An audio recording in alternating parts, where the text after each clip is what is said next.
Chapter 39, The Chaos Wars begin. Chapter 38. The Chaos Wars begin. I decided to add a list of all of the factions that will be in this story from both the Star Wars and Warhammer40k galaxies. I am also going to put them in terms of alliances that they would be in at this chapter. I may update this as the story goes along. The Coalition. Galactic Federation of Free Alliances. Members include the New Republic, the Jedi Order, Dathomir, Imperial Remnant, Hapes Consortium, Bothan Space, Corporate Sector, and Bakura. Imperium of Mankind. Members include the Imperium and the Adeptus Mechanicus.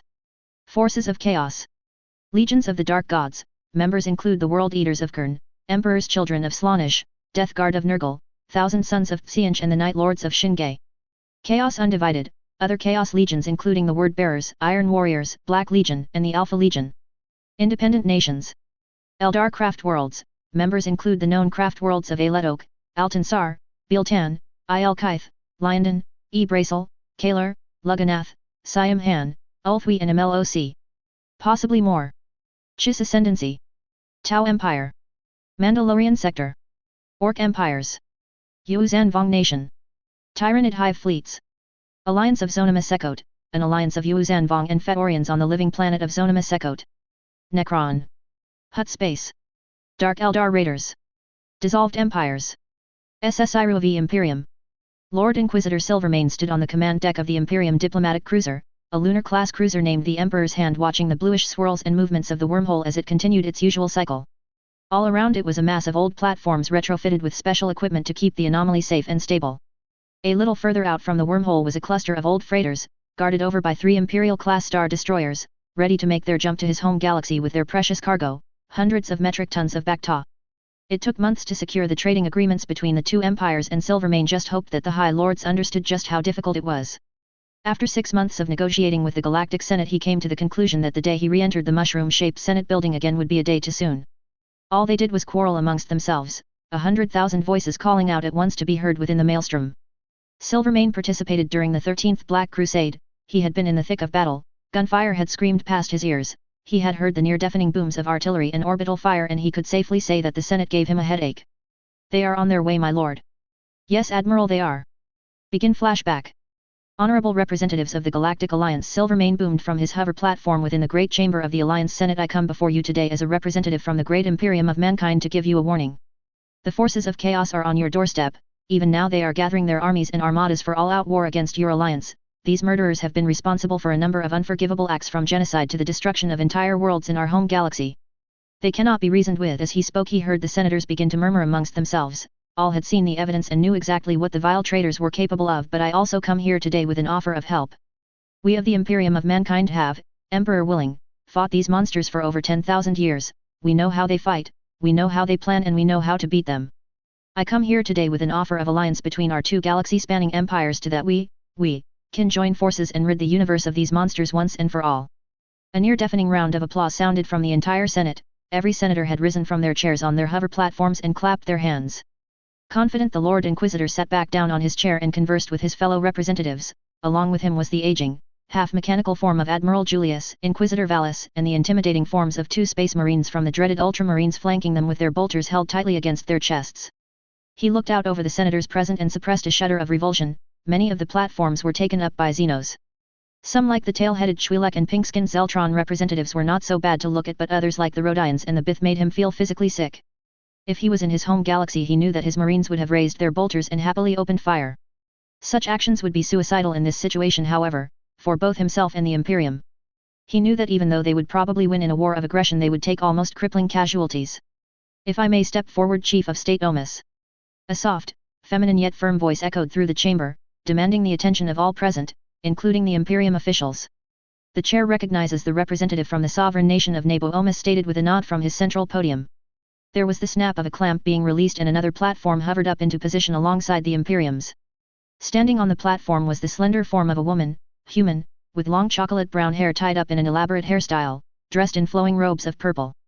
Her skin was unblemished and her eyes were a deep dark brown. When she spoke, her voice was like the finest silk.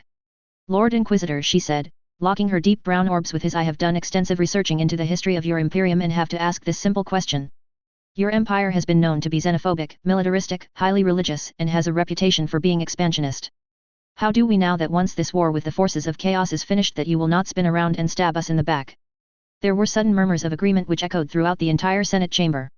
The Inquisitor felt the Admiral and Marines tense and instinctively tighten their grips on their pistols and bolters. He silently cursed them. The Jedi representatives were present and they were notorious for sensing the feelings of individuals. You do your homework, Senator Silvermane said, gaining a group of murderous glares from his fellows, but if you truly researched you will find that when we make a promise we keep it. If we say that we will back you and the Alliance in this fight then we will back you. If we say that we wish an alliance then we will not, as you say, stab you in the back. We are a people who prize honor above most else. The Inquisitor said that while keeping his eyes locked with the senators, neither one backing down. Finally, after several moments of tense silence, she closed her eyes and smiled, her features softening. Thank you, my lord, she said, that is all that I wanted to hear. End flashback.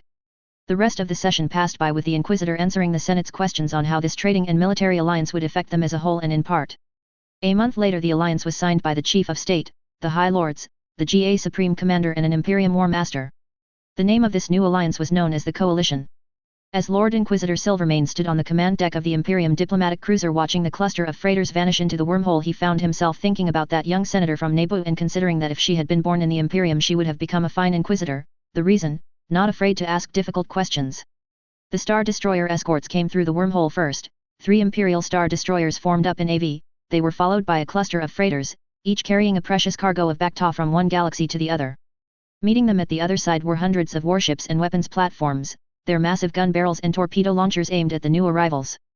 The crews of the Alliance ships were very tense, even though they were told that it was only standard procedure. The amount of firepower aimed at them was enough to completely disintegrate a planet. The Star Destroyers hovered to a stop in orbit, allowing the smaller freighters to descend to the surface.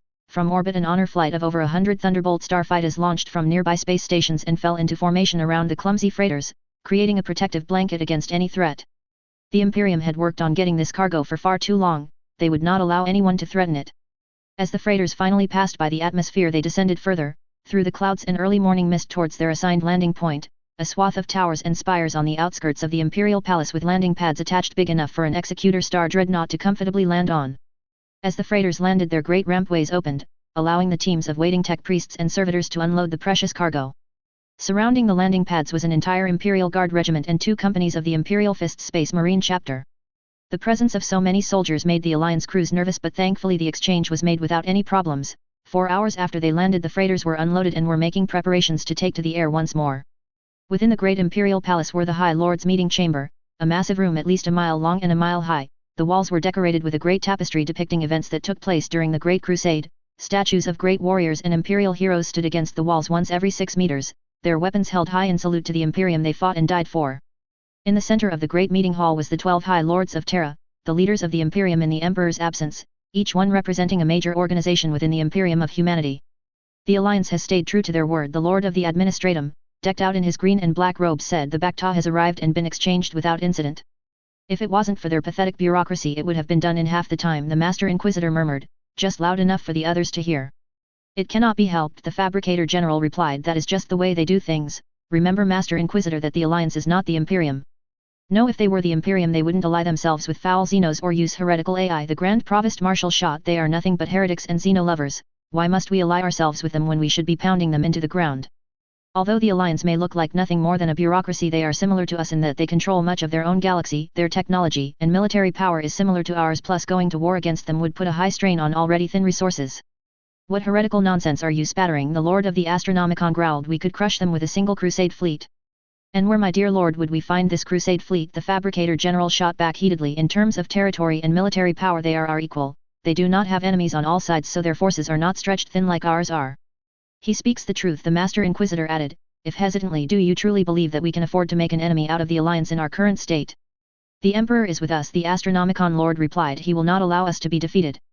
That may be, the Inquisitor replied, but consider this, the Cadian Gate is still recovering from the great enemy's last crusade, the eastern fringe is being battered by Tyranid splinter fleets and Tau incursions, the Orcs have massed a fresh invasion into the Armageddon sector. If we launch a crusade into the Alliance galaxy and it fails, then we will have made an enemy who can strike us right at our very heart. Once the Emperor is revived, then we will let him decide on a course of action against the Galactic Alliance. The General intervened. Until then we will work with them to ensure that the forces of chaos do not get any more powerful. Agreed. The Emperor lay suspended within the healing liquids of the Golden Throne, his psychic senses forever scouring across the length and breadth of the galaxy, watching over the million-odd worlds that were part of the galaxy-spanning imperium of mankind. There was one event that had his full attention. That event was the masses of Bacta being shipped from the other galaxy. It would not all happen at once, he would not be healed overnight, not with the wounds that his lost son Horus had inflicted upon him. It would happen slowly, perhaps taking a few years' worth of treatments before his wounds could be properly healed. His strength would slowly increase, and once he was strong enough his body would begin to heal itself, then he would be ready to take the mantle of Emperor once more. A sudden series of psychic shockwaves brought his attention to the tainted swirls of the Eye of Terror. He strengthened his gaze tenfold, shooting through the swirling multicolored clouds of the eye. He saw nothing, but the feeling remained. He strengthened his sight again, his gaze flying past the new gateway between the two eyes in the other galaxy. He saw a fleet of warships rivaling the size of the fleet Abaddon assembled for the 13th Black Crusade, thousands of warships ranging in size from simple escort gunships and frigates to massive cruisers and battlecruisers. There were even several Despoiler and Desolator-class battleships. At the lead of this impressive armada was the massive armored form of a super battleship at least 50 kilometers in length, a mass of weapon emplacements set upon layer of armored plating. The entire warship was built around the massive barrel of an energy weapon of immeasurable power, powerful enough to crack the crust of a planet. The name of this abomination of this destruction is known with fear and hatred throughout the galaxy, the Planet Killer. As his eyes continued to survey the immense warfleet, he saw several front waves of warships vanish into warp tiers towards the recently made fortress world of Bakura, where the Alliance's combined sector fleets and Imperium battle fleets were converging. The first battle between the Alliance and the forces of Chaos was about to begin. Bakura had become a fortress world rivaling the likes of the Kadayan Gate. The beautiful world was now protected behind line upon line of thousands of weapon and missile platforms. Massive orbital space stations, armed with powerful weapons and holding hundreds of starfighters, were strategically positioned around the inner planets and moons. On the surrounding moons were recently built ion cannons and energy batteries, specially created to destroy orbiting capital ships. Underground bases and refueling stations were built into the crust of the moons, where hundreds of starfighters and bombers were situated. Ground-based turbolaser batteries and ion cannons, built into bunkers and at the mouths of hangars stretched out across the surface, turning the orbiting planetoids into deadly fortresses. On Bakura itself, lines of trenches, gun turrets, pillboxes and minefields surrounded the major cities and bases. Anti-air and anti-space batteries had been strategically placed everywhere, and many of the civilian population had volunteered for the planet's defense forces. Tens of thousands of soldiers from stormtrooper legions and GA rifle brigades had assembled from across the Alliance, along with 5 regiments of Imperial Guard and at least 3 ground-side space marine companies. Teams of Jedi had been dispatched with the Imperium Psychers to protect the key military personnel. From the main balcony of the Bakuran Senate, General Valers watched as columns of white armored stormtroopers stood at attention in the city center of Solace Daar. The city center had become a staging ground where groups of Acclamator-class assault ships were setting down and unloading their complements of troops, supplies, and munitions. Standing with the general were fellow generals from both the Alliance and the Imperium, including Brother Captain Gabriel Angelos, General Wedge Antilles and Jedi Senior General KYP Duran. Behind them were the brown-robed forms of the 6 Jedi that were sent from Ossus with Duran to act as their protectors, all veterans of the Yuuzhan Vong Wars. The general felt safe just knowing that they were present. Along with the Jedi were a company of veteran Imperial Guards, another company of the Empire's dreaded red-robed Royal Guards, and 2 squads of the Blood Ravens veteran First Company. The interior of the Senate had been turned into an operations and coordination center, with the walls of the chambers covered with communications and early warning computer consoles.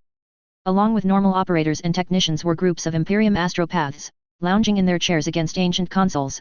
Wires with parchment markers and purity seals connected their implants to the main core of the organization systems. Several rooms were converted into coordination and radar operating centers, with massive hollow tables specially brought in to oversee the entire system, including the planets, defense lines, and even the clusters of warships. Alarms sounded from several consoles, and every astropath straightened in sudden alertness, their archaic consoles lighting up and sending off alarms along with the Alliance consoles. "They are here," they shouted in unison. "They've come. Sorry this took so long, but with the next chapter the Chaos Wars will officially begin with the next chapter, not sure what to call it yet." Chapter 40, Battle of Bakura, The Coming of the Warp. Chapter 39. The Chaos Wars. Battle of Bakura, The Coming of the Warp. Force be with us. Gabriel Sabbath. Upon seeing the Chaos Armada, the Bakuran defense forces were split into several battle groups, each one made out of just over 1,000 warships and positioned on the 4 main defense lines of weapons platforms. Each battle group was led by Executor Star Dreadnoughts, Strident Star Defenders, Emperor battleships, Retribution battleships, and finally, leading the main battle group positioned around Bakura like a shell of armor and weapons, was the Blood Ravens battle barge, surrounded by its task force of marine strike cruisers. As the first wave of Chaos warships appeared out of warp tiers at the edge of the system, the outer defenses of missile and weapon platforms opened fire, spraying hundreds of lances of green and crimson energy into the column of armor that was approaching them. From the platforms and capital ships among the defenses, squadrons of Alliance starfighters and bombers launched and came at the Chaos ships in small clouds. In response, the Chaos cruisers launched their own starfighter squadrons. Swarms of Switdeaths and Doomfires flew out of the main formations and clashed with the approaching X-Wings, A-Wings, TIE Defenders, and Interceptors. Their meeting was immediately christened by dozens of explosion plumes and tiny lines of laser fire. As the fighters engaged each other, teams of TIE Scimitar bombers and Y-Wings soared past the skirmishes, climbed high and dived down towards the black silhouettes of the Chaos escort ships, corkscrewing and banking left and right to avoid the railgun and laser fire from the escort ships. Several bombers were hit and either went corkscrewing out of control, trailing smoke and pieces of fuselage, or exploded outright. Many bombers made it through and launched their payloads of plasma and proton bombs. The bombs hit their mark, piercing through the void shields and exploding against the heavily armored hulls, creating craters and in some concentrations opening the ships up to space. 4 corvettes and 2 frigates were destroyed and twice as many suffered damage. The Chaos wave continued on unhindered, taking the combined weapons fire and torpedo clusters of several hundred defense platforms and returning fire with dark lance batteries and plasma torpedoes. Massive blooms of fire signaled the death of a defense platform or the destruction of a warship.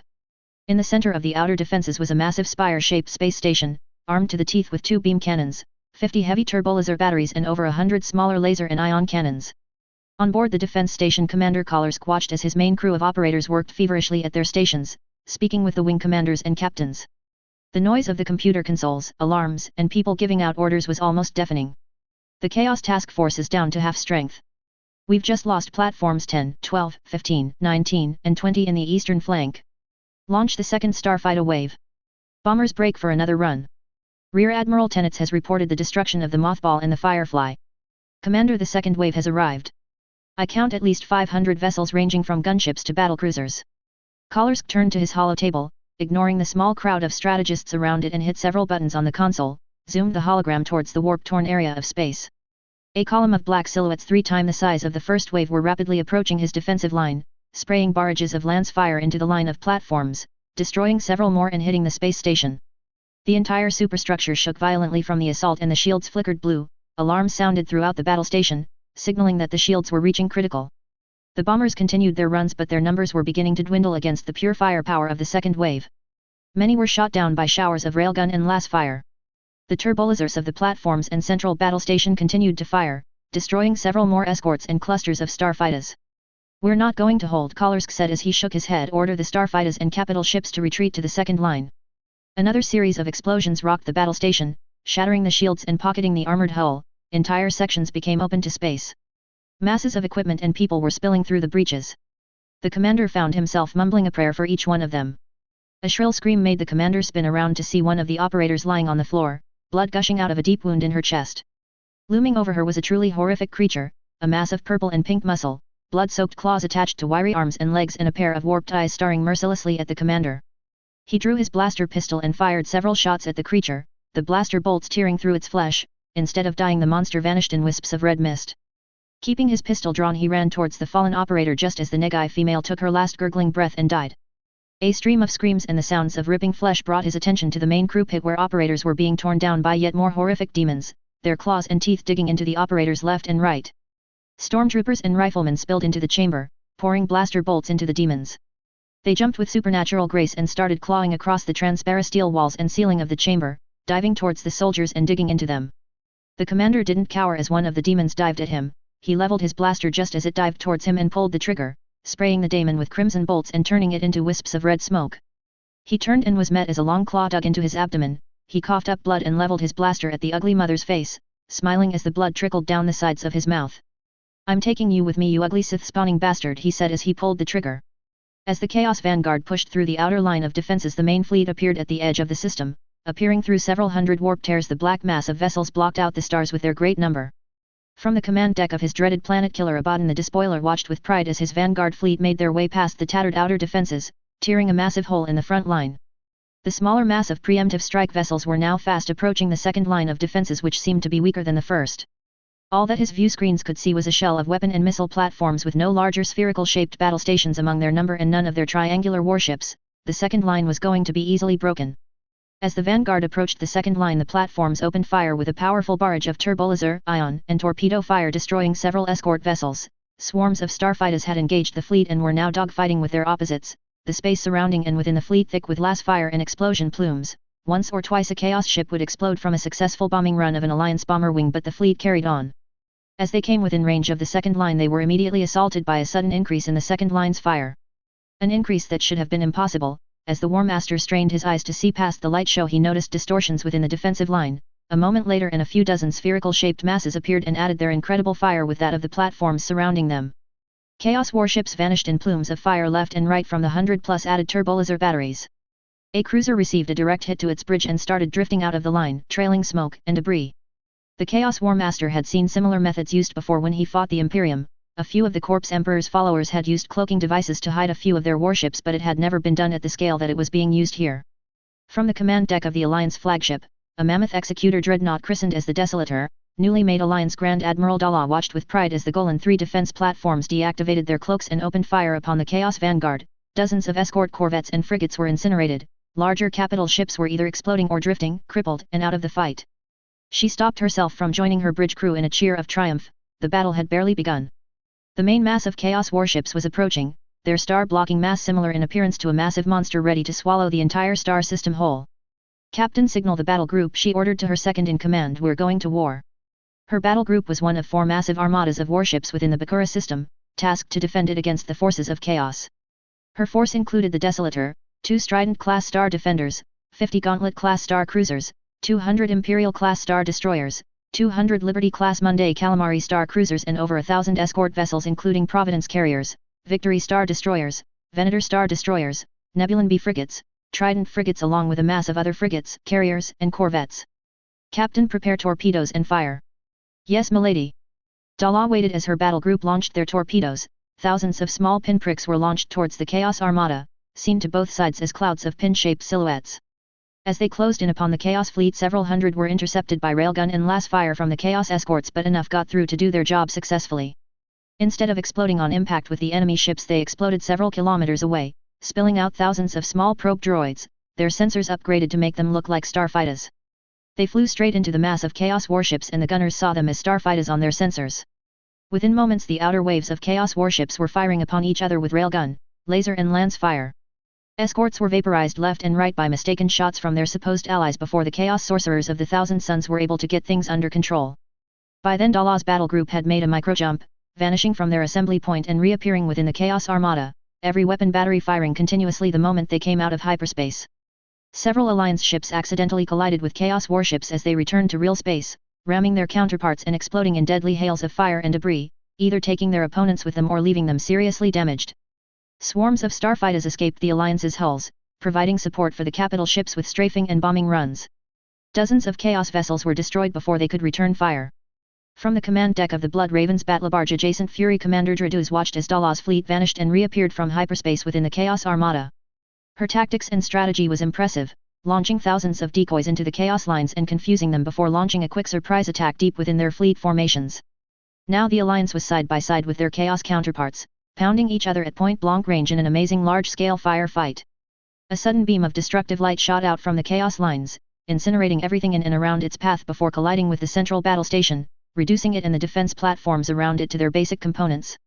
From the source of the impressive blast was the 50-kilometer-long Planet Killer, its powerful Armageddon gun billowing smoke as it continued its advance, most of the armada continuing on with the super battleship, leaving a sizable force to deal with Dala's battle group. The armada began to spread out, allowing every available weapon to open fire without an allied ship in the way.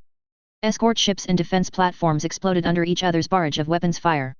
Growling under his breath, Commander Draduz shouted at the bridge serfs, ordering them to signal the Alliance/Imperium battle group to advance towards the Chaos Armada. Deep space. 2 hours from Bakura. Grand Admiral Joseph Halos sat on the command chair of his new flagship, watching as the operators and bridge crew of his superstar destroyer worked at their consoles. He was in charge of a massive battle group made out of Hapan and Imperial fleet elements, tasked with reinforcing the beleaguered Bakurans and helping them repel the Chaos Armada. He had been warned by the Bakuran HoloNet that the battle had started 5 hours ago and at the moment could go either way. Obviously, whatever the forces of Chaos had for intelligence hadn't been able to decipher their communications yet. Something didn't seem right to the recently appointed Grand Admiral, however. From the information that the Imperium had given them, the Chaos Legions could mass a force 10 times the size of the one invading Bakura if they wanted to take the world. "Something troubles you, Grand Admiral. There's no hiding something from you, Jedi, is there?" Halos asked as he cranked his head to get a better look at the young woman standing beside him. She was draped in brown robes, but the hood was down, showing a young woman with long flowing black hair and deep blue eyes. Her name was Gabrielle Sabbath, Gabriel's twin sister and a Jedi Master herself. She was a fine Jedi with a keen sense of duty and honor but lacked the strategic finesse of her twin brother. Although he hated to admit it, he actually missed Gabriel. The two of them had been friends since the Yuuzhan Wars. When the Empire officially declared war on the Yuuzhan, he found himself with Gabriel as an advisor and confidant. Counting the years they had spent in the Imperium Galaxy, they had been working together for just about 4 years and had become good friends over that time. "If you try to hide it, sir, it gets easier to see," Gabrielle replied to his sarcastic question with a mischievous smile and a wink. One thing that he liked about Gabrielle was that she had a mischievous and light-hearted personality as opposed to her brother's serious demeanor, that made up for the lack of strategic brilliance. "Is that so? Will, something doesn't feel right about this chaos invasion." "I agree," she replied, "and so does the Force. It is whispering to me, trying to warn me of something, but I'm not quite sure what." The sudden blaring of emergency alarms brought both out of their conversation. The lighting of the bridge began to dim and flash red. "Emergency hyperspace exit!" Halos shouted over the deafening roar of alarms. "Order the entire group to do the same thing." "How far away are we from the Baccarin system?" Gabrielle shouted as the alarms were shot off. "Still an hour and a half away, ma'am." As the battle group of Imperial Star Destroyers and Hapan Battle Dragons exited hyperspace, they should have been able to see the distant star of Baccara shining brightly in front of them. Instead they saw a massive swarm of Chaos warships, numbering in the tens of thousands, from gunships and corvettes to battlecruisers and even several battleships.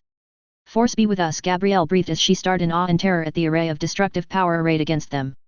"The attack on Baccara was a ploy," Joseph said in disbelief. "No, they need Baccara," recently made Commander Florin replied, his voice barely controlled. "This is just thinking ahead, using a massive portion to take Baccara while the rest slip through at the sides."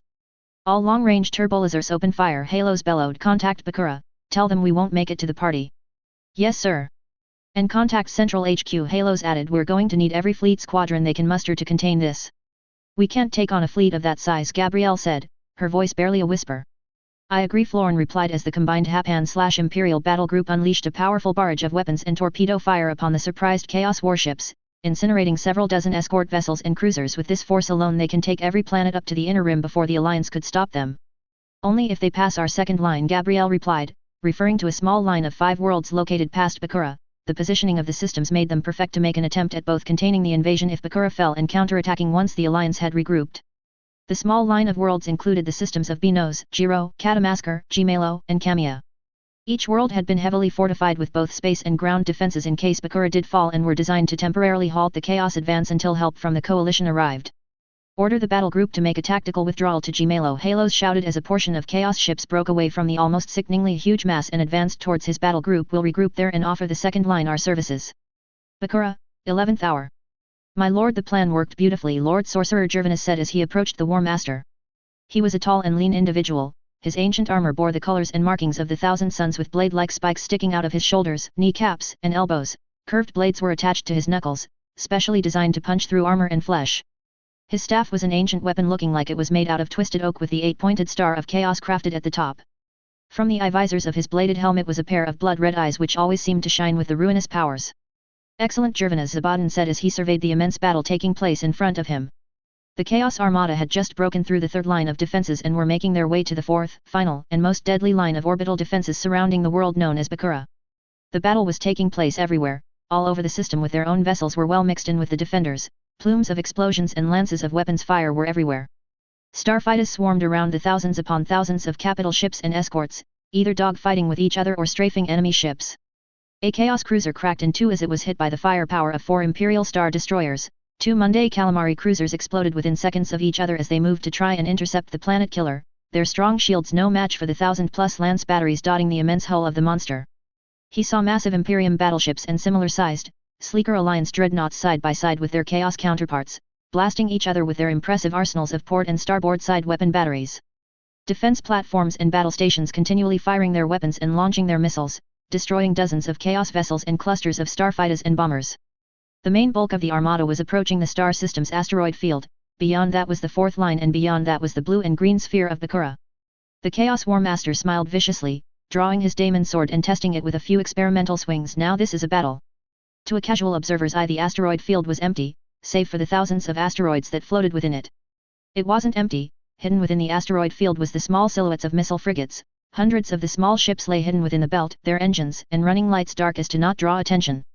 As the Chaos Armada passed by a few hundred kilometers away, the 200-plus frigates came to life, their running lights coming on and their engines flaring.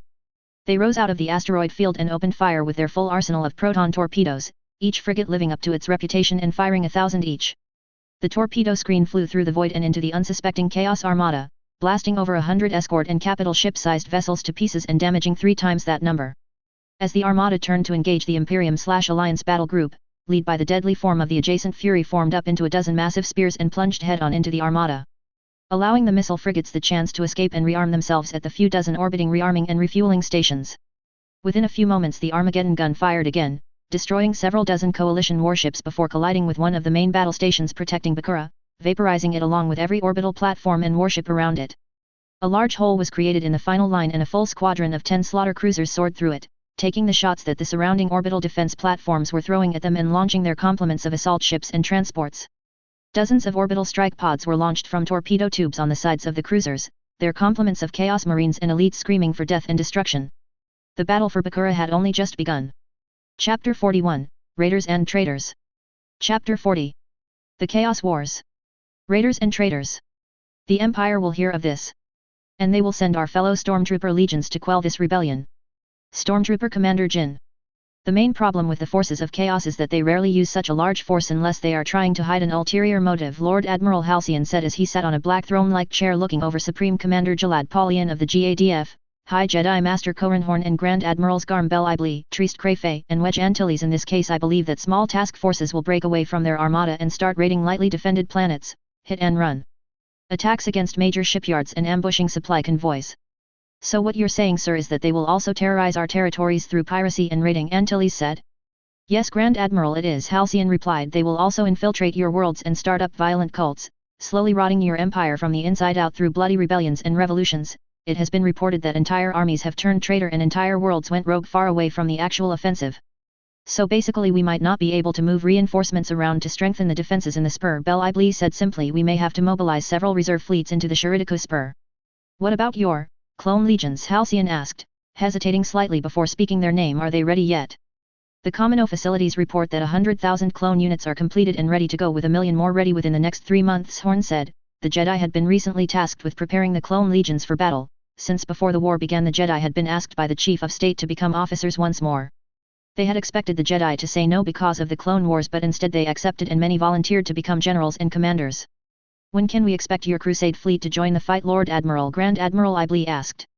The entire fleet has been refitted with our own hyperdrive engines, so we should arrive within the next month, Halcyon replied. Until then, do you think you Alliance types can hold them off until then? Sir, we will do more than hold them off, the Bothan, Trieste Crayfay replied, a feral smile crossing his mouth. We'll have them running scared by the time you Imperium types arrive. B knows, the next planet in line from Bakura had fallen. Its fleet of defending warships and orbital defense platforms were nothing more than twisted wrecks, floating lifelessly in the space surrounding the planet. The planet itself was nothing more than a shadow of what it once was. Areas where major towns and cities once stood were now nothing more than craters, billowing smoke and fire that was clearly visible, even from space. The Chaos Armada continued on, numbering in the tens of thousands of warships from 500m long escorts to the 50 km long Planet Killer, which stood out at the head of the fleet. Approaching the planet was a small task force of troop ships, escorted by Infidel-class raiders. These troop ships held within their ancient hulls an invasion force made of 10,000 traitor guards and a company of the deadly Word-Bearers Legion. Abaddon the Despoiler, War Master and leader of the entire Chaos Armada, looked down upon the shattered planet and managed a purely malicious grin which would send a chill up the spine of any man. As he tested the weight of his daemon sword, he craved to stand on the surface of an enemy world and quench both his and his possessed weapons' thirst for the blood of their enemies. He stopped himself, however, reminding himself that he would get that chance once his armada entered the power center of the galaxy, the 18 galactic sectors that made up the galactic core, the center of power in the whole galaxy and therefore the most heavily defended. There was much to do until then. He had already sent several dozen small task forces numbering over 100 ships each out into deep space. Their mission was to raid small colony worlds, ambush trading and supply convoys, hit and run attacks upon major shipbuilding and trading worlds in the sector and to terrorize the sectors surrounding this one. As well as that they were to travel to worlds that were unhappy with the main power in this galaxy or to worlds easily corrupted to create violent cults and start rebellions, rotting this empire from within and making them easier to conquer. The combined Imperium Crusade fleet was a truly terrifying sight, made up of thousands of warships from gunboats and corvettes to destroyers, cruisers and even just over a dozen battleships. Their great number blocked out the stars for the temporary Alliance capital world of Denon far below them. As well as this impressive fleet from the main Imperial Navy, several smaller frigates and destroyers belonged to Inquisition forces, including white and grey frigates of the Grey Knights Legion. Just over 3 companies of the Daemon Hunters had been assembled. One was to go to the Jedi main academy on Ossus to complete the Force Sensitives training into fighting demons, while the other two were to move with the rest of the fleet to the front lines. Lord Admiral Halcyon watched his impressive array of cruisers and escorts from the massive view screen of his own quarters. A lavishly decorated room with a royal red carpet, well-sculpted furniture and a swath of display cases showing weapons that his family had collected over the decades, from power weapons to las guns, plasma guns, bolters and grenade launchers. He even had several alien weapons from successful campaigns, including Tau plasma rifles, Dark Eldar splinter weapons and even shuriken weapons from their craft world cousins. The great doors at the other end of his chamber opened and the old form of Admiral Julius stalked into the room, a red and black cape billowing behind him like a shroud as he walked. "Ah, Admiral Julius," Halcyon said as he turned to address the man. "Welcome to my quarters." "Thank you, Lord Admiral," Julius replied, his face set like stone and his tone completely professional. "Please have a seat," he said as he started walking towards the drinks cabinet, a converted display case showing a fine selection of liquors and similar alcoholic drinks. "Drink?" he asked as he opened the case and ran his finger along the tops of the bottles, searching for one in particular. "Yes, thank you, my lord," Julius replied, relaxing somewhat in his chair. The Lord Admiral took out 2 glasses and a bottle of one of his newest acquisitions. He walked over to the table, set the glasses down and poured the light brown liquid. He then sat down on a red leathered armchair across from the Admiral, who chose a couch to sit. "A toast," he said, raising his glass and smiling as Julius did the same, "to the victory of this war and giving those traitorous bastards a bloody nose." Here, the Admiral replied before taking a gulp of his drink. "This is quite good, but I don't think I've ever tasted it before." "I'd be surprised if you did," Halcyon replied with a chuckle. "It's Corellian brandy, a specialty of this galaxy." "Oh," Halcyon replied as he swirled the drink in his hand a few times before taking another sip. "Tell me, Admiral, what do you think of this alliance?" "I think you have already been briefed by the Inquisition and the High Lord, sir," Julius replied, "and I also believe that Lord Inquisitor Silvermane would be more qualified to answer that question." "True, but I choose to try and keep an open mind. Besides," he said, placing his glass on the table and leveling his half-mechanical gaze upon the Admiral, "all I have heard from them is Xeno-lovers, this abomination AI, that, and the opinion that they should be wiped out of existence. I wish to hear an opinion of a man who has actually dealt with the Alliance, and I tend not to trust the words of Inquisitors, no matter what their reputation." "I think I understand, my lord." "Good, now your opinion." "Well, my opinion of the Alliance is this," he said. "They would become a powerful ally and a deadly foe. They control nearly as much territory as we do and their fleets are big enough to rival our own. I would say that one of our only major advantages would be our experience in war." He stopped to inspect the Lord Admiral and try to read his reactions, but the man's half-mechanical face was set in stone. What he was saying could be regarded as heresy. He had no delusion of that. "I see," the Lord Admiral replied as he stood up from his chair and made to inspect the weapon cases dotted around his main chamber. "That is a good analysis, Admiral, and one that I made myself when I met their military leaders. Did you know that one of their Grand Admirals is from a fairly ugly race of amphibians known as Munday Calamari?" "Yes, I did," Julius replied, his tone both flat and dark. "And if they expect me to take orders from a Xeno, then they will have another thing coming. That is why we have the right to command our own fleets without Alliance intervention, unless it is an incident of life and death," Halcyon said. "It was one of the main agreements that set up this coalition between our two powers." "I have read the documents of the treaty, my lord," Julius said dryly, "and even if it was life and death, I still won't take orders from a Xeno." Blaster fire and explosions echoed in the streets, hovercars were shot out of the sky by flak and anti-aircraft fire, civilians ran for their lives in the streets and walkways, being mowed down by the advancing troop columns. Buildings were assaulted by grenade, rocket, particle beam, and artillery fire. Besides the carnage and destruction taking place, this was not a planet within the path of the Chaos invasion. It was located within the territories of the Imperial Remnant, on a trading world known as Arden III. Columns of stormtroopers and Imperial regulars, dressed in black carapace armor with scored-out markings of the Empire on their shoulder and chest plates, marched forward, gunning down civilians with blasters and grenade launchers. AT-AT walkers and scores of old hover tanks moved along the city streets. From the top balcony of a lookout spire, a stormtrooper commander, dressed completely in his white armor with black markings engraved, watched as the smoke and fire slowly rose from the surrounding city. The screams of terrified people echoed everywhere, mixed in with the sounds of blaster fire and explosions. He continued to watch, his helmet showing no emotion as a figure slid out of the shadows, dressed in the armor of a chaos sorcerer and holding a twisted staff that glowed red with chaos energy. "Is this to your satisfaction, sorcerer?" the commander asked, his voice sounding like steel. "Very much so, Commander Jin," the sorcerer replied. "You and your forces are to be commended." "The Empire will hear of this," Jin replied, "and they will send our fellow stormtrooper legions to quell this rebellion." "Consider the battle to come your final test, Commander," the sorcerer replied. "Kill of your brethren and you and your legion will be considered a legion of the forces of chaos." "I have posted a forum in the Warhammer section about another possible crossover that I am thinking of writing. It is located in the WH40k and crossovers if anyone's interested. Named Stargate/Warhammer, the Star Gods. Chapter 42, The Imperial Civil War. Chapter 41. Chaos Wars. The Imperial Civil War. The Galactic Empire has just recently cut off all communications with both the Imperium and the Alliance. The superior officials at my end are getting very trigger happy about this. Robin Vallis to Luke Skywalker.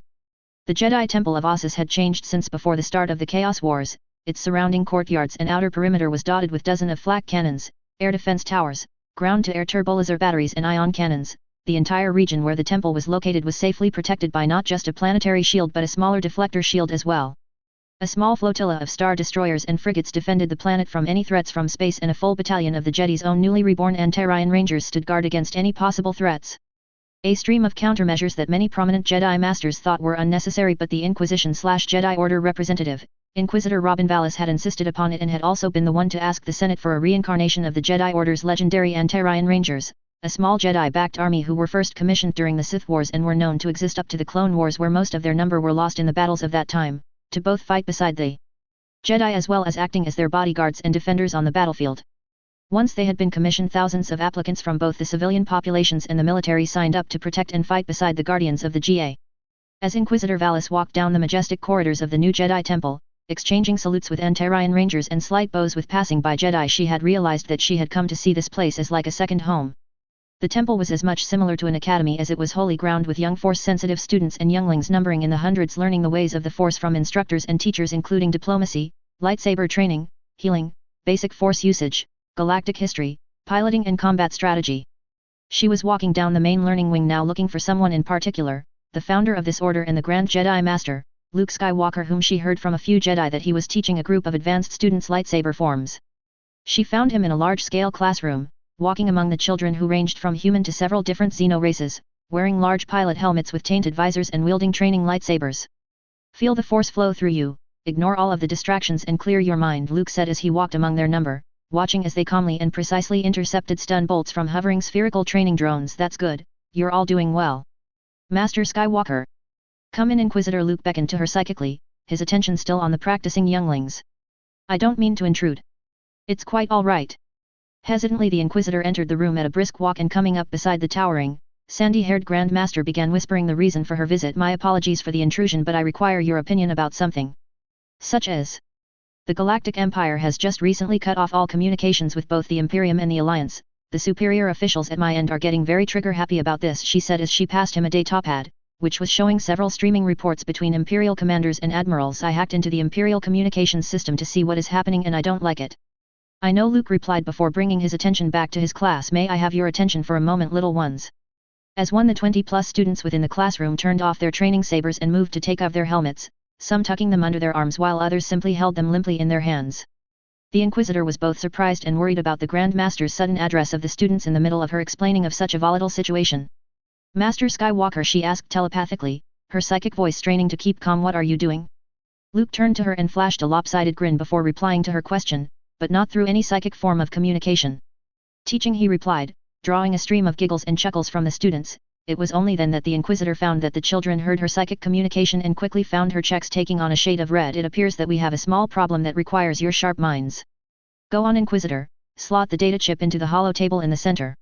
Are you sure about this? Robin asked. They are only children who are training to one day become Jedi Knights, Luke reminded, and as such need to learn about the affairs and problems of the big, bad galaxy, especially in times like these. Now children, Luke began as the Inquisitor slotted the data chip into the hollow table and pushed several runes allowing a full map of the territories of the Imperial Remnant to appear before them. The 8 main sector of the Remnant were blanketed blue, with another 6 sectors which they took from the Yuuzhan Vong during their entering the Yuuzhan Vong Wars blanketed green. As you all know, this is the Imperial Remnant, a nation located in the Outer Rim and one of the Alliance's most prominent and powerful members. I wish for you all to solve a riddle for me, is that all right? Yes, Master Skywalker, the children all said in unison, their little eyes examining the map very closely. Good. Now from information that Inquisitor Vallis has gathered, we have found that several small cases of rioting and rebellions have suddenly sprouted on a dozen planets located on the 6 galactic sectors that the Remnant took from the Yuuzhan Vong during the last Great War. Why do you think this is? Master, one youngling, a red-skinned female Twi'lek who looked barely 10, asked, sticking up her hand. Yes, Salon, Luke said. What do you think?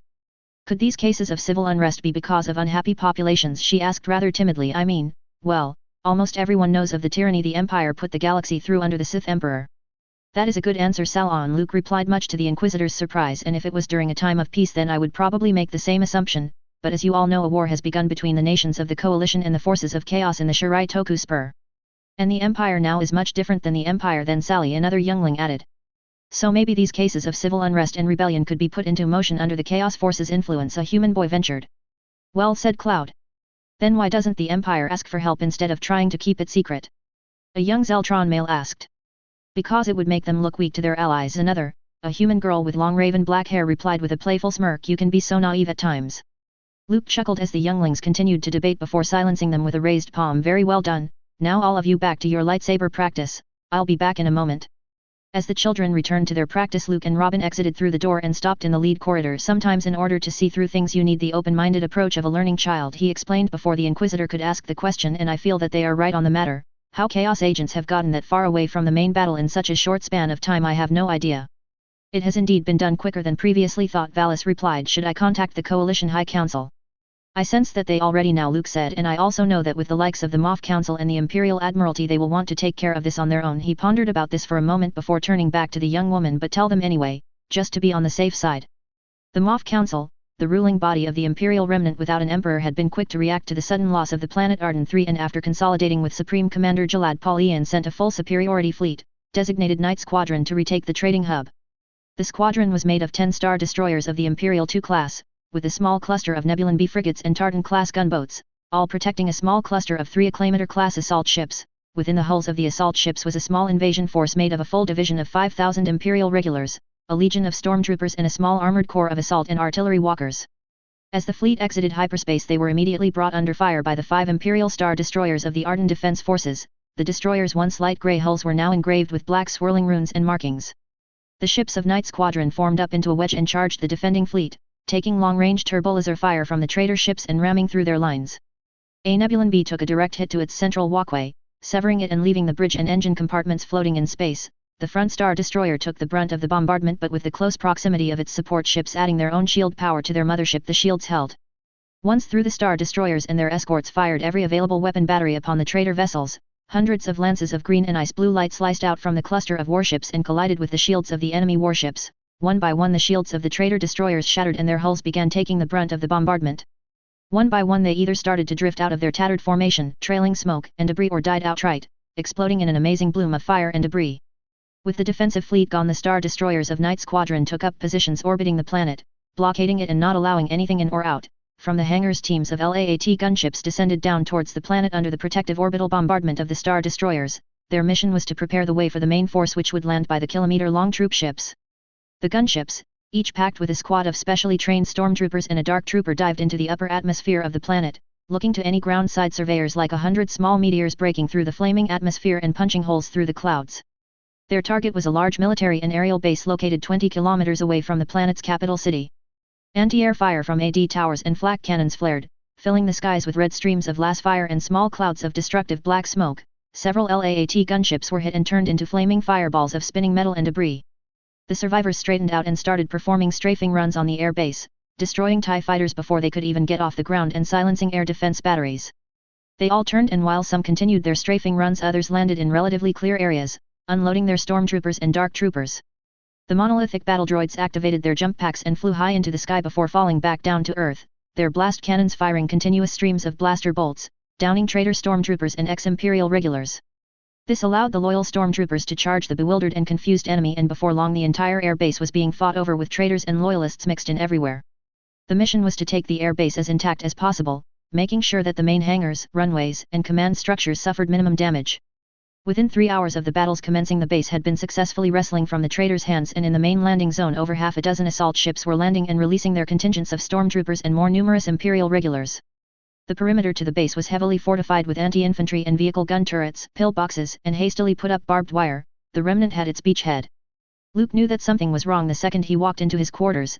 The very essence of the room seemed to have changed since the last time he was in it that morning. Carefully he slowed his stride and unhooked the hilt of his lightsaber from his belt, thanking the Force that his son was in the creche at the other side of the temple. He took a deep calming breath and centers himself in the currents of the Force, expanding his senses and searching the entire length and breadth of the rooms within his chamber. The bedrooms, the kitchen, the living room, and even the store where Mara kept her small collection of blasters and melee weapons that she had when she was still hand to the Emperor. He found nothing. Whoever it was, they were hiding their presences very well. He strengthened his connection to the Force, feeling out every corner and shadow for any sign of movement. Sighing, he centered himself again and released himself from his force trance. Thinking that he was beginning to get paranoid, he clipped his lightsaber back to his belt and took a few more calming steps into his home. Suddenly he spun on his heel, releasing a powerful force push. The individual was caught head-on and thrown across the breadth of the main room, performing a backward somersault and landing in a crouch. Whoever it was, his or her features were hidden by a long tattered black cloak, the hood up over its head completely covering its face in shadows. Before Luke could launch another force strike, the hooded assailant raised its hand palm up and spoke, its voice feminine. "Wait please." She braced herself, ready to receive the next force attack from the Grand Master of the New Jedi Order, but instead found that the attack never came. She opened her eyes and looked ahead, seeing that Skywalker had indeed stopped his attack and was now watching her, his ice blue eyes cold and calculated. "I am here by the orders of my master to gain contact with the Grand Master of the Jedi Order," she said, and to Luke's surprise she fell down to a knee and bowed deeply as if she was in the presence of royalty. "My master wishes to meet with you." "Really?" Luke said as he stepped forward towards the kneeling individual. "And who is your master to send someone infiltrating into the temple instead of asking for me personally?" "My master is someone that you know very well, Master Skywalker," she replied. "Will you accept his invitation for a meeting?" So it wasn't Lumia or any of her dark Jedi subordinates. "When does your master want me to meet him?" "Outside of the Korriban system, tomorrow," she replied, still kneeling and head still bowed. "He also wishes for Leia Organa, Han Solo, Jaina Solo, Jason Solo and Ben Skywalker to be in attendance. The entire living Skywalker/Solo clan," Luke realized as he towered over her. "Why does he wish to meet my entire family?" "He will not say," she replied, "and he also says that he has information on a woman known as Mara Jade Skywalker." This took Luke back completely by surprise. Information on his thought-deceased wife. At that moment a stirring of hope formed within him. Was Mara dead or not? And if she wasn't, he wanted to know where she was, so he could go and get her. He longed so much to hold her in his arms again, to hear her voice, to feel her skin. He was a lost soul in a massive galaxy without her. He knew that his son missed her just as much, if not more. She was one of the most important people in his life, and it nearly tore him apart when he asked him where his mommy was. "What information do you have about my wife?" "I am sorry, Master," she replied, sounding like she meant it with every fiber of her being, "but he did not share that information with me." "Very well, I will meet with your master," Luke said, "but it will be on my terms, understand?" "He foresaw this and told me to say that he agrees," she replied. "You may bring whatever or whomever you wish." She looked up at him and for the first time he saw her eyes, which were a deep, dark brown. "Is there anything else that I can do?" "Yes," Luke replied as he knelt down beside her. "Stand up." "I am not worthy of such reverence," she nodded, hesitantly stood up and bowed deeply before turning to leave. "Wait." She stopped in her tracks just before she entered the shadows of the chamber and turned back to the Grand Master of the New Jedi Order. His ice blue eyes and tanned face had softened since they had started the conversation. Before Luke knew it, she had vanished. The aerial base of Arden III was under heavy assault. Columns of black armored traders came running towards the recently made loyalist lines, running under the protective fire of AT-AT walkers and older armored assault tanks, AAT. From the main line of defenses, anti-infantry and anti-vehicle bunkers fired streams of las fire at the approaching army, cutting down lines of infantry and punching holes into walkers and tanks. The skies surrounding the base had blackened not by the arrival of storm clouds or by the setting of the sun, but by droves of old TIE fighters and interceptors, diving down towards the ruined base and assaulting it with strafing runs of las fire and proton torpedo barrages. The flak cannons and AD towers fired back, flashing crimson as they discharged bolts of energy into the skies, downing TIEs left and right before being silenced by a successful strafing run. Within the command tower, Commander Downey of the 5th Division ducked as a trio of TIE fighters did an attack run on the control tower, shattering the windows and peppering control consoles and armored soldiers with las fire. He clambered back to his feet, surveyed the wrecked chamber before roughly grabbing the collar of an operator and pulling her within inches of his crimson-colored face. "Where the hell is Night Squadron?" he shouted angrily as an explosion ripped through the other side of the chamber, destroying more control consoles and consuming the operators in red fire. "We need those TIE wings now." He unceremoniously threw the operator at the nearest control console and gave her a harsh glare. "Contact Commander Tolvin, we need support now." In space, a fresh set of explosions shook the entire superstructure of the Star Destroyer Forerunner, nearly throwing Admiral Tolvin out of his captain's chair and almost throwing him out of the bridge deck into the crew pits below. His fleet had been taken completely by surprise by over 20 Star Destroyers, led by a massive 8 km long warship that he had never seen before, a massive vessel colored black with hundreds of weapon emplacements and blade-like protrusions sticking out of its armored hull. As the 8 km long behemoth closed in on the remnants of the fleet, with 3 of the 10 Star Destroyers making up Night Squadron either destroyed or crippled, its main batteries came online and fired. Thick long lines of orange light ripped through the black heart of space, colliding with one of the last Vanguard Star Destroyers, shattering its shields and punching massive holes into its hull plating. Several moments later the Star Destroyer exploded, snapping it in two. Moments after the destroyer was split in two, every communications system on the Imperial Loyalist fleet crackled to life, hollow screens turned on and the image of an Imperial officer, decked in the olive clothing and knee-high black boots of an Imperial admiral appeared, Flanking him on either side were two massive armored forms of soldiers that everyone had come to know as Chaos Space Marines, the color of their armor and markings on their shoulder plates showing them as members of the Alpha Legion. "This is a live broadcast to the Imperial Moffs at Bastion," the Admiral stated as he brought himself up to his full height and clasped his hands behind his back. "I am Admiral Kesselrig, and I and the 2 fleet squadrons under my command have officially gone rogue. Too long have we served an empire that has slowly begun to rot under the weight of the greedy and arrogant Moff Council, too long have we taken a back seat to the events of the galaxy. As of now I and a quarter of the Imperial Starfleet am declaring a state of civil war within the Imperial Remnant. You can join us or you can die, your decision." "Sir," that broadcast was posted over the entire HoloNet, his second-in-command said, his face turning white as a sheet. The entire galaxy heard that. The Admiral could only slouch in his chair, his eyes staring out into the black void of space that was now filled with the small wedges of 20 Imperial Star Destroyers, all gone rogue, all declaring civil war. A quarter of the Imperial Starfleet was just over 10,000 warships, a force that could completely take the Imperial Remnant if the rest were unable to regroup in time.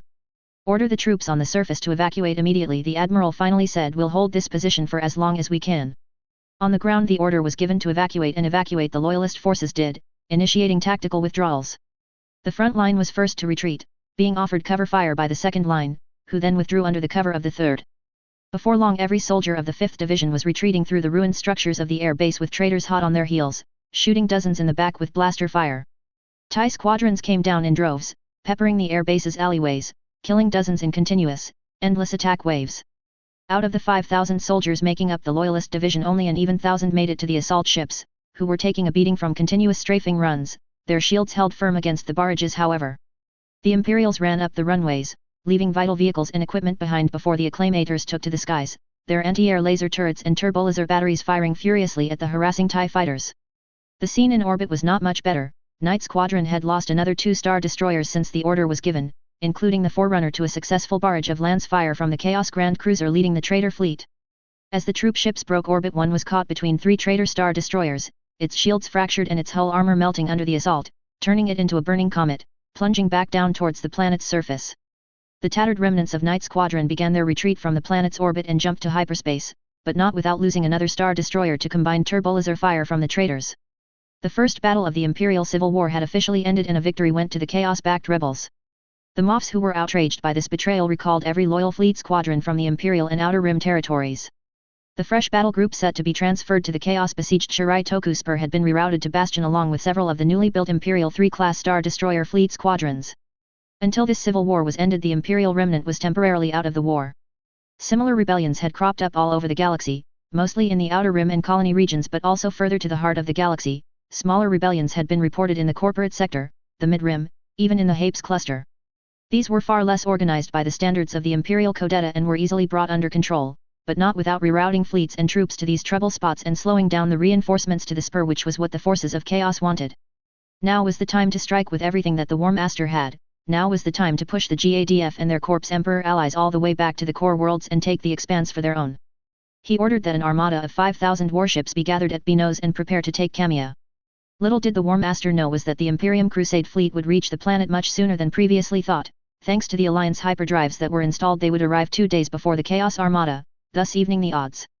But the hyperdrives had not become the mainstay form of travel for the Imperium warships. They had kept their old warp drives as backups in case the hyperdrive systems started to malfunction. This meant that the old coordination systems and astropaths were still in use, working alongside those operating the hyperdrive equipment. Likewise, several ships of the fleet, including the flagship Terran Fury, Lord Admiral Halcyon's own ship, which was just commissioned from the Martian shipyards 4 months ago, being armed with turbo-lance batteries and ion cannons as well as the old lance and plasma cannons, was a testament to what a hybrid warship of both Alliance and Imperium technology was capable of. "An impressive ship you got here, Han," Luke said as he stood on the bridge of the newly out-of-retirement General Han Solo's command. "Thanks, kid," Han said as he sat rather uncomfortably in his command chair, "but I think I'll never get used to sitting in this seat." The now middle-aged ex-Corellian smuggler had found himself once more in a rank of command, being in charge of the first of the New Republic's newest type of warship, named the Decisive Class Star Cruiser. It was a vessel about 5 kilometers in length, its design similar to that of the ancient dagger-like shape of the pre-Clone Wars era Venator-class Star Destroyer. The ship was designed primarily as a long-range assault cruiser and starfighter carrier. Along with Luke and Han on the bridge was his sister Leia Organa, who was standing beside her husband's chair, ruffling his graying hair. Their children and his niece and nephew, Jaina and Jason, were busy catching up at the side of the Star Destroyer similar bridge with Tahiri Vela, whom had become as close to family as possible in the last few years. As well as the Decisive Class Star Cruiser, which the ship was given the same name. There were 3 new Imperial 3 class star destroyers flanking them. The next generation of the class, the Imperial 3, was 2 km in length as opposed to its predecessor's 1.6 km, armed with new turbolance batteries as well as the standard issue turbolasers, plasma cannons, laser batteries, and ion cannons, plus connected to its spine was the long barrel of a beam cannon, a powerful anti-ship weapon similar to that of a Nova cannon, but not quite as powerful. It was also able to carry just over 8 squadrons of starfighters in its hangar, from TIE fighters to X-wings, Y-wings, B-wings and the newer V-wings. Luke knew that this was Han Solo's newly commissioned task force, not scheduled for deployment for another month. The foursome were planned to be used to ferry and escort the newly combat-ready clone legions and their Jedi commanding officers across the galaxy. "Are you sure about this, Luke?" Leia asked as she came up beside him, her long hair, still dark brown after all these years, tied up into a braid, and her soft brown eyes scanning her twin brother up and down. "Whoever it was, the messenger said that he had something important to discuss," Luke replied, "plus there is the information he has on Mara." Leia nodded. She missed Mara just as much as anyone else close to her. The two women had been like sisters since she had married Luke nearly a decade ago, and she wanted her alive as much as anyone else, but she knew that the chances of that were slim. "It could be a trap, Luke," she said finally, sighing tiredly as she said it, "something to lure the great Luke Skywalker out here." "I know it may be a trap," Luke replied as he turned to face her, his mouth curling up into a humorous smile, "but we've got 4 of the newest vessels built by the Alliance, both specially designed to fight against warships 3 times their size. We should be fine." A buzz of alarm signaled that they were exiting hyperspace into the Korriban system. Everyone ran to their stations while Han started barking orders in his usual gruff manner. The star lines returned to their normal specks of stars as the task force exited hyperspace. Korriban's tan sphere hung in the starry darkness of space, a blatant reminder of the now 4,000 years dead Sith Empire that nearly wiped out the Galactic Republic during the Jedi Civil War. In orbit around the planet was the massive wedge of a superstar destroyer, Executor class. As the cameras zoomed into the impressive craft, everyone found that it adorned the same post-imperial markings of earlier warships of the type during the Galactic Civil War. Luke recognized it almost immediately. Force knew he saw it more than enough during the Civil War.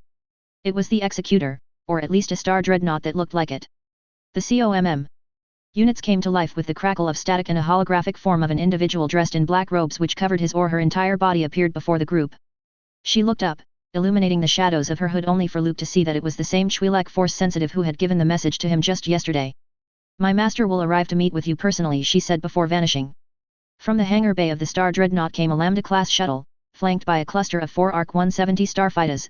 The shuttle approached their small task force at full sublight, its escorts keeping in a protective diamond formation around it. Sighing, Luke turned to his family. "Well, shall we go down and see what this is about?" "Right with you, kid," Han replied as he rose from his captain's chair and turned to a young officer dressed in a captain's uniform. "You have the bridge, Captain Rouse." "I'm right behind you, Luke," Leia added as she put a hand on his shoulder. "Count me in too, Uncle Luke," Jaina replied, followed closely by both Jason and Tahiri. Luke nodded and smiled warmly before turning and leading his family out of the bridge and down towards the main hangar of the impressive Alliance cruiser. Once they got down, Luke saw a full military greeting had been prepared for their as of yet still fairly unknown guests, with a full company of GA riflemen standing to attention in neatly kept columns, blaster rifles held tightly against their armored chests. The shuttle entered the hangar bay soon after, with 2 of its fighter escorts entering with it. It landed where it was supposed to, its great wings folding up as it hovered into position and performed a near-flawless 180-degree turn before settling on the metal deck. Its rear rampway opened, spewing white gas as it clamped down on the metal decking. First to march down the rampway in 2 lines was a squad of white armored stormtroopers with markings of crimson and midnight blue decorated on their shining white armor.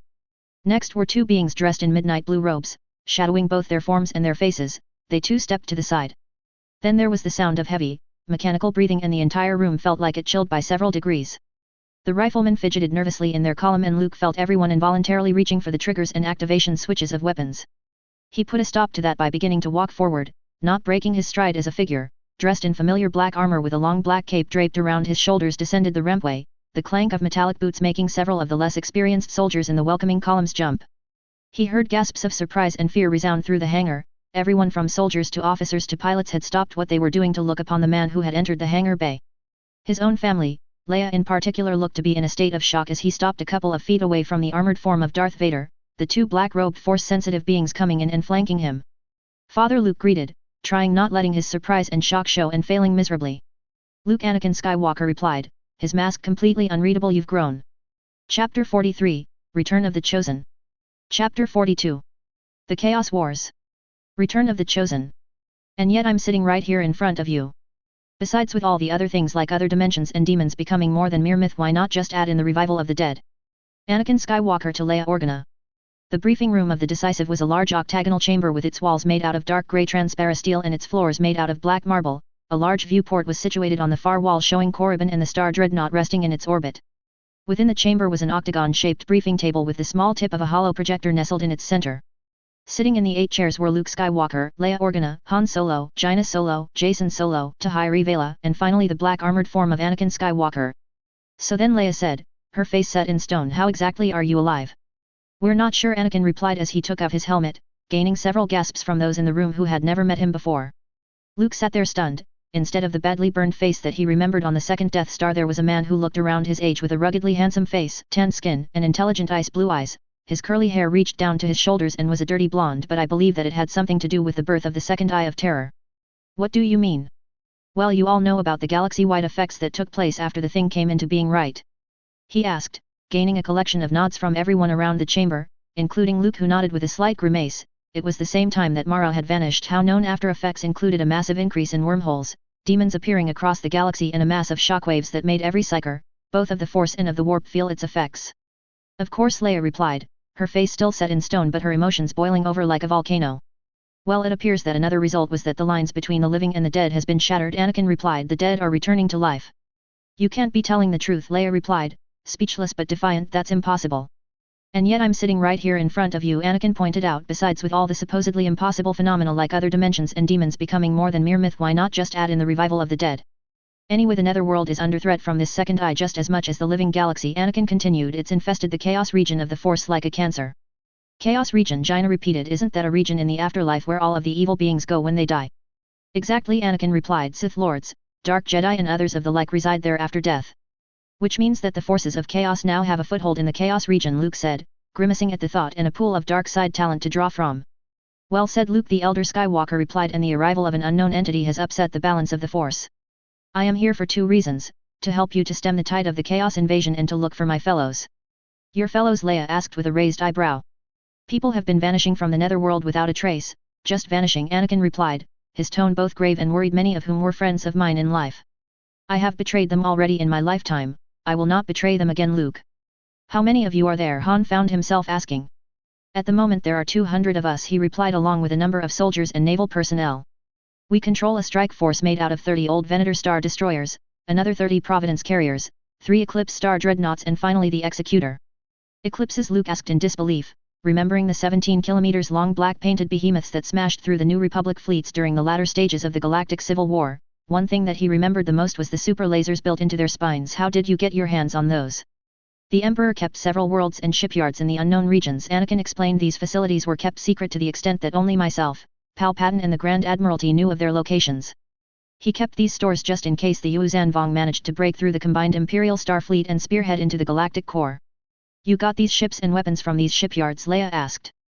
"Just from one of them actually," Anakin replied, drawing several looks from the others surrounding the chamber. "There are several others in the unknown regions. Some have weapons and ships that weren't even officially entered into the Imperial Starfleet, like several TIE prototypes and a few newer Star Destroyer, Star Cruiser, and Dreadnought models. Plus a few more interesting designs." Luke was deep in thought, his mind trying to decipher the new information that was delivered to him. The Jedi Order's small numbers may have been bolstered with knights and masters who not only had experience in battle but knowledge of the Order's history as well. Even though the way their numbers had doubled seemed completely impossible, he was taught by both Obi-Wan and Yoda that with the Force anything was possible. Along with it, the possibility of acquiring ship and weapon designs that the Emperor, Darth Sidious, would have used as a backup against the Yuuzhan Vong armadas if his main fleets and armies couldn't contain them also had promise. It was known that Palpatine knew of the Yuuzhan Vong since before the Clone Wars, hence the reason why the core and inner rim worlds were so heavily defended by clouds of defense platforms and armadas of starships. Something that was considered unorthodox for a handful of rebellious worlds. Yet another reason why the Galactic Civil War lasted for just over 2 decades, from 2 BBY all the way to 19 ABY. "Who's among the missing?" Luke asked suddenly. When his father didn't answer, he leaned closer, gaining several thoughtful glances from his family. "Father, who is missing?" Anakin messaged his temple and brought his ice blue orbs on Luke's similar colored eyes. Those eyes showed worry and sadness that made Luke fear for the worst. "A handful of the missing individuals are people whom I would consider family, but there is one in particular, Luke, it's Obi-Wan." The smell of recently spilled blood and rotting flesh forced him out of his state of unconsciousness, having the same effect on him as pneumonia would have. He forced his tired eyes open and made them focus. The first thing he saw was a solid black floor, caked over with several dry, multicolored layers of blood. Screams of pain and agony brought him out of his trance, making him wince and involuntarily shiver. The smell of death around him made him sick, but all that came up was water. "Hey," a familiar voice said, her tone weak and hoarse. He forced himself to look up to see a familiar old friend across from him. Her skin was a cerulean blue with two long head tails bobbing down her nearly bare back. She wore nothing but torn and tattered rags that might have been robes, and her once unblemished blue skin was covered in bleeding scratches, burns and cuts. What made his heart ache the most were her eyes, once a deep brown and full of life, were now dead and practically lifeless. She was hanging almost 2 meters in the air, held there against the black stone walls by rusted chains and shackles that were clamped around her wrists. On closer inspection he found himself in the same situation, his wrists shackled and his bare feet dangling a few inches from the floor. He forced himself to look at the entire chamber. There were others shackled to the walls of the prison cell. Some were dead, their bodies hanging limply against the walls like sick decorations. Others were either dying or in the same shape as Ayla, with cuts, grazes, burns and bleeding scratches covering their bodies. Some he recognized and breathed a sigh of relief to see them still alive. Ayla, Obi-Wan managed, feeling his own voice being hoarse, but he ignored it and looked at the younger Jedi who he considered one of his oldest friends. "Ayla, what happened to you? Are you all right?" She tried to chuckle at his question, but broke out hacking and coughing instead, coughing up blood which dribbled down the corners of her mouth and dripped from her beautifully sculptured chin. Ayla Secura, Jedi Knight, hero of the Clone Wars and the woman that people were telling stories and creating legends about, even today looked like she had been attacked and toyed with by an enraged Wampa. "Ayla, don't try to talk," Obi-Wan said. "Put yourself into a healing trance." "I try, Obi-Wan," she replied, "but every time, I come even close to falling into the trance, they come." "Who?" Obi-Wan replied, seeing tears fall down the blood-stained checks of his friend. He had never seen Ayla look so frightened before, and she had looked the likes of General Grievous in the eye. "Ayla," he repeated. "Who?" "Me." He forced himself to look up at the voice's owner, a female creature of a race he had never seen before. Her figure was unnaturally slender and her skin was a smooth pink with long dark purple hair and pitch black eyes.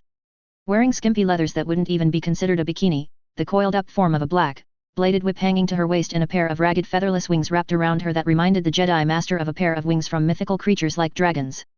She grinned evilly at him, showing rows of dagger-like teeth, stained red with blood. "Welcome to my playground, Jedi," she said, her silky, seductive voice making him shudder. "Try and last longer than this pitiful creature." She then dropped the dead form of a Rodian Jedi that he didn't know at her feet, blood spilling out of deep wounds and gashes in his chest and face, creating yet another puddle of blood on the already blood-soaked floor. She then pointed a long-nailed finger at Ayla and smiled. "You were so much fun toying with my dear that I think I'll have fun with you again." The Twi'lek Jedi didn't even struggle anymore, she just had no more energy, no more fight left in her as a pair of truly repulsive, hunchbacked creatures hopped towards her.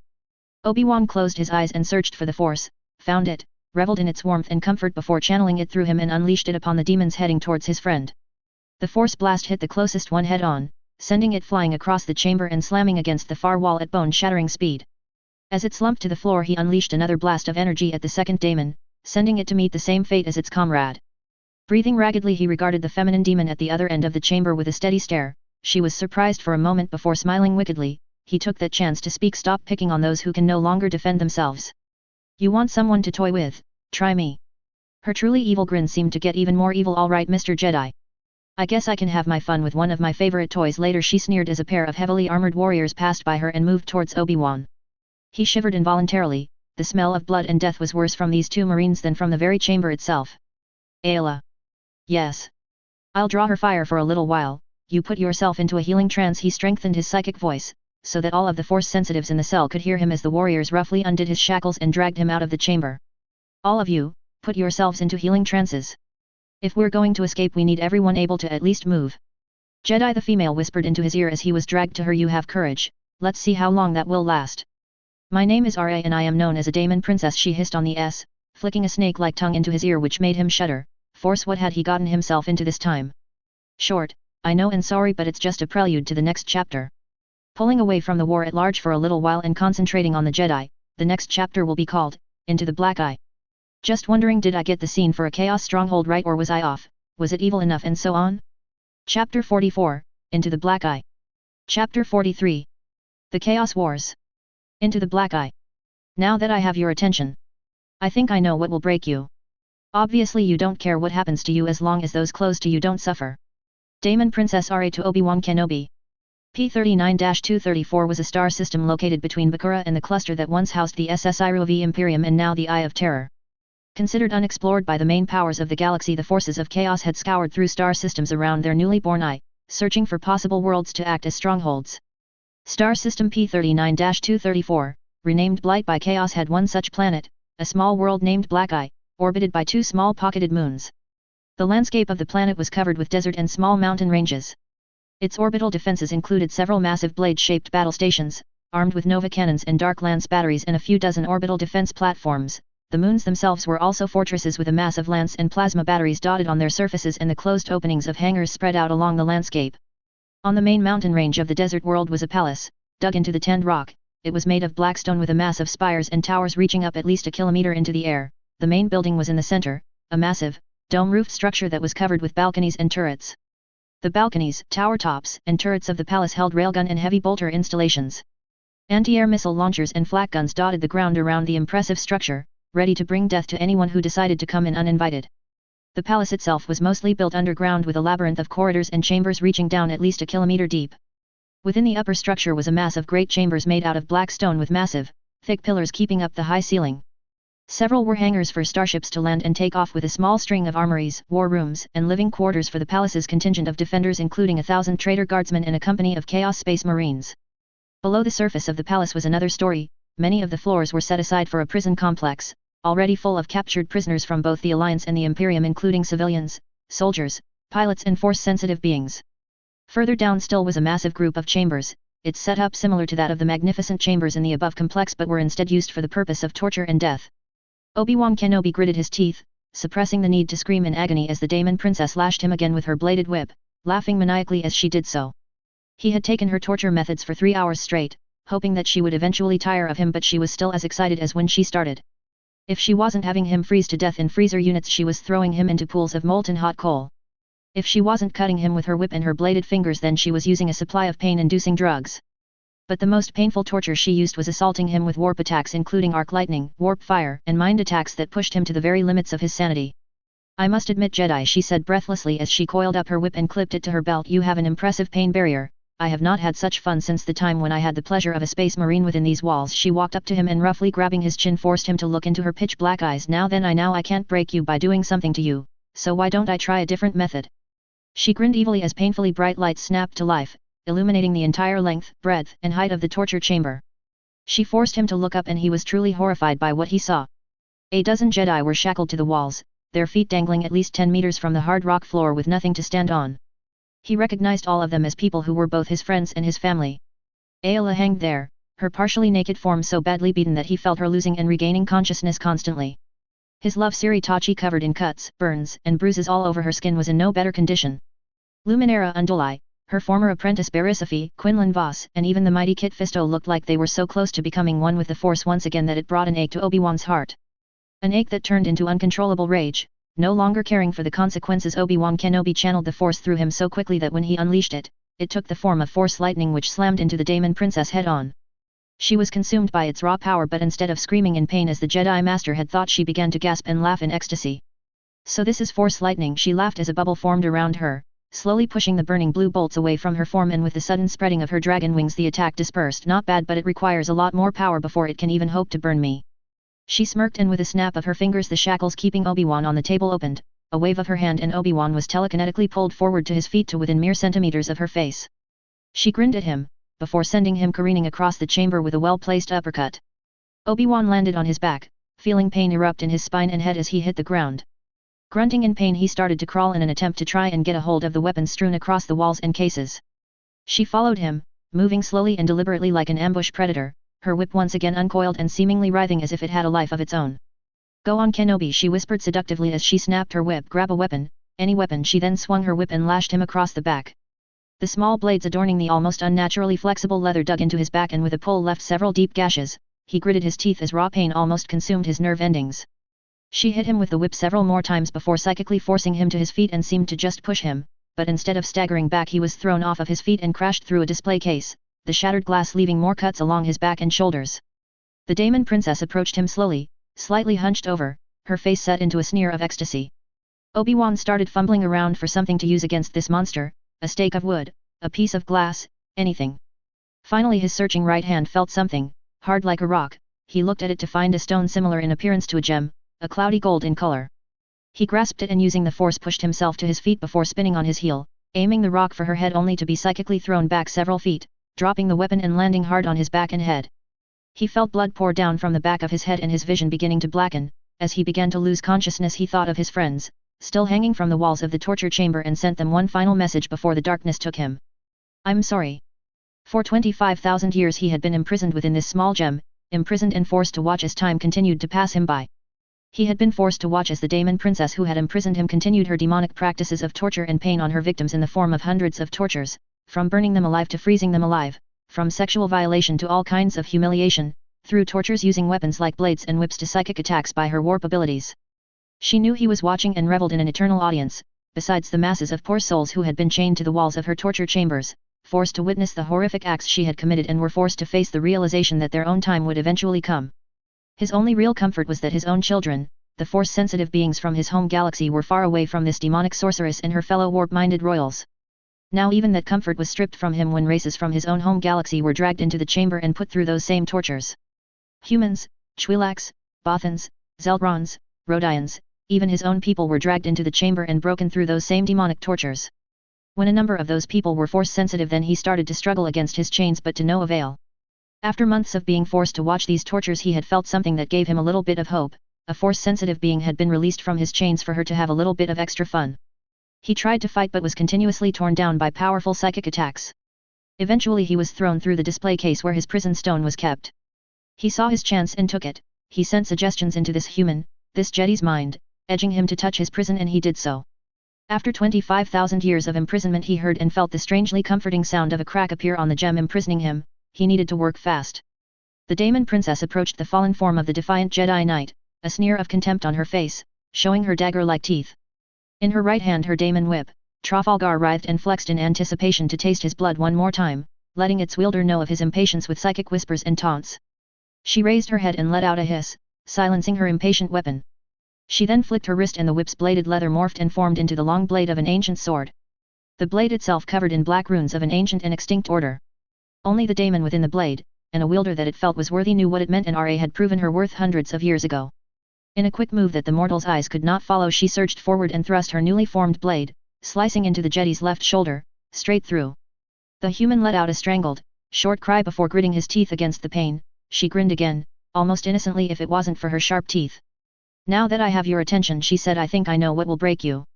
Obviously you don't care what happens to you as long as those close to you don't suffer." She then pulled her sword out of the human's shoulder and casually walked over to one of the prisoners hanging against the wall, one who Obi-Wan immediately realized was the bloodied form of Aayla Secura. With a simple lunge she plunged the blade into her shoulder, cutting a few inches into her cerulean skin and forcing it out by sliding, allowing the blade to cause more damage. The Twi'lek cried and screamed in absolute agony. "Do you know what Trafalgar's special ability is?" Ra asked uncaringly as she turned her back on the Twi'lek and walked slowly back to Obi-Wan. "Oh, it's not as grand as some of the others, but it suits me fine. You see, the blade itself emits a kind of warped poison which turns the blood within a nicked vein black before sealing it. I choose not to infect you with it." She grinned evilly as she explained. "The poison spreads through the veins, tainting the blood with it. It's like having molten lava run through your veins, and when the poison reaches her heart it will stop, and she will die."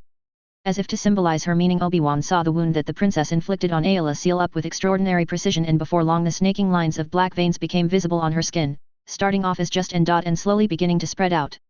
Immediately Aayla began to moan in pain, her weakened state unable to let her cry out. Beside her the blonde-haired form of Siri Tachi started to struggle against her chains, her emerald eyes alive with anger at the Daemon Princess. Ra simply ignored her and grabbing Obi-Wan by his neck forced him to his feet and slammed him against the black stone wall.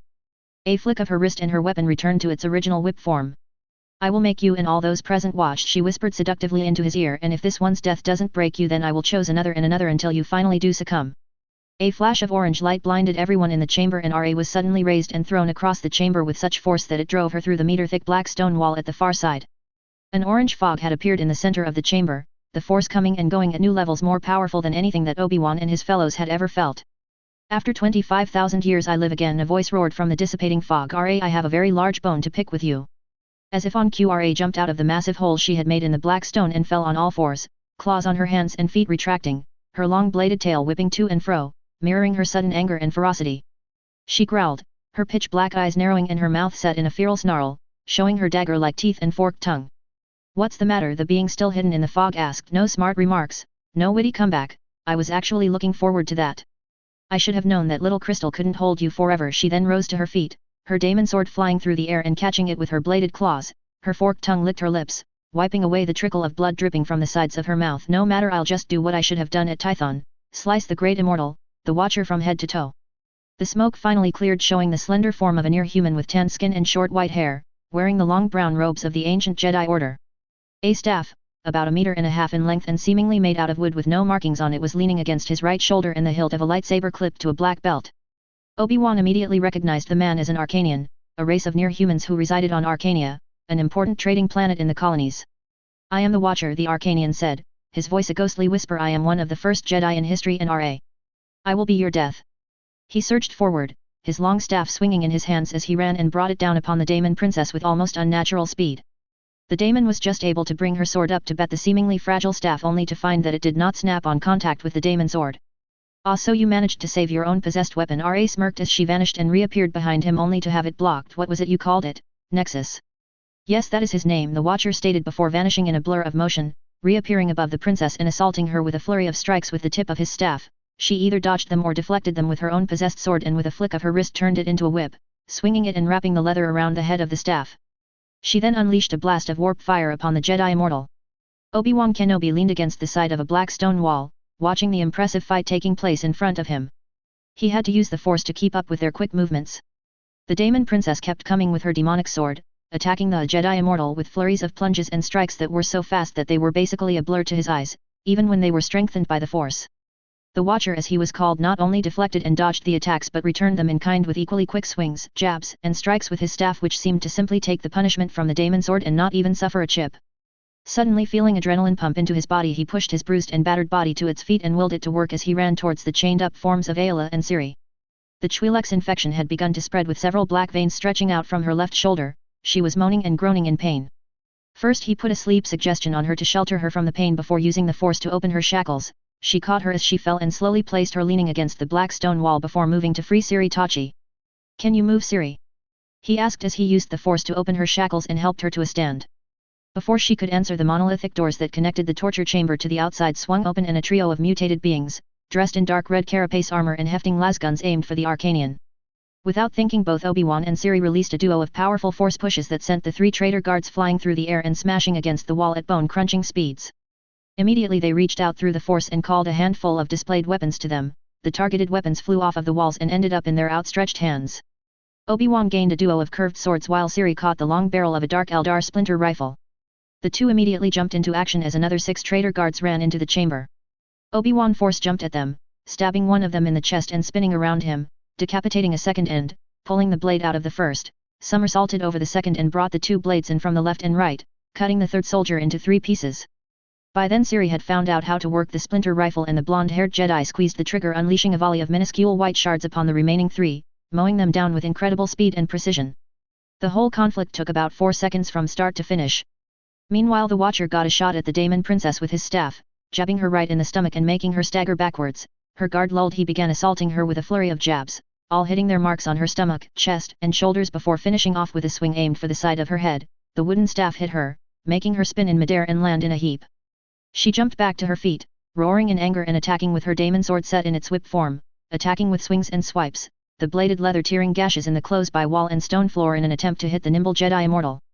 The Watcher started to dance and spin, dodging the potentially fatal swipes and lashes from the Daemon princess's possessed sword/whip. He flicked his wrist and suddenly he showed that his staff was not even a staff but a wooden hilted sword kept in an equally wooden sheath. He dropped the sheath to the stone floor and began muttering something that sounded like an incantation under his breath. Nexus, Jedi Guardian of old, I ask for your strength for this moment. The blade of the recently unsheathed sword began to glow blue with the powers of an ancient Force-sensitive warrior as he continued to dance around the demon. Suddenly sporadic attacks strike. He lunged forward and swung his sword with everything he had before landing in a roll and coming up in a crouch. His sword held firmly in his 2 hands. For a moment all was silent except for the sudden plop of blood as it dripped from the reddened blade of his sword. Then a long gash appeared on the Daemon princess's body, running from the top of her right breast to her left side. Reddish-black blood spilled out of the slash, dropping as pools on the stone floor. A sudden swipe from the Watcher's sword took off her head. Calmly he turned his back on the corpse of Ra and picking up the scabbard for his sword sheathed the weapon before releasing the Jedi around him with a snap of his fingers. They all fell to the floor and landed in a crouch, some perfectly while others, weakened from the tortures that the late Daemon princess put them through, staggered. Immediately Jedi healers Berisophy and Luminara Undalai ran to Ayla's side. checking the Twi'lek's pulse and scanning her with the force while the others grabbed weapons and headed for the door. Her pulse is erratic, Barriss muttered before placing a hand to her friend's forehead. By the force, she's burning up. I'm not surprised, the Watcher said as he fell into a crouch beside them. Those are symptoms of such a warped poison. I've never seen anything like this before, Luminara said as she raised her hands and checked the Twi'lek female through the force, but it's definitely a type of poison that travels through the bloodstream, moving via the veins to internal organs and shutting them down. A decent hypothesis, the Arcanian immortal replied calmly, but slightly wrong with the end result. It doesn't just shut down the organs, it rots them from the inside out. Sith spit, Barriss cursed as she looked down at her tattered clothing. If I only had my equipment or a little bit more rest, I could do something. That will not be necessary, the Watcher replied as he put a four-fingered hand on Ayla's shoulder, where the source of the infection originated. I'll remove this at its source. There was a flash of soft light which emanated from the Watcher's hand and seemed to spread onto Ayla's skin, following the black trails of the tainted veins. The two Jedi healers had never felt anything quite like it before and studied him curiously. They had used the Force to heal seriously wounded individuals before, but never to such an extent as the Arcanian was showing them now. A few moments later he removed his hand from Ayla's shoulder to show that the black veins had vanished and the wound had completely closed, not even leaving any evidence that it was there in the first place. The immortal stood up, leaving the surprised healers to tend to their fellow before walking up to the 5 Jedi who were securing the massive doors to the chamber, armed with an array of lasguns and other alien weapons. You, the Watcher said, pointing to Obi-Wan Kenobi. I take it that you are the highest-ranking Jedi of this little band. I am. Good, the Watcher replied. We need to get out of here. How do you suppose we do that? Obi-Wan replied. Use your imagination, Master Kenobi, the Arcanian replied, a smirk on his face. Let's free the other prisoners and start a mass riot. There's got to be at least 5,000 or 6,000 people trapped within this prison. A good idea, Obi-Wan said with a raised eyebrow, but do you know where the control room that keeps the doors locked or if they are even automated? Actually I do, the Watcher replied, but that's not important. I can open the prison doors from here. How? Has a Jedi's imagination simply ceased to be while I was away? The Watcher asked with a smirk as he snapped his fingers. There's no need to find the locks, if you have the Force anything is possible. Before Obi-Wan could reply he heard the muffled sounds of blast fire, explosions, and amassed screams from above him. He had to reach out with the Force to get a good idea on what was happening. The prisoners had been freed and had just overrun the guards, taking their weapons and using them to force their way further out of the prison to the facilities above ground. Now then, the Arcanian said with a smile on his face, shall we go? The hangar of the Daemon Palace was in complete chaos as red carapace armored trader guards and Chaos Marines formed up in a skirmish line across the several hundred-meter-long circumference of the chamber, firing their bolters and lasguns upon the charging prisoners. Literally thousands of people of dozens of different races were running into the chamber, some hefting lasguns and oversized bolters while others were armed with pistols, iron bars, rocks, and sticks. Dozens of people were mowed down by the chaos skirmish line before the prisoners reached it and subsequently overran it, beating the remaining soldiers to bloody corpses with their weapons. Most of the palace had been overrun by the released prisoners who looted the armories and living quarters of the main structures, grabbing everything that could be considered a weapon and killing any mutated chaos spawn that they found. Without the guidance of their precious Daemon Princess, her troopers didn't know what to do and their counterattack was sporadic and scattered with only the few Chaos Marine squads mounting any kind of successful defense. By the time the Jedi, beaten and battered, entered the hangar, the fight was over and the surviving prisoners were forcing their way aboard the myriad of starships assembled in the hangar. Many were captured private starships and freighters and alliance ships like Corellian corvettes, skipray gunboats, even the massive form of a 600M long dreadnought-class heavy cruiser. As well as this, there was a small line of chaos ships, mostly small frigates and destroyers. We need a ship, the Arcanian muttered as he surveyed the array of vessels set out before them, something strong enough to withstand the ground defenses and break orbit. I would recommend that heavy cruiser, Obi-Wan said as he and Barriss half-carried Ayla towards the starship. It's big and fast enough to take the anti-air fire and get off-world. What about crew? Look around you, Obi-Wan gestured. Most of these people are soldiers and pilots, more than enough for a crew. Quickly the Jedi boarded the 600M long cruiser along with several hundred soldiers and pilots, both Imperium and Alliance. While the wounded were placed in a suddenly overcrowded medical wing, the physically able ran to the vital stations of the ship. Weapon batteries, engine compartments, and the bridge were swarming with people reporting to stations and preparing the small cruiser for liftoff. The Jedi entered the bridge, safely leaving Ayla secure in the medical wing along with revived Jedi healers Barrissifi and Luminara Undali, who immediately began treating the wounded. Who's in charge here? Obi-Wan said in a hoarse voice, drawing the attention of all of the bridge crew. Many stared at him in shock and some began muttering amongst themselves. All knew of the exploits of deceased Jedi Master Obi-Wan Kenobi. That would be me, a tall and well-muscled man, his rugged face covered with scars and appeared to be set in a sneer. I am Commissar Sanders of the 16th Kadian Regiment. Who in the name of the Emperor are you? I am Obi-Wan Kenobi, a Zeltron female, covered in bruises, gasped the negotiator. What are you blabbering about, Zeno? The Commissar growled, seemingly more happy with shooting her than listening to her. He is Obi-Wan Kenobi, a human man said, standing in front of the Zeltron, both to speak to the Commissar and to shield the weakened girl from him. A thought deceased Jedi Master from the Clone Wars era, and he outranks you, Commissar. Really? The Commissar growled, his eyes full of murderous intent. Yes, and considering that I am a commander in the Alliance, he said as he turned to Kenobi, a genuine smile on his face. Congratulations, Kenobi, you've just been brought out of retirement. We await your orders, General Kenobi. Fire up her engines, Kenobi said as he was led to the captain's chair. We're leaving this hell. With a stuttering growl, the cruiser's ancient engines came to life and she hovered into the air, ready to shoot out of the gaping hangar doors. Already dozens of smaller ships, packed with escaping prisoners, were lifting off and flying out of the hangar. As the dreadnought moved forward, anti-air fire spurted into the red sky, turning an ascending YT-600 freighter into a ball of fire. The cruiser exited the hangar and immediately was assaulted by ground-to-air missiles and railgun fire, her shields flaring blue as they absorbed the barrage. Smaller ships from freighters to transports and shuttles flew out with her and were also assaulted by the same ground defenses. The shields of a Lambda-class Imperial shuttle failed and the small ship was hit by a plasma missile, causing it to explode into a dozen pieces. A 300M Longstar Galleon-class frigate suffered a dead hit by a ground-side lance battery, its shields shattered and its hull punctured before it fell to the ground like a stone, secondary fires appearing all over its hull. A quarter of the surviving craft were destroyed before they could break orbit, and the dreadnought cruiser's shields were down to 40%. What was in front of the escaping ships was terrifying. A string of 3 massive blade-shaped battle stations stood in their way, dark lance batteries and missile launchers aiming for the small cluster of freighters and carriers. They fired, sending long lances of thick orange light at the ascending ships. A blockade runner took several lance hits to its stern, causing the entire back half of the corvette to explode.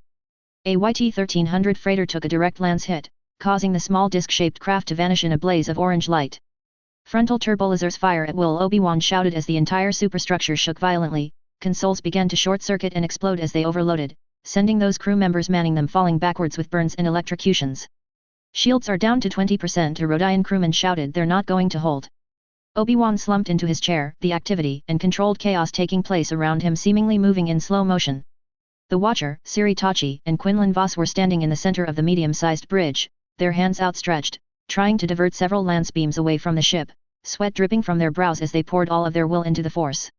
Dozens of lances suddenly bent and flew wide of the dreadnought and the small array of ships surrounding her, but one by one the others fell to the barrage until only 10 of the 50 escaping craft remained space-worthy. The rest nothing more than burning husks drifting in orbit. Lives winked out of existence in the thousands, men and women who were once Imperial guards, stormtroopers, pilots, medical personnel and many other civilians were dying, and the psychic assault threatened to overrun the revived Jedi Master's weakened mental defenses. Unless a miracle happened, nobody would make it out of her alive. This massacre would simply be forgotten until a lone smuggler or explorer discovers it a few hundred years later.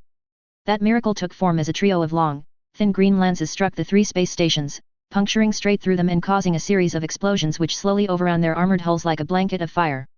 A trio of massive explosions marked the deaths of the 3 battle stations, and aftershocks destroyed half of the orbital defense platforms surrounding them. Obi-Wan stared at the destruction in surprise and awe, wondering if the Force had really answered his silent prayers. He found that he was half right, as 3 massive, dagger-like silhouettes, at least 17 kilometers long each, their hulls painted black and bristling with turbolaser batteries, decloaked in front of the small string of escapee vessels. A few seconds later another star dreadnought which he recognized as an Executor class also decloaked right in front of the escapee fleet.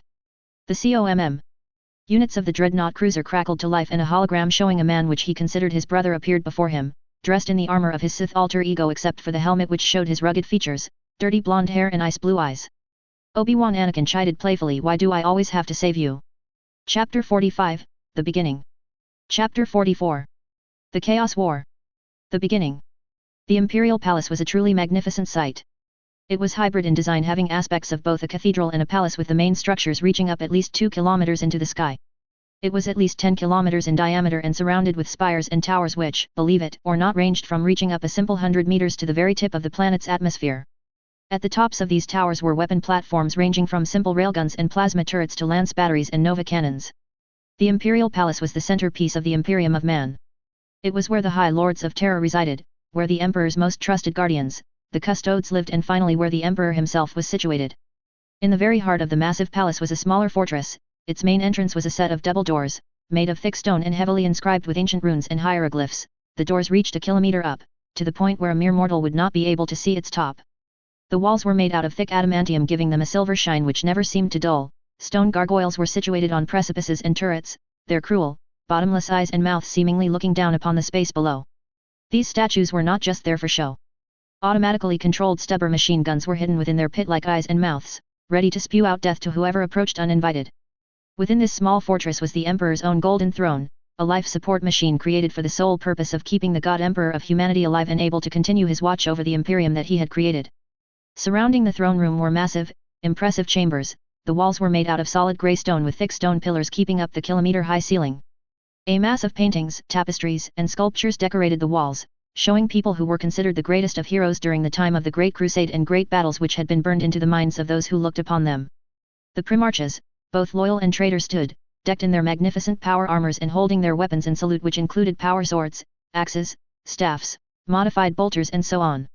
However, while those Primarchs who remained loyal stood proud and tall, those Primarchs whom turned their back on the Emperor were kneeling, as if begging forgiveness from the man who was basically their own father. The fortress was under heavy guard, not by any mortal man but by the most deadly defenses imaginable. The automated defenses were controlled by the Emperor's psychic powers, and a full squad of golden armored titans stood guard at all of the entrance points, unmoving and unyielding, their deadly heavy bolter cannons and main beam cannons swiveling to and fro, forever scanning the chamber they were assigned to for any threat. As if to add to the defenses, the main stone doors could only be opened by the super brute strength of the titans.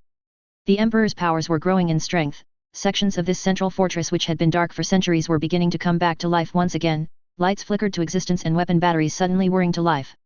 Eventually he will be able to control the defenses of the entire fortress itself. The Bacta was doing its job and doing it well. In the months since the healing liquid had been received, he had felt himself slowly recovering from the near-fatal wounds that he received from his son Horus. But the recovery was still slow, his cells regenerating and his organs being revived by the bluish liquid.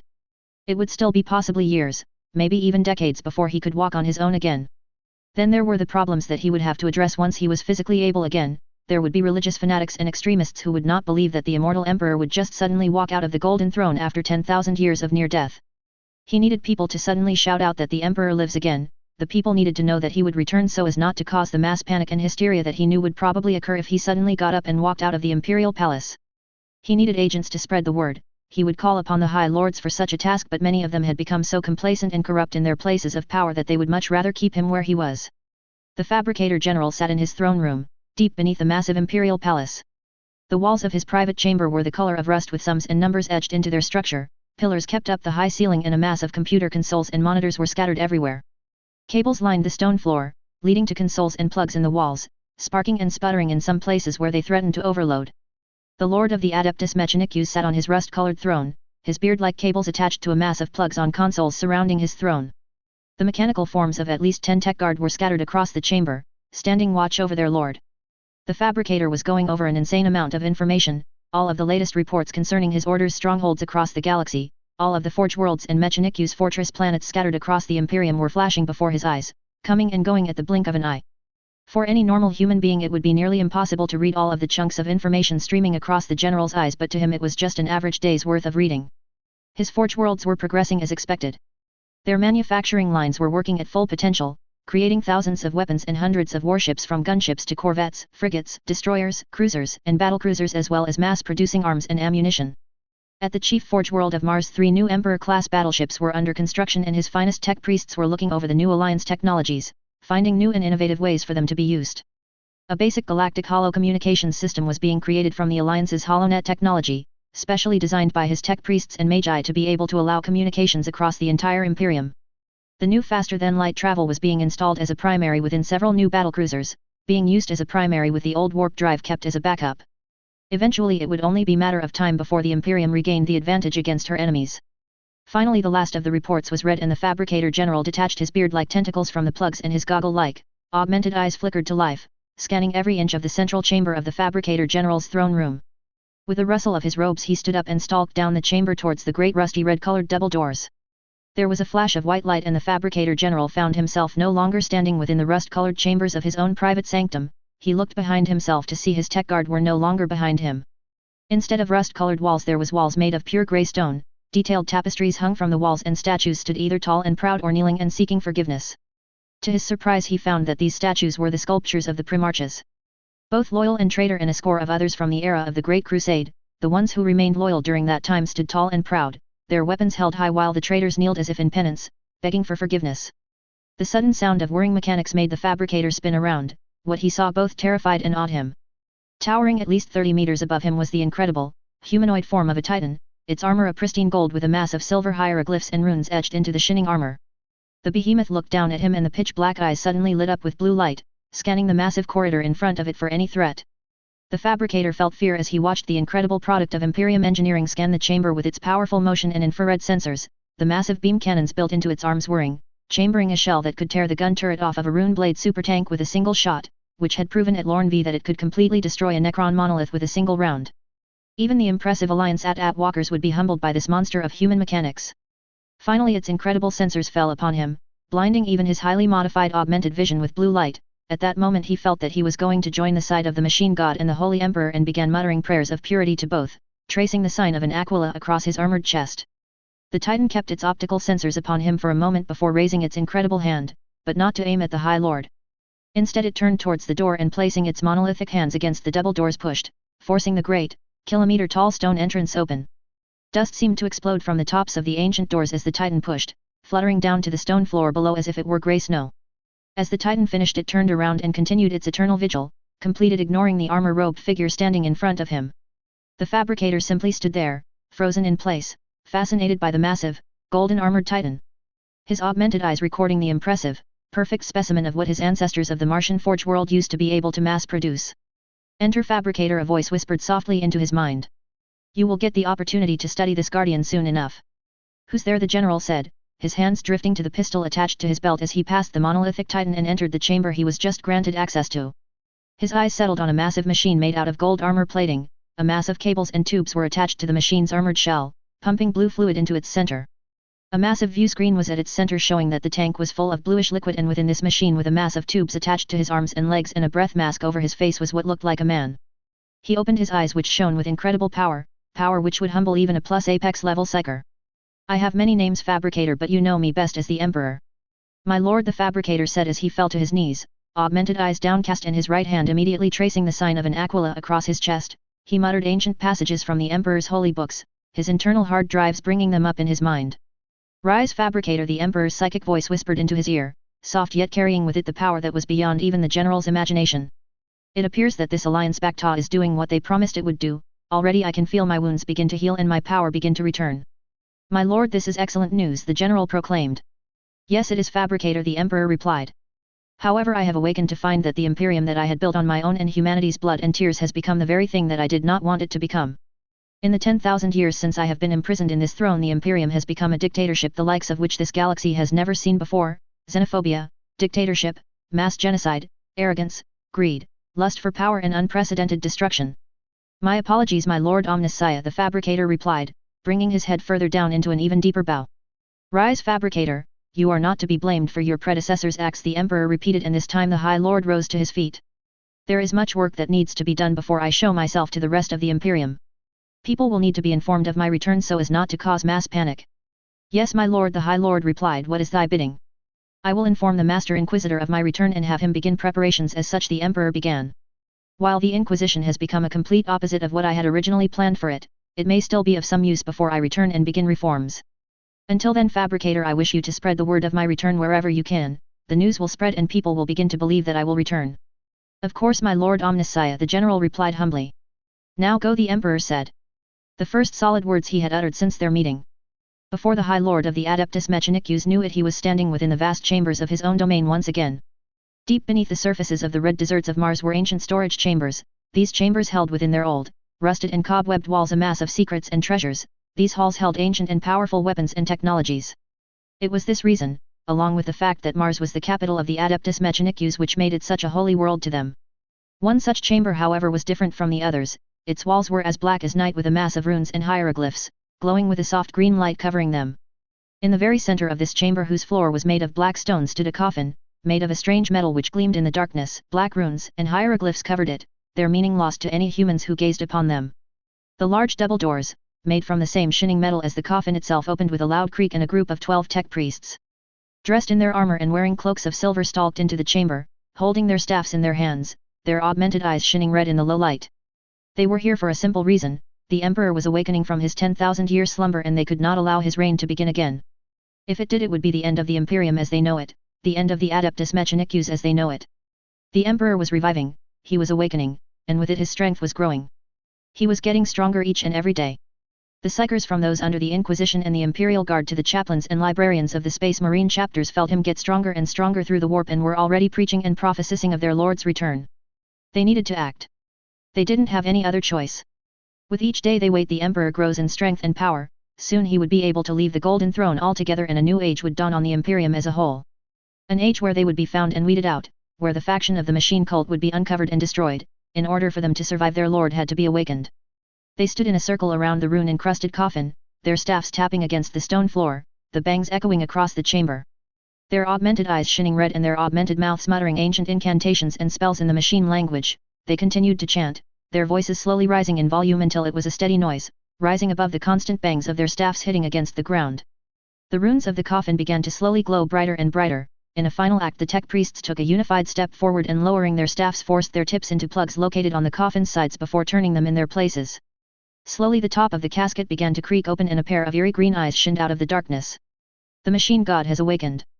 A present for the Warhammer fans out there. Hope you guys enjoyed that little part with the Titan and I hope I got his design right. Never really read much on Titans, the only Titan I have ever seen was the half-destroyed one in the Warhammer game Winter Assault, so I pretty much based the description on that. Chapter 46, Darklings, Lightlings and Jedi, Part I. Chapter 45. Darklings, Lightlings and Jedi. Part I. Within the farthest reaches of deep space, the Eldar craft world of Siamhan roared through the darkness, the world-sized vessel's mighty engines carrying it across the very fabric of space at maximum impulse speed, far away from any enemy stronghold, be it Orc, Chaos, Necron, Tyranid, or even Imperium. Small fleet squadrons of Eldar warships flew around her, looking like insects in comparison, their own engines easily keeping up with their fleeting mothership. The interior structure of the craft world was similar to that of any starship, only hundreds, maybe even thousands times the size. The ship, the product of the very best of Eldar engineering, was created for the purpose of its inhabitants, the last remaining survivors of an ancient world of an even more ancient empire, to live on and sustain themselves. Imperial records speculated that these giants held millions of Eldar, but in reality it held within its monolithic hull billions of beings, perhaps more. The interior of the vessel's superstructure was made up of thousands of levels, some simple decks, others made to hold a city, or a forest. Something that reminded the inhabitants of their home world. Even when you think you are at the top of the craft world, it was very possible that there was a deck above you.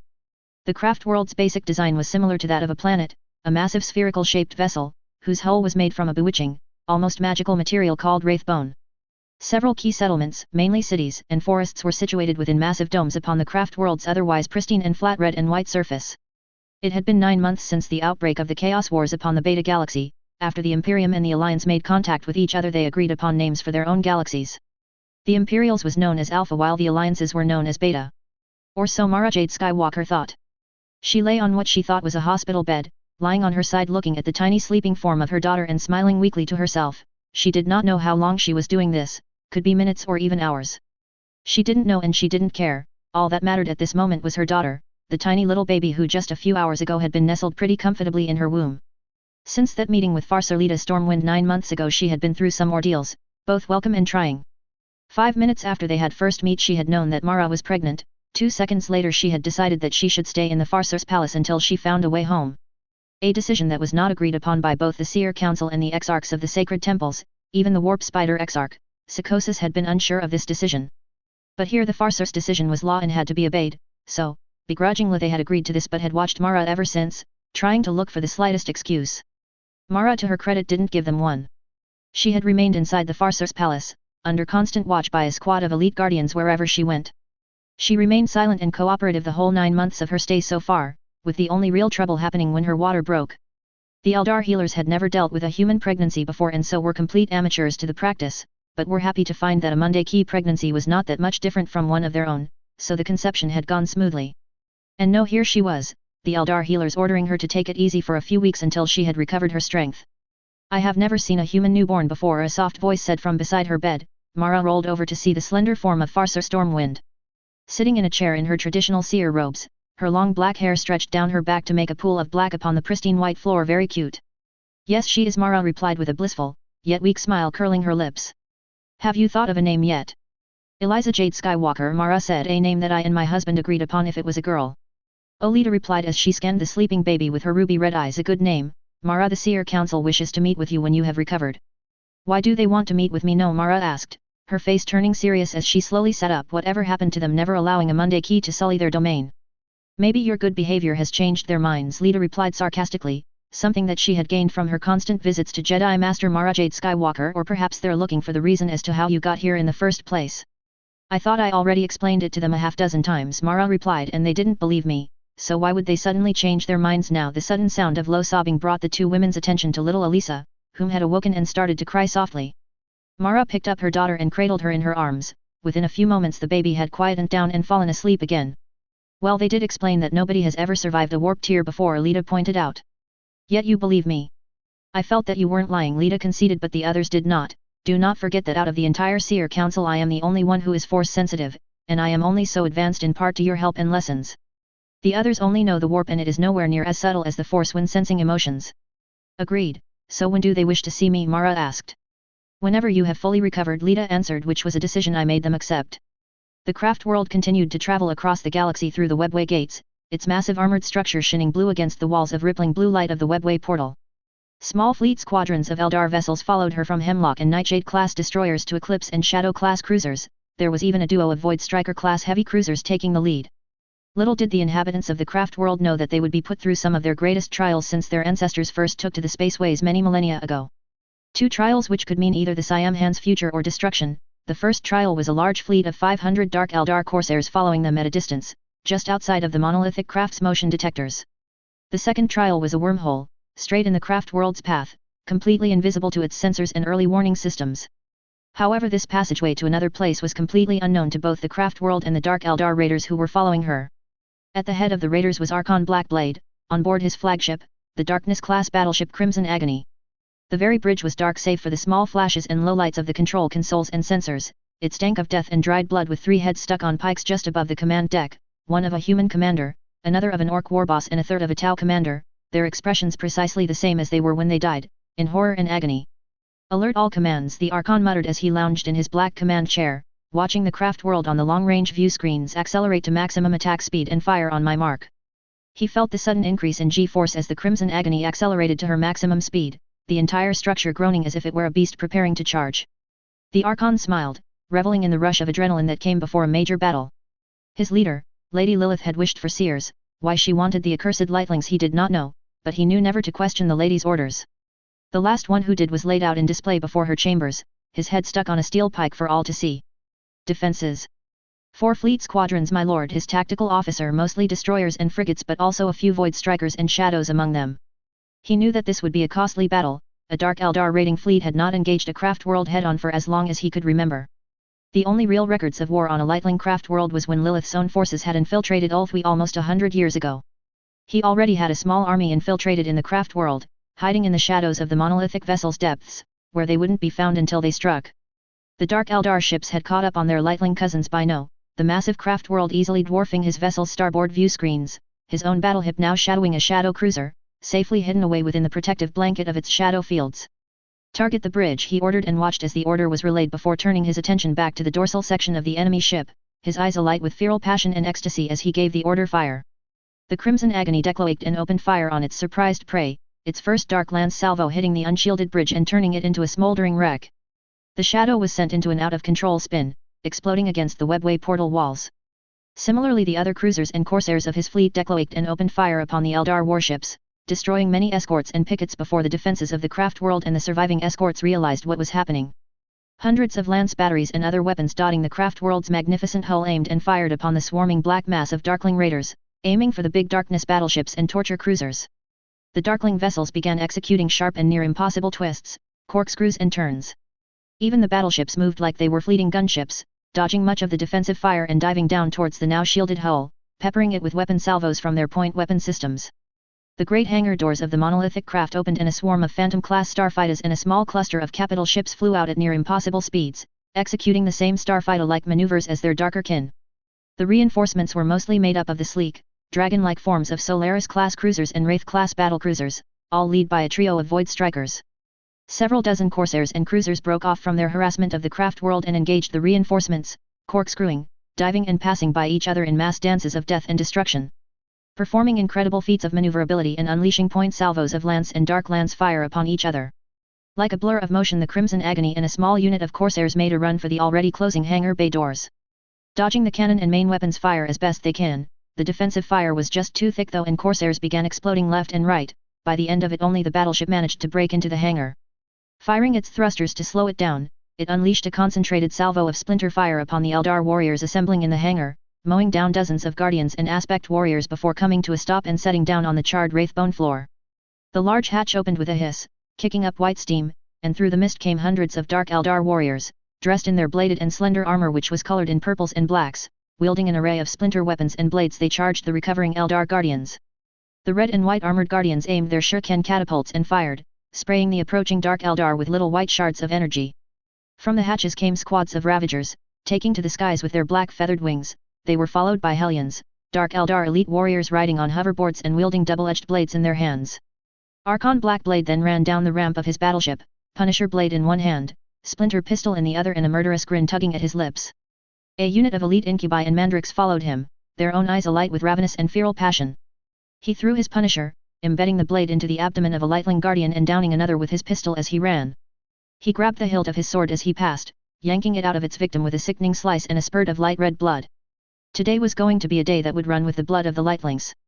Already he felt his kin who were hidden in the bowls of the craft world, thereby a few warp-torn portals that were made within the mammoth vessel jump into action. Moving towards the upper levels of the craft world, their targets were anywhere where a seer would be. Little did the Eldar and their dark kin know that the wormhole was fast approaching, and they were so occupied by the sudden battle that none of those based on long-range sensors saw its approach. Even the seers and farseers of the craft world didn't see it or what was awaiting them at the other side. Anakin Skywalker stood in his personal quarters, gazing out intently at the stars that seemed to stretch for an eternity. They were no far away from that prison planet where they found the mass of POWs and 20 Jedi, several of whom he knew and considered friends in his past life, before he became the black armored form that tormented the galaxy for 2 decades and whom was responsible, either directly or indirectly, with their deaths. It was this very fact that he felt so ashamed that he was too afraid to look them in the eye. He was afraid that they would hate him, although he wouldn't blame them if they did. He had checked on their progress though. Out of all the prisoners it was Obi-Wan and Ayla who were hurt the most. Obviously they had become the favorite toys to that demonic bitch. Obi-Wan's wounds were mostly physical with cuts, slashes and bruises. He had been burned, frozen, and Force knew what else, but he would make a full recovery in a few months. It was Ayla who was hurt the most, burned, frozen, beaten, violated in both the mind and the body. Then there was that poison that the daemon had cut into her veins. Her recovery would be slow and painful, but with her master, Quinlan Vos, and her best friend Kit Fisto right beside her, he was confident that she would recover. He would be there as well if she would forgive him. If it wasn't for the actions of the Jedi Immortal known as the Watcher, he was sure that the battle would have been harder and the death toll greater. The others weren't so badly hurt with cuts, slices and bruises. The roster of the 20 surviving Jedi included Obi-Wan Kenobi, Siri Tachi, Aayla Secura, Quinlan Vos, Kit Fisto, Barisifi, and Luminara Undalai, all from his era, all whom he knew. The rest were Jedi that reported themselves as alive during the 1,000 years ago Sith Wars. The Watcher was further back still, from an era before the Force Wars nearly 25,000 years ago.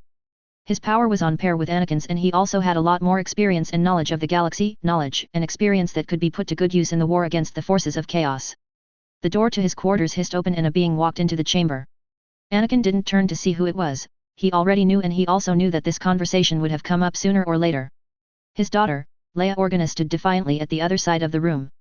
She reminded him so much of his love Padme, who was out there in the galaxy, with the Jedi whom he would trust with his life, secretly spying on the Inquisition of the Imperium. He did not know where she was but knew that she could look after herself. "I hated you," Leia began. "After the Death Star destroyed Alderaan so long ago, I hated you with every fiber of my being." "Yes, I thought you would have, Leia," Anakin replied as he turned around and walked over to her, "and I don't blame you for hating me now or back then. I did horrible things, unforgivable things, things that will haunt my nightmares for the rest of my days." He then sat down on an armchair and gestured her to do the same, which she hesitantly did so, sitting down on another armchair across from him. "Why did you do it?"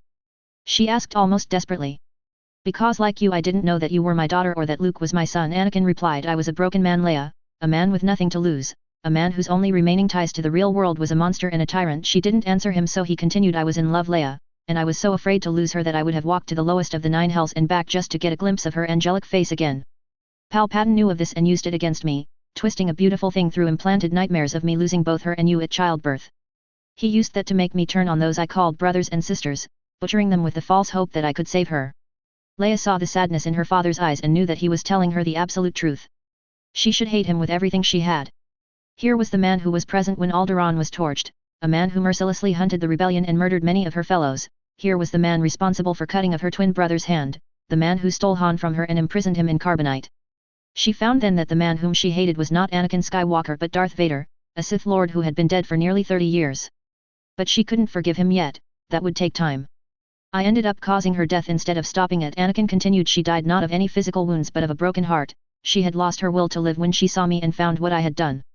When it was over I had killed everyone important to me, my friends and family lay dead at my feet, my master had been forced into exile by my misplaced hatred and above it all was Sidious, cackling. I think I understand why you did it, Leia answered after a few moments of tense silence, but I can't forgive you because of this, I can't. And I don't want you to, Anakin replied. I don't want you to give me your forgiveness, Leia, I want to earn it. I know that we could never have a father-slash-daughter relationship, but as long as I earn your forgiveness and all those that I have hurt, then I will finally feel at peace. My mother, Leia said suddenly. Did she return with you? Yes, she did, Anakin replied, a smile spreading across his face as he remembered his angel's smile, but I don't know where she is yet. A sudden spark through the Force snapped the two out of their conversation. They both jumped out of their chairs and stared out of the viewport at the sudden blue disk of light that had just appeared in the once tranquil space several million kilometers away from his fleet. A wormhole, Leia gasped. Here. Something's coming through, Anakin muttered as he expanded his Force awareness through the entire solar system. What? Leia asked, her training in the Force nowhere near as advanced as her father. Something big.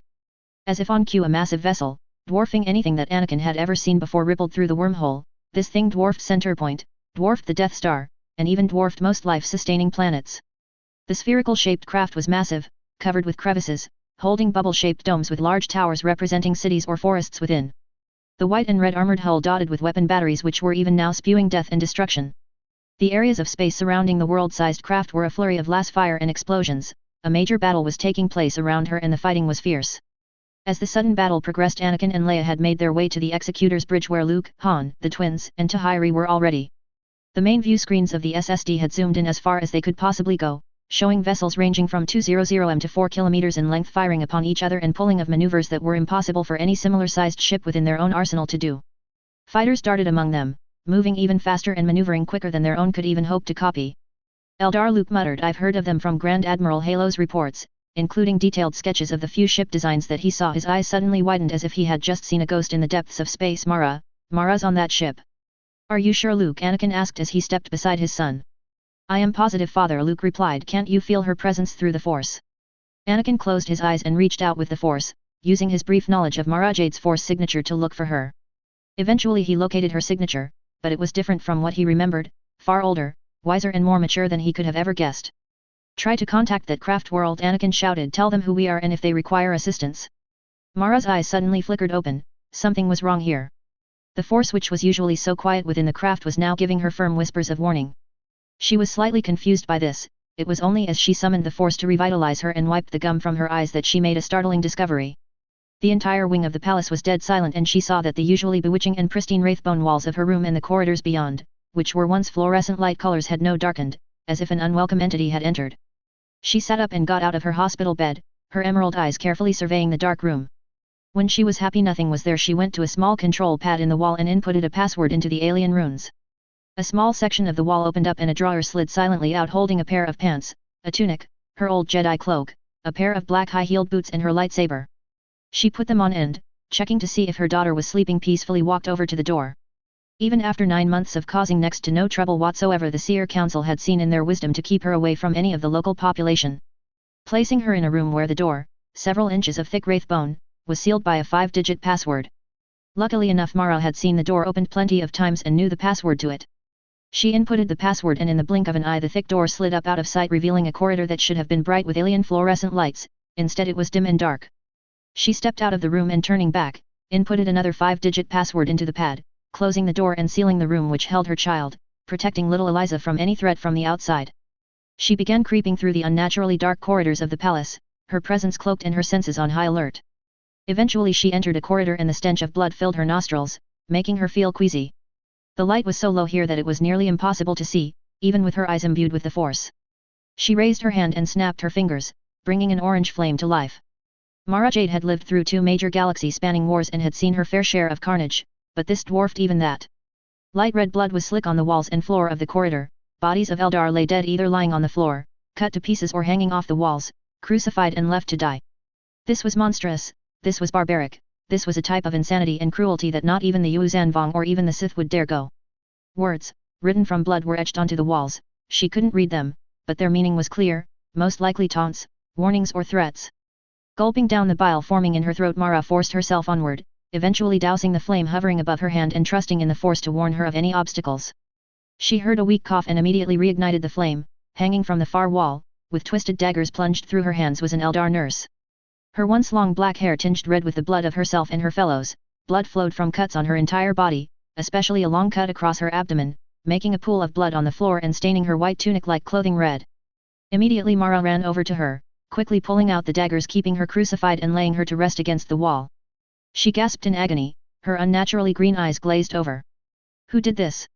Mara asked, loud enough so that the dying girl could hear her. She was no medic, but she knew that she could do nothing for the woman. "The Dark Kin," she responded weakly, her voice barely a whisper. "Dark Eldar, they took us by surprise, butchering the Guardians, then us." Dark Eldar, Farser Stormwind had told Mara about them, and from what they heard they were pure evil in the most basic sense. They were what chaos was to the Imperium, what Sith was to Jedi, malicious and cruel beings who found another way of escaping the fall, a way through the blood and torture of countless innocent victims.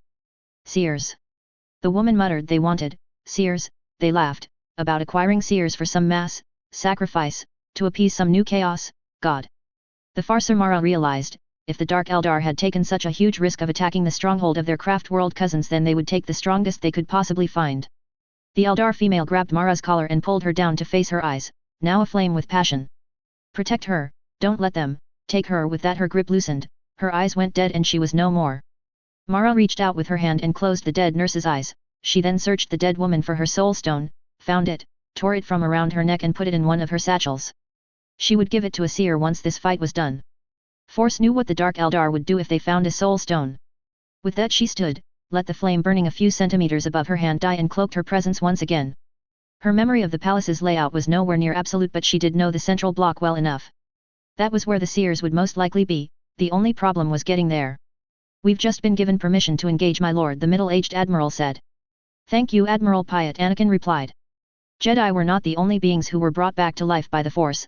A swath of fallen war heroes from both the Clone Wars, Galactic Civil War and Yuuzhan Vong Wars had come with them, including Admiral Piet, the last commanding officer of the SSD Executor who died with his ship as it plunged into the second Death Star. Now both the Executor and its valiant commander were back and ready for a fight. "Order the Eclipses to charge their super lasers and take aim for the 3 biggest ships they can find," Anakin continued as he surveyed the battle that his fleet were about to charge head-on into. "There's about 500 enemy ships out there," Luke said, "and only about 90 of us." "We've got the firepower and the durability," Anakin replied. "If we advance in a dense cluster we may be able to pick them off as they come." The 3 Eclipses then fired their super lasers. 3 long lances of green light streamed out into the fabric of space, catching 3 of the Dark Eldar's battleships head-on and reducing them to their basic atoms. Aftershocks followed, either destroying or crippling the support ships around them. As one, the fleet vanished from view and reappeared within the massive battle, their main batteries unleashing a deadly volley, catching the Dark Eldar completely by surprise and letting the craft world Eldar regroup. Such a risky maneuver through hyperspace did have its losses on the Jedi fleet, however, with a Providence carrier crashing head-on into a Corsair escort, destroying the Dark Eldar ship and seriously damaging the carrier. An old Venator Star Destroyer plunged into a torture cruiser and the 2 vessels exploded in a massive ball of fire and debris. The Executor immediately took the lead of the fleet, her several thousand-plus weapon batteries spewing out a destructive barrage of death upon the Dark Eldar ships. The Dark Eldar ships immediately recovered and dived towards the new enemy, their incredibly nimble craft moving like ships a tenth of their size, dodging the lances of turbolaser fire and retaliating with their own splinter cannons and dark lance batteries. A Star Destroyer lost its main bridge tower and began to drift out of the battle line, the enemy craft continuing to pour weapons fire onto her even when its shields died and its hull was punctured. It was only then that the angered Eldar of the Siam Han fleet regrouped and counterattacked with such ferocity and cunning that the Jedi's harassers were forced to break off their attack. It was only then that the Dark Eldar saw their mistake. In their eagerness to strike at the new fleet they forgot about their craft world kin and were now caught between 2 forces that moved in on them like a pair of pincers. The Dark Eldar panicked and began to scatter, their still 200-plus fleet making a run against the blockade and retreating to open space. Out of those 200 another 50 was lost to combined fire. The remaining 150 vessels however broke past the blockading fleet and vanished as they activated their faster-than-light engines. "That's the fleet down," Anakin muttered before turning to his son Luke. "Gather a team of Jedi and assemble at the hangar, go in on the Millennium Falcon and rescue your wife." Luke didn't need to be told twice. He immediately spun around and moved out of the bridge with Han, Jaina, Jason, and Tahiri following close behind. Anakin had already gathered another 6 Jedi Knights and 20 armed guards at the hangar bay where they would assist Luke in getting on the craft world and retrieving his wife, these Jedi were professionals who knew infiltration well. Mara jumped to the side, missing the thrusting bayonet of a splinter rifles and swung with her emerald-bladed lightsaber, cutting the Darkling in half at the waist. She then jumped high into the air and somersaulted, missing a barrage of splinter fire by millimeters. She hit the ground in a roll and coming up in a crouch unleashed a powerful force push which sent another 2 Dark Eldar warriors flying over the railing and down to the ground floor several dozen meters below. She was breathing heavily by now and felt exhausted, being inactive for the better part of 6 months was beginning to show, her movements were slowing and her entire body ached. The main battle for the palace was taking place below with columns of Eldar guardians marching towards the undisciplined ranks of Dark Eldar warriors and wishes, their long shuriken catapults spraying a deadly barrage of minuscule white shards at their dark kin who danced and spun, dodging the barrage. Smaller skirmishes were taking place all across the palace with some being won by Eldar and others by their dark kin. This entire scenario was just a diversion, Mara felt it, their targets weren't the regular soldiers but the seers and farseers, for that they needed their best troops like the incubi and the deadly mandrakes. Taking a deep breath Mara began running, jumping on top of the railing and across the main ground floor, her lightsaber alive with emerald green light in her hands. Her target was a group of wishes who were approaching a beleaguered squad of Eldar banshees. She dived across the space and decapitated one of the wishes in midair before falling into a crouch, deflecting splinter rounds with her lightsaber. She mentally concentrated on a piece of debris, lifting it and sending it hurtling towards the surprised wishes. The banshees took the initiative, screaming war cries and charging the now confused female darklings with their witchblades held high. The battle didn't take long with the banshees cutting down the wishes with such passion that it flowed through the force like a raging river. By the time the last wish had been left dead on the ground Mara turned to stare straight into the face mask of the lead banshee. "How did you get out of your room?" she asked suddenly. "You guys really underestimate us," Charum Mara replied with a grin using the same password over and over again. "It was only a matter of time until I found it out." The banshee growled angrily, her lust for battle still nowhere near spent. Mara looked her straight through her eye visors, knowing full well that she needed help to get to the upper levels.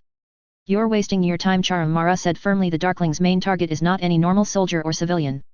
They're after seers, especially farseers." "How do you know this, Monday Key?" "One of their victims told me the information," Mara replied, knowing full well that the banshee knew she was telling the truth. "Now are you coming with me or not? This is just a question, so please don't bite my head off for an amateur in Warhammer. I'm thinking of a slightly romantic relationship between Gabriel and Ishta. I could forget it, but I think that part of the story will become a little lifeless if I don't. Should I go through with it or just forget it? I have heard from a few of the books that it had happened before, then again it was the ramblings of a man who also said that he was a water-caste diplomat." Chapter 47, Darklings, Lightlings and Jedi, Part 2. Chapter 46. Darklings, Lightlings and Jedi. Part 2. The Millennium Falcon was one of the most famous ships in the galaxy's history, a heavily modified YT-1300 freighter, piloted by the famous ex-smuggler Han Solo. It was a vessel that survived countless encounters and battles from as far back as the beginning of the Galactic Civil War until now.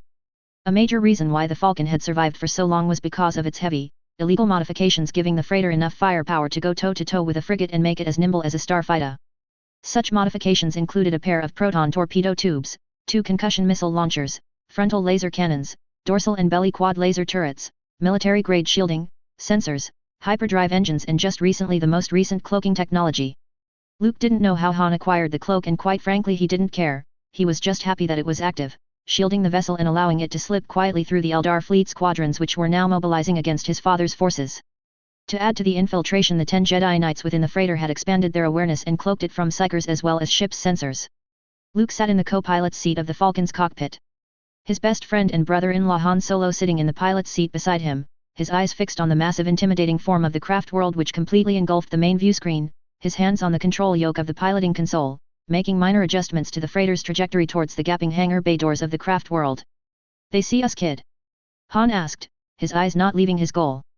"No," Luke replied, a now rare smile gracing his lips. "They have no idea that we're here." "Hallelujah to Jedi cloaking techniques," Han muttered. "Hallelujah to that cloaking device you got for this old bucket of bolts. Hey, this ship is still as good as she was when I got her. So she was falling apart then too?" Luke asked with a chuckle. Han huffed and returned his attention to his job. Luke had been decimated when Mara vanished just over a year ago. Even now he was still not the same guy that he knew. He had become a shadow of what he once was, and his son Ben, now 7 years old, had also been decimated after his mother's supposed death. Even now Luke didn't seem to believe what his sixth sense, the Force, was telling him, and Han believed that Luke wouldn't believe that his wife was alive until he saw her and held her in his arms. It was exactly what would happen to him if he lost Leia. Finally the Falcon passed through the decimated hangar doors into a chamber bigger than anything they had ever seen before. The chamber stretched for as far and as high as the naked eye could see. Ships lay docked in the walls of the chamber, which was almost 3 kilometers wide. But the duo's attention was brought to a massive 3 kilometers long, sleek vessel landed in the center of the hangar, colored in blacks and purples and shaped like a blade with a scorpion tail in the dorsal section. Flashes of white light and small explosions dotted the landscape surrounding the battleship, showing columns of red and white armored guardians and aspect warriors mixed in with the black and purple armored forms of dark Eldar warriors and a mass of other elite troopers. Several hundred meters away, the modified freighter hovered, watching the main battle and doing last-second checks before they launched their attacks. Han was busy pulling switches and levers, arming the proton torpedo tubes and main laser cannons. Right, Han started before putting his hand over the mic and turning to Luke. What's the names of those two on the quads? Luminera Undalai and Barisifi, Luke replied in an equally hushed tone. Luminera, Baris. You guys ready? Bring them on, the younger tone of Baris piped up. We're ready, Luminera added more seriously. Whenever you're ready, General Solo, Luke said with a mock salute as he rose from his seat and headed towards the main chamber of the Falcon, obviously to prepare the strike team for a fight. Okay, Han replied as he cracked his knuckles and placed his hands on the control yokes, bringing the old Corellian freighter forward. The freighter immediately accelerated. Its cloak deactivating as it fired a pair of proton torpedoes and a volley of blast fire from its main laser cannons and quad turrets. The torpedoes hit the unshielded vessel head-on and exploding on impact, tearing through the large vessel's dorsal section with the last fire peppering the hull, damaging the already crippled battleship more and making it completely unable to enter space again.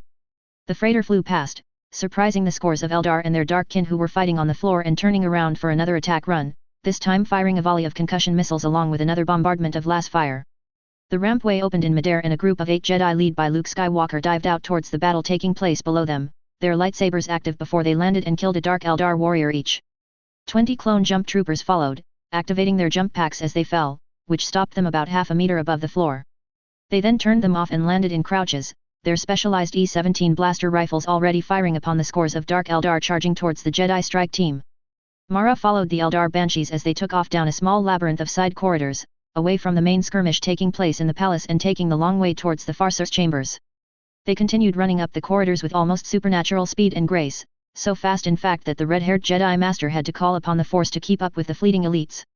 Eventually they came to a chamber shining white with wraithbone, and at the sides of this small chamber were 4 pools, full of some kind of bluish liquid. Through the Force, Mara could have sworn that she could feel emotions and thoughts escaping the pool, almost as if they were a living, breathing entity.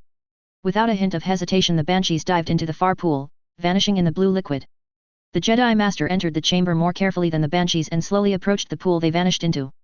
She looked down into the liquid, expecting to see her own reflection in the shining blue water. Instead she saw a bird's-eye view of the reception chamber directly outside of the Farseer's main chambers, a massive hall that's walls shined from wraithbone, pillars were strategically placed along the walls, keeping up the equally magnificent ceiling. Other than that, the chamber was bare, the wraithbone doing the decoration for it with illusions of what a visitor expected the hall to look like. On the floors were the Banshees, fighting with a squad of incubi warriors with such passion and determination that it couldn't be matched. As Mara touched the pool, the liquid turned red and the psychic voices started to whisper warnings into her mind. She was an unknown to the spirits of the craft world's infinity circuit, the fact that she was human probably had something to do with it as well. She was jumping in, no matter how the spirits that infested the spirit pool felt, but just as she prepared to jump in, she heard the blood-curdling sound of a death scream. She spun around in time to see an Eldar guardian fall to his knees outside of the chamber, his abdomen cut open and his blood flowed down his psychoplastic armor and forming a pool of crimson on the floor. As he fell forward, a swath of dark Eldar warriors ran into the chamber, either wearing their nightmarish helmets or without, showing their sickly pale skin, crazed eyes, and black teeth. Armed with splinter rifles and a mass of twisted, bending, and in some cases forked blades held in their free hands and clenched between their teeth. Their intentions were clear: they wanted to decapitate her, mutilate her and cart her off to their torture chambers on whatever nightmarish world they called home. Mara snorted, "Let them try." She then fell into a defensive Sorcerer stance and readied herself for the battle to come. Let them come, the Jedi will dance and all around her would die. Anakin Skywalker stood at his daughter's side, watching as she negotiated with the Siamhan superior officer, a male Eldar who had introduced himself as High Admiral Eldran Sylvanet, Supreme Commander of the Siamhan's combined defensive and offensive fleet. She not only physically resembled his wife in appearance, she also had Padme's keen mind and natural negotiating ability. She stood beside him, dressed in a simple white dress with a black belt slung around her waist, the silvery hilt of a lightsaber holstered. It was this weapon that both he and his daughter had that got the attention of the High Admiral, but he was still being cryptic. "High Admiral," Leia said, her dark brown eyes fixed upon his silvery orbs, "please listen to what I have to say. I know that sending a team of Jedi and troopers into your craft world may have not been the most wise decision to make, but I can assure you that they will take no action against your forces." "You expect me to take your word for it, Monday Key?" the High Admiral bit back, his disgust clear in his voice. Right then, Leia returned heatedly. If we had not acted, then what would have happened? You would just simply return Mara Jade Skywalker back to us without a fuss. I find that doubtful, plus the fact that if the Jedi team had not infiltrated your home, then more of your kind would fall to your dark kin. Anakin hid a smile. She may have had his wife's looks and political mind, but she had his short-fussed temper and way of speaking her mind no matter what. Enough, Anakin said, raising his hand to silence both his daughter and the Supreme Commander. We will discuss the outcome of our hurried action later. The fact of the matter is our people are in your city fighting with your soldiers against these pirates and raiders. As my daughter here has already explained, we are here to offer our assistance. And you expect me to believe that you would simply help us out of the kindness of your heart? No, we simply wish that our people are returned to us once the battle is finished, including Mara Jade. Anakin retorted lightly. If being in the netherworld for nearly 3 decades had one good effect on him, it was learning patience. Chara spun on her heel, her witchblade moving as fluently as her body as she parried and countered the attacks of the incubi attacking her. The incubi was no amateur to a battlefield. He himself danced his own fluent dance of death, striking at her with almost sadistically articulate strokes. He still had one weakness that she did not. He enjoyed the battle too much, and in doing so he was bound to get cocky and give her an opening. He did, and she took it. Feigning a swing into his abdomen, she abruptly changed the direction of her blade, bringing it up and cutting through his chin, slicing his head neatly in half. She spun around, the now limp body falling forwards to the floor, and surveyed the chamber before her.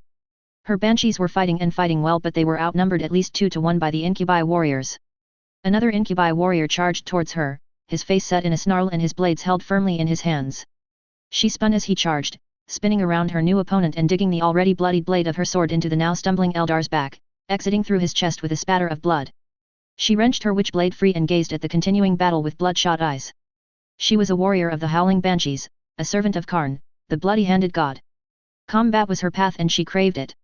She craved for her blade to taste blood, she craved to dance the dance of death, she craved to live and die by the stroke of a sword. My lady, one of her warriors, Drnia called as she jumped beside her. Do you sense it? Yes, Chara replied as she turned to glance at the spirit pool where they had entered the chamber. The darkness is almost palpable. More of the dark kin were coming, their lust to inflict pain and death palpable to her fledgling psychic abilities. At least 50 warriors, led by a being whose darkness and lust to cause unimaginable pain and suffering. A sudden psychic assault made her stumble backwards, forcing her to close herself off from the warp. A Mandric was coming. Can you handle this? Easily, ma'am, Drnia replied before drawing her second witchblade and spinning both weapons in her hands. We'll rescue the farcer. She had them in a bottleneck, fought them back into the corridor and kept them there. She spun and danced at the mouth to the room, her emerald lightsaber a blur of motion as she deflecting splinter rounds and parried poison-covered blades. Dark Eldar flew forward and just as quickly fell to her blade, losing limbs and heads. Weapons lay cut in half on the wraith bone, and blood spattered the walls and floor. This was a dance of the Force, a dance of death. One wrong move could prove to be fatal. One slip of her guard would mean a cut or a slice that could prove lethal. Still, Mara spun and danced, looking more like a true warrior of the Force than any other time she had in her life. The Force was with her, the Force was controlling her, and she let it do as it wills. Slowly the bodies at her feet turned into a mound and the surviving warriors had to clamber over it before facing her. A second later and they fell onto the pile, adding to its height and making it more difficult for the warrior behind to face her. As the seconds turned into minutes and the minutes into a half hour, she had already gone past her physical limits. The only reason she was continuing with such ferocity was because she was calling completely upon the Force. Even her adrenaline boost was exhausted. The dance was slowing. Her entire body ached even with the soothing balm of the Force upon her. Now every once in a while one of the warriors was getting a lucky shot, cutting and nicking her body with their poison-covered blades. Red blood trickled from the gashes on her arms, legs and sides, tainted purple from the paralysis toxins. She knew what these poisons did. They didn't kill the victim. They paralyzed the target so that she could be dragged back to their world, enslaved, tortured and thrown into their colosseums as gladiators until she fell.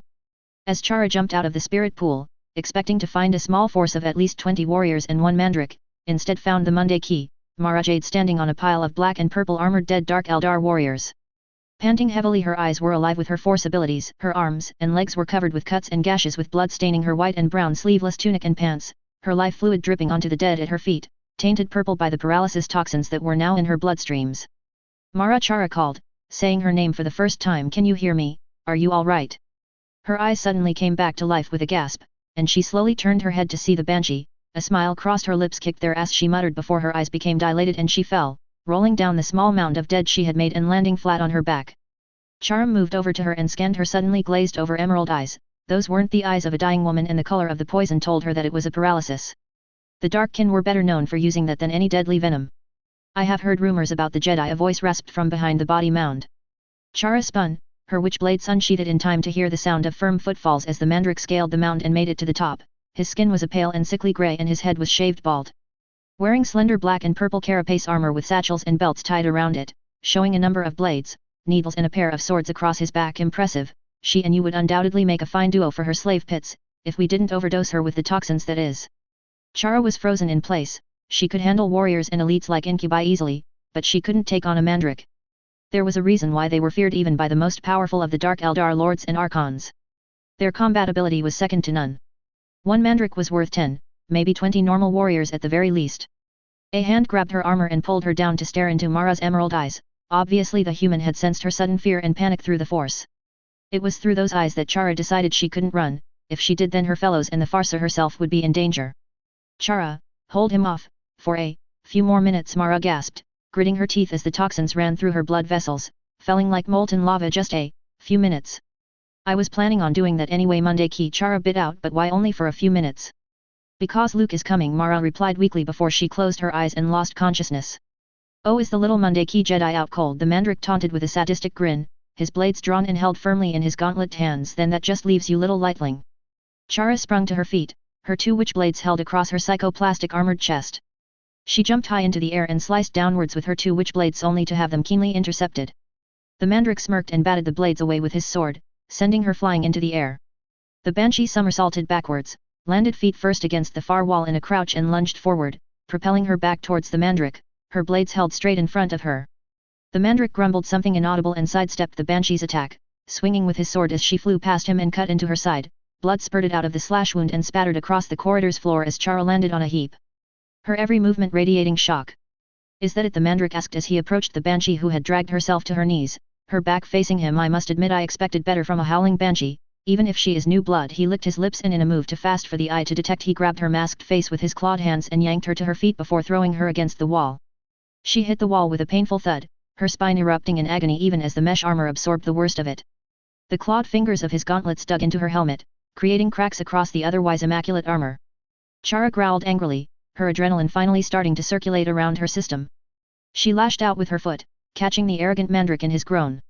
He doubled over in pain and was immediately assaulted with a headbutt from the Banshee. He fell backwards, dazed by the sudden, almost desperate move. Chara stumbled as the Mandrake released his vice-like grip from her face mask. The maneuver she used was one of desperation, whatever it took to survive. Her teacher had told her that, and she was glad that she listened. The headbutt had damaged her mask more, with half of it cracked and falling away, showing the top right side of her face, her violet eyes alive with fire and passion. She reached down and felt the hand grip of one of her swords. Thanking the gods, she grabbed it and examined the blood-covered blade before breaking out in a run for the recovering Mandrake. Her blade was parried and followed up by a knee to her gut, which took her back down to her knees again. The Mandrake then kicked her in the side of the head, sending her corkscrewing in midair and landing on a heap a few meters down the hall. Lightling whore, he swore as he approached her, his every word spewing out venom and hate. I'll send you to your precious dead gods. I'll crush your soul stone in my hands and hope Slaanesh does the same to you as she did to them. He reached down and grabbed her by her throat, hauling her up so that their faces were millimeters apart. She could smell his breath, which smelled like rotting flesh and blood. She gasped for air, her feet dangling a few inches away from the floor. He held her there for a few moments, his right hand gripped firmly around her throat, his left holding the hilt of his own sword. He thrust up, stabbing her through her abdomen and straight through her back. He then slowly pulled the blade out, letting her feel the agony of her organs getting butchered and her ribs splintering before dropping her uncaringly to the floor. Lightlings are only good for one thing, the Mandrake mumbled as he stalked back up the corridor to his quarry and a fresh group of victims dying. As he reached the top of the corridor, he found himself stopping in his tracks. Something had changed. He spun around to see three new figures at the end of the corridor, their faces illuminated by glowing blades of light that they held in their hands. Jedi, more Jedi. The Mandrake found himself grinning. One Jedi should be good enough for his master, but another three, dead or alive, would make her most pleased. Two of the new individuals were human, one male with spiked black hair and dressed in some sort of red armor with a crimson cape, while the other was a female of the repulsive species, her hair a long brandy brown with piercing dark brown eyes and unblemished features. She wore a simple tunic and trousers with a black belt hanging around her waist. The third was a male from a species he hadn't seen before. His skin was grayish in color with black hair, the top half of his head covered in a crown of small horns. Long brown robes hid his physique well, but he held his weapon like a true professional. Perhaps he would gain a little bit of sport from these three before he took his prize. Redrawing his power sword, he held the handle firmly with both hands and jumped high into the air. Jaina found herself leading the way, her force senses on high alert, following the trail of destruction that was left by an individual of great power and evil. She could feel at least that much. Following her were two Jedi Masters of the Old Order who were also part of the strike team, Jedi Masters Raike and Aegon Kolar, a Zabrak male Jedi Master and once a member of the Jedi High Council. As they finally rounded the corner, Jaina's eyes fell upon the limp form of an Eldar elite warrior, lying on the floor, blood flowing out of a fatal wound in her abdomen. Her eyes rose in time to see the attacker, a bald male Eldar, wearing slender black and purple armor with an assortment of weapons hanging from belts, satchels, and holsters. He spun to see them, his grotesque mouth curling into a repulsive smile of scarred lips and serrated teeth before he drew his sword, blood still oozing from the blade. As both Aegon and Kolar jumped forward to meet him, their blades held firmly in their hands, the Dark Eldar didn't hesitate. Smiling and jumping up to meet them, Jaina started running towards the battle, her lightsaber glowing in her hands before she was stopped, a hand grabbing her ankle firmly. She looked down to see the Banshee, blood trickling from her bruised lips. "Are you, Jedi?" she wheezed. Jaina nodded as she knelt down beside the dying warrior and carefully pushed her onto her back before inspecting the wound. She shook her head sadly. "I'm afraid this is beyond my skill to heal." "I know," the Eldar replied. "I have a favor to ask." "What is it?" Jaina asked softly. "Your fellow is, in the spirit pool chamber, unconscious but alive," Chara whispered. "Beyond is the Farseer's chambers. I beg of you, please protect her. Give me your word." "You have my word," Jaina said as she reignited her weapon and my lightsaber. "Promises that I make with this weapon are promises that I keep." "I see," Chara replied as darkness clouded the sides of her vision, threatening to drag her down to eternal sleep. "Then go, you can't help me, Monday Key." "What is your name?" Jaina asked. "Chara Tan of the Howling Banshees," she whispered with pride. "Jaina Solo of the New Jedi Order," Jaina replied. "Fight well." "Jaina Solo of the Jedi," Chara said before her eyes turned into lifeless pools and she was no more. "Fight well." Jaina leaned forward, closing the Banshee's eyes before leaping to her feet and joining the battle with her two predecessors against the Mandrake. The two masters had used their numbers to their advantage, maneuvering the Mandrake into a corner with well-timed lightsaber combos and strikes. But an animal that has been backed into a corner can be a dangerous creature. The Mandrake struck out with such power and force that it took the two masters completely by surprise. He charged forward, his black-bladed sword spinning and slashing at incredibly high speeds. The two masters were finding it difficult to keep up. Eventually the Mandrake found an opening and took it, plunging his sword into Master Raikaen's chest. The Jedi Master gave a strangled cry before he fell to the floor and once again joined the force. Aegon Kolar barely had time to register the death of his comrade, for the Mandrake once again came onto the offensive, attacking him with slashes and swings from his power sword, making the veteran Jedi Master back away and lose ground. The Dark Eldar elite continued his advance, stabbing and swinging his weapon with uncontrollable delight. He grinned and laughed, his blade catching the Jedi Master in the arm and leaving a shallow gash which immediately started to ooze with blood. He didn't stop there, leveling the Master with a kick to the side and sending him skidding several feet. It was only then that Jaina entered the fight, her lightsaber a blur of motion as she parried his slash and countered with several jabs and stabs of her own, singeing the Mandrake's black armor and charring his exposed skin with her near misses. The revived Jedi Master joined her counterattack, getting to his feet and channeling the force through him. He levitated several blades which were strewn about and launched them towards the Dark Eldar, planning on impaling him on one of the swords. The Eldar kicked Jaina in the chest, throwing her aside as he started to spin and dance, his blade nothing more than a complete blur as he deflected the incoming blades with his power sword, sending them flying in different directions and plunging into the walls and floor. He then reached into his satchels and pulled out 2 handfuls of throwing needles. He spun in midair, landing in a crouch and throwing the projectiles at his two opponents. Kolar was able to deflect the weapons in time, but Jaina was too close to be able to do that. Instead she instinctively raised her arms across her face and upper body, trying to shield her vital parts from the crazed Eldar's attack. 3 needles embedded themselves into her arms, making her give out a grunt of pain. Before the Eldar could follow up, Kolar was on the attack again, his lightsaber weaving in a protecting arc against the still flying projectiles being thrown at him. "Pull those out, Solo," he shouted. "They're bound to be poisoned." Jaina stared wide-eyed at the needles and happily complied, pulling out the needles and examining their tips. She saw a purplish liquid mixed in with the crimson of her blood. She had been poisoned, but what was it? A paralysis toxin or a killing poison? The Mandrake took that moment to laugh almost fanatically. "Within a matter of seconds your arms will go numb, and then it will spread up to your shoulders and down your body until you can't feel a thing. By the time you reawaken, child, you'll be in a homunculi torture chamber." "Assuming you can defeat me, Darkling," Kolar replied flatly as he struck with his lightsaber again, the force behind the swing making the Dark Eldar jump back a few feet. "You don't get it," the Mandrake replied, as if stating a fact then asking a question. "You have just lost one of your comrades to my blade and the other will be immobilized in a matter of moments. Without them you are just a mere hindrance, a hindrance that I will squash." He was right. Already Jaina could no longer feel her arms, they hung limply by her sides, her lightsaber escaping her grasp and hitting the floor with a clank. its blade deactivating as it rolled several feet away. She felt it slowly slither up to her shoulders, feeling like they were exposed to the coldest winds of the Hoth storms. She fell to her knees as Aegon Kolar picked up the duel again, trying to lead the Mandrake away from her now useless self. The freezing feeling seemed to bypass her main organs and slither down to her legs, numbing them as well.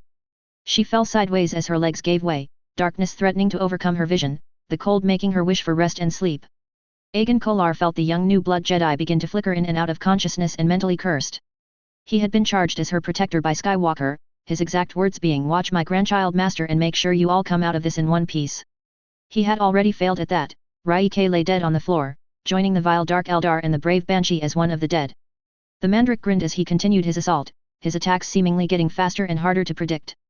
The poison in the Zabrak's own wound was beginning to take effect. Until now he had suppressed it with the Force, but the continuous assault by the Mandrake had tired him out to the point that he was losing the Force's current. He was basically fighting with one arm and the Mandrake knew it, aiming for that side in attempts to end the fight. Kolar had no choice, he hated humiliating himself with these dirty tactics. He waited until the Mandrake lunged at him and then took the chance, head-butting the foul demon with his forehead, the horns crowning the top of his head digging into the Dark Eldar's skin. The monster stumbled backwards and screamed in both agony and ecstasy as light red blood started to cascade down his nightmarishly pale face from the opened wound in his forehead. He ran his hand down his face, covering the remainder of his skin red with his blood before leveling a feral stare upon the Jedi Master. He screamed a war cry and threw his power sword, the blade spinning in midair as it flew towards its target. Kolar was just able to bring his lightsaber up to deflect the sword away, but by then the Mandrake had dashed into the opening and jumped high into the air, spinning and delivering a perfect roundhouse kick to the side of the Jedi's head, sending him flying and crashing into the far wall. He followed up, running towards the dazed master, grabbing a duo of forked knives from one of his belts as he did so and plunged them into his opponent's abdomen. Aegon Kolar coughed up blood as the Eldar pulled them out and followed them up with a devastating kick to that same spot. He stabbed the master again and again, his arms a blur as he thrust and pulled. By the time he was finished the Jedi fell dead to the floor, blood trickling from a dozen wounds in his abdomen and chest. The Mandrake rose to his feet, a wide blood-covered grin crossing his crimson face, the two blades spinning in his hands. He hadn't had so much fun in a long time, not since he found himself fighting against a champion of the Dark Angels chapter.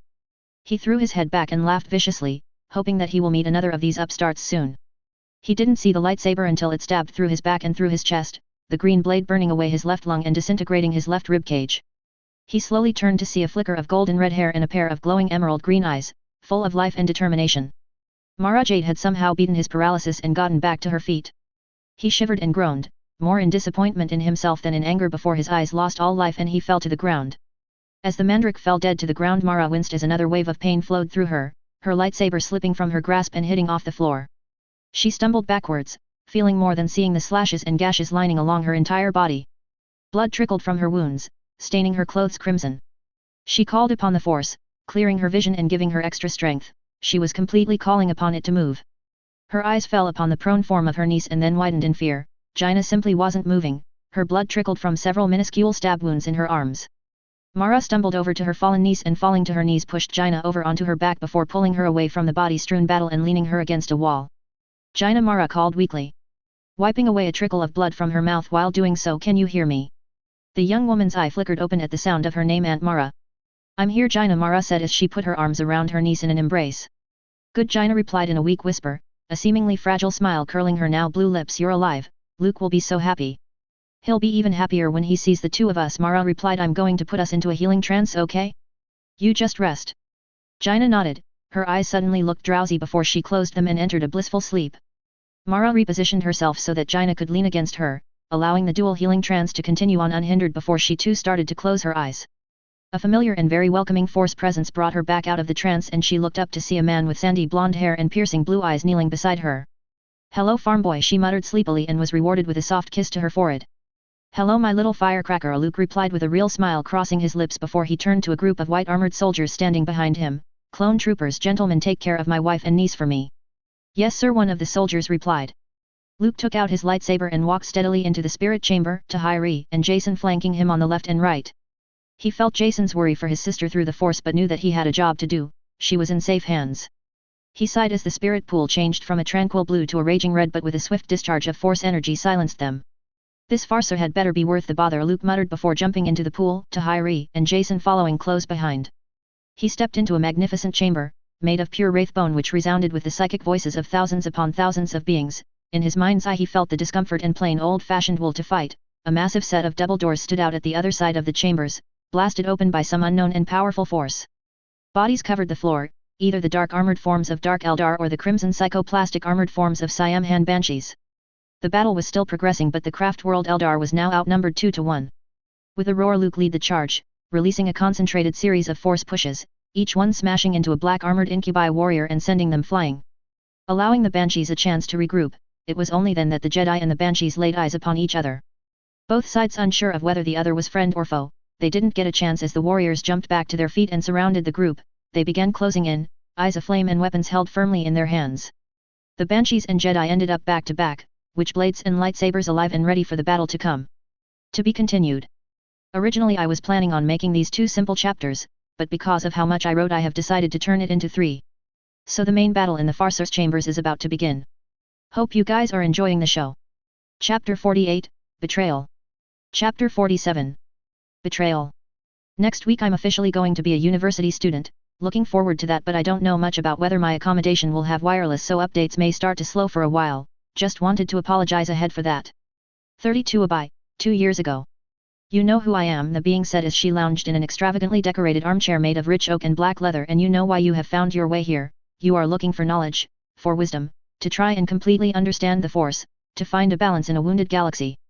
That may be, the Jedi replied, standing to the side of the room, his eyes cool and calculating as they surveyed the well-decorated chamber hidden deep within an ancient and supposedly long-abandoned fortress on the planet of Zyast, once one of the ancient Sith Empire's throne worlds, now a desolate planet of ancient ruins and massive deserts. And you're both right and wrong. I am looking for complete understanding in the Force, that's why I have been learning from so many Force orders in the last few years.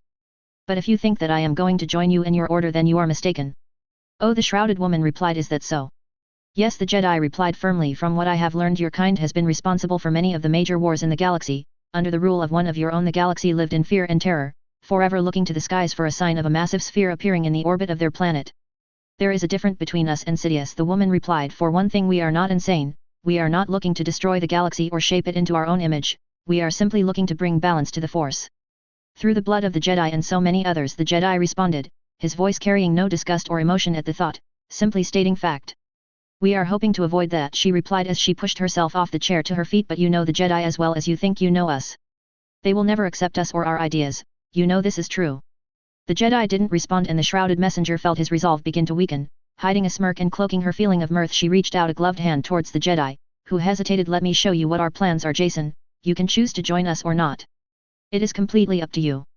Jason Solo, one of the finest Jedi of the new Jedi Order that the post-Empire galaxy had ever seen, hesitated for a few moments longer, his mind torn between the promises and ambitions of this woman and his loyalties to the Jedi Order and his family before he sighed and took her hand. 34 Abai, present day.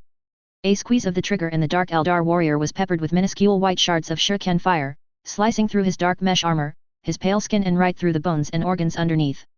Exarch Psychosis smirked beneath his mask, his death spinner smoking from the burst of fire that it unleashed as the Dark Eldar fell to the ground. The battle had moved into one of the outer cities of the craft world, one of the settlements that could be seen from space through a transparent dome. Seeing through that dome showed that the city was burning. Beautiful buildings and skyscrapers, made by the best of the Bonezingers, were in ruins, their once pristine outer shells pocketed and cratered by direct splinter and dark lance fire. In the skies above the city, hordes of Dark Eldar jetbikers dueled with the Siamhan's most prestigious and popular guardians, the Wild Rider clans. Wild Riders were a type of elite warriors that only the Siamhan possessed, riding on beautiful and sleek jet bikes, armed with the shuriken cannons of their rides and an assortment of blades and pistols on their armored forms. They were one of the most feared in all of the Eldar craft worlds. Every warrior who hailed from Siamhan had ridden with the Wild Riders for a time, and as such all warriors of this craft world were part of the clans. Even the Seers, Exarchs, and the Farseers themselves hailed from a Wild Riders clan. Farseer Stormwind had been a very well-known Wild Rider before she took on the path of the Witch, earning the nickname of the Crimson Streak. The Exarch smirked. His memory may have been erased when he became a warrior of the Aspect Temples, but he remembered one thing, one small detail. The memory of a battlefield on some far-off world, a warrior, dressed in swirling red and white armor, standing on top of a mound of bodies, holding the banner of Siamhan firmly in one hand and a witchblade in the other. Long black hair flew in the wind, swirling on the air currents like it had a life of its own, pristine white skin coated crimson with blood, eyes of the darkest red alive with such passion and life that could not be denied. This was Farseer Stormwind before she became a seer, when she was a Wild Rider of the Storm Seekers clan. He did not know if she had lost that passion and strength when she became a seer, but he knew one thing. Whether she had it or not was irrelevant, she was still strong enough to destroy and maim her enemies. No pathetic Dark Eldar Archon had what it took to bring her down. She was the type to look into the eyes of she who thirsts and spit on her face. Her pride as a Siam Han-Farser demanded no less. He spun on his heel, his death spinner cocked and ready, and released another volley of white shuriken shards upon a charging Dark Eldar warrior, effectively riddling his armor with tiny holes, killing him on the spot. Immediately 3 more warriors came at him from behind, using the death of their comrade to their advantage, but before they could reach him he vanished in a smog of white static electricity, reappearing above them and releasing another volley from his main weapon, killing 2. The third cartwheeled out of the firing path at the last moment, throwing a pair of daggers in mid-move. Psychosis was able to cover himself with his death spinner, hearing the clanging of metal embedding into metal and the sparking that followed. His weapon was useless no. Throwing it aside, he drew a pair of small dueling daggers from one of his belts and deflected a thrust from the same warrior. The 2 hit the ground, not even stopping to check their footing as they struck and parried each other's blades.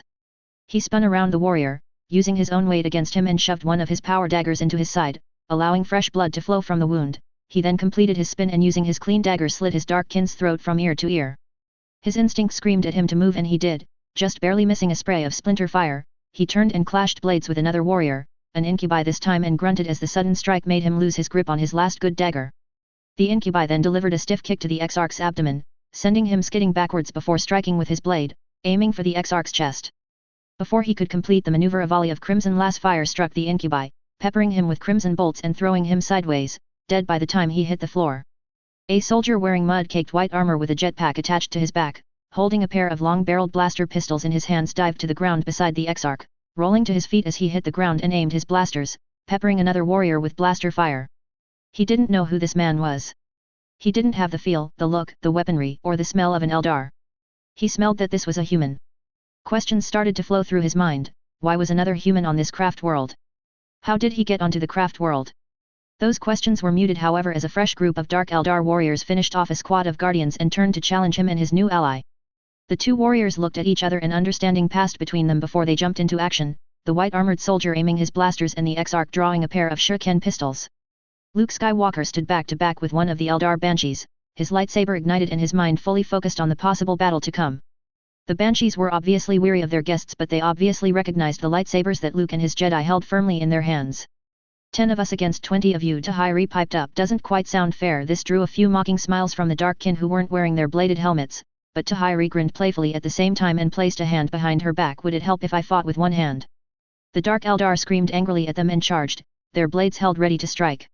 In response, the 3 Jedi walked in front of the group and raising their hands released a blast of force pushes, releasing them from rapid punch movements from their hands. In groups of 3 the charging Eldar reacted like they were struck by a Renkar, flying backwards and hitting off the far wall, knocking the wind from their lungs. It took the Eldar Banshees a moment to regain themselves, but when they did they screamed bone-chilling war cries and charged forward, the Jedi following them with their lightsabers spinning. The Banshees acted like they were trained to, most getting to their targets and quickly killing them with their blades. Within a few moments 20-10 turned into 10-10. Luke ducked just as a barrage of splinter fire shrieked past his ears and created a cluster of minuscule holes in the floor. He crouched and skidded into a spin, his lightsaber deflected splinter fire and in one quick upward stroke took off the arm of the Dark Eldar firing at him. The warrior screamed in pain before his head flew off of his shoulders thanks to a lightsaber swing. He saw Tahiri jump beside him and deflect a volley of splinter fire aimed for his back. He then turned, grabbing the young girl and positioning her behind him in time to block a thrown power blade. The Grand Master and one of his former apprentices ended up back to back, moving around in a circle and deflecting splinter fire from their ranged enemies. Would it help if I fought with one hand? Luke asked as he deflected a trio of rapid splinter rounds. It was a spur-of-the-moment thing, Master, Tahiri replied with a slight grin. I didn't know that they were so short-tempered. I'll give you this, Tahiri, Luke muttered. You at least know how to catch an enemy on the wrong foot. I get that from my Yuzanvong half-master, Tahiri replied as she tapped the shaping scar on her forehead with her freehand, one of several advantages that came from the forced shaping. Luke only nodded, knowing that the emotional scars of that time still remained, even if only a little, in the young girl, and in unison the two spun, each one sidestepping a charging incubi and dispatching them to whatever they called the netherworld. The battle ended a few minutes later as one of the Banshees towered over the last Dark Eldar and, grabbing him by the hair, pulled his head up and slit his throat with her witchblade.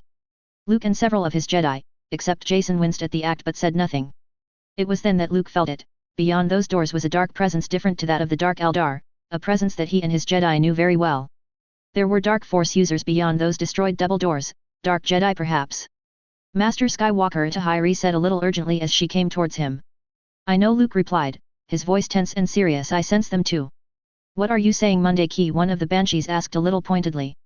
It was only then that Luke and Tahiri noticed that they were surrounded by the surviving banshees, their weapons unsheathed but no aggressive moves being made. Jason however stood unmoving, his arms folded and his eyes scanning the surrounding force. There are more than just your dark kin beyond those doors, Luke said steadily, completely unnerved by the liquid steel-bladed swords arrayed against them. I sense our own dark kin beyond those doors as well.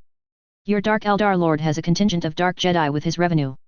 Impossible, the Banshee replied as she lowered her sword by a tiny fraction. The Dark Eldar are nothing more than raiders, murderers, rapists, and incredibly violent to anyone not of their faction.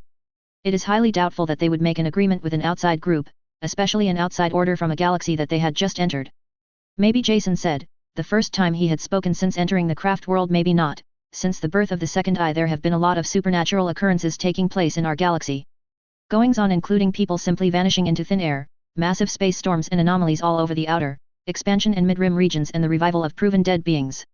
Plenty of Jedi and other people have been resurrected, why not a few Dark Jedi, or even Sith? Luke could only nod, his mouth set in a thin line. Dark Jedi were one thing, those bearing the title of Sith were a completely different story and a far deadlier force. Jason in himself, he was confident, could take any Sith, but Tahiri was a different story. She was a competent fighter and force user but nowhere near the caliber of confronting a proper Sith Lord. She had never faced one before. If our hunch is correct, Banshee, Jason continued a little tauntingly, you're going to need our help. Facing a few incubi is one thing, fighting a Dark Jedi is something a little bit more different.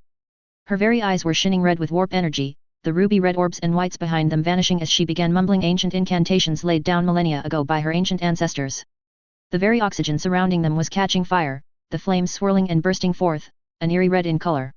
The Dark Eldar warriors surrounding her were thrown away as she swung her staff in a sweeping arc, their armored forms catching fire as they flew through the air. She spun around, her swinging staff catching a surviving warrior in the head, grinning in the sudden snap, signaling the breaking of her opponent's neck. She then spun around again, seeing the form of the Dark Eldar Lord standing at the other side of the arena, surrounded by a group of 6 incubi and another being in the background, its face covered in shadows, its body hidden in a draping cape. Something in the back of Lita's mind was whispering to her, warning her that this person was not one to turn your back on. The Dark Eldar Lord was as intimidating in appearance as she expected. His mesh armor was similar to that worn by his underlings, only heavily modified with blade-like protrusions sticking out of his shoulder guards and his helmet. A black cape was draped around his shoulders and his right hand was resting on the engraved hilt of his own power sword, sheathed in a scabbard which was made out of black wraith bone with a mass of white and silver runes of the old language covering it. He was a powerful psyker. The Farser could feel that, and the power from both the Lord and the cloaked being behind him unnerved her. The Dark Eldar Lord raised his hands and clapped them, the sound resounding through the chambers. On the floor was the still burning bodies of 30 Dark Eldar warriors along with the 6 paralyzed forms of her Seer Council, 4 males and 2 females whom she would trust with her life, who had jumped to her defense and were overrun as a result. Impressive Farser, the Lord said as he stepped forward. I can see why you were named a Farser of this craft world. You have the same passion and pride that made the Siamhan what they are today. I am sure you're not here to simply talk, Stormwind replied, her voice full of pent-up rage and disgust at the person who had led the mass invasion of her home and the murder of many of those she was tasked to protect. Archon. Darkblade, he introduced, a malicious grin behind his helmet. And you also cut to the chase. Yes, I am here to borrow you and your Seer Council for a while, but don't worry, I'll be sure to return your bodies once I am finished. And if I refuse, then we will have to continue by force, the Archon replied uncaringly, and with a wave of his hand the black cloaked figure ran forward, its robes trailing it like a black shroud. It jumped high into the air, too high for any normal being to jump, and came down upon her.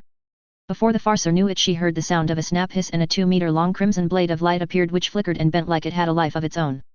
The Farser brought her staff up to protect herself and watched with surprise as the blade wrapped itself around her staff and pulled, sending it flying from her grasp and into the robed figure's waiting hand. It then tossed her staff aside and unleashed a jolt of whitish-blue lightning from its gloved fingertips. Lita was just able to bring up her hands and create a barrier in time. The lightning smashed into it with a near-deafening bang. The barrier became visible as the lightning was deflected, a crimson-red shell. Once the lightning dispersed, the Farsa raised her right hand and let loss a volley of warp fire. The robed being was just able to get its arms up in time. The dark red flame smashed into its arm guards and gauntlets, making it fly backwards. It somersaulted in midair and came down in a crouch, skidding backwards several feet by the force of the impact. Its hood flew back, showing the being's features. A pair of feminine emerald eyes stared at her through a black face covering veil and a head wrap. Getting to her feet, she let the cloak slip away from her shoulders, showing her form covered over by light black armor with white, web-like markings. Dark Jedi, Lita muttered beneath her breath. It was the only way to explain it. The completely foreign armor, the light whip she held in her hand, the psychic powers which definitely didn't originate from the warp. It had to be a Dark Jedi. Only problem was how she ended up with the Dark Eldar. I am guessing that I am not the first Force wielder you have come across, Farser, the Dark Jedi said calmly as she circled around the Farser. I am Lumiya, Dark Lady of the Sith. Lumiya Lita muttered to herself. Yes, I have heard of you from Jedi Marajade Skywalker, a former pupil of Darth Vader and later Darth Sidious. You made a name for yourself during the Negai crisis as the puppet master pulling the strings during the conflict. Yes, that would be mostly true, Lumiya replied as she snapped the crimson lash, causing a snap which burnt the Wraithbone floor. Strange that the little Jedi would give such a fair summary of my dealings. That was the edited version, Lita replied as she too started to circle around the Sith lady, all this taking place near the watchful gaze of the Dark Eldar Lord, who watched the skirmish taking place with interest. Ever since she and her few dozen Dark Jedi appeared on their world, they had shown off their powers and psychic abilities, killing the raiding parties sent out after them one after the other. Eventually they made a few treaties with a couple of mid-ranked nobles and lords, gaining protection in exchange for their services. Darkblade was one of the lords and so far, he hadn't regretted it. However, he was still willing to kill her at the first sign of betrayal. As strong as she was no match for the incubi arrayed around him.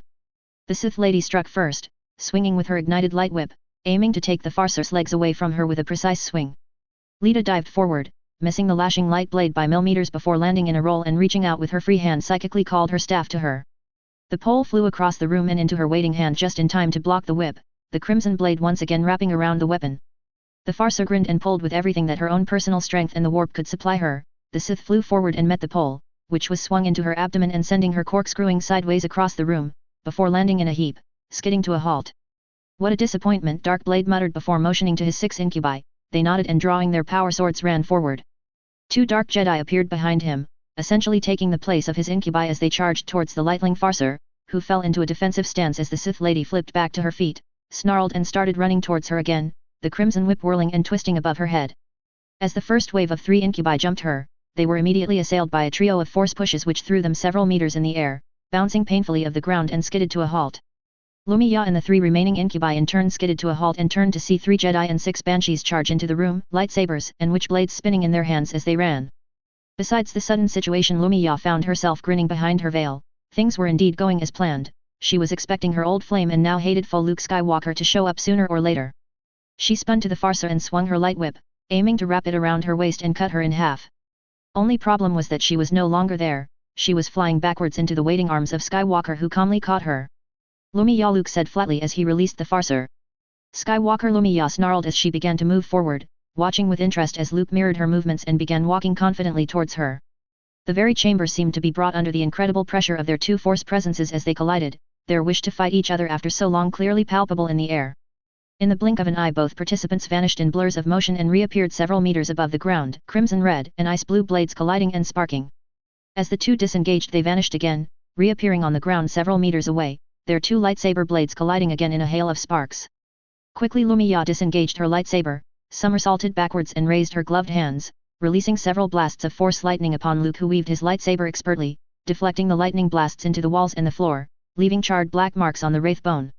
While the Grand Master of the Jedi Order and the acting Dark Lady of the Sith dueled each other, the chamber around them turned into pure chaos as the incubi screamed war cries and charged the Banshees and Jedi, who broke into a jog, slowly speeding up until they came into a dead run.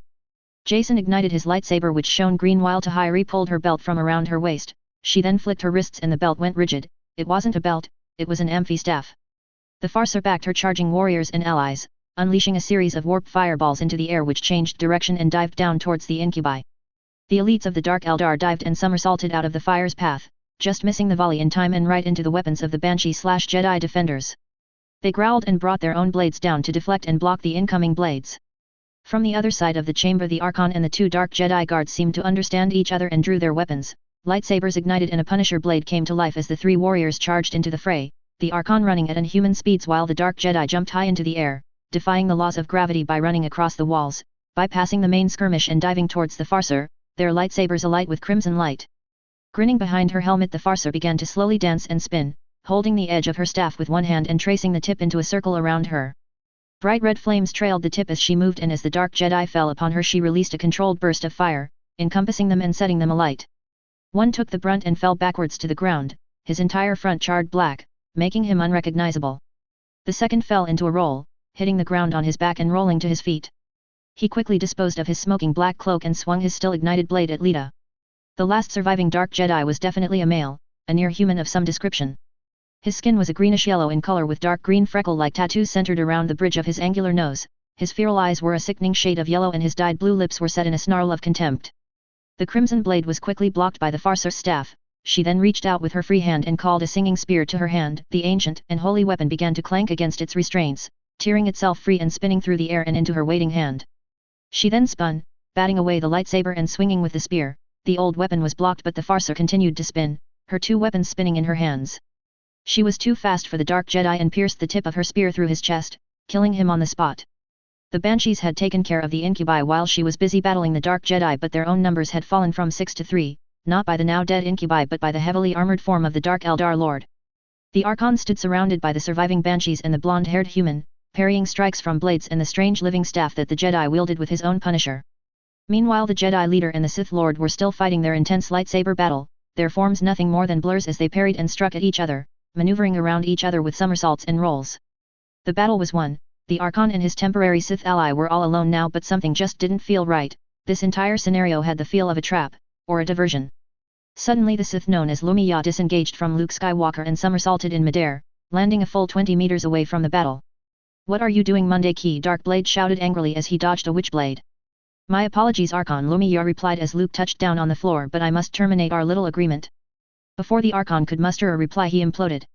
No warnings, no taunts, his armor just seemed to implode around him. He screamed a strangled scream as his own blood oozed out of openings. Slow sounds of cracking symbolized his bones and armor shattering under the sudden pressure of gravity. But the attack didn't come from Lumiya. Luke knew that she was incapable of such feats of force mastery. He turned around to see Jason standing to the far side of the chamber, his right hand held into a fist and a sadistic smirk on his face. Jason Tahiri asked, horrified by the sudden usage of dark side energies by a man that she had considered a brother had just struck out with.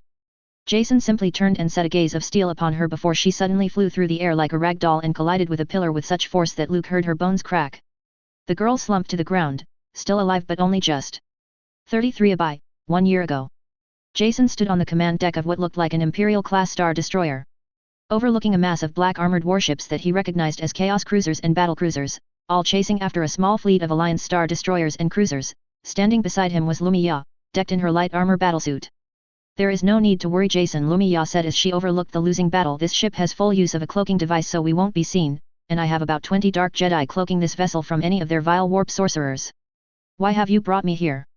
Jason asked mildly as another Star Destroyer, Republic class, silently exploded. "Simply to point out a fact," Lumiya replied, "that the Alliance are losing this war. Even with the Imperium's assistance and their precious Jedi leading them, it will only be a matter of time. The Western expansion region will fall, effectively separating the Western outer and mid-rims from each other. Bespin, Hoth, and so many other important planets will be effectively cut off. It won't stop there. These demons will continue to push forward into the mid-rim and then the outer rim and finally the core.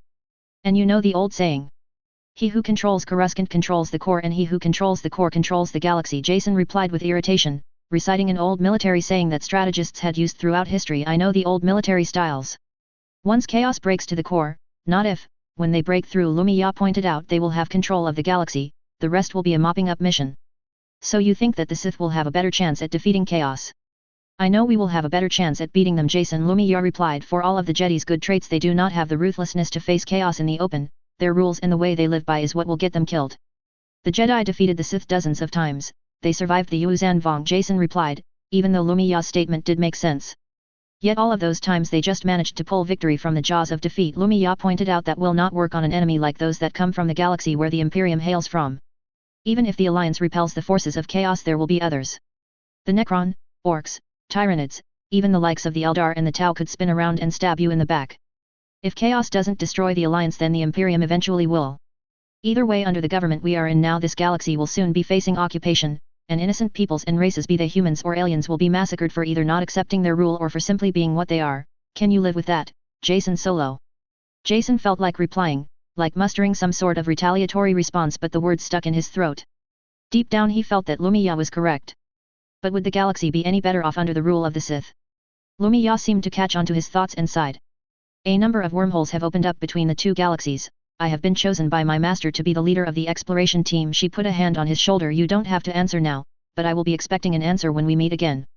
"Present day." "So that is your answer," Lumiya said calmly. "You made the right choice, Jason."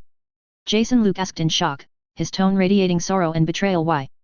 Because the Jedi and the Alliance are not strong enough to weather this approaching storm, Uncle Jason replied flatly, his eyes suddenly beginning to turn into a shade of yellow. Even if the Alliance defeats Chaos, then what?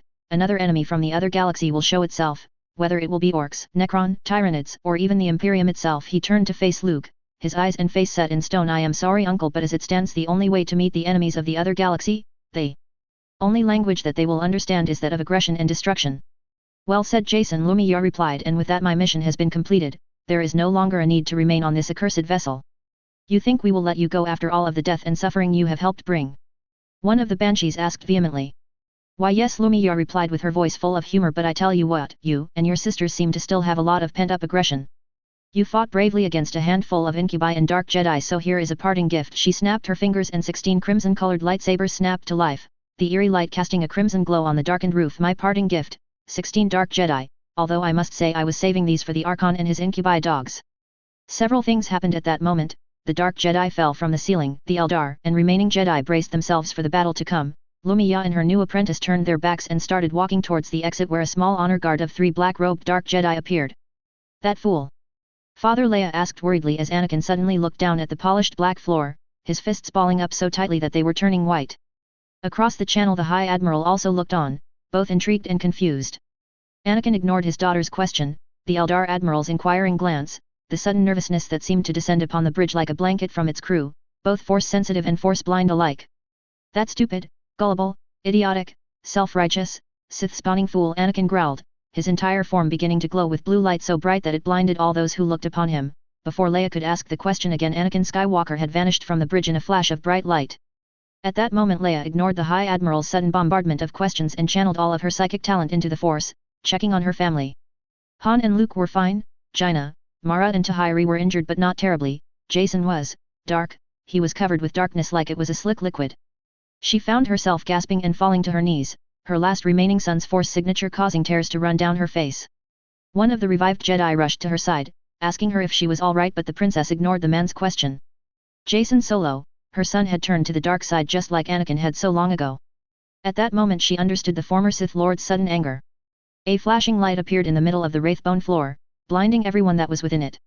Even Lumiya and Jason, who had just reached their honor guard at the end of the chamber, turned around to see what the commotion was. Dark Jedi who were diving towards the surviving Jedi and Eldar suddenly stopped in midair as if they hit a steel wall and were likewise thrown aside at near impossible speeds, crashing into the walls, leaving craters in the immaculate Wraithbone and slumping lifelessly to the floor, their bones splintered beyond repair. As the light faded, the sound of chillingly heavy breathing could be heard, breathing that chilled Lumiya straight to both the bone and the circuits. She slowly turned to see if she was just imagining it, but there he was. The flowing cape, the nightmarish armor, the mask, it was him, it was Lord Vader, except instead of the armor being black it was now in immaculate white. The thought-long-dead former Dark Lord of the Sith stared straight at them, and even Jason Solo felt the temperature of the chamber fall by several degrees just by his presence. Maybe it was an effect that he had on the Force, but everyone, even the Eldar and their precious Farser, seemed to feel it, for they shivered for some reason that eluded them. In this form, this man was death. Jason Solo, Anakin boomed with that same mechanical voice that would make even the most hardened war veterans jump. You may be my grandchild, but know this, if you truly accept the ways of the Sith. If you do anything to my family, our family, then I will kill you. Anakin folded his arms across his armored chest and just stood there, looking to all like an unmovable and foreboding foe. You still have a choice, Jason, you haven't let the darkness rule your life just yet. You can still change your mind, we will still be here. Remember that. Thank you, grandfather, Jason replied, his voice cold and flat, but I have made my choice. And with that himself, Lumiya and the 3 surviving Dark Jedi simply vanished in a puff of black smog. A few moments after they vanished, a mass of Eldar Dark Reapers and Guardians charged into the chamber, their weapons cocked and ready for a battle. Behind them came the surviving Jedi and clone troopers, half carrying, half dragging the dead and wounded.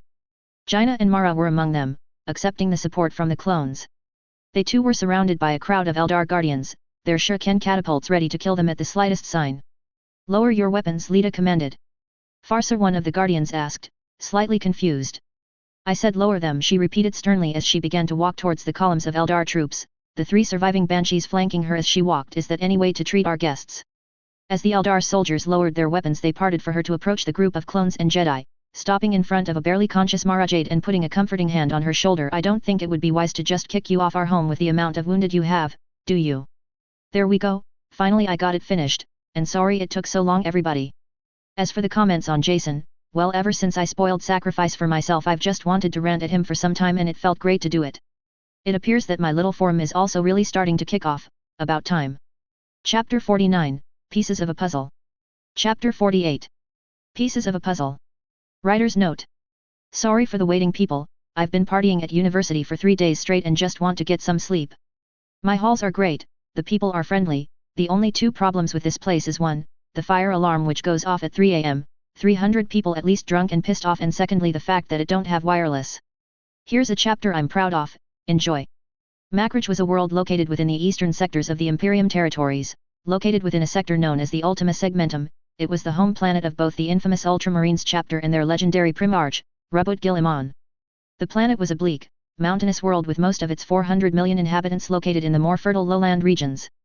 Because of its standing as an Astartes home world, the planet was one of the most well defended in its sector, with a mass of orbital defense platforms and a half-dozen Emperor's Wrath-class space stations orbiting the brown planet, large spire-shaped structures 3 kilometers long and a half kilometer wide, armed with lines of lance and plasma batteries, a sizable hangar holding a swarm of starfighters and docking arms for large ships the size of an imperial cruiser. The defenses on the ground were just as impressive. Large fortresses made of brown stone were dotted across the landscape. Many of them were built into the mountains covering the planet, strategically placed around the major cities and towns. The defense forces of the planet included tens of thousands of Imperial Guard, twice that many PDF troopers, and roughly a company of Ultramarines to protect the main fortress of the planet. The main fortress was located on the highest mountain range of the planet, overlooking the world's capital city, known as the Fortress of Hera. It was the main garrison of the Ultramarines on the planet, and so was where the planet's Space Marine contingent was stationed. Its towers and ramparts reached up high into the sky, in some cases vanishing within the cloud cover. At the tops of these towers and fortifications were a mass of lance batteries, plasma turrets, las cannons, heavy bolter turrets and railguns. Deep within the walls of the legendary fortress was a store of knowledge of the Ultramarines. The halls were made of the same brown stone with a mass of marble statues depicting ancient heroes of the chapter, from librarians and chaplains to brother captains and brother sergeants.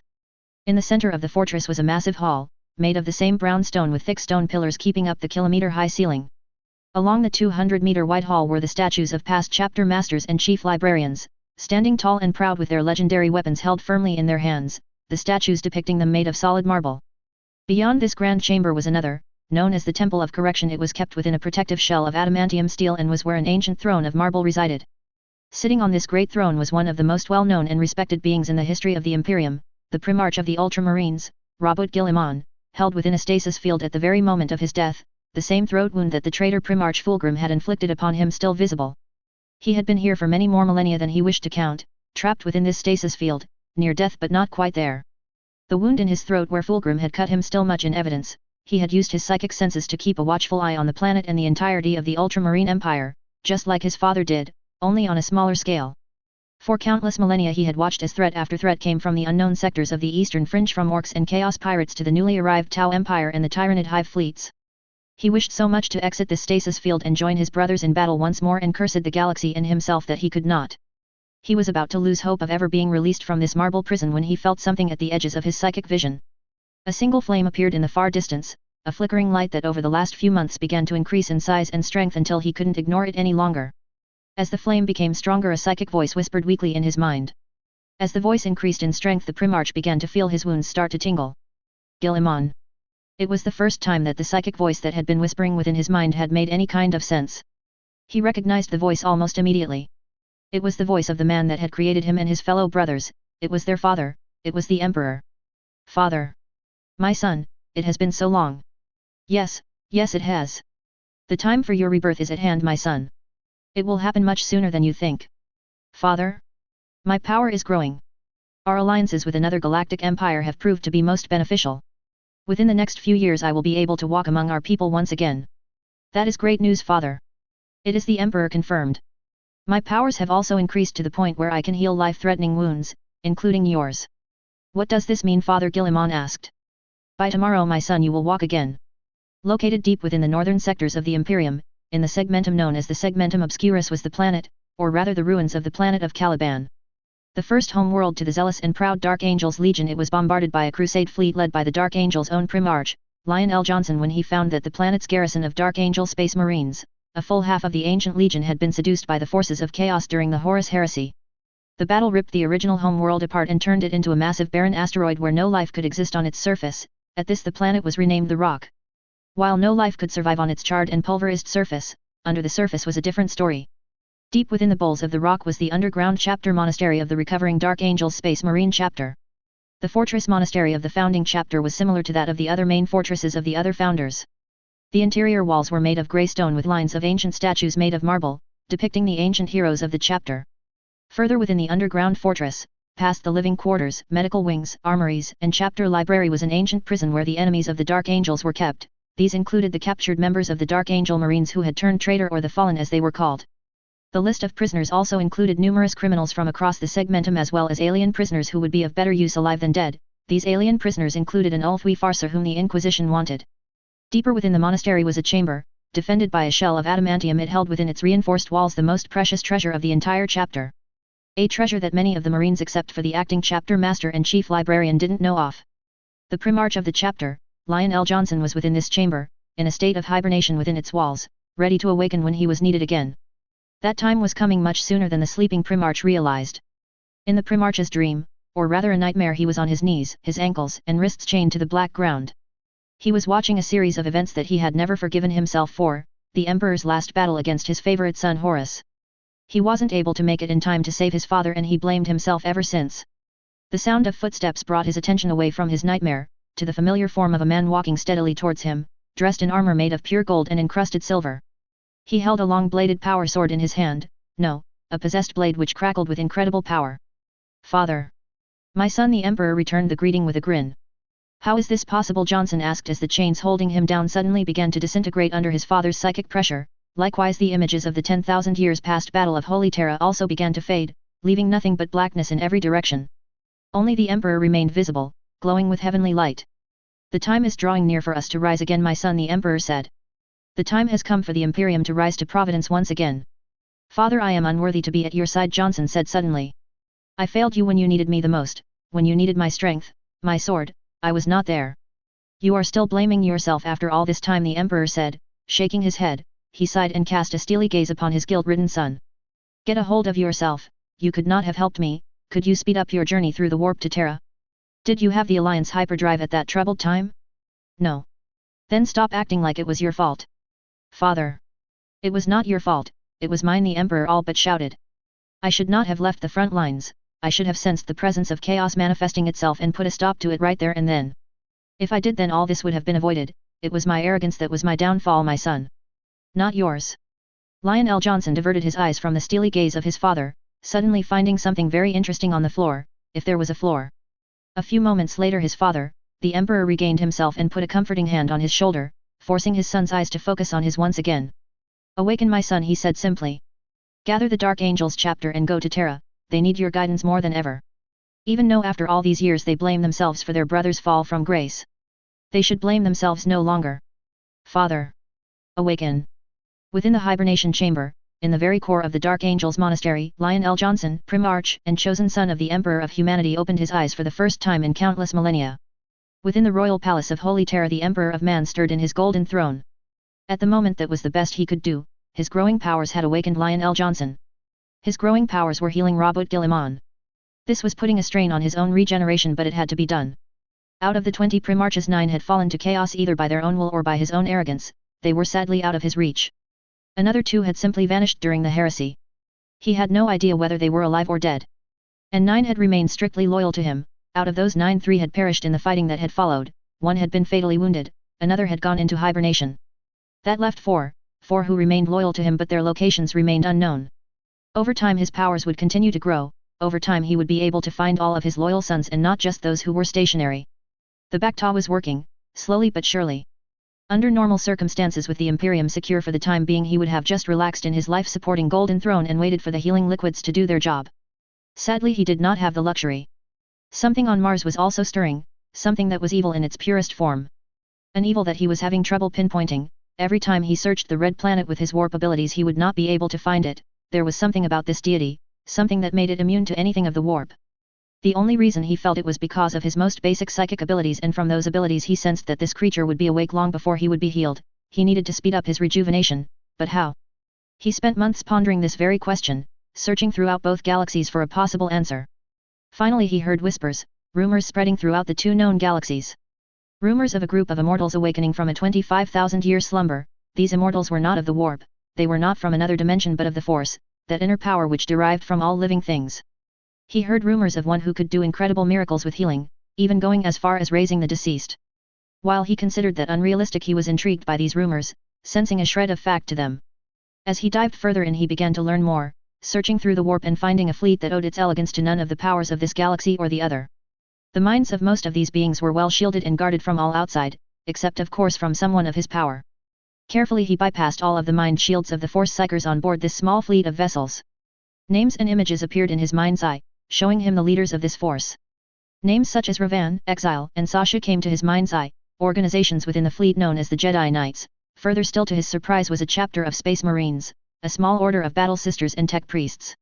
He felt that many of these beings were human or near human, but he also felt aliens among their number, including Tau, Kroot, Eldar, and a number of others that he did not recognize, possibly from the unexplored regions of the galaxy or from the second galaxy.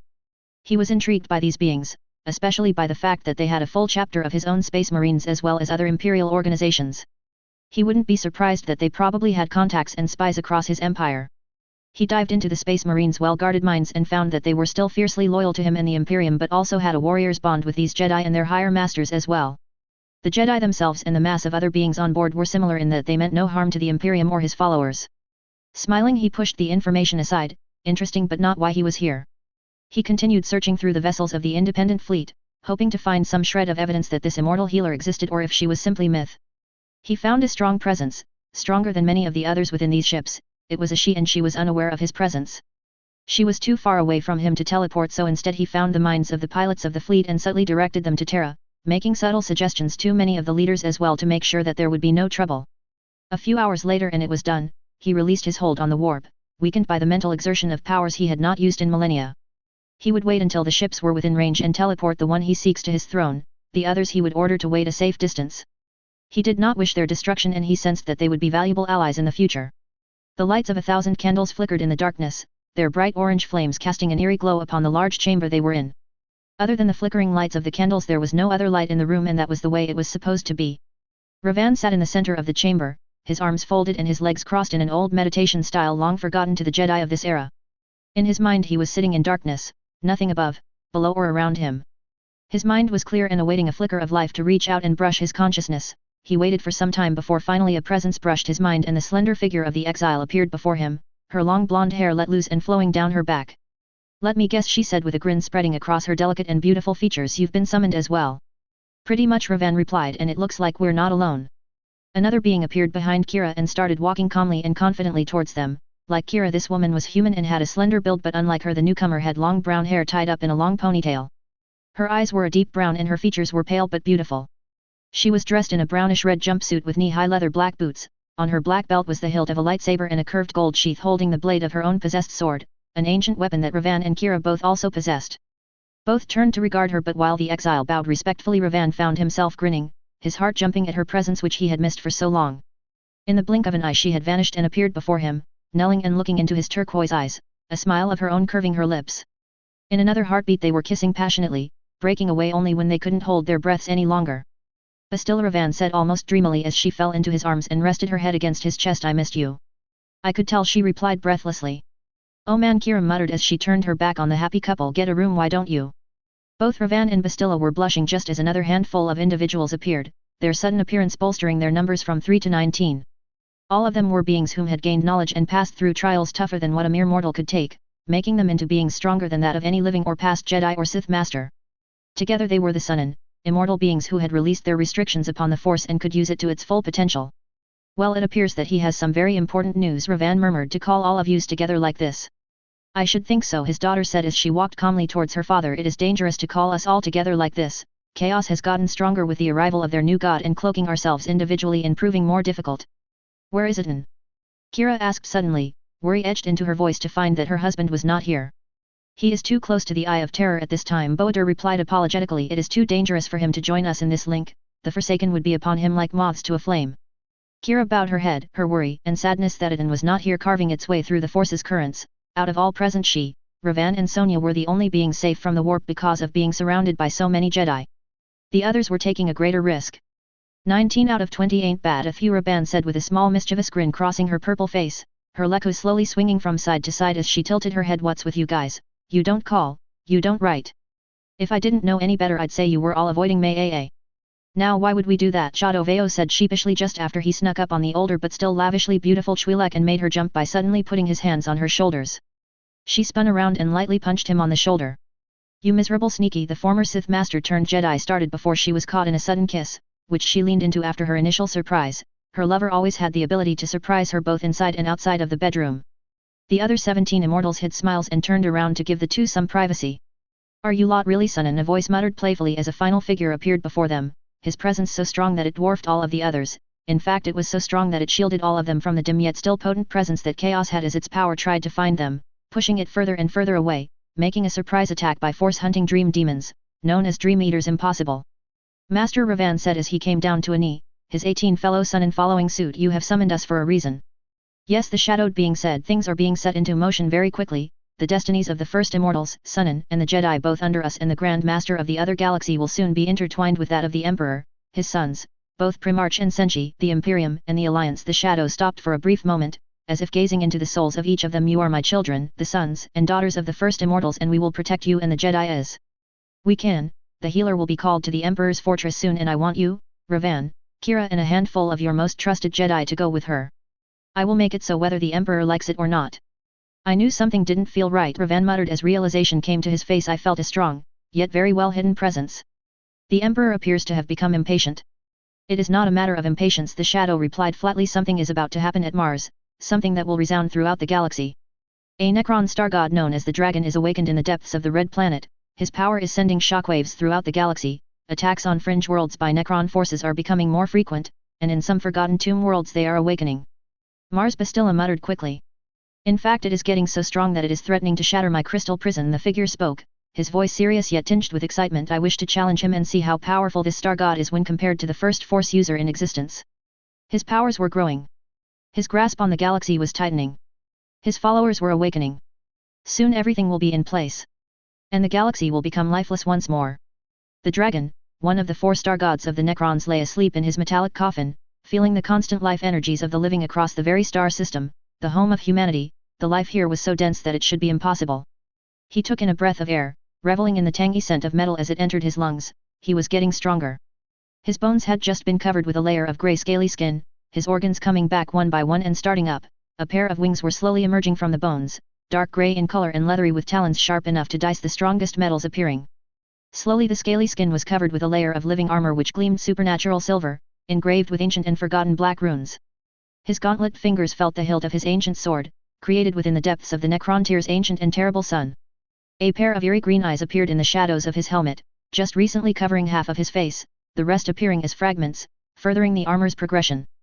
At this rate he will be at full power within a matter of months. His forces were slowly converging on the central region of the Imperium, awaiting his powers to reach their peak. Then a battle the likes of which has not been seen here in so long would begin and would not end until Terra and her surrounding planets lay in ruins, void of all life, or when he dies, which is very unlikely. After the destruction of humanity he would move on like a plague to the Eldar, especially the descendants of Karn, that bloody-handed god which had imprisoned him within these walls because he could not destroy him. Weak, insolent, prideful fool. If the Eldar god of war was still alive, then he would find him and rip him apart. Then there would be the other 2 star gods whom were awake within this galaxy, his revenge on the Nightbringer and the Deceiver. The Deceiver especially would be the sweetest of all his future conquests. The Chaos gods would follow. No matter how many there were, they were no match to his warp-numbing abilities. Little did the star god know that far below him was another chamber, its walls, floor, and ceiling seemingly made of crystals of green, blue, red, yellow, orange and a swath of other beautiful and mystifying colors. A single gem lay in the center, its cloudy innards laced with gold and silver. Suddenly a tiny crack appeared on its immaculate surface, slowly spreading across the entire crystal. It exploded, releasing a sudden fog of gold and silver mist. As the mist began to fade, a throne made of a mass of multicolored gems and crystals appeared in the center of the chamber. Its beauty only matched by its mystery. A powerful being once sat here and sat here again. A figure sat, slouched rather on the throne, human definitely, a simple mortal, definitely not. He opened his eyes, which shone unnatural green, and let out a heavy breath through his nostrils when he saw that he was naked. He snapped his fingers and his body was garbed in a simple tunic and trousers with knee-high black boots and leather gloves. A sword appeared, leaning against his throne, crackling with power and boredom. So you want to fight too, my old friend? The being asked psychically, his eyes closing and his face unmoving. His hair was jet black with streaks of silver which stretched to shoulder length. The pupils of his eyes were a soft, yet supernatural green which seemed to glow softly with hidden power. His physique was muscular, but not too muscular as not to make him unattractive. His face was ruggedly handsome with stubble. Well, he muttered under his breath before rising from his throne and sending a powerful message resonating through the force, knowing full well that his opponent could hear him. I'm here, Star God. Come and get me. Chapter 50, Fateful Meetings. Chapter 49. Fateful Meetings. Her eyes flickered and then opened, bright light assaulted her eyes forcing her to close them again with a groan. She creaked them open again by just a crack, allowing them to get used to the light so that she could see. A jumble of noises came at her incoherently, making her delicate long ears twitch and her head pound. Instinctively she grabbed a pillow and buried her head under it, quieting the noises by just a fraction until her senses healed themselves. After a moment her senses of hearing and sight returned and she focused on the noises closest to her hearing, which was snoring, gentle snoring. She opened her eyes fully and sat up stark upright in her bed. Grimacing as an aching pain shot through her body. She whimpered and cursed under her breath before looking at the source of the snoring. Alana Varn, now 17 years old, sat in a chair beside her bed. Her head lay on the white sheet, propped up by her arms with long blonde curls spilling over her slender shoulders. Ishta found a smile crossing her face before she subconsciously stroked the young girl's, no young woman's strawberry blonde hair. She had never fully trusted humans, but Alana and her master were rare exceptions. She has visited you ever since you were allowed visitors, a voice said from the doorway. She looked up from the sleeping human girl and found her heart skip a beat. Gabriel Sabbath leaned against the doorframe, dressed in a simple tunic and pants, his lightsaber hilt ever presently hanging from a black belt around his waist. He smiled warmly before starting to walk into the room. Welcome back, Ishta. Welcome back, Ishta asked questionably. What happened? You went into a coma for the last 6 months, Gabriel replied as he slowly walked towards her, his face showing his worry. What do you remember? Her pure white eyebrows furrowed in concentration as she tried to access her most recent memories and frowned as they came up hazy. We were battling a chaos raiding force on a fringe world. I tried to sneak up on their leader and... She suddenly flinched as a flash of near agonizing pain and the sounds of shrill screaming. Her screaming filled her head. A flashing image of the sorcerer came before her, staring through her as if she were not even there. His eyes seemed lit by a sinister and supernatural fire which made her blood run cold. She wrapped her arms around herself, willing the nightmarish images to go away. She had fought enemies on a dozen planets from the human Imperium to the Orcs and even the Necron. But in all her experience nothing prepared her for the raw hate, the raw unnatural and corrupting power that the forces of chaos could unleash upon a chosen victim. She gritted her teeth as the images continued on. Regardless of her attempts to push them away, she continued to try to push the images into a small corner of her mind and lock them away so she would never have to think of them again. All of her training, all of her physical and psychic ordeals that she had to endure to become a warlock of Ulthui, her near-blind following of the warrior path hadn't prepared her.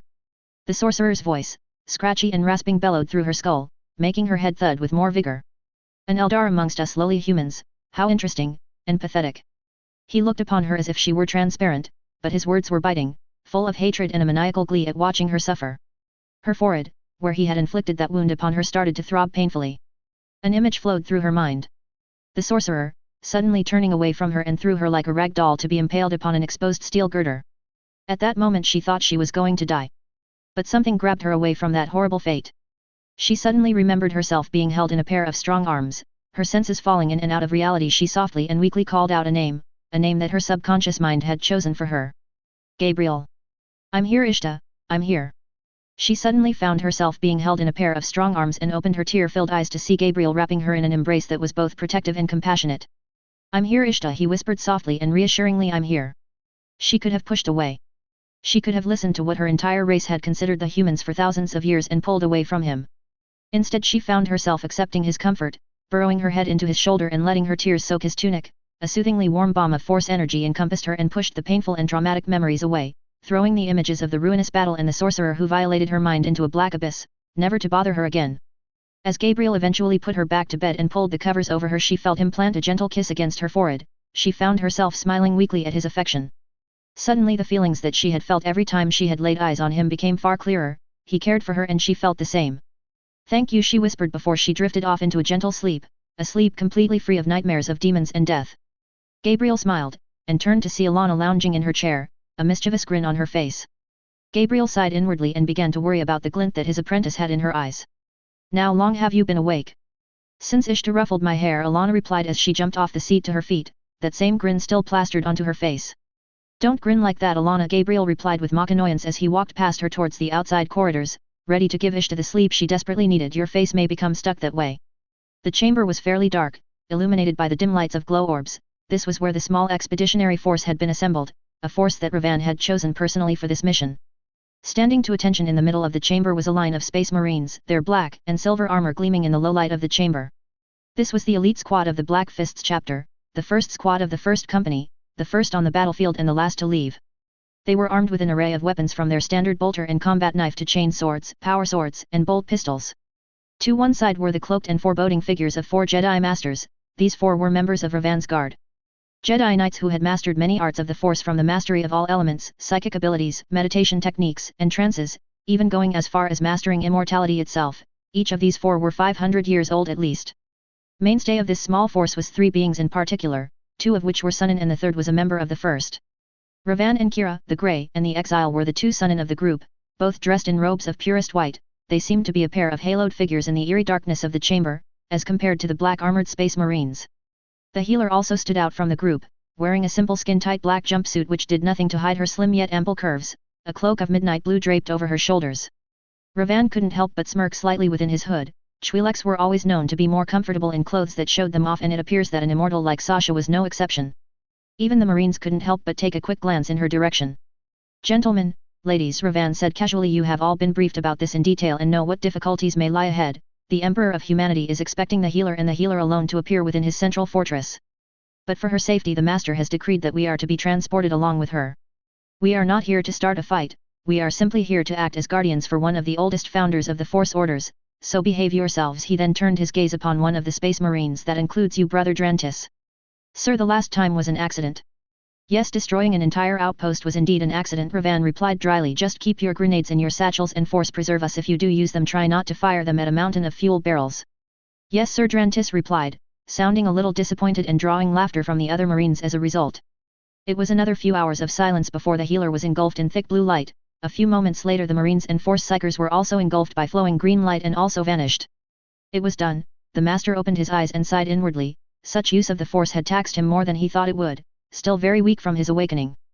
Besides himself, he grinned, but the dragon had also just awoken. The 2 of them would be in the same boat, so to speak. If he was going to destroy the dragon, it would have to be now, while he was at his weakest. Sighing, he closed his eyes and released himself to the Force, allowing its power to flow through him, rejuvenating his psychic abilities. He then sent his awareness out into the Force, seeing a dim chamber made out of a type of mineral that he had not seen before, a metal alloy that glittered in the low light. This alloy covered the floors, the walls, even the ceiling was made of this material.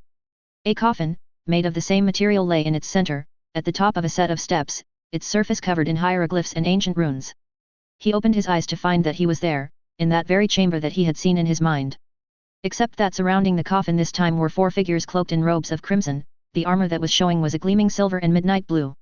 The 4 individuals turned to him, and to the Master's surprise showed that they were half machine. Their faces and bodies were covered by a mass of mechanical implants. Intruder 1 spoke, his voice amplified by the mechanical breath mask covering the bottom half of his face. His robes rustled and then parted, allowing his left arm to reach out with a small hilt. He pressed the rune with his thumb and the grip extended, turning into a long staff. His 3 compatriots followed suit, activating their long tech staffs and falling into a fighting stance, slowly approaching his location. The Master grinned and drew his possessed sword from its brown sheath, throwing the scabbard aside and experimentally swinging the blade with his hand. He could kill them with a flick of his thoughts, but he wanted to work the kinks from his muscles. As the first tech priest swung his staff, the Master swung his sword and both weapons met. The staff shattered against his blade, allowing it to continue its swing and tear through his shoulder, cutting straight through like a knife through warm butter. The sword seemed to sing with delight as he ducked, missing another swing from a staff. He spun while still crouched, jamming the blade of his sword into the second technician's abdomen and cutting outwards, spurting blood. Bringing himself to his feet, he spun again, taking the head off the third tech with incredible accuracy. But he was still sluggish, and the 4th tech priest took full advantage, catching him on the back but failing to penetrate the skin. That's when the tech noticed that his staff was a few millimeters off his skin. There was some kind of barrier in place. Before he had a chance to examine it further, he was suddenly telekinetically thrown across the entire circumference of the chamber, hitting and denting the far metal wall with a bone-crunching thud. He then slumped limply to the ground, unmoving. Master raised himself to his feet, the scabbard flying into his outstretched left hand. He sheathed his possessed sword as he rose and held the scabbard firmly in his right hand. It was only then, with the immediately dangers taken care of, that he noticed shapes lying across the floor, bodies. Dead bodies of men and women, their forms shriveled and mummified. To a casual observer it would appear that these people were dead a long time, but the Master knew better. These people had their life energy sucked from their bodies, making them age. He had seen the victims of such techniques many times before, but never done to this scale. Growling at the old and terrible memories, he carefully started to step over the victims towards the coffin and eventually lifted himself clean off the ground by 2 meters and floated over to the top steps at the center of the chamber. As he landed on the steps, he saw the coffin lid slid open. It was then thrown from the casket, its metal surface twisting and bending in midair before it hit the floor. The figure within floated up out of the coffin, its grey scaly skin partially covered in armor that shined like it was made of liquid metal. The armor was incomplete with patches of exposed flesh here and there. Its face was mostly covered by a helmet with a crown of long-bladed spikes protruding from the top.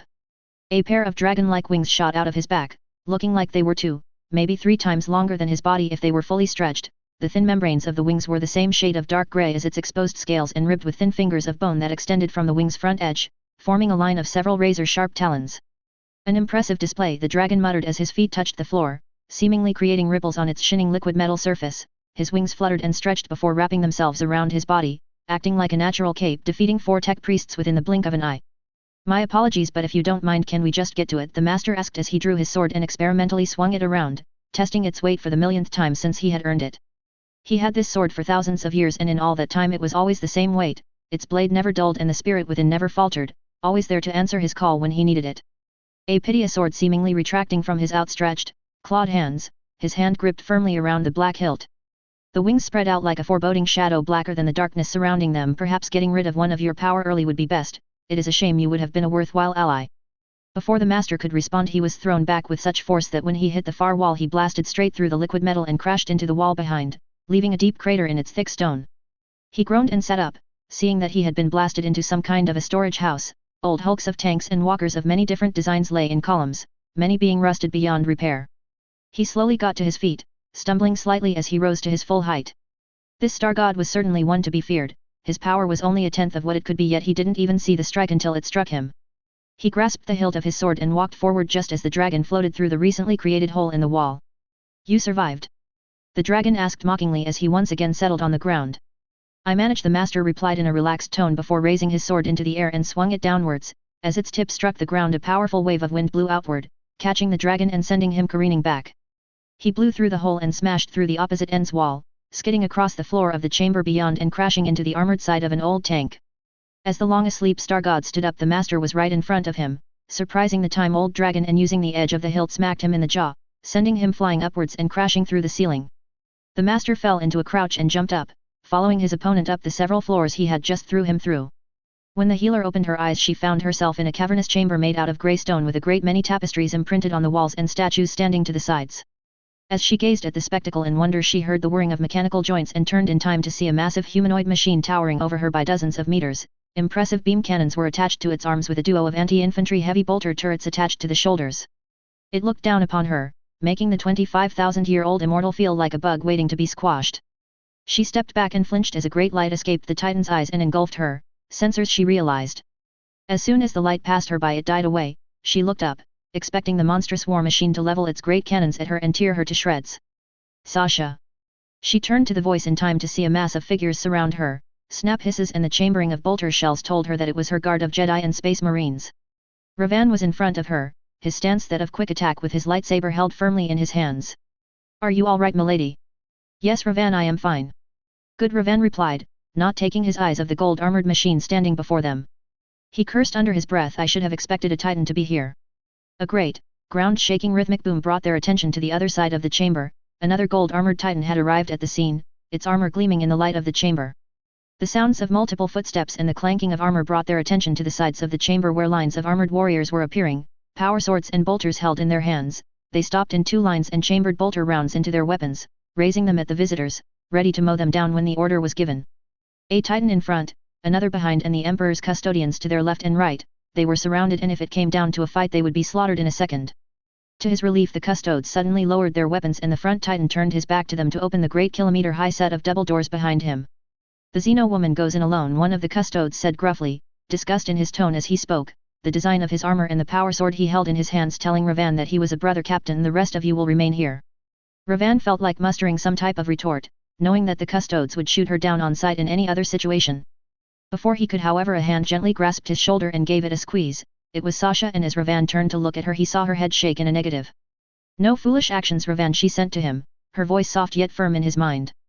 Before Ravan could retort, she started walking out of the line around her towards the recently opened door. Ravan watched her go, eyeing the custodes and titans for any dangerous signs.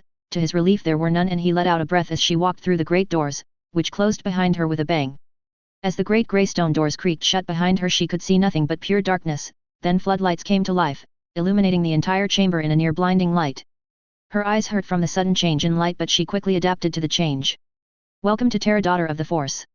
A voice boomed in her mind, making her wince slightly at the power that resonated from it. The chamber was dominated by a bulbous machine made out of pure gold with a mass of cables and tubes attached to it, pumping liquids, Bacta she realized, into it. Within this life-supporting machine she sensed was the being that had called out to her, one of the most powerful men in the galaxy, the Emperor of Man. "Thank you, my lord," she replied with a deep bow. "It is an honor to stand in the presence of such an ancient and wise being." The Emperor nodded psychically, his consciousness seemed to descend upon her own mind like a blanket, making her skin tingle and her mind relax with his mighty and benevolent presence. Not even the master, oldest, wisest and strongest of the first could compare to the power that resonated from this man like water flowing down a stream. She felt truly humbled to be in his presence. This man was to be respected, but that did not mean that she would blindly submit to his wishes. "You have called me here for a reason, my lord," she said, rising to her full height proudly. "Healer," he began. 10,000 years ago, when the Great Crusade was bringing the Empire of Men back from the brink of annihilation, we came upon a planet, a world that was once a colony under the control of a race of alien beings possessed by the forces of chaos. We freed the world from their oppression, and upon searching through their archives we came across an ancient text that was not of their language or culture. It was presented before me by Primarch Sanguinius of the Blood Angels, who felt that it was too precious to burn." "What was within this text, my lord?" Sasha asked as she sat cross-legged on the cool grey stone floor, listening attentively to the Emperor's story. This text spoke of a place in a galaxy far, far away when man was still young and barely took to the spaceways in our own galaxy.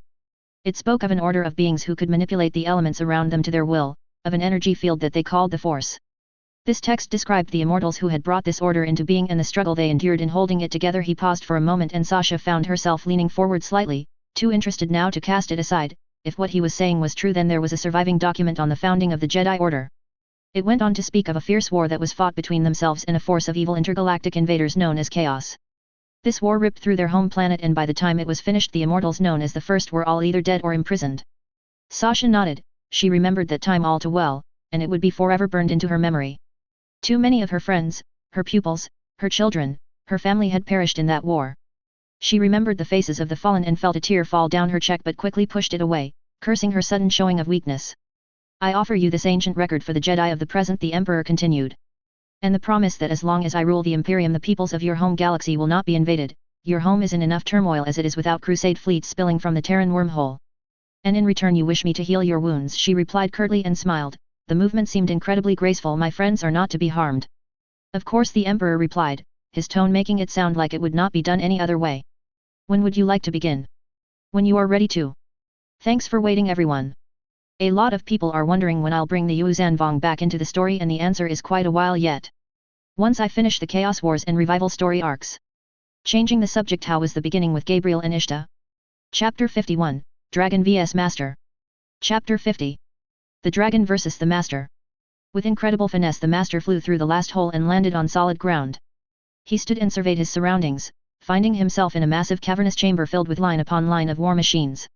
Ancient walkers, tanks, motorcycles, transports and artillery were among just the few that were laid out in front of him, their armor and interiors rusted beyond repair, making them useless hulks. A faint warning flashed through his mind and he jumped aside, dodging a tank as it soared through the air and crashed into the ground where he once stood, pieces of shrapnel and metal breaking off its form.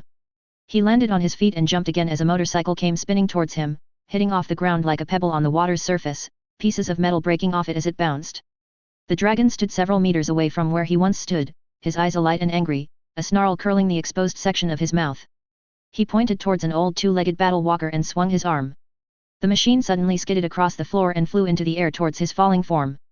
The Master performed a somersault, giving his blade more momentum as the walker came careening towards him and cut down, slicing the flying walker in half with the blade. The debris of the war machine flew on either side of him and he felt a searing pain on his cheek. As his feet meet solid ground he felt his cheek and looked at his hand, seeing blood his eyes widened. He got careless. Growling he heard the laughter of the dragon, rasping and deep, echoing through the chamber and bringing a cold chill up his spine. Besides himself he shuddered. Several flashes brought his attention back to the dragon in time for him to see several spear tips of green energy soar towards him. He dived to the side, releasing his own spear tips of condensed force lightning. The two bursts of energy meet in the very center and exploded, creating shockwaves in each direction. Tanks and other vehicles were thrown away from the explosion of energy like leaves caught in the wind, creating mangled piles of metal in every direction. The master corkscrewed in midair and raising his hands released a full salvo of force lightning upon the dragon. Later generations feared the use of such aggressive force attacks, thinking of them as methods of the dark side. That was not completely true. If the practitioner used the lightning for a purpose other than through his anger, to protect someone for example, then force lightning could be used as easily as a force push. The long jagged lines of bluish-white lightning flew towards the winged silhouette, but instead of striking the dragon it smashed against the side of a thrown tank and exploded, taking the vehicle with it. Shrapnel tore and whistled through the air, striking off the floor and the nearby vehicles. He was just able to intensify his shield as the shrapnel disintegrated off it, flashing blue. The dragon stood unmoving, the shrapnel simply bouncing off his armor and scales alike. He landed on his feet and broke into a run, holding his possessed sword with his hands and readying for a proper strike, the blade sung in his mind, granting him extra bursts of speed as the dragon released blast after blast of compact green energy, dodging them with sidesteps. He came up beside the star god and swung his sword, the blade sang as it cut through the air, connecting with the dragon's side and stopped. It clashed against the side of the dragon, but failed to cut through its incomplete armor. Growling he spun, swinging his blade and cutting at its opposite side, the same result followed. The dragon smirked and grabbed the blade with his clawed hand as the master tried again. A flicker of movement and the master flew backwards, crashing into the far wall and leaving a crater. As he tried to pull himself out he was assaulted by another deadly blast of power, then another until the wall broke through and then he was flying again. He crashed into a high-backed chair and fell backwards with it, landing hard on the floor and rolling. He groaned and spat up blood as he came to a stop, holding onto his ribs and considering that several may be broken. He slowly got back to his feet and with a subconscious thought called his sword to him. The blade flew through the air and was caught by his outstretched right hand. With his right hand he firmly held the grip of his weapon and with his left he telekinetically lifted bits and pieces of debris, weapons from ancient spears and swords to warhammers and battle-axes floated into the air and shot forward towards the approaching form of the dragon.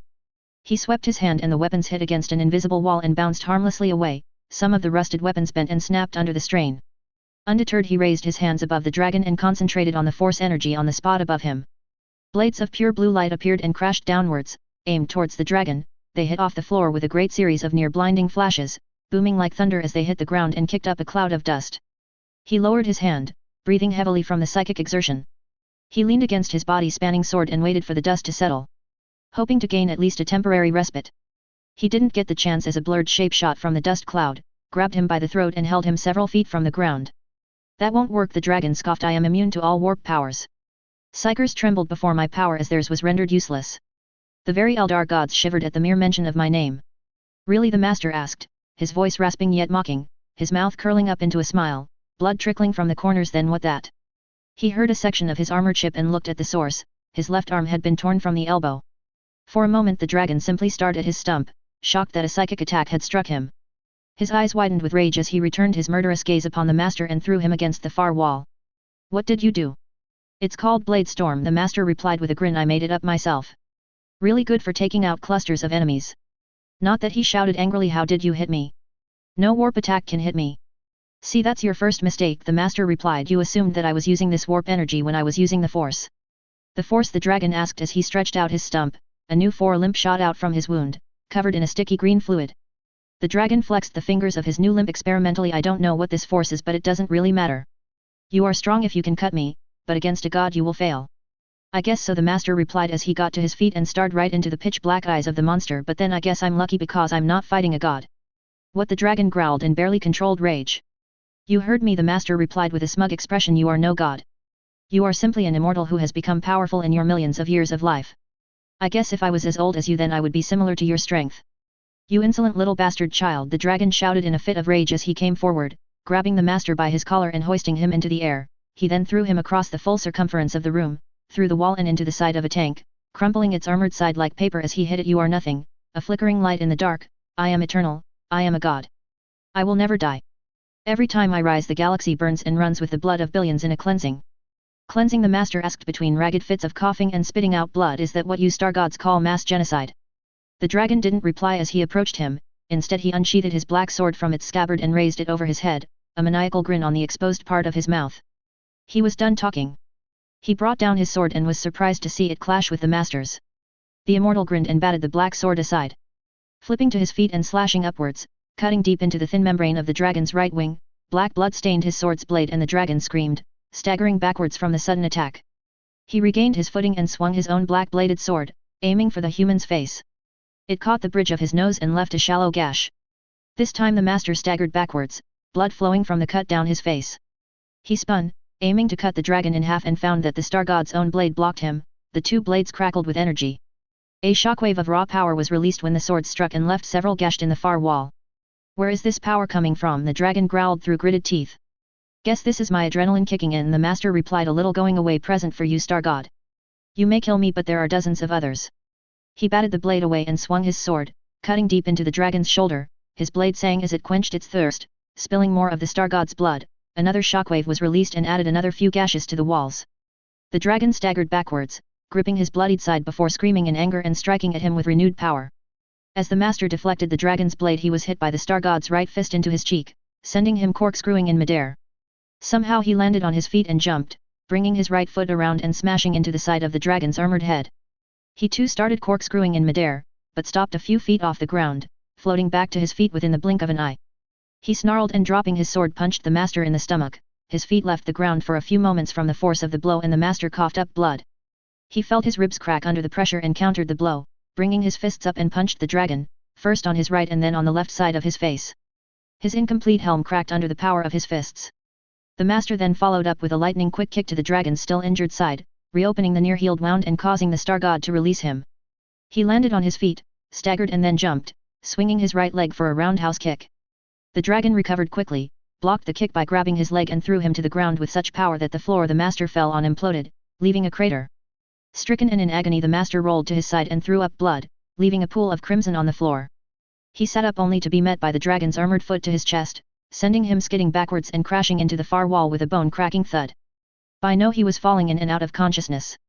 Black blotches appearing at the sides of his vision, made worse as his sense of the world around him started to blur. Colors and objects seemed to mix together and lose their shapes. He was dying. He felt the blood seep from a wound in the back of his head, his lungs punctured by ribs that never broke. His force barrier had shattered an age ago and his body showed it, covered in cuts, bruises and several nasty stab wounds. As his consciousness left him, he had a single regret. He wanted to see his brothers and sisters again, one last time. The dragon now loomed over him, hands gripped on the hilt of his blade as he held it in the air, ready to plunge it into the master's chest. As he brought the blade down, the master was engulfed by a great blue light and vanished, just as the dragon's black blade dug into the floor where he once lay. The dragon pulled the blade out off the ground and looked around, his psychic senses searching for any traces of the immortal's life signature. He was nowhere on the face of the red planet. Wherever he went, for now the dragon could not follow. Silently he sheathed his sword and turned, heading back towards his coffin to continue his regeneration. The air smelled different, he realized. Instead of the tang of damp and rusted metal, he sniffed clearer yet still dusty air. Slowly he opened his eyes and willed the blotches overhead to take a shape. He saw a high ceiling. Lower than the one of the cavernous storehouse, but still a kilometer high. It was made of what looked like grey stone with a spine running through its center, ribs of concrete stretched out from the central spine, acting as extra support.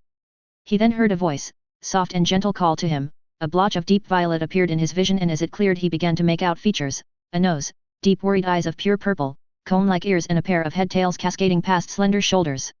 She spoke, but it sounded miles away to him. He cleared his hearing and vision with the Force's help and smiled when he was finally conscious enough to see who it was. Sasha, he started, but was abruptly silenced as a finger pressed against his lips. He looked up and was saddened to see that her cheeks were glistening. She had been crying. "Shhh, big brother," she managed, choking back sobs of joy to see him. "You just rest. Those wounds will be healed in no time." "How did I get here?" he persisted, drawing a choked sigh from his much younger sister. "You were rescued from your little suicide mission by the Emperor." "The Emperor?" "Hush," she said, effectively ending the conversation. "It will all be explained in time, big brother. Just rest and don't make me put a sleep suggestion on you." Chapter 52, The War Drags On. Chapter 51. The War Drags On. Cato Neimoidia. Colony regions. The bridge cities of Cato Neimoidia were in ruins. Their great towering spires, connected by wide bridges, were pocketed with craters and holes. Battles between Alliance and Chaos troops were taking place on many of the major bridges, with starfighters soaring under and over, dog-fighting with each other in incredible feats of maneuverability and skill. High above, the large silhouettes of frigates and corvettes from both sides exchanged fire, turning the sky red with crimson-red las fire and the falling corpses of burning picket vessels. Commander Breen of the 11th A.C.L, Alliance Clone Legion, peeked over the top of a makeshift barrier of debris and destroyed vehicles. The optical sensors of his white helmet allowing him to see the bridge in its entirety. All around him were a thin line of 50 clones, dressed in their white armor and hefting their heavy blaster rifles. "Here they come," Breen said over his helmet comm as the next horde of chaos cultists and mutants came running through the 20-meter wide exit at the other side of the bridge. "Give them hell." As the 50 surviving clones aimed their heavy rifles over the barricade and opened up with a barrage of blaster bolts, the first line of cultists were mowed down by the hail of crimson, then the second, and the third. As the commander continued to fire, a crimson bolt of las fire caught the chest plate of the clone beside him, throwing him back from the barricade to the ground. The cultists continued to charge towards the barricade, ignoring their falling comrades, screaming their war cries and chants, wielding their arcane swords and las pistols. "This is Commander Breen to Central HQ," he sent through his helmet comlink as he jumped down from the barricade for cover. "The Halcyon Bridge is threatening to be overrun, request reinforcements." He was stopped as the clone that took his place was thrown back by a crimson las bolt and spun in time to see a pale-skinned cultist clamber over the barricade.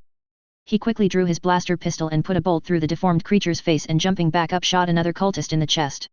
He whipped a third in the face with his blaster rifle and shot another with his pistol.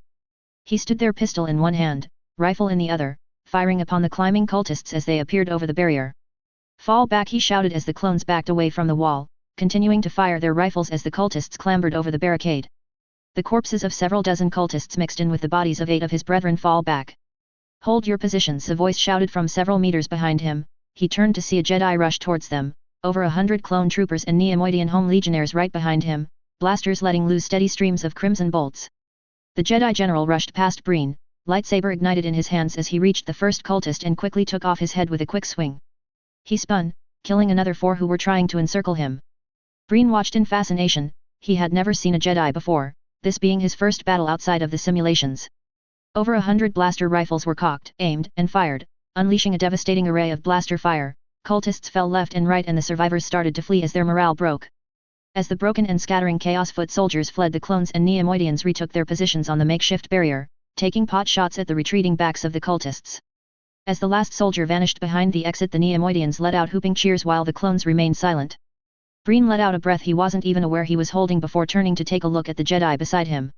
He was human with shoulder-length dark brown hair and sharp features, his lightsaber still held in his hand as his azure eyes scanned the corpse-covered bridge before him. "Commander," he said as he averted his gaze from the bridge to the Breen. "Well done, I am Jedi General Jaren, your new commanding officer." "A pleasure, General," Breen said as he shook the man's hand. "I am Commander Breen." Both men suddenly ducked as the near-deafening roar of low-level starfighters assaulted their ears. An X-wing flew overhead, its top right wing trailing flames and pitch-black smoke as it barreled a few meters over them. A swift death followed, firing continuous streams of bolter shells. The two of them shared grimaces, showing their inexperience in a proper non-simulated battle. "Jabeam. Outer Rim Territories." Private Riggs of the 32nd Vulcan City Militia growled and looked up at the black and grey clouds high above, spewing out torrents of rain so heavy that it pelted the ground and turned the tough dirt to slick mud. Of all the times for these chaos lunatics to attack the eastern continent, they had to invade during the monsoon. His entire company was taking cover in a small cluster of craters, positioned on the top of a ridge, silently passing cigarettes and preparing their weapons for any traitors when they arrived, not if, when. News had traveled fast to them, informing his company's captain that Captain Graham's 30th and Captain Travis's 91st had been completely overrun and slaughtered to the last man, taking the town they were defending with them. This report was verified when they saw the flickering of flames and clouds of pitch-black smoke rising from the west. He gripped his blaster rifle so tightly that his hands went white, spat out his cigarette and peeped over his trench wall into the darkness beyond. Something was wrong. He sensed that something was wrong. The wind had stopped howling and, besides the pelting of rain, the valley around them was eerily silent. "Don't daydream, Riggs," Sergeant Cutlass whispered harshly beside him. "Something's out there. And don't be paranoid," the sergeant added. "I don't hear a thing." "I'm telling you, Sarge, something's out there," Riggs persisted, lightly pushing up his metallic blue helmet away from his eyes to try and get a better view. The sergeant growled but turned to the radio operator beside him, motioning for the long-range comlink. "I need illumination on the following coordinates." As the sergeant harshly whispered the codes, Riggs looked down, checking his blaster's cartridge and trying to smooth out his long blue trench coat. Like most members of the Jabeam army, he wore a metallic blue helmet, blue and silver light armor, covered by a midnight blue trench coat with similar colored army pants and knee-high black leather boots. A blaster pistol and several satchels containing bandages, grenades and rations hung from his black belt, and his long-barreled blaster held in his hands. A flare exploded in the dark sky, illuminating the surrounding area with red light. Black forms snuck through the slick mud, staying as quiet as possible as they trudged towards the company's position. Once their cover was blown, one of the silhouettes rose and shouted a chant which chilled Riggs to the bone. "For the dark gods!" The thin, pale creature cried before a blaster bolt hit him square in the chest and he fell back. The other cultists shouted angrily and charged. Red lass fire and crimson blaster bolts lit up the night as the flare flickered and died. Riggs aimed through his scope and fired. The crimson streak hit a cultist in the forehead, sending him falling back. As he changed the cartridge of his rifle he heard a pain scream followed by the cleaving of flesh. He turned to see the sergeant get sliced in half by a cultist wielding a chainsword, blood spattering everywhere. Riggs forced his suddenly frozen joints to move and pulled the trigger of his blaster, catching the cultist in the chest at point-blank range. An explosion engulfed the foxhole next to his, mincing the 5 soldiers within and creating a larger crater. He looked up to see a massive black form of a tank approach. Tracks shrieked through the mud effortlessly, heavy armor protected its innards and 3 large gun barrels, one on the left, another on the right and a main gun turret on top fired deadly shells upon the company's position. 2 more tanks appeared from the darkness, illuminated by the flashes of their guns. Explosions rocked the hilltop, killing cultists and militia troops alike in a frenzy of fire and shrapnel. Riggs peeked over his foxhole again in time to see the terrifying armored forms of Chaos Marines, carrying heavy bolters and rocket launchers march alongside the tanks before his world exploded around him and everything went black. Bakura. Outer Rim Territories. Solace Daar, capital city of the Outer Rim trading world. Bakura was a mere shadow of what it once was. Its once tall skyscrapers, which once shimmered with the rising sun, were now pocketed with holes and craters, with some partially demolished through artillery or orbital fire. Its skies which once streamed with lines of hovercars were now silent and empty, except for the occasional dogfight. The streets of the capital were now strewn with the wreckage of vehicles and debris from the surrounding structures. Craters dotted the streets, a testament to the malicious artillery and orbital bombardments that the city had taken over the last few months. The dead and dying littered the ground, in some places like a carpet, in others as mounds. The very streets ran red with their blood. Skirmishes were taking place across the city's entire perimeter, christened by the echoing of gunfire, explosions, and death screams. The city may be no more than a ruin, but it was nowhere near deserted. Hordes of Chaos soldiers from cultists and mutants to Traitor Guard and Chaos Space Marines battled against regiments of Imperial Guard, Clone Legions, Alliance Riflemen, Stormtroopers, and Space Marines. Grand Admiral Alexei Dala watched the entire scene through a massive, floating holoscreen 10 meters across. Her inner chamber was dark and dull with the only illumination coming from the holoscreens floating around her showing the main defense positions of the coalition and skirmishes being fought across the entire perimeter. Other screens showed the battles taking place in the solar system which thankfully had begun to slow. After 2 months of constant skirmishes their combined fleets had finally halted and pushed back the Chaos Armada sent to eliminate them. The cost had been heavy for both members of the coalition but they had prevailed, and with the main Chaos Armadas several dozen light years away fighting their own battles they had been granted a lull to regroup and rest. The main battle may have ended but that turned out to only be the beginning. Chaos raiding fleets numbering several dozen ships each had started to ambush ships in the outer rim of the system, destroying transport and supply vessels that were trying to move between the space stations and the habitable planets.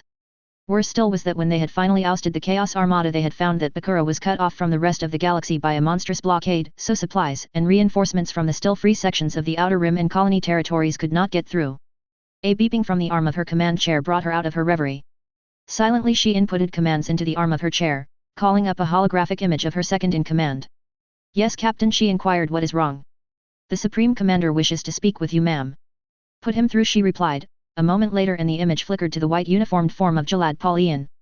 "Grand Admiral," he greeted sternly, "what is the status of Bakura?" "The status is looking better than a few months ago, sir," she replied. "We've retaken control of the system proper with only a few splinter fleets to deal with. But my scouts tell me that Chaos is amassing another armada against us." "You are the only real thorn in their side at the moment," Alexei Paulian replied. "You are the only system in the entire invasion path that has been able to not just hold your own against them but throw them out. They'll be throwing all of their reserves at you to try and correct their mistake." "How are things on the surface?" "Not as well as I would have hoped," she answered truthfully. "They have a foothold in several major cities including Solace Daar and have slaughtered the inhabitants of several towns." "Can we be expecting any reinforcements, sir?" "For the moment, Grand Admiral, you're on your own," Paulian replied apologetically. "Grand Admiral Halos is amassing a battle group at Utah to try and spear through to you, but it will take months before he can amass enough ships. The Imperium is sending the last of their crusade through the wormhole. Once they are amassed they will be able to reinforce Halos' position and push through to Bakura." "We'll hold until then," Dala replied. "What news from the Empire?" The Supreme Commander seemed to grimace at those simple words. "Complete anarchy," he replied. "I've never seen anything like it since Thrawn's death. The Moffs have chosen to leave it to the Admiralty and flee to their own worlds instead of doing what they're supposed to do." Dala gritted her teeth, cursing the cowardice of their supposed leaders. If only the Remnant had a strong emperor, then they could end this senseless carnage. The question was, who would be strong enough to rule the Empire and cast out the traitors? Deep space. Outer Rim Territories. The chamber was large and extravagant. Its floor was made of black marble which was polished to a shine. Its walls were decorated with banners and portraits depicting the heroes and the symbols of the War Master's crusade fleet. 4 men sat on high-backed chairs around a table made of ancient Terran oak. Lord Admiral Halcyon sat on one of the high-backed chairs surveying his fellows. As well as himself, there were 2 other Lord Admirals sent from the Imperium to this galaxy.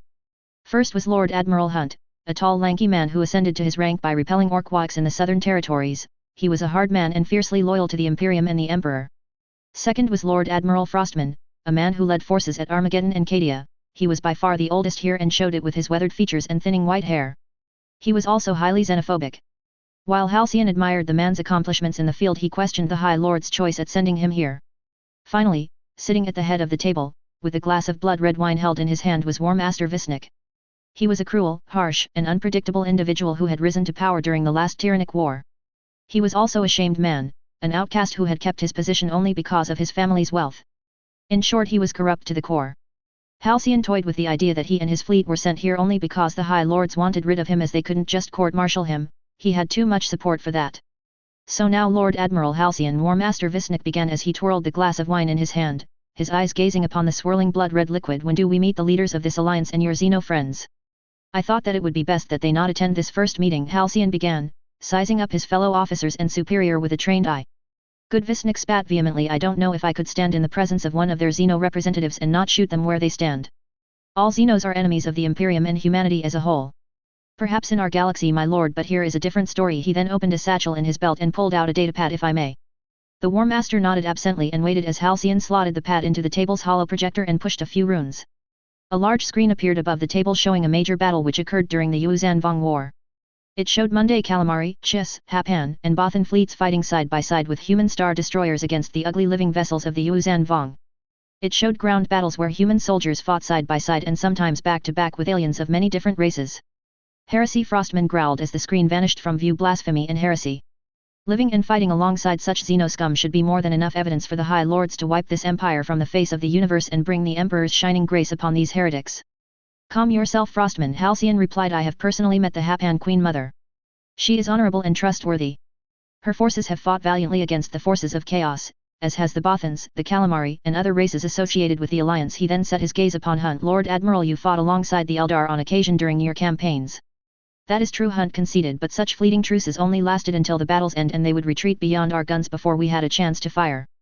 Halcyon, Frostman said in a low and mocking tone. Perhaps your time among the alliance has clouded your senses and better judgment. My senses are as clear as ever, Frostman, he returned, his tone ripe with venom. Perhaps being among these gullible individuals has clouded your judgment, Visnik said callously, still swirling his wine glass with his good hand. These alien races may be on friendly terms with the humans now, but there was a time when they were enemies. Halcyon fell back into his chair, knowing that it wasn't wise to disagree with a War Master, especially one like Visnik. But he also considered the man's words. There were times when alien races suddenly rebelled against humans. The Confederacy of Independent Systems, even though they were led by a human, was one such example. The Diversity Alliance was another, and finally the extragalactic threat that was once the Yuuzhan Vong Empire. Even the races that were a part of the alliance had rebelled against human control. The Galactic Civil War was another good example.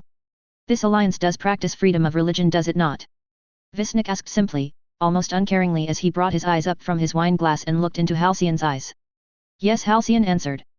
Then once this war is over and the Alliance takes us into their confidence, then we shall send members of the Inquisition and the priesthood to the Alliance's human worlds. We will create cults to the immortal Emperor, and once enough support is gathered we will take them for the Imperium. We will slowly weaken the Alliance from within until she cannot muster the strength to repel one of our crusade fleets. The War Master surveyed the men present, gauging their reactions before continuing. Until then we must look to a more pressing enemy, and one that I would like to eradicate.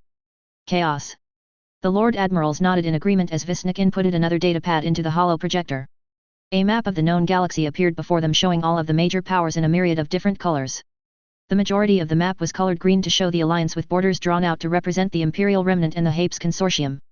A section to the northwest of the map was colored black, indicating worlds that the forces of chaos had taken and destroyed. First off, gentlemen, we are all agreed that this tide has to be stopped before it breaches the mid-rim. He pushed a few runes while saying this, bringing up images of a star system to the east of the invasion path. Here an Alliance Grand Admiral known as Halos is mustering a sizable force of ships to try and blast away to Bakura and free up the Imperial and Alliance forces there, including the companies of the Blood Ravens and the Ultramarines. Lord Admiral Halcyon, how far away are you from Utapa? About 2 days, 1.5 if we push our hyperdrives, he replied, clasping his hands together as his hologram flickered. We all agree that the Bakura blockade needs to be broken, Hunt said as he surveyed the numbers of ships the Alliance were assembling for the attack. The Alliance are commandeering fleets from across the Outer Rim for this operation. With their 1,000 warships plus Halcyon's 600 it may be successful. At the moment we have 3 Crusade fleets, each numbering an even 600 plus in this galaxy. Admiral Hunt, you will take yours to the Remnant and link up with Supreme Commander Paulian to try and push their civil war to the Loyalists' side. Without the Remnant's superiority, fleet's victory in the Western Fringe will prove most difficult. Not just that, but he would find himself having to rely more on the Haphans if the Imperials were unable to supply aid. Halcyon realized. Frostman, you will take your forces to Sluisvan and link up with Grand Admiral Antilles, he continued. I will accompany you there. Sluisvan is the last great fortress between Chaos and the Midrim at large and is also the last place to launch a successful counter-offensive. It must be protected at all costs. His eyes then settled upon Halcyon. And you, Lord Admiral, will gather with this Halos and crash through the Bakuran blockade. The High Lords are not happy that the Adeptus Astartes contingents are trapped there. The blockade must be broken. Understood, my lord, Halcyon replied with a slight bow before the holograms of the War Master and the 2 other Lord Admirals flickered and faded into the background, leaving Halcyon alone in the vast chamber of his battleship. Denan. Inner Rim territories. War Master Visnik knelt by the statue of the immortal Emperor, chanting the litanies and prayers that he had been taught to know since childhood. Tracing the sign of an aquila across his chest after each verse. Once he finished he bowed deeply and rose to his feet, his eyes surveying his private chambers. Well done, War Master, a silky voice murmured from the shadows of his main chamber. He spun around, drawing his bolt pistol and leveling it upon the black-robed figure sitting on his armchair, her head leaning on her clasped hands. Such a stirring speech to your subordinates. Who are you? He uttered warningly, his hand pressing the trigger of his bolt pistol until the slightest movement of his trigger finger would set it off. My name is Darth Malleus and I represent an organization who has the same goals as you do, she replied, her voice delicate and soft. The complete eradication of chaos from this galaxy. Darth, I know that name, he muttered. Ah, I remember. Darth is a title given to a Sith Lord. Am I right? The enshrouded figure heaved a soft sigh before rising from the War Master's armchair and stepped into the dim lights. She was tall and graceful, her black robes pulled against her frame tightly enough to show her slender figure. Her face was a pale white with long blonde hair flowing past slender shoulders. Most interesting were her eyes, which shone with an unnatural shade of yellow, a smug, feral, and dangerous yellow. You would be correct, War Master, she replied, a sly grin tugging at her lips as they spoke, and in a flash of movement she crossed the distance between them, took the War Master's pistol from his grasp and crushed it in her slender hands. Leaving the War Master surprised and confused as the now useless sidearm fell to the floor with a thud. If my intention were to harm you, then you would already be dead. I see, the War Master replied, composing himself quickly.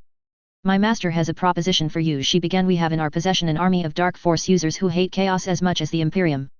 We cannot deploy them in open combat, you understand, for fear of the Alliance's response, but we can still be in a position to help. How? Visnik asked, suddenly intrigued. Espionage, assassination, the Sith lady listed as she circled around the War Master, tracing her right hand along his face so smoothly that it sent tremors of lust throughout his form, her voice so soft that it made him want to grab and ravish her on the spot. She was beautiful and she knew it, weakening enemy strongholds, destroying their hierarchical structure, cause infighting, intercept supply convoys. That sort of thing. And what does your master wish for in return for his services? Visnik asked, keeping himself in control of his suddenly lustful emotions. Only that once you turn on the Alliance that we may side with you, she whispered seductively into his ear, and we are given the right to annihilate the Jedi once and for all. Phew, sorry about the wait everyone, coursework and class exams were beginning to pick up. I thought about trying a number of different scenes during this chapter, like showing battles taking place on several fronts, an introduction to the clone legions, the Imperium's presence in the galaxy. Sorry it took so long to get this part going, but the Imperium will be fighting in the next chapter, promise, and an update to the plannings of the Sith. Chapter 53, Proposals and Alliances. Chapter 52. Proposals and Alliances. Unknown location.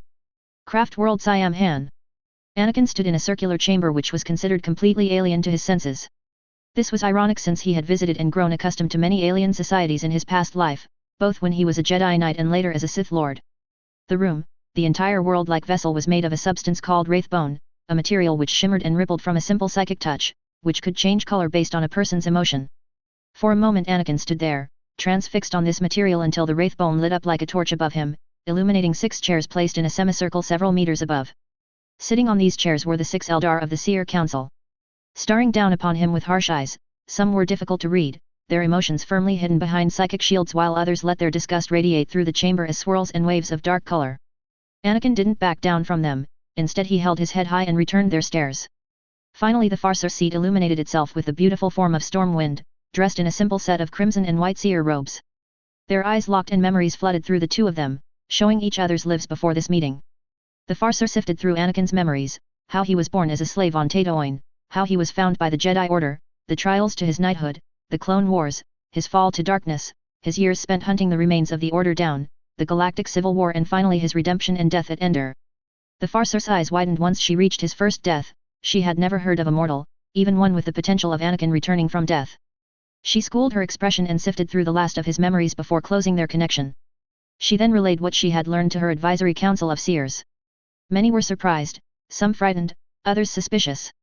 Anakin Skywalker, one seer finally said, a beautiful female Eldar with perfect porcelain-colored skin and long pitch black hair. We thank you and your forces for your assistance in ridding our craft world of the Darklings. Assistance, another said, this one an aging male whose skin was lined with wrinkles and grey-streaked white hair, his black eyes staring at Anakin with unconcealed revulsion. If that's what you can call it, Seer Talon Yuthi, I call it endangering the entire craft world with their vile presence. We could have dealt with the Darklings on our own Monday Key, we didn't need you. My apologies, Anakin replied calmly, though his dark impulses were to force choke the life out of the senile old man, but one of our own was on your craft world at the time of the raid. We couldn't just leave her and her newly born child. You may not have needed us, honored seer, but if we hadn't have intervened your losses would have been greater. Your reckless and stupid actions nearly cost the life of our Farseer and several seers, the old man retorted before sitting back in his chair with a smug expression. But what could we have expected from your kind? You Mundaki are a stupid race after all. Anakin bristled at that remark, but by some miracle kept his anger in check. Instead he clenched his teeth for a moment before giving a completely fake smile. That one he learned from Padme. Where was his wife when he needed her? She would have been best at this. If we are stupid, honored seer, we have a good excuse. We can blame it on our race's youth, he began, his voice still cool and controlled. What excuse can you give for your arrogance, old man? It was the old seer's turn to bristle. His very eyes were suddenly alight with warp power and his teeth were grinding together in barely contained fury. You arrogant little. That's enough. A voice, soft yet carrying incredible power, resounded through the chamber. You mock us with your pettiness, Seer Silgal. The old seer grimaced and became silent, but his cold, disgusted eyes did not leave Anakin. My apologies for my seer's behavior, Anakin Skywalker, the Farseer began, but he has lived a long life and feels that humans are not to be trusted. I do not blame him for his mistrust, honored Farseer, Anakin replied with a deep bow. I was out of line myself. You have another reason for your visit, son of the suns, she continued, surprising Anakin for a moment by using the name the ancient Jedi used to affiliate the Chosen One. Yes, I do, honored Farseer, Anakin replied and prepared himself both mentally and through the Force before he began. We wish for Siam Han's aid in this war against chaos. Your experience in dealing with these demons would be invaluable to both us and the Alliance as a whole. The room was ghastly silent, there were no insults thrown, no words exchanged between the seers, but the wraithbone seemed to shine with swirling waves of thousands of colors, some which Anakin's sight could not register. Finally the Farseer spoke. We understand the position your galaxy is in, son of suns, she began, but we neither have the numbers or the willpower to face chaos in open war. Even with a galaxy-spanning empire like the Alliance beside us. I am afraid that unless our race is directly threatened, then we will not interfere. The gateway to your home galaxy is closed, honored Farseer, Anakin began, knowing that if he heard that in his youth, then he would have blurted something he'd regret and make a fool of himself. Oh, how living with nothing to lose for 2 decades could change a person. Chaos continues to overflow our territories like a raging tidal wave. At this rate, even with the Imperium backing us, the Alliance will crumble and die under the onslaught. I have seen it in my dreams. Eventually, once the main threat is taken away, chaos will spread and take over the last few pockets of resistance.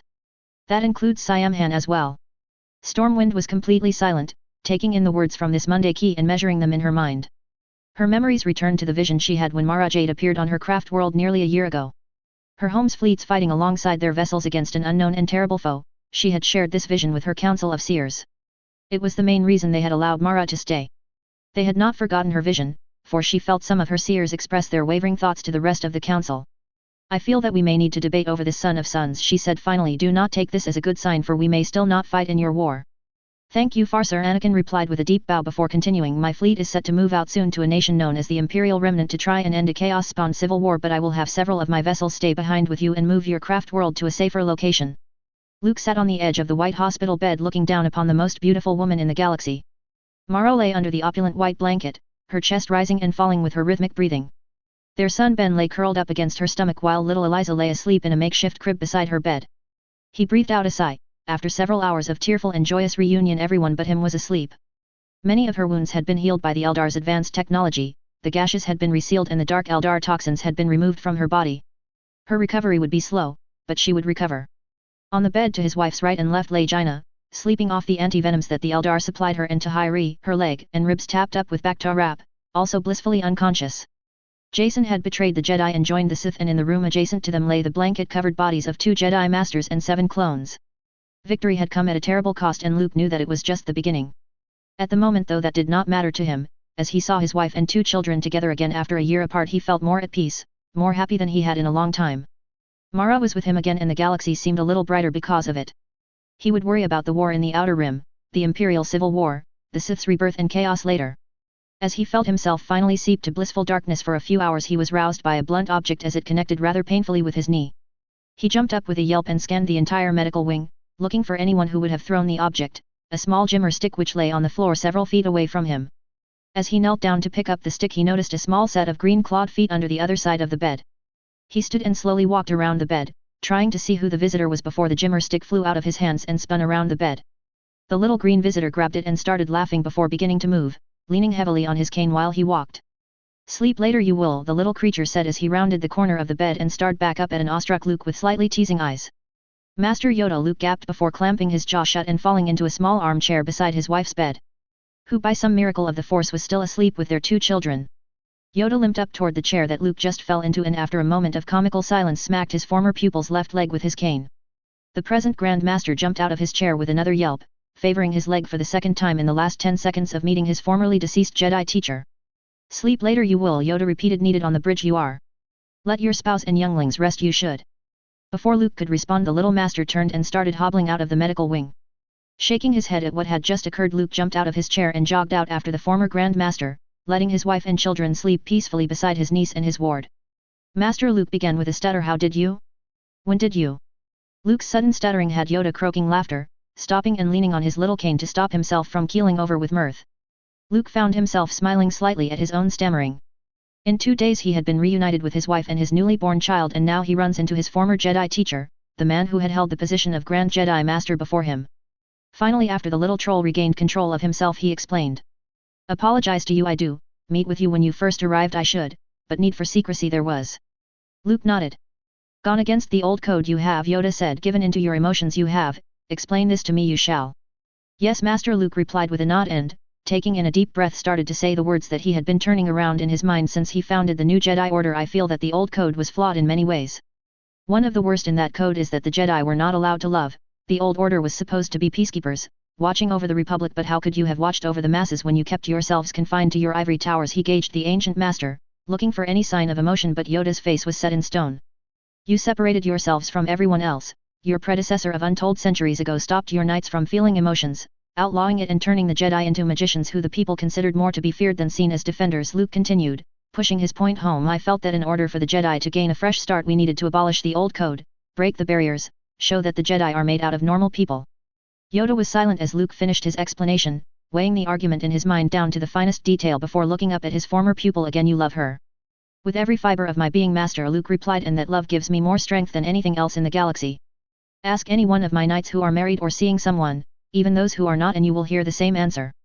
Easily backfire on you it can," Yoda pointed out. "Losing a loved one fills the other with sorrow and fear. Fear leads to anger, anger leads to hate. Hate leads to suffering," Luke finished solemnly. "Remember what happened to your father in his past life you should," Yoda continued.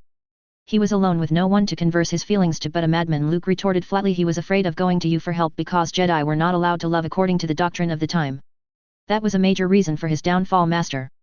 Yoda continued to stare into the eyes of the younger man for several moments before slumping his shoulder in defeat. "Made a good argument you have," he conceded, "one that my support and the support of many others you have." Luke found himself gawking once again at the diminutive Jedi Master. He had run over how this talk would go 100 times, and each time he had thought that Master Yoda would have come up with some argument against how he revived the Jedi Order. In all his thoughts he had never considered that his teacher would side with him. "Surprised you I did," Yoda said with a good-hearted cackle before he used the Force to open the turbo lift to the bridge and stepped inside, Luke following close behind. "Completely, Master," Luke replied as the lift flew from the floor they were on all the way to the bridge within the time span of a few seconds. The doors opened and both the former and current Grand Masters stepped out into the controlled chaos of the bridge. "Master Yoda," Anakin greeted with a nod from his place at the edge of the command deck, staring out into the long star lines of hyperspace. "Knight Skywalker," Yoda returned as he hobbled beside the elder Skywalker and leaned against his jimmer stick. Luke walked up and stopped to his father's left. "How's Mara?" Anakin asked. "Sleeping," Luke replied with a smile. "How are things here?" "We'll be entering the Remnant space within the next 3 hours," Anakin replied, speaking to both Yoda and Luke, we will set a course for Bastion and offer our help. I think it's time the Jedi stepped out of the shadows. Agreed with this I do, Yoda replied. Stop this civil war we must, or destroy the remnant it will. The Imperial Star Destroyer started to slowly spin out of control as its engines exploded in a cascade of blue fire. Its opponent didn't halt the attack but instead continued firing their main turbolaser batteries until the battered and crippled destroyer exploded, spraying fire and debris everywhere. The culprit, another destroyer with the Chaos 8 pointed stars engraved over the old Imperial insignias, continued on into the main battle. Jalad Paulian, Supreme Commander of the GADF, watched the battle with both great anger and almost overwhelming sorrow. How did it come to this? How did this civil war come to be? He looked out at the battle taking place around his command ship as star destroyers, both loyalist and traitor, exchanged fire in close quarters. The battle had spread across the system, deteriorating into several large skirmishes. An explosion rocked the bridge of the 19 km long behemoth as it continued its advance. Several consoles sparked and exploded under the strain, sending the operators attending them crashing to the floor, some on fire from the explosions, others groaning before stumbling back to their feet. We're in the middle of it, no, Paulian grunted as another series of tremors assaulted his ship. A bright explosion signaled the death of another warship, traitor or Imperial, he couldn't tell, for his gaze was firmly set on the Grand Cruiser ahead of him. Gather the fleet, Paulian growled. Reform the lines and call in the reserves. Yes sir. Slowly the surviving star destroyers reformed into a tight circle surrounding the Leviathan, their weapons firing long lances of ice blue and crimson fire upon the surrounding ships. 5 more star destroyers jumped in a few moments later and fired in unison upon a duo of traitor destroyers, punching through their shields and disintegrating their armor with the fire of their main turbolaser batteries. Their momentum was short-lived, however, as the Grand Cruiser flew in towards the outer destroyer at ramming speed, its guns firing streams of lance fire. The star destroyer positioned at the far side took the brunt of the attack, losing its shields within the first volley. Small explosions and fires sprouted from its superstructure, opening several decks up to space before it simply detonated, vanishing in a flash of white light. The main turbolasers of the surviving 4 returned fire upon their much larger adversary, breaking off their original formation and fleeing in different directions as their gun batteries continued to fire. Their squadrons of TIE fighters and interceptors flying through their hangars and diving towards the Grand Cruiser like a swarm of insects, only to meet a horde of the Chaos ship's own fighters. If there was one ship that the Leviathan needed to take out of the fight, it was the Grand Cruiser. It was tearing their escorts apart with its massive guns. This was proven as another volley of lance beams shattered the shields of another destroyer and sliced through its starboard hull armor, crumpling the durasteel before detonating. Hard to port, Captain Natha growled. 90 degrees, take us on an intercept course against that ship. He pointed at the Grand Cruiser and gained a grim set of affirmatives as a response as the bridge crew relayed the orders and the pilots turned the Star Dreadnought towards her opponent. Silence the guns. Sir. I said silence the guns, Paulian repeated angrily, gaining a fearful nod from his captain. The Supreme Commander watched carefully as the weapon batteries of the Super Star Destroyer silenced themselves one by one. Full ahead, Captain, all available power to the shields. Yes sir. The surrounding traitors opened up upon them as they passed, bombarding the shields with their ion and turbolaser batteries, causing them to flicker blue. More control consoles on the bridge began to spark and explode as they were overwhelmed. Alarms started to blare as the shields started to falter, but still the Leviathan continued on its course, taking the beating that she was receiving. Sir. She's a big ship, Captain, Paulian muttered as another set of tremors assaulted the bridge. She can handle it. They were beside the Grand Cruiser now, the smaller but still powerful vessel firing what guns it could upon the Super Star Destroyer. The alarm seemed to increase in volume. The shields had failed. The lances were eating through hull armor now. Several explosions that could have decimated a normal Star Destroyer rocked the flagship, and Paulian found himself holding onto the arms of his chair to keep him steady. Sir. Full stop, Paulian ordered briskly. Fire. Hundreds if not thousands of weapon batteries from main to point turbolaser and ion cannons opened up with such noise that it popped Paulian's ears.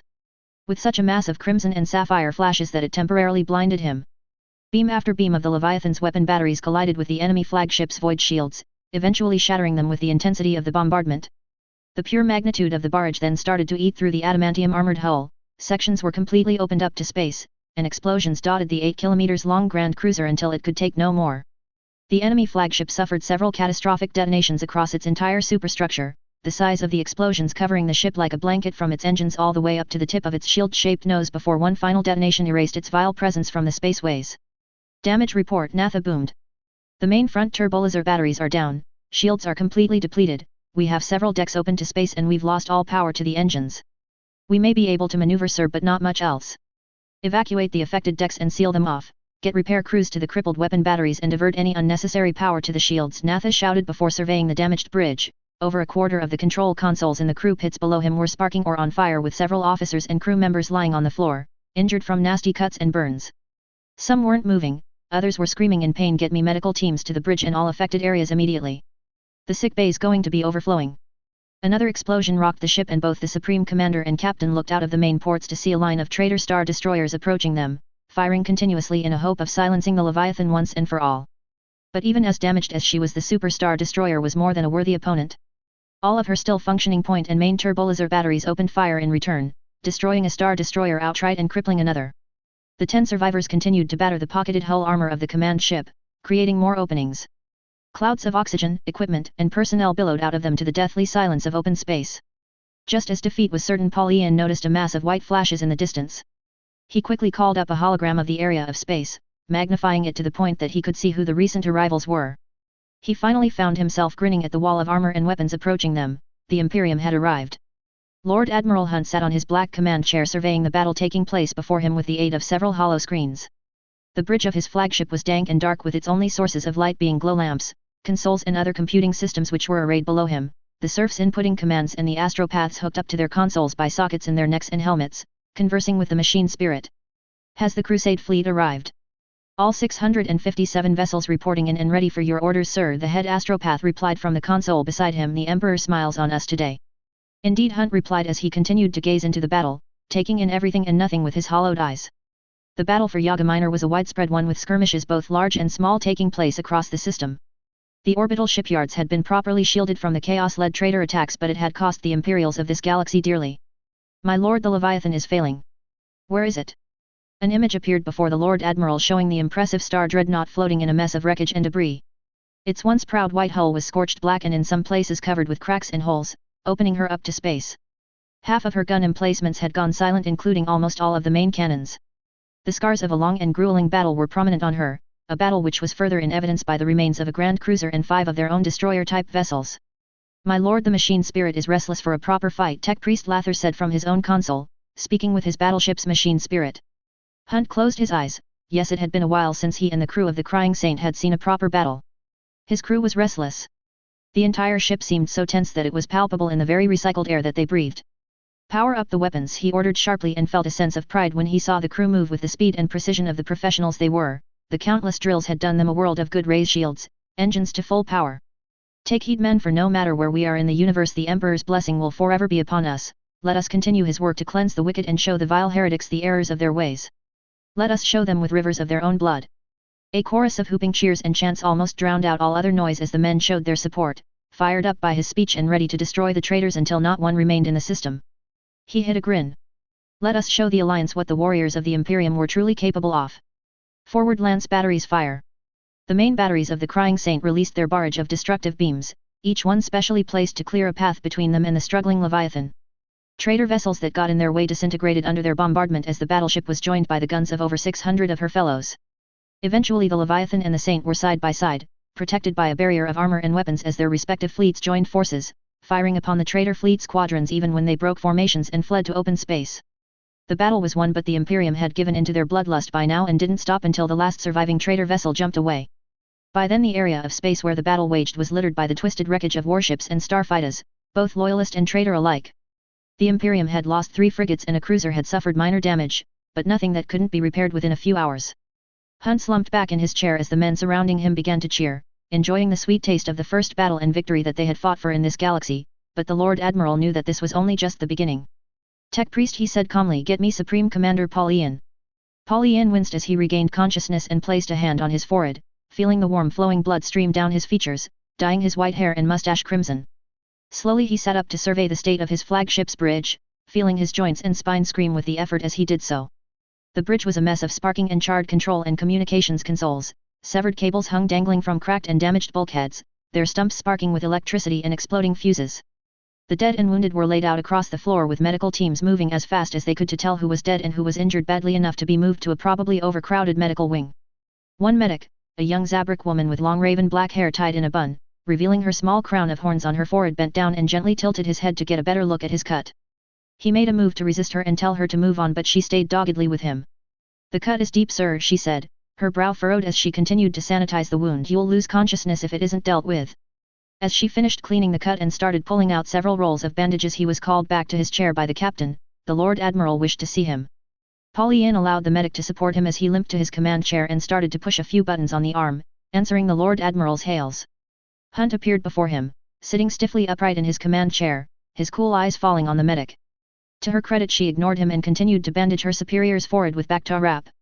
Lord Admiral, Polly-Ann boomed, sounding stronger than he felt. "We thank you for your aid."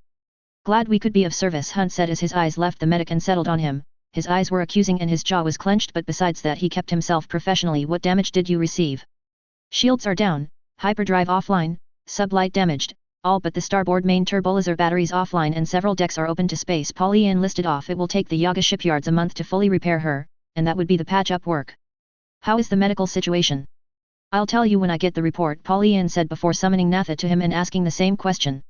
"The medical wing is overcrowded, sir," Natha whispered. "There are just too many injured and not enough healers." "Thank you, Captain," Polly-Ann replied as he turned back to the Lord Admiral. "Our medical wing is getting dangerously overcrowded." "Then I will give you the full resources and staff of our medical wings," Hunt replied. "I'll have shuttles full of medics and supplies ready and sent within the hour." "Thank you, Lord Admiral," Polly-Ann replied. "Also send the majority of your crusade to Bastion. We have it on good intelligence that the traitors are preparing a major attack on our capital." Hunt nodded, traced the sign of an aquila along his chest and then signed off, leaving the Supreme Commander to prepare for the Imperium medical shuttles. He turned to the medic who had just finished wrapping his head with bandages. "Permission to speak, sir?" she asked. "Granted." "He scares me," she said hesitantly. "The way he looked at me made me think that he was going to pull a blaster." The Supreme Commander nodded, knowing that her fear was well-founded. Although Hunt was not as xenophobic as some of the others, he was still not above pulling a bolt pistol on a random alien or droid and squeezing the trigger. Polly-Ann tightened his jaw. The Imperium delegates just gave him a bad feeling. "I want an extra few squads of stormtroopers to be placed on guard duty wherever the Imperium medics set up," he said quietly to Natha, "just as a precaution and to break up any disagreements." Natha nodded. Like every other high-ranking officer, he had read the incident reports that had been streaming through the Alliance command about how certain groups within the Imperium relief forces had attacked Alliance civilians for no foreseeable reason other than they being alien or droid. There were even a few reports of them attacking humans who didn't share their beliefs. Naturally, if word of this got out into the main populations, it would start a mass panic. As Hunt signed off from his communication link with the Alliance Supreme Commander, he turned to his second-in-command and saw the disgust clearly set in the middle-aged man's features. "Prep 6 Thunderhawks for emergency takeoff and fill them to bursting point with medical personnel and supplies, Captain." "Aye, sir," the captain replied, traced an aquila across his chest and spun on his heel to leave. "An alien," Hunt growled inaudibly. He allowed an alien to heal his wounds. "It's blasphemous to say the least." "That it is, sir," Tech Priest Lather replied as he stalked up towards the Lord Admiral's side, his crimson cloak billowing as he walked. He stopped alongside his superior and tapped the butt of his tech staff against the steel grating as if to show his arrival. Hunt liked Lather. The Mechaniku's tech priest was good at what he did, and he was also not afraid to speak his mind, even to someone of his rank. "And what is the Adeptus Mechanicus's opinion on this matter?" Hunt asked, knowing the answer from the gleam in the tech priest's organic right eye. "With all of the new technology coming in, we couldn't be happier. Not since the Great Crusade when the Omnisci led us did we have so much to pull apart and put back together again." The tech priest swept his staff in a slow swing as if to add weight to his speech. "The machine spirits of their vessels are more aware than our own, and considerably better conversation, if a bit squeamish when we take it apart. Their vehicles, weapons, and other technologies are also very fascinating. There is enough here to keep us busy for decades, maybe centuries to come." "I see," Hunt replied. "So the position of the Adeptus Mechanicus is friendship with these people instead of extermination." He knew that the Mechanicus didn't really care about the Xenos and AI, which would make any normal individual scream heresy. As long as they had machines and new technology to research, they wouldn't care about the greater workings. "That I cannot say, my lord," Lather replied, "but I do know that the Fabricator General is one of the main supporters of the Alliance within the Imperium, although he would still support the Imperium if he was outvoted and the High Lords decided to go to war. Which sadly will not be for a few more decades," Hunt added, biting his lower lip and drawing a slight drip of blood. "No matter. Get me Admiral O'Connell. We will send him and a half of the Crusade to Bastion to reinforce their defenses. I shall remain behind until the Supreme Commander attains another command ship." Another set of flashes heralded the arrival of yet another fleet squadron, this one made up of 12 Imperial 2-star destroyers with over 300 escort and picket vessels. Several support ships followed, including a handful of missile frigates and a single wedge-shaped Interdictor-class star destroyer, the 4 domes situated on the sides a testament to the gravity well generators they possessed. Daemon Prince K. Bale looked upon the new arrivals and then back at the mass of warships arrayed around him. It was an armada worthy of chaos. His battleship, the Warp Dragon, stood out in front of the armada with over 2,000 warships of varying sizes arrayed behind her, from Imperial-class star destroyers to Defender, and Nebula classes. Star cruisers were in turn surrounded by them, which were between 3 km to 8 km in length. There were even a few Executor star dreadnoughts and a cluster of their predecessor superclass star destroyers. Chaos had a presence as well, with frigates, destroyers, and cruisers dotted within the well-organized Imperial trader fleet squadrons. The sorcerers within casting spells and chanting incantations to prepare the recently gathered armada for the approaching battle. The very dark gods must have been smiling upon them in order for so many to have come. Victory was a dead certainty. He turned around to inspect the council of separatist admirals and chaos lords arrayed in front of him. The lords standing out by towering over their newfound allies by at least a full head, their armor ripped and dented to show their frequent use in battle and their weapons sheathed proudly at their sides. In contrast, the admirals who were once of the Imperial remnant but now called themselves the Imperial Separatists wore olive-colored uniforms with insignia badges pinned proudly to their chest, blaster pistols at their hips and standing at attention with military precision. "My brothers," he began with a grin, showing his filed sharp teeth, "today will mark the beginning of this galaxy's true downfall. We of the forces of chaos, messengers of the dark gods, will fall upon this lowly empire and wipe its stain from existence." With a lightning-quick reaction, he drew his daemon sword from its scabbard and held it high over his head, tip pointed to the ancient ceiling of his ship for the dark gods.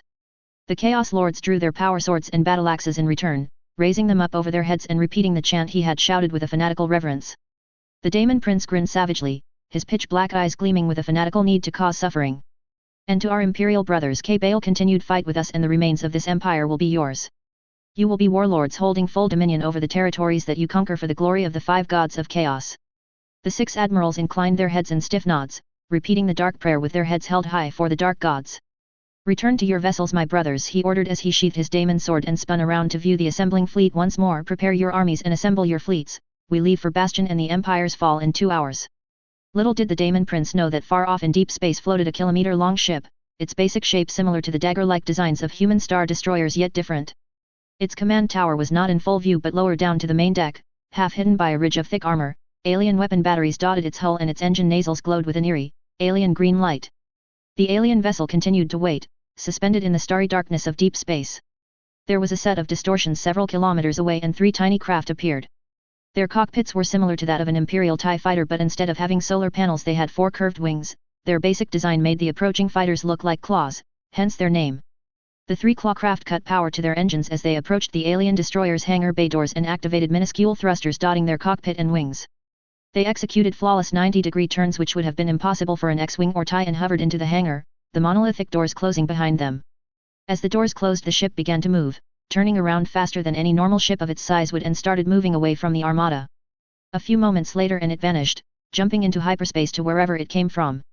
Chapter 54, The End of an Era. Chapter 53. The End of an Era. Now. The simple words swirled throughout the entire structure of the Imperial Palace, the entire city that surrounded it and the underground slums below. The psychic message was sent to every one of the Emperor's custodians and the Adeptus Astartes on planet. Brother Captain Arkan Lathoris of the custodians stood up from his place within the main cathedral and turned around to leave. His magnetic boots echoed through the ancient interior of the cathedral as he walked and pushed open the massive solid oak doors to the corridors of the palace proper. As he continued marching down the magnificent corridors of the palace, he found himself joined by his fellow custodes, like him wearing engraved gold and black armor with long billowing dark red cloaks, holding 2-meter-long bolter-equipped spears, or guardian spears in golden engraved gauntlets. "You heard, brother?" Brother Sergeant Lucius Nikos asked as he appeared to the captain's right, his guardian spear held firmly in his hands as he kept pace with his superior. "Aye," Brother Lathoris replied, not breaking his stride for a moment. "What we have waited for countless millennia has arrived." By now over 50 custodians had arrived, assembling themselves into 2 columns of 25 men each and still growing in numbers as they continued their march down the millennia-old halls of the palace. 50 quickly became 100, then 200, then 1,000, and ever growing even when they entered the clear concrete floor which separated the main palace from the Emperor's interior fortress. As they approached the fortress they found their way blocked by the armored forms of 300 of their fellow custodes. The elites of the custodian guards, the companions, stood proudly at attention with their guardian spears held proudly in their right hands. Arkan stopped 100 meters away from the elite columns. The 1,000 plus behind him quickly stopped and formed into disciplined ranks with incredibly precise speed and professionalism. The brother captain smiled behind his war helmet. The Adeptus Custodes may not be as proficient in the arts of war as their Adeptus Astartes cousins, but they were still a force to be reckoned with. No words were exchanged between the 2 factions. In unison the companions turned a full 180 degrees and started marching towards the battlements of the fortress. They ignored the crouched stone gargoyles staring down at them from the fortress precipices high above, the black pits of their eyes and maws hiding stubborn machine guns which could tear through their power armor with a single spray.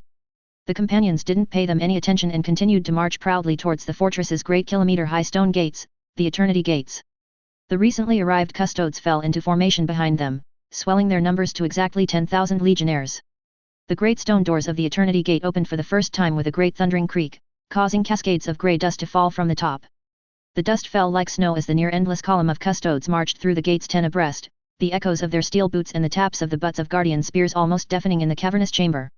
They marched through the hall of Primarchs to see the 20 statues of the Primarchs, both traitor and loyalist alike. The custodes continued marching by these statues, their heads inclined in a show of respect to the Primarchs who stood with and died in the Emperor's service during the Great Crusade and those who showed their loyalty to him during the heresy. Many also offered prayers of forgiveness and pity to those Primarchs who had fallen to the false promises of the Chaos Gods.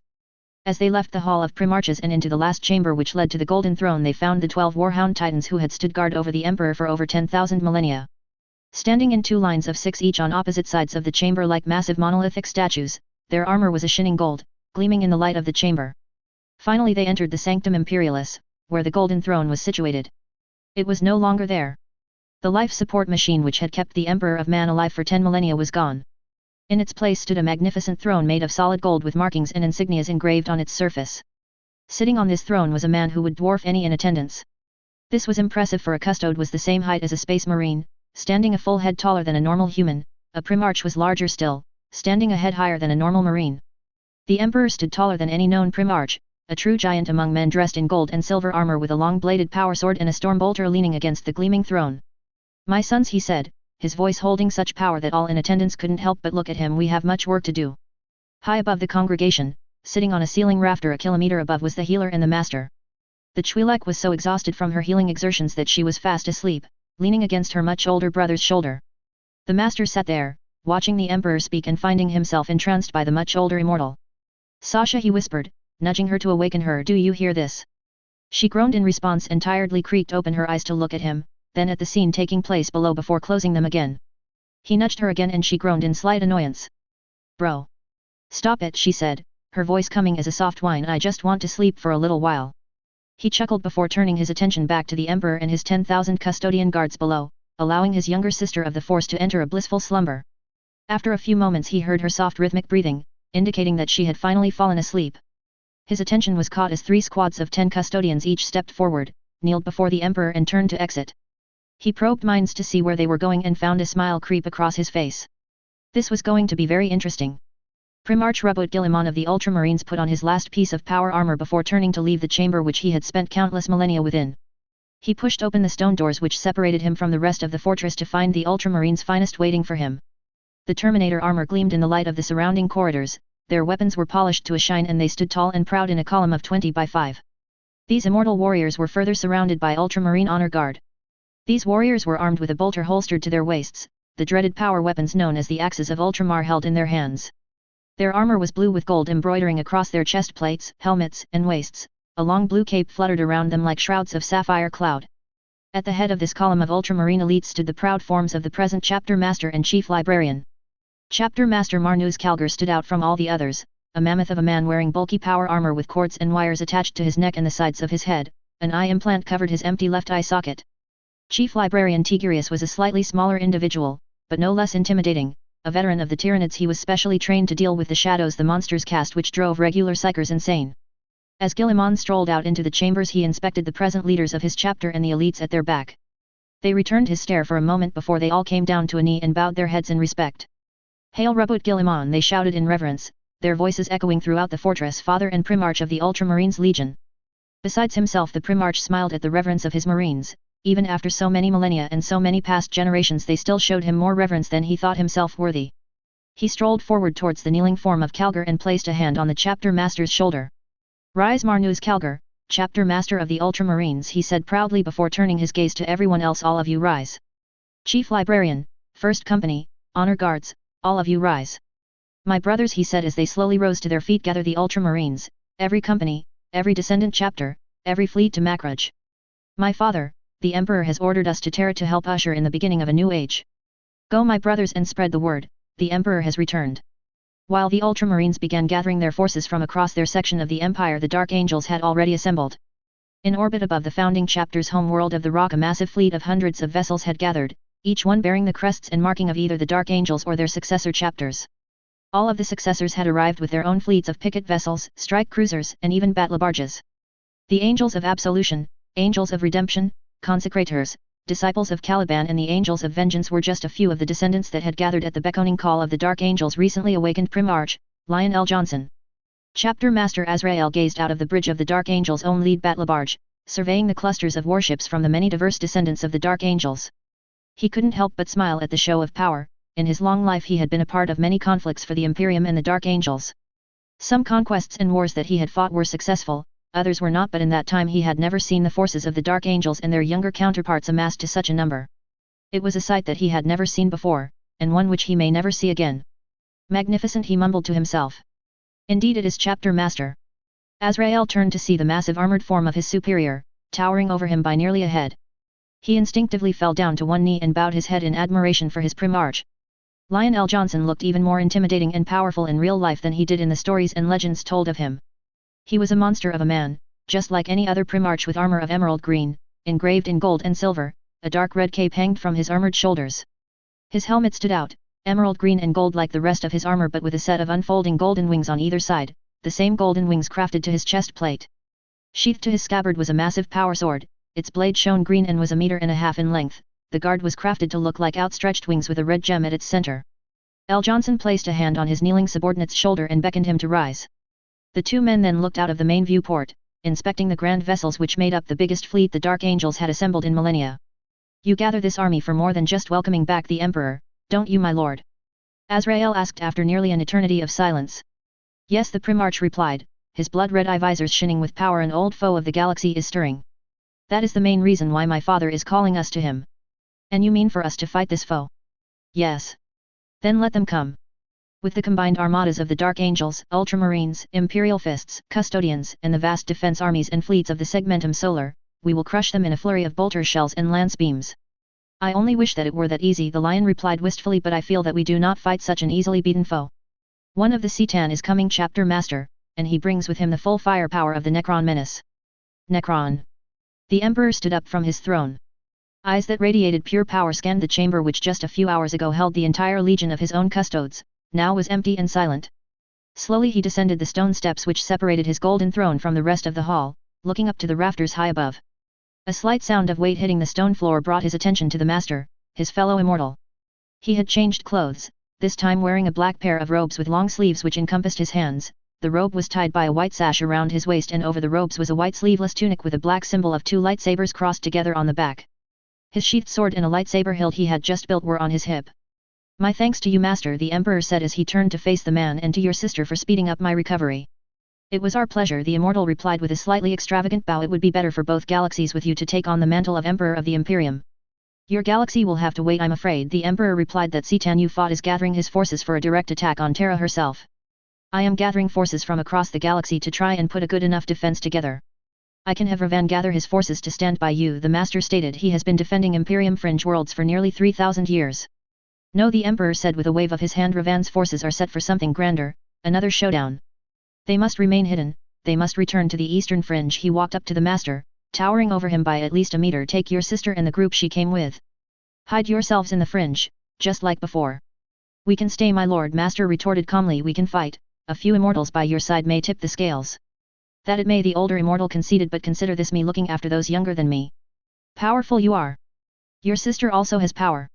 But you are no match for the dragon. You learned that firsthand, and as the Imperium stands, your alien members would be as much at risk from my own armies as from theirs.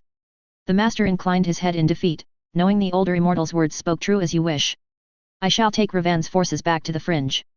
Very good, the Emperor said with a nod. I shall summon the rest of them and have the custodes transport you to your fleet at the system's edge. It will have to be done quickly though. Because you're summoning the High Lords, the Master finished for him. You're going to strip them of their power until you can stabilize the Imperium. There is too much corruption in the Imperium, the Emperor agreed. The Inquisition is full of greedy and corrupt inquisitors. The Adeptus Mechanicus are slowly drifting away from the rest of the Empire. Rebellions are rife throughout the outer territories, and, even with all of this, the High Lords are still making preparations for one of the biggest wars since the Horus Heresy. Floodlights lit up the chamber of the High Lords' meeting halls, bathing the circular kilometer-long and kilometer-high chamber in pure light. The great oak doors of the Senate Hall opened with a great creak, and the 12 High Lords of the Imperium filed into the chamber, their honor guards flanking their respective masters. In the center of the chamber was a massive table made of Terran oak. Chairs were set in strategic places, each one furnished to show which High Lord it belonged to.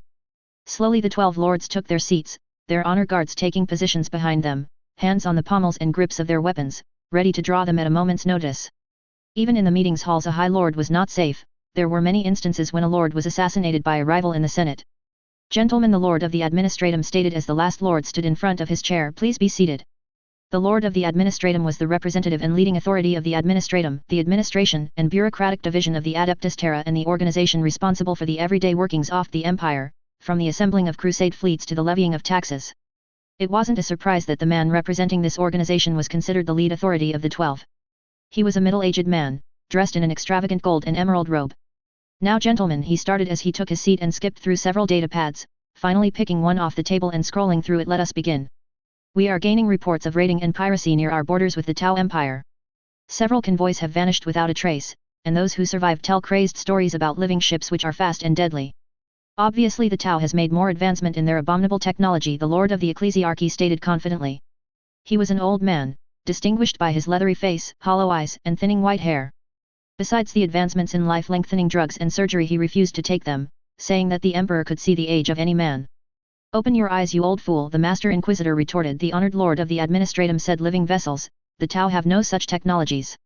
"None that we know of," the Ecclesiarch returned hotly before breaking into a fit of coughing. Two young women wearing red robes approached him but stopped at his raised hand. "That doesn't mean that they don't have them." "So you are saying that we prepare for another crusade against the Tau?" the Fabricator General added after the last fiasco. "Enough," the Grand Provost Marshal interjected, drumming his fingers against the oak in a show of impatience. "Just triple the military escorts for the convoys. We have larger problems," the Lord of the Astronomicon added angrily. "The war in the other galaxy has grown more widespread than we had originally anticipated. As it stands, the 1800+ vessels we have sent aren't enough. What do you suggest?" "I suggest we stop playing nice and send a real crusade through the wormhole," he replied. "No less than 5,000 ships of war, hundreds of thousands of Imperial Guard, and even elites from across the Imperium, Tech Guard, Stormtroopers, Sisters of Battle, even a few more Astartes companies." "Who do you wish to send?" the Provost Marshal inquired. "The Ultramarines and the Blood Ravens can't afford to send any more. Gentlemen, I put this to you, we send a chapter more, zealous than the others.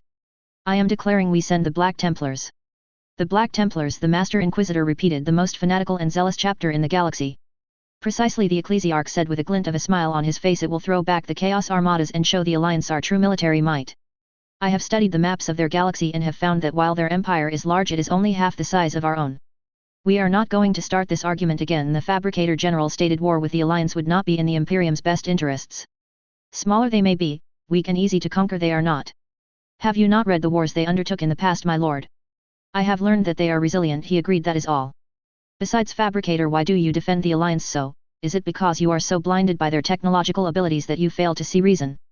Before the general could muster a retort, the great chambers of the Senate opened with a thundering creak, causing the 12 lords to jump in surprise. No one ever interrupted a meeting of the High Lords unless it was a matter of life and death. The guards of the 12 armed their weapons and aimed them at the opening double doors. Bolter shells were chambered, power weapons thrummed, and hellguns hummed, ready to defend their charges if the need came. The eyes of all in attendance widened when they saw a column of the Emperor's own custodians march through the great doors. Their booted heels echoed through the chamber as they marched in perfect unison, their armor shined with an almost supernatural brilliance, and their guardian spears were always sharp and ready for war. They came to a sudden halt, the only sound being the fainting echo which still resounded through the chamber. None of the 30 custodes spoke until that echo finally ended. They then parted, allowing their leader to make his way to the front of the column. Brother Captain Arkan Lathoris surveyed the High Lords with hollow eyes before speaking. "The Emperor of Humanity demands the presence of the High Lords immediately," he bellowed. "How dare you!" the Ecclesiarch thundered, breaking into a fit of coughs as he did so. "How dare you enter this place without permission? How dar!" Before he could finish, the captain's hard eyes settled upon the offending High Lord and he felt a wave of psychic pressure envelope him, making it difficult to move or even breathe. The Ecclesiarch began to cough and hack, the fit only subsiding when the two red-robed girls ran to his side and put a breath mask to his face, forcing him to take in the oxygen. None of the guards moved. They knew that even if they acted they would be no match for the custodes. "I will repeat myself only once more," Arkan growled, his voice leaving no room for discussion. "The Emperor requests your presence."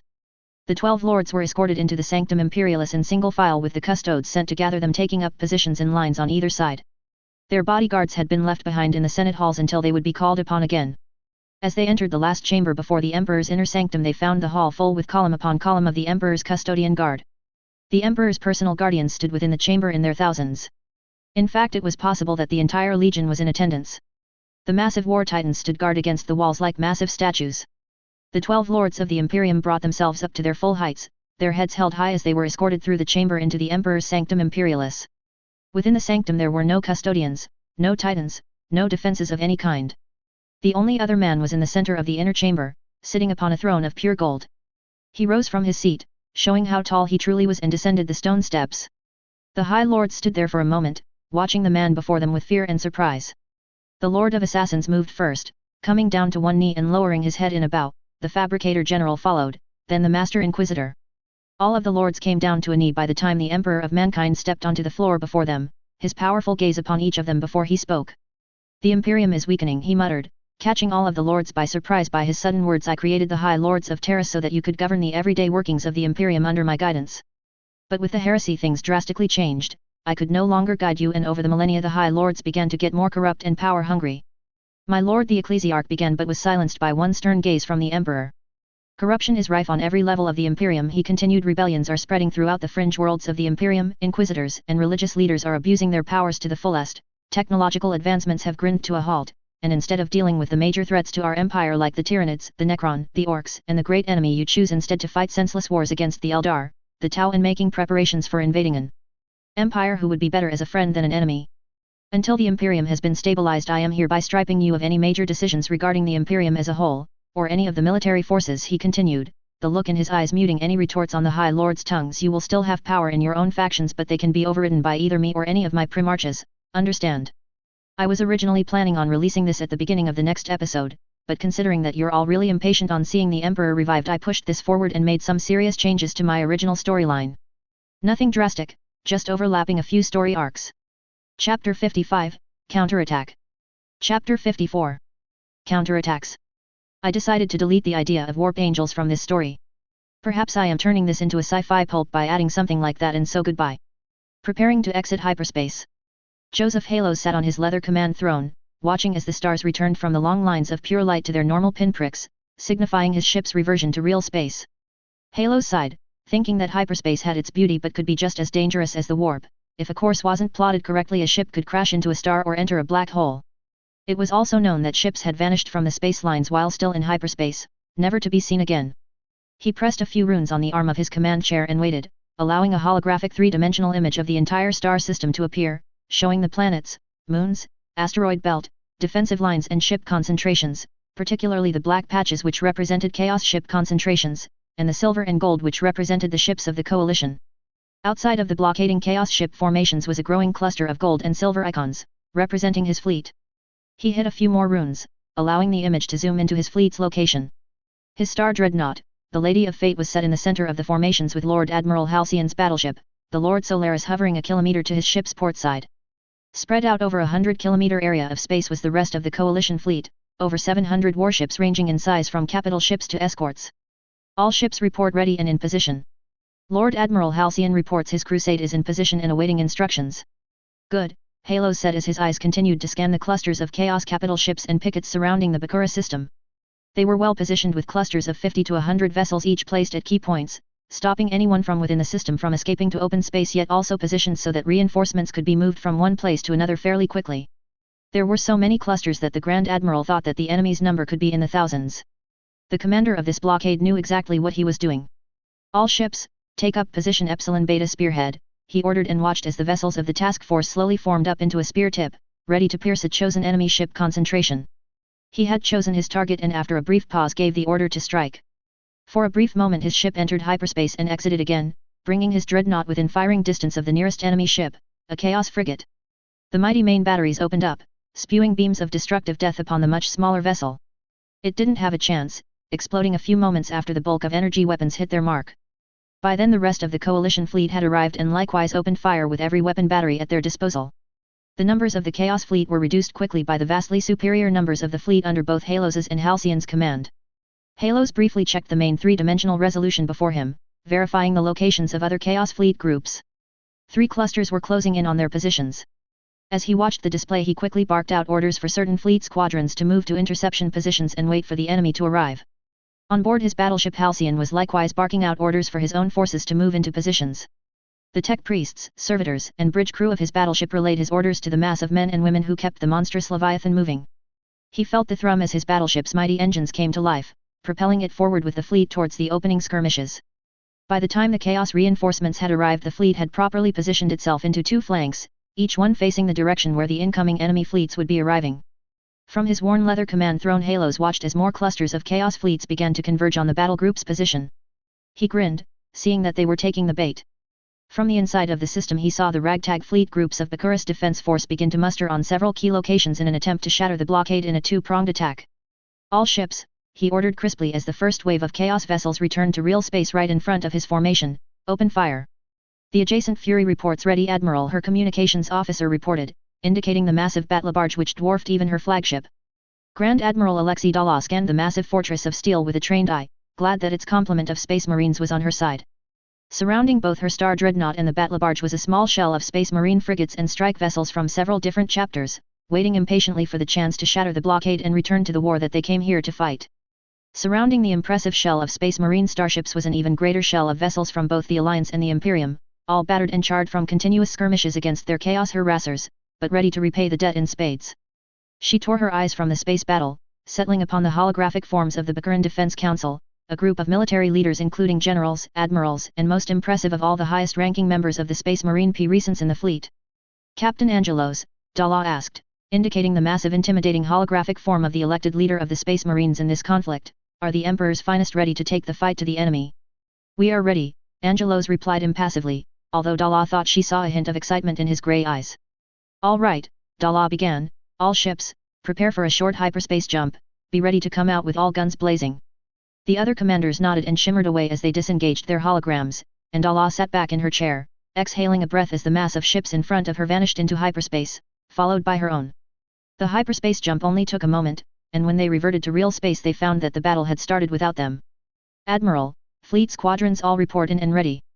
Good, Dala replied, just noticing the Space Marine strike cruisers and frigates had already started their advance upon the wayward Chaos formations. The adjacent Fury's massive bulk completely filed her vessel's starboard viewports as it lumbered after its escorts, lance batteries already spewing out torrents of death upon the enemy rearguard. All ships, battle formations, she ordered, wait for the signal to fire, and for the force's sake watch your aim, there are allies in that maelstrom. Silently the fleet moved into their assigned formations, their weapon batteries quiet and their fighter complements at standby. Each fleet squadron was made up of 3 capital ships in a V formation with a shell of destroyers, frigates, and pickets surrounding them. Wordlessly Dala watched as 6 Imperial-class star destroyers formed up around her dreadnought, their weapon systems primed but waiting for her orders. The Chaos forces had just noticed their arrival and a full half of their monolithic blockade force were turning to intercept them. The Grand Admiral mentally calculated the time it would take them to close the gap and considered ordering the fleet to open fire before the formations were complete. They are in position, Admiral. Thank you, Second Officer Tenor, she replied, fleet status. 80% in formation and standing by. It will have to do, she muttered as the Space Marine contingent speared into the Chaos lines, destroying escorts and blasting through capital ships, and decided that then now was the perfect time, full broadside, all ships open fire. The fleet erupted in a torrent of well-aimed turbolaser and lance fire, the beams of green, red, and orange crossing the void and colliding with enemy ships. Not a single Space Marine vessel was hit and their way was clear thanks to the barrage of the fleet behind them. The Space Marine captain's voice crackled through the communication systems. You have our thanks for that impressive display, Grand Admiral. Don't mention it, Captain, Dala replied with a bit of a grin, as the two warriors had forged a bond of respect during the many months of fire and blood they shared when Bakura was weathering the worst of the Chaos invasion, saving each other's skin so many times that it was nearly impossible to keep track. Brothers. Gabriel howled as the adjacent Fury waded through the lines of Chaos ships, creating a path for Dala's forces to follow through. Let us bring the Emperor's shining light upon these betrayers. For the Emperor. There was a thunderous chant throughout the superstructure of the battle barge from every Space Marine aboard. Even the thousands of serfs who made up the crew's complement added their voices to the chant. They had been cooped up in that little star system for so long that the captain thought they might need to shake off the rust. The battle group continued to slice through the Chaos lines, the battle barge leading the charge all the way. They could already see the flashing last fire and explosions of another distant skirmish. The captain guessed that that was where Halos and Halcyon were, barging through the Chaos armada from the opposite side in an attempt to push through to them. The two opposite forces would eventually meet, and when they did the Chaos blockade would be broken and the forces associated with it shattered. A much-needed major victory for the coalition, the Imperium, the Emperor. My lord, there are distortions in space. Where? Angelos asked, gazing through the bridge viewports for any such phenomena. Everywhere. An image appeared before the captain, showing a swirling tear appear in the fabric of space itself, like a gaping wound that he had only seen on a handful of occasions, but its meaning remained the same. Quickly the captain spun on his heel, drawing his power sword with remarkable speed and stabbing into the rotten heart of a muscular warp daemon. It was like nothing that he had ever seen before, fairly human in appearance, a mass of black flesh with 2 bony arms and legs, a long whip-like tail swinging from side to side, spines and horns covered its back and shoulders, and a pair of feral yellow eyes that stared hungrily at him before it turned into black mist. All hands! Gabriel bellowed as he tossed his power sword to his left hand and drew his bolt pistol with the other. Summon the fleet, prepare to repel boarders, and get me those grey knights. Screams of dread and terror resounded from the bridge as more of the black-muscled monstrosities appeared there, tearing unsuspecting serfs and servitors apart with tooth and claw. Gabriel aimed his bolter pistol at one and squeezed the trigger. The rounds hit the daemon head-on, disintegrating its head. The bridge's Space Marine contingent aimed and fired, spewing bolter rounds upon the monsters, tearing them to pieces in a hail of explosive shells. Meanwhile on the dreadnought courageous Dala had been thrown to the floor, being held down by the nearly crushing weight of a black warp daemon. She gritted her teeth and put several rounds into it with her blaster pistol. Again and again she shot the creature point blank in its abdomen, which was seeping blood onto her admiral's uniform, yet it continued to bear down on her, opening its maw as if to tear her head off her shoulders. A hail of blaster fire saved her life, striking the creature's side and disintegrating it in a mass of blood and fractured bones. It fell lifelessly on top of her and Dala let out a scream of agony as one of its talons dug into her leg. A group of Alliance Marines ran to her side, hefting the creature off her and dragging her away from the carnage. The bridge's contingent of guards was firing continuously upon the demonic entities that appeared without warning and started tearing her bridge crew to pieces. She had read extensively on the known kinds of demons the Imperium encountered, but she had never seen such a beast before. Similar skirmishes were taking place all over the ship, all over the fleet, demoralizing them and making many vessels easy prey for the battered but not defeated Chaos warships. What is going on? Halos growled as he watched ship after ship in Dala's fleet fall without a fight. Try to raise one of their ships, I don't care which one.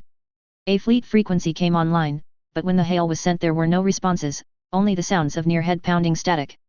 For what seemed like minutes Halos waited, watching as the ships of the fleet continued to pound through the hastily regrouping Chaos blockade. Finally they got an answer. Grand Admiral Halos, this is Brother Captain Angelos. Captain, Halos greeted, stopping short when he heard gunfire and the rattling of chain swords in the background. What's going on? We're under heavy attack from boarding Chaos demons, Angelos reported. We estimate such infiltration to have happened to roughly 20% of the total fleet including the Courageous and the adjacent Fury. Before he heard the last of the Space Marines' report, Halos heard the snap hiss of a lightsaber and spun on his command throne in time to see Gabrielle slice through a warp daemon as if she were cutting warm butter with a knife. The creature convulsed and collapsed, slowly disintegrating into black mist. We appear to have a similar infestation, the Grand Admiral replied before turning to the ensign on the ship-to-ship communications. Order all ships to triple interior security, daemon infestation. Code Red Apex Delta, shoot on sight. This is the captain speaking, Florn shouted on the ship's communications, all security and marines to your stations, I repeat all security and marines to your stations, daemon infestation code. As Florn relayed the orders throughout the entire ship Halos drew his blaster pistol and set it on his lap, ready for the need to use it at a moment's notice. Likewise Gabrielle kept her lightsaber hilt in her hand, unlit but still ready for action. The clicking of magazines and clips being loaded into blasters signaled that the bridge security squads were likewise prepared. Take us forward, helmsman, Florn ordered, likewise drawing his pistol and checking its power cell. All gun batteries fire on anything not bearing coalition markings. Yes sir. The Grey Knights entered the battle, peppering demons with anointed bolter shells from wrist-mounted storm bolters and skewered them with their Nemesis halberds and Nemesis force swords. They moved with such speed and precision that their Space Marine brethren couldn't help but be impressed by their battle skill. Hangar clear. Engineering clear. Living quarters clear. Firing control clear. As the different decks reported their status Angelos couldn't help but grin slyly. On a normal ship of the Emperor, the demons may have had a chance, but on a vessel controlled by the Adeptus Astartes, they had no chance. He sheathed his sword and holstered his pistol before staring out upon the firestorm taking place all around them. Many vessels had dealt with the small daemon invasions and continued with the battle, reforming and plunging back into the Chaos lines. The Courageous reports that the Grand Admiral has been injured in battle, Brother Captain, but they are ready to continue. Good, Angelos replied.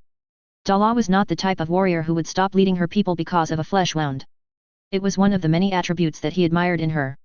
Brother Captain, Grand Admiral Halos's flagship is in sight. Thank you, Mr. R. Ronaldi, Angelos replied, full speed, all guns fire at anything that moves, once our two armadas join this battle is over.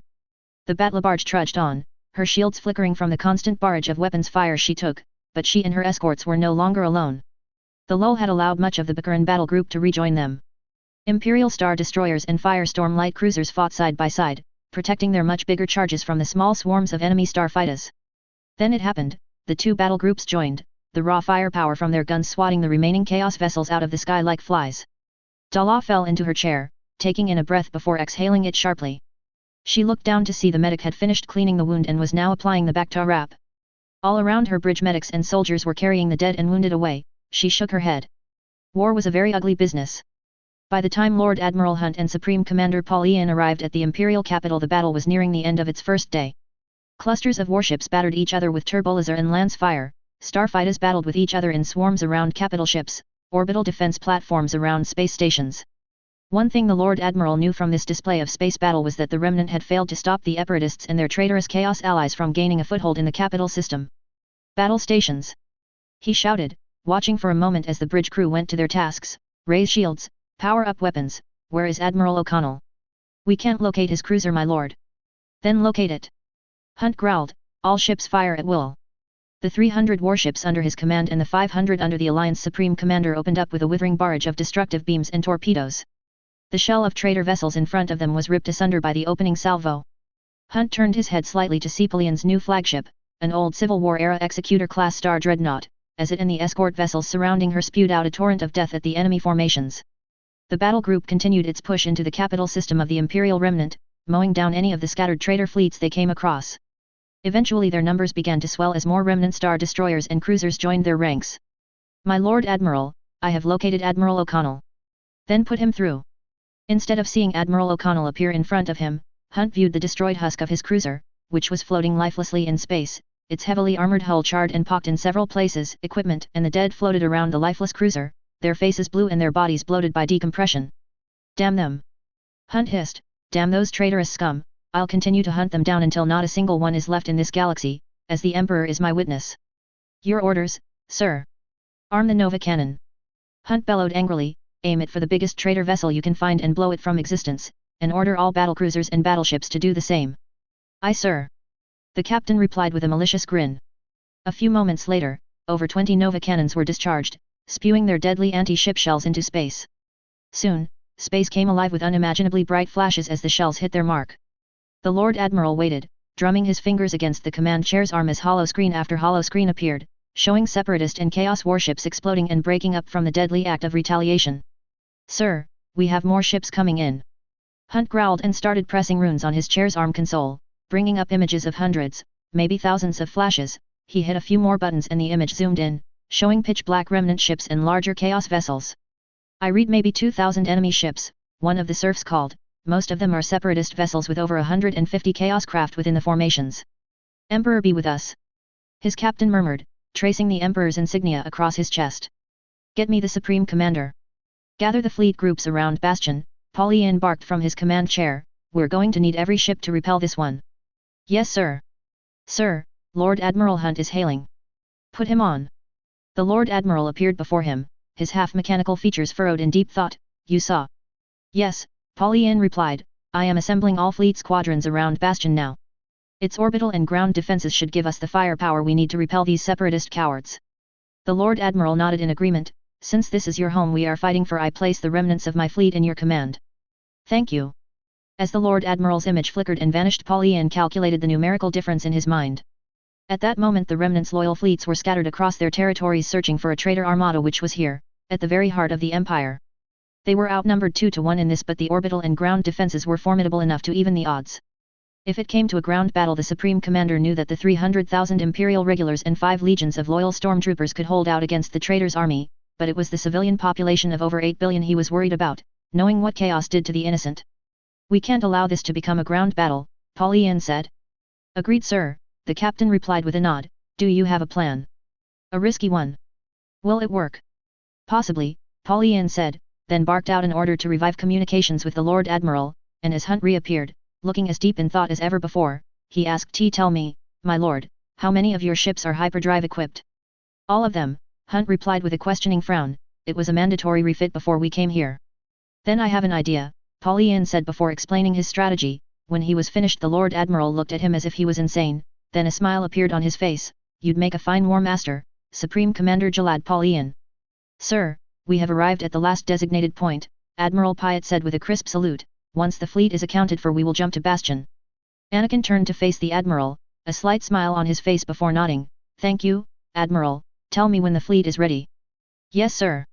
As the Admiral spun around and started walking back across the command deck, Anakin felt a strange sensation. He shrugged it off and turned back to inspect the stars. Several Jedi were scattered across the bridge and command deck, talking and watching. Jedi Masters Plo Koon, Mace Windu, Depa Billaba, Corran Horn, and Kit Fisto stood around a hollow table discussing on the proper strategy for the battle ahead, while Yoda stood on the command deck looking into space. It all seemed too alien to Anakin. "You're having trouble accepting how you and the others could be here," his son said as he came up beside him. "It is still hard to accept," Anakin replied, his head then fell slightly, a sad smile on his face. "Very hard to accept. I and the others should be dead, my children are older than me, my grandchildren are about the same age as me, and one of them is making the same mistakes I made, only under the pretense that he is doing this for the greater good of the galaxy." "Don't dwell on the past, father," Luke said, his eyes closed and head bowed slightly. "Don't question why you are here, do not think, do not cloud your mind with such confusing thoughts. Since when has the Force been easy to understand? We have tried to learn its secrets for thousands of years and yet we are no closer to understanding it than the hermits of countless millennia ago. Trust in the Force and the answers will come to you in time." "My son," Anakin said as he turned, placing a hand on Luke's shoulder, "you've become a far wiser and stronger Jedi than I could ever hope to be." "From you," Luke replied, "that means everything."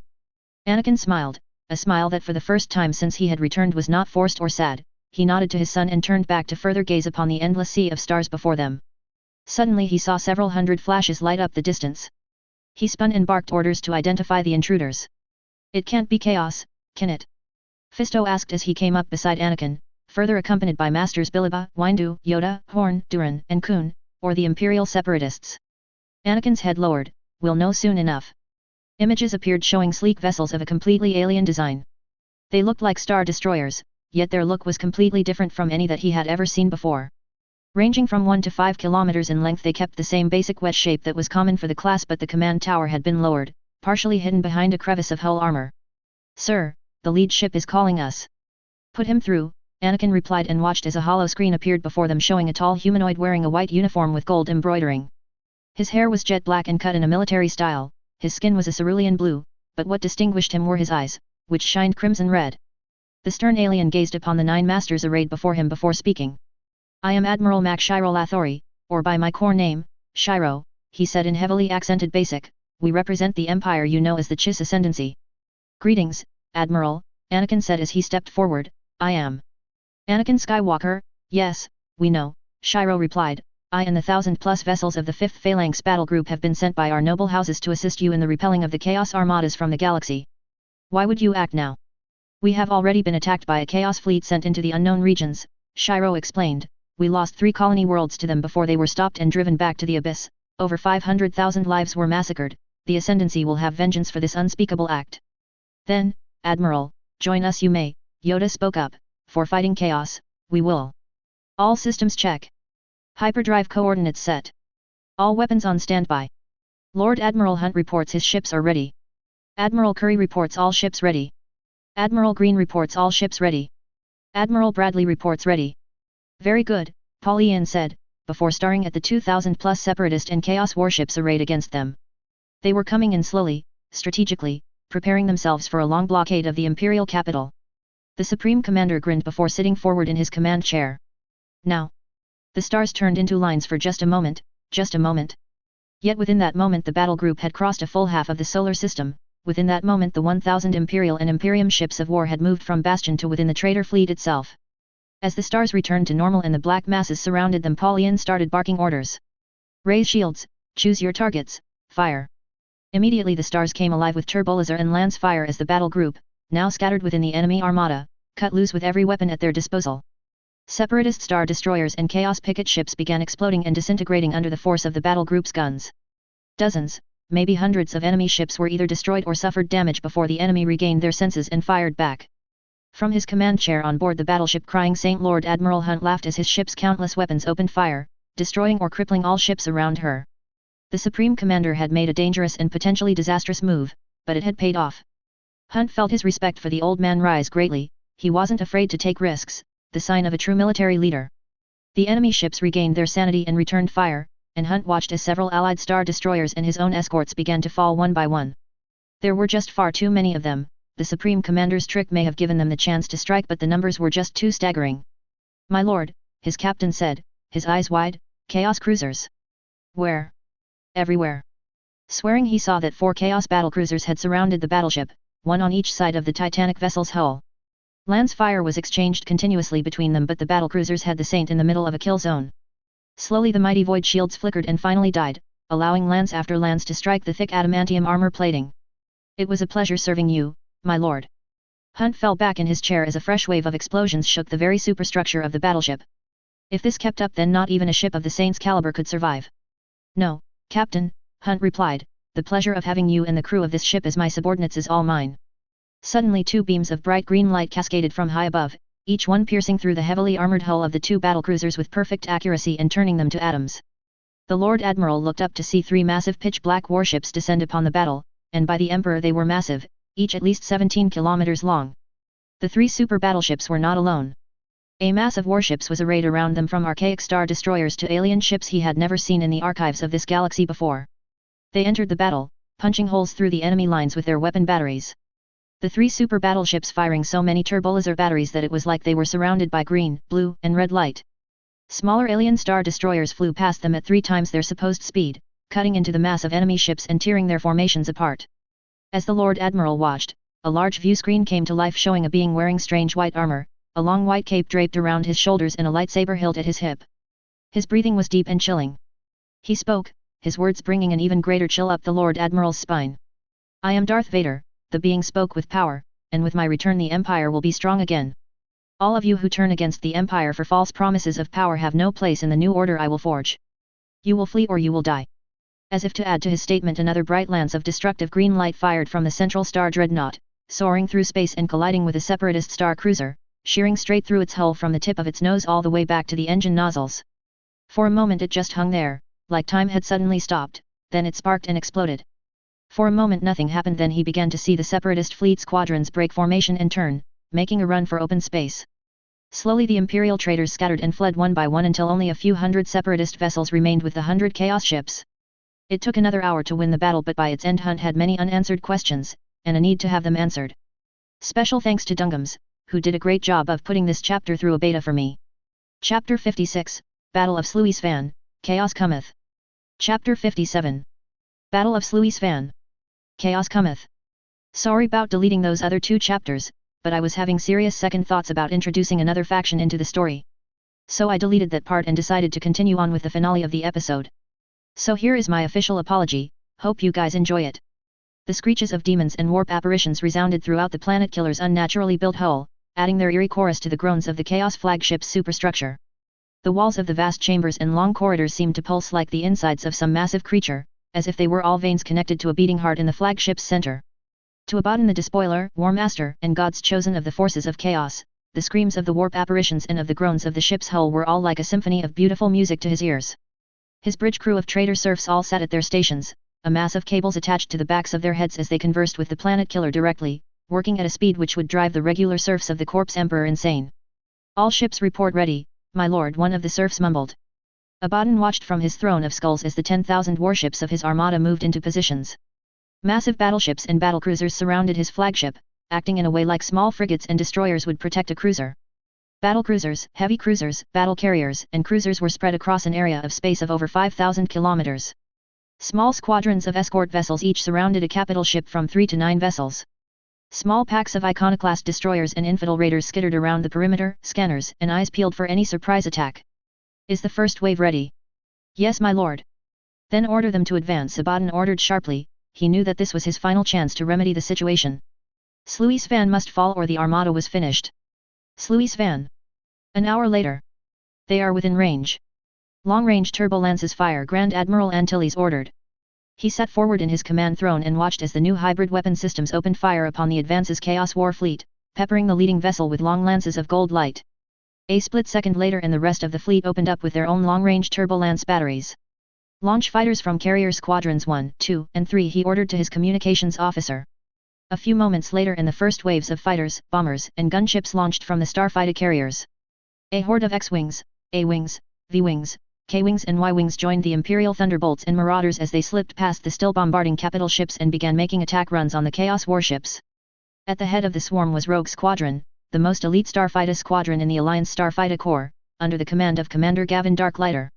They were followed by the equally famous 181st Imperial Fighter Group, a cluster of 6 starfighter squadrons, making a grand total of 72 TIE interceptors, sentinels, and defenders. Spread out across 100 kilometers of space were 20 similar-sized starfighter groups. Each one made of a combination of Alliance, Hapan, Remnant, and Imperial starfighter squadrons. Darklighter looked at the mass of TIE fighters following his squadron of X-Wings and shook his head, remembering a time when the Rogues fought against the 181st. His reverie was cut short as they came up towards the first line of Chaos ships, a shell of frigates and gunships surrounding the Vanguard fleet's 4 cruisers and 2 battlecruisers. The frigates opened fire with point laser cannons and lance batteries, forcing the approaching starfighter wings to execute evasive maneuvers. Several TIE fighters of the 181st turned into bright blooms as light as they were hit by the escort's weapons fire. "All right everyone," Gavin said into the comm. "Bombers set runs on the frigates, fighters, and interceptors. Deal with the fighters." He received a mass of clicks in response and brought his X-Wing into a barrel roll, diving towards a Chaos frigate, his squadron easily keeping up with him. The frigate opened fire with point defense batteries, spewing thin lances of laser fire and tracer rounds from rail guns, the escort's 2 squadrons of Switdeaths already moving to engage the 181st.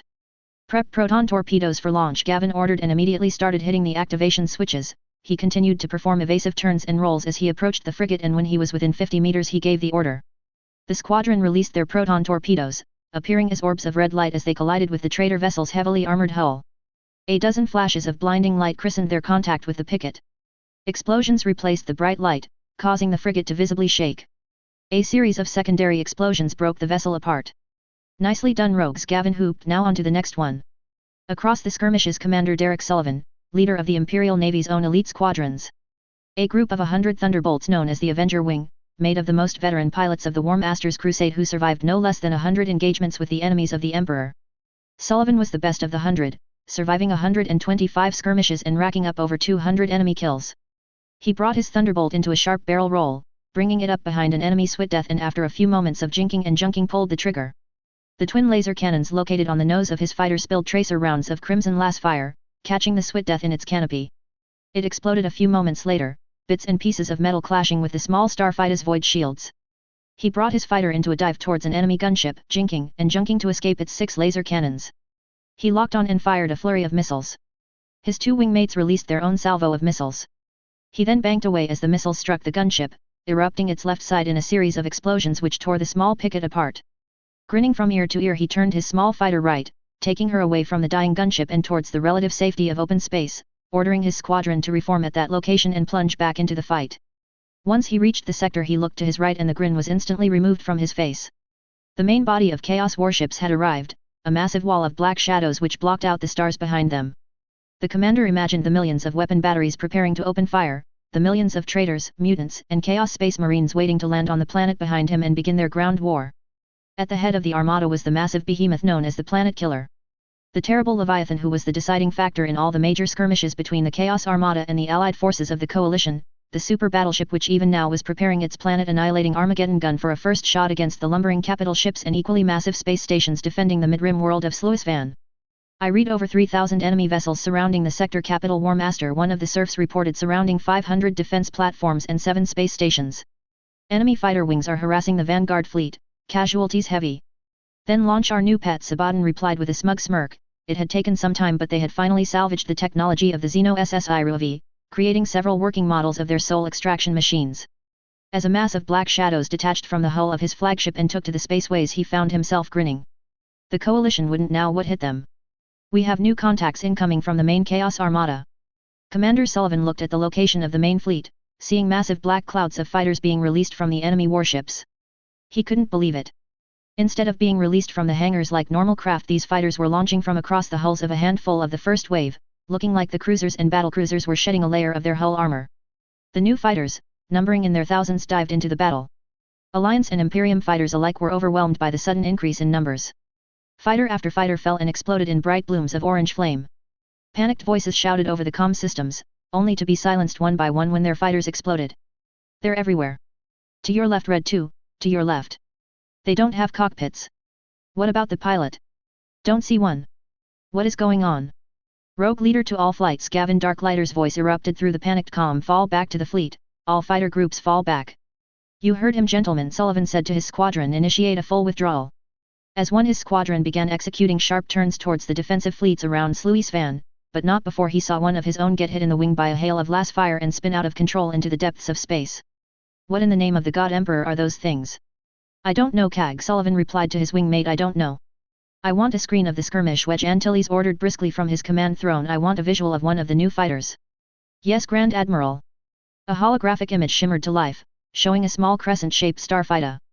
Its lightly armored form smaller than any other he had ever seen, having a wingspan of about 4 meters and a body which was only 2 meters from the tips of its wings, which were curved inward to its warp drive engines which glowed an eerie crimson at the stern. Small las cannons adorned its nose and the ends of its wings, numbering probably 6 in total, with 3 bulges of missile launchers, 2 under its wings and another on the fuselage, each one looking like they could hold probably 3 missiles each. He noticed the lack of a cockpit, or anything else which could house a pilot. SSI RUAV drones, he growled, a chill crawling up his spine as he said those words like a curse. Those bastards have harnessed the SSI RUAV's technology. He had fought similar fighters before. They were unmanned, powered instead by the spirit of a person the SSI RUAV captured. That person then had their souls sucked from their bodies and implanted in machines from as small as a starfighter to as big as a city. It was a perverse technology, making the SSI RUAV enemies of the entire galaxy. The very name of their race was turned into a curse because of the technology they used, and the forces of chaos had it. Killing those fighters would be an act of mercy, mumbled a member of his bridge crew, his communications officer. That it would, son, Antilles replied. Get me the War Master, explain what those fighters are, make it quick. Aye, sir. Order all first contact fighter wings to pull back, he added. The main force of Chaos warships had come into range of the defensive force's main batteries by now, and Antilles already saw the Imperium fleet open fire upon the advancing demons with lance and turbo-lance batteries. Quickly he ordered his half to do the same, and before long full salvos of turbo-laser and turbo-lance fire joined with the Imperium's own. A long lance of orange fire shot out of the Chaos ship formations, piercing through a section of the front line. Entire fleet squadrons were either destroyed or scattered within its line of fire. It hit the 6-kilometer-long sphere of the targeting space station with a blinding flash, ripping its entire structure apart.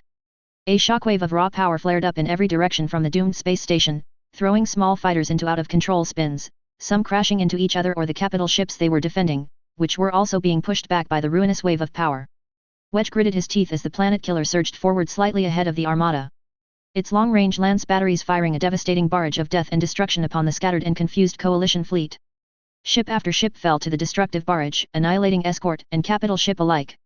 Another defense platform exploded in a bright bloom of orange fire.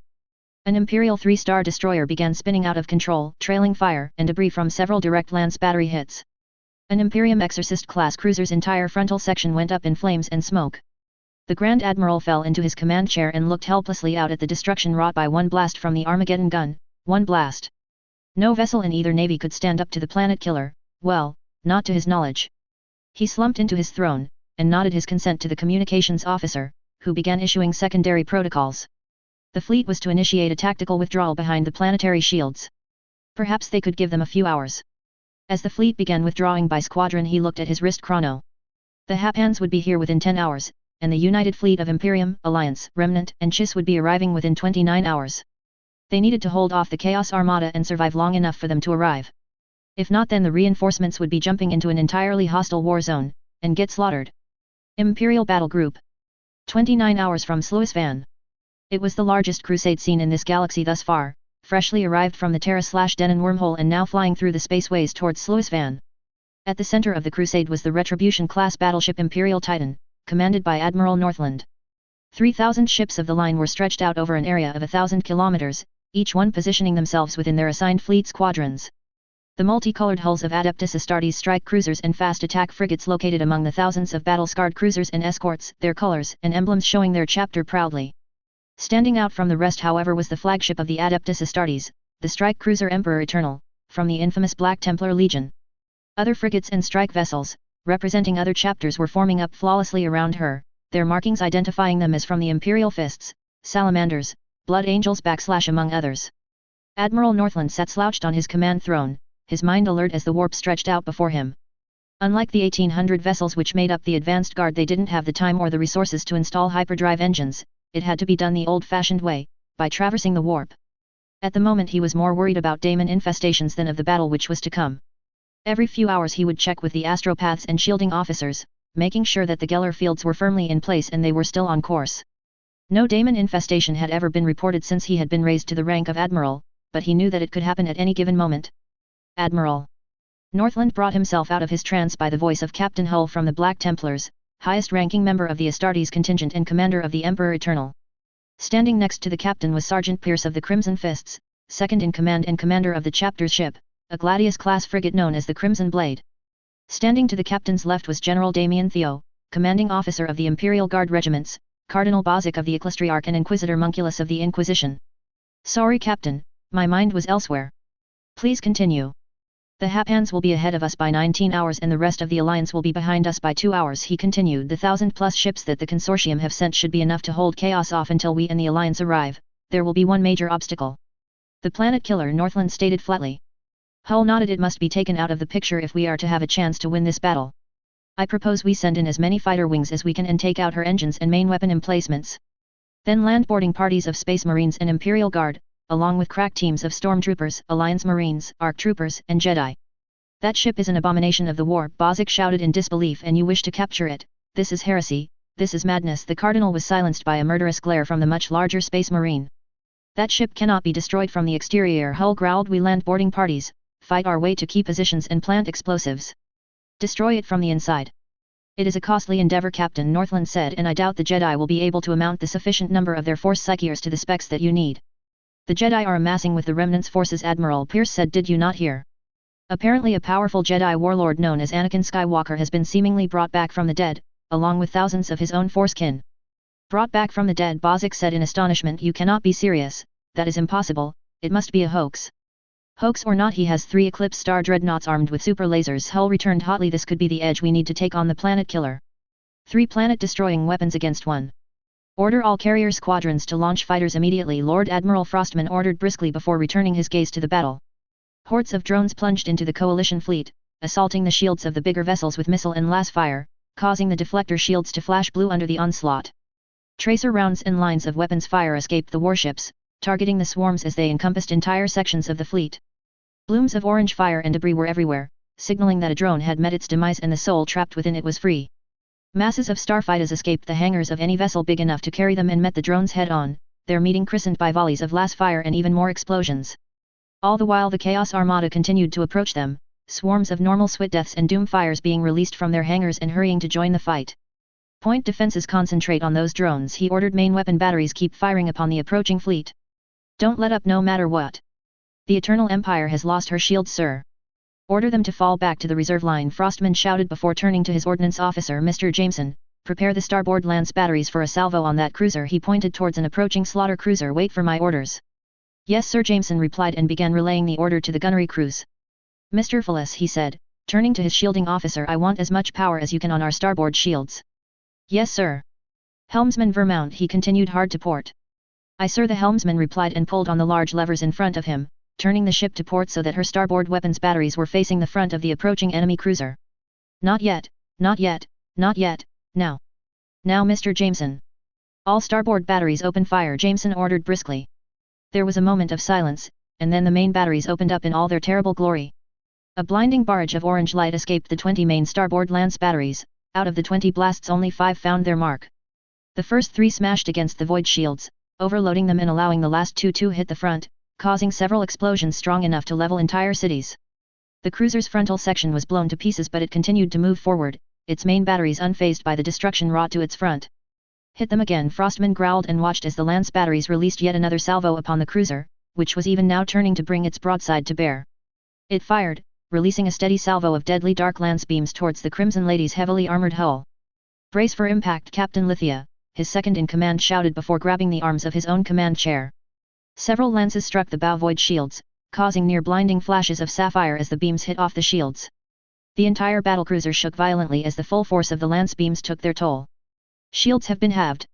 Decks 2, 10, and 19 are open to space. Emergency portals are being shut. Lance batteries. Frostman growled.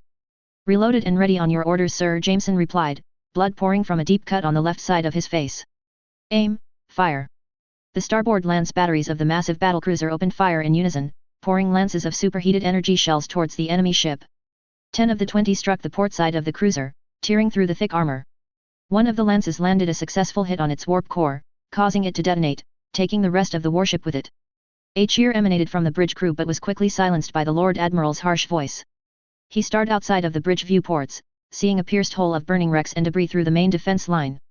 The planet killer was moving through it, its weapon batteries swatting escorts and capital ships out of the sky. "Bring us about helm," Frostman shouted. "Gather as many ships as you can. We must stop them from reaching orbit." "Aye, sir." "Where in the name of the Emperor is the War Master?" With a grunt of pain Visnik opened his eyes and reached up for something to support himself.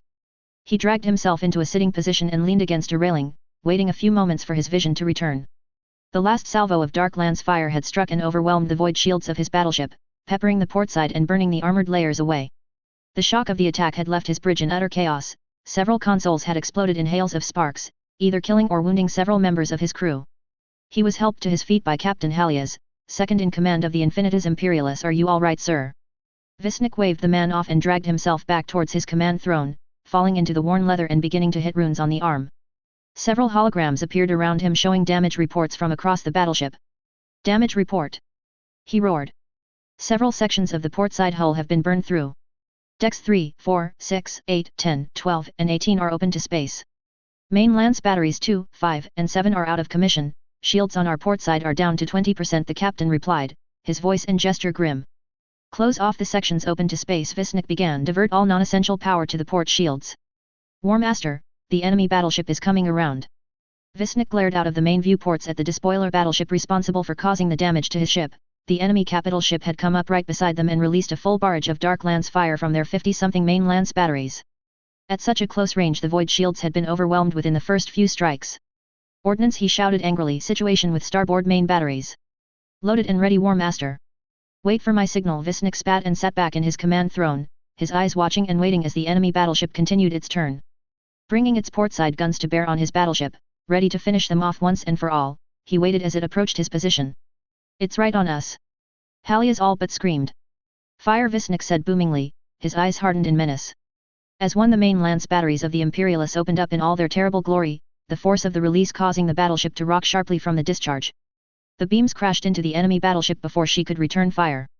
Piercing through the void shields and hull armor, massive flashes and explosions hammered the portside of the despoiler, burning straight through its thick hull armor and opening entire sections up to space. One of the lances of superheated energy hit the command tower, causing it to explode, taking the enemy commander and his bridge crew with it. When the battered Imperial flagship and the enemy battleship passed by each other, the despoiler was a burning hulk in space, secondary explosions covering its hull from stem to stern like a blanket of crimson fire, and a final, resounding explosion finished the enemy capital ship as its warp core detonated. Visnik hid a smile. That was for his ship and the countless men and women who died in that cowardly attack. He watched as a group of Chaos cruisers fell upon his position and quickly ordered his ordnance officer to reload the main lance batteries. "My lord," one of the serfs called in the usual deadpan voice, "we are within range of the planet now, sir, but there seems to be a planetary shield surrounding it. Until it is destroyed, orbital bombardment will be impossible." "What about landing troops?" the War Master growled. "The shield is only designed to stop weapons fire," the serf answered. "Troop transports and drop pods can still reach the surface." The War Master watched the dancing lights of weapons fire and explosions from his skull throne, grinning at the destruction that his armada was unleashing. If this was how his reign as the God's chosen was to end, then he would destroy as many of his enemies as he could. He stood up from his skull throne, the daemon sword Dropneon held proudly in his gauntlets. He looked down at his sword, then at the rocky world below, and grinned maniacally. "Launch drop pods, release troop transports.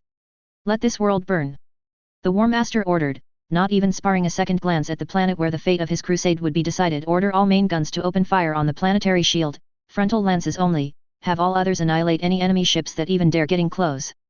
On the port side of the monolithic planet killer, several hundred exterior portals opened up to the darkness of space, allowing drop pods to roar out like missiles and drop like stones down to the planet's atmosphere. Their forms suddenly encompassed with fire as they rushed through the atmosphere and into the upper troposphere. As the ground rapidly came up to meet them, the pods activated their thrusters, slowing their descent enough so that they weren't crushed when they hit the ground. They hit, causing craters in otherwise strong concrete, even crashing through buildings of transparent steel. The outer walls of the pods fell open and shock squads of Chaos Space Marines, Chaos Dreadnoughts, and Predator tanks poured out into the cityscape, firing with bolter, flamethrower, and rocket launcher into the buildings surrounding them, cutting down bewildered soldiers with ease. They had landed in the middle of a rallying point. Meanwhile, in orbit around the planet, the warp-borne flagship of the forces of Chaos aimed all of her frontal lance and plasma batteries upon the brown orb before them and opened fire. Hundreds of long beams of light, superheated and powerful enough to crack the crust of a world, smashed into the planetary shields defending the planet, christened by orange flashes and bluish flickering as the deflector shield became visible. Around the super battleship the fight for Sluisvan was far from over. The defensive line may have been broken, but the coalition forces had one last trick up their sleeves. A trick which could slow down or possibly stop other Chaos capital ships from reaching orbit. All they needed was the arrival of the Hapans. If they came in time. Chapter 57, Battle of Sluisvan, The Armies of Hell. Chapter 58. Battle of Sluisvan. The Armies of Hell. Shrieking whistles and deafening roars woke Nalani Din with a start. She sat stark upright on the sofa she was lying on and quickly got up, grabbing her cloak and draping it around her slender shoulders as she ran. Nalani was a young woman with a willowy appearance. Her skin was porcelain white with long black hair. She wore a simple leather jumpsuit under her cloak with a lightsaber hilt and blaster pistol clipped to a loose belt. She threw herself out the awning of her tent and ran into the controlled chaos taking place around her. The Coalition 13th Division's central headquarters was positioned in the middle of a large stadium, the main ground full of tents housing armories, barracks, repair pads, landing pads and centers of operations. 4 anti-air guns were positioned across the landing field, Lemon Russ battle tanks were positioned at all the entrances. Platoons of Imperial Guardsmen and Alliance Marines were all running to defensive positions across the entire stadium, placing stubber machine guns and mounted blast cannons on all the high crevices and tiers. Quickly she ran into the command center, passing by consoles and tables full of communications operators and aides before entering the central command tent. General, a voice called out to her over the chaos. Nalani turned around in time to see the armored form of Commander Halls, fully dressed in the white armor with blue markings of an ARC trooper. Looking at him, Nalani felt like she was taking a step into the past. Shrugging off the sensation, she stepped forward and caught his attention. "What is happening, Commander?" "Apologies, General, I didn't want to wake you until I got all the information." Nalani nodded and motioned him to continue. She looked around as he gave his report, seeing crews of men running towards their tanks and walkers, clambering in and starting them up. Even now Lemon Russ battle tanks were filing out of the landing field with lines of men taking up positions around them. Chaos drop pods have hit key sections of the city, the commander reported. The local defenders were taken completely by surprise and are being slaughtered. "This is a little much for a few squads of shock troopers," Nalani said, mostly to herself as she saw the entire battalion begin to move out. "The division is being rerouted to the trenches surrounding the city." Halls replied, "The entire army is moving to the trench systems, a massive chaos army is heading this way." "What about your arcs?" "We haven't received any orders yet, General." "Gather your company, Commander." "Understood." "Yes, General," Halls replied before taking off through the hordes of men and vehicles towards the tents where his company were situated. He returned a few minutes later with roughly 100 ARC troopers. At a word from the commander, they quickly came to attention in a column 20 wide and 5 deep, E-17 blaster rifles held ceremonially against their chests. Nalani looked them up and down. They wore the white armor of regular stormtroopers except for red and blue markings along their helmets, sides, and legs. Satchels were arrayed around their belts and on their armor holding blaster magazines, grenades, a blaster pistol and a combat knife. "Listen up," she began, raising her voice over the grinding of machines and the roaring of officers. "Chaos shock squads have infiltrated the city. It is most likely several squads of Chaos Space Marines with a few tanks and dreadnoughts. The division are moving out to join the main army outside of the city." "Aren't we supposed to join with the rest of the division, General?" one of the lieutenants asked. "We should and we will," Nalani replied, "but not until we deal with the enemy behind us. If we don't take out those Marines, then we will have the main army in front of us and those shock squads behind us. Try and grab a few hover tanks and split yourselves up into your platoons, take out the shock squads and return here." She then turned to Halls. "Commander, you take the first platoon and deal with the infiltration in Sector 7, I'll take the second and deal with the enemy at Sector 11. Pick your 3 most able officers to lead the other platoons and send them to Sectors 5, 12, and 15. "Yes, General." Halls nodded before turning to his company. "First platoon to me, second platoon to Jedi Din, third to Lieutenant Arius, fourth to Lieutenant Corvin and fifth to Lieutenant Baycanon. Move out. Move it, you dogs," Commissar Chesnea bellowed, waving his bolt pistol as the Imperial Guardsmen ran to their positions carrying stubber machine guns, mortars, and loss cannons to positions along the trench line. 5,000 guardsmen were positioned in a straight line along the meter-and-a-half deep trench, their las rifles leaning against the crevice. Every now and then the line would be broken by a stubber or loss cannon. Behind the trench system was a line of 20 Lemon Russ tanks, main guns trained on the land beyond the trenches, ready to open fire at a moment's notice. Snipers were lying in their camouflage nets in and behind the trench line, some lying on the tanks for a better vantage point. Mortars were placed behind the tanks, their teams protected by the mass of armor in front of them. It was getting dark, the sun was setting on the horizon and the small specks of stars began to become visible in the darkness. Rain was beginning to fall, starting off as a simple drizzle and quickly beginning to pelt the dusty ground, kicking up masses of dust creating a dank reddish mist which was beginning to block out the darkening skies. "I see torches," one of the guards shouted, and immediately all other noise was drowned out by the clacking of 5,000 bodies as they jumped up to their firing positions, 5,000 lasguns loaded and aiming towards the torches, which were even now multiplying. Thousands of lights lit up the distance, their eerie glow showing the distorted outlines of traitor guard, mutants, tanks, and walkers, all led by Chaos Space Marines and Terminators. "Why do they always come out at night?" Shesnea growled as he watched the eerie red torches multiply to thousands, then tens of thousands. Chants began to punctuate the night sky, thousands of rasping voices calling out to their dark gods, "Choose your targets. One shot, one kill. Let's send these traitorous dogs back to the warp they love so much." For the Emperor, the guards began chanting in response, their own voices rising in volume as the Chaos Warriors continued to approach. Besides himself, Shesnea began chanting with the men as they shouted their prayers at the advancing traitors.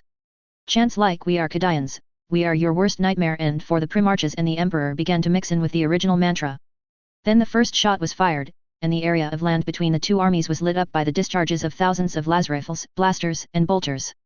The corps of tanks behind the trench opened fire, their powerful main guns discharging high-powered explosive shells towards the ranks of Chaos soldiers. Mortars surged into the air, trailing black wisps of smoke as they took to the skies and detonated as they hit the ground, throwing dirt, debris, and bodies into the air.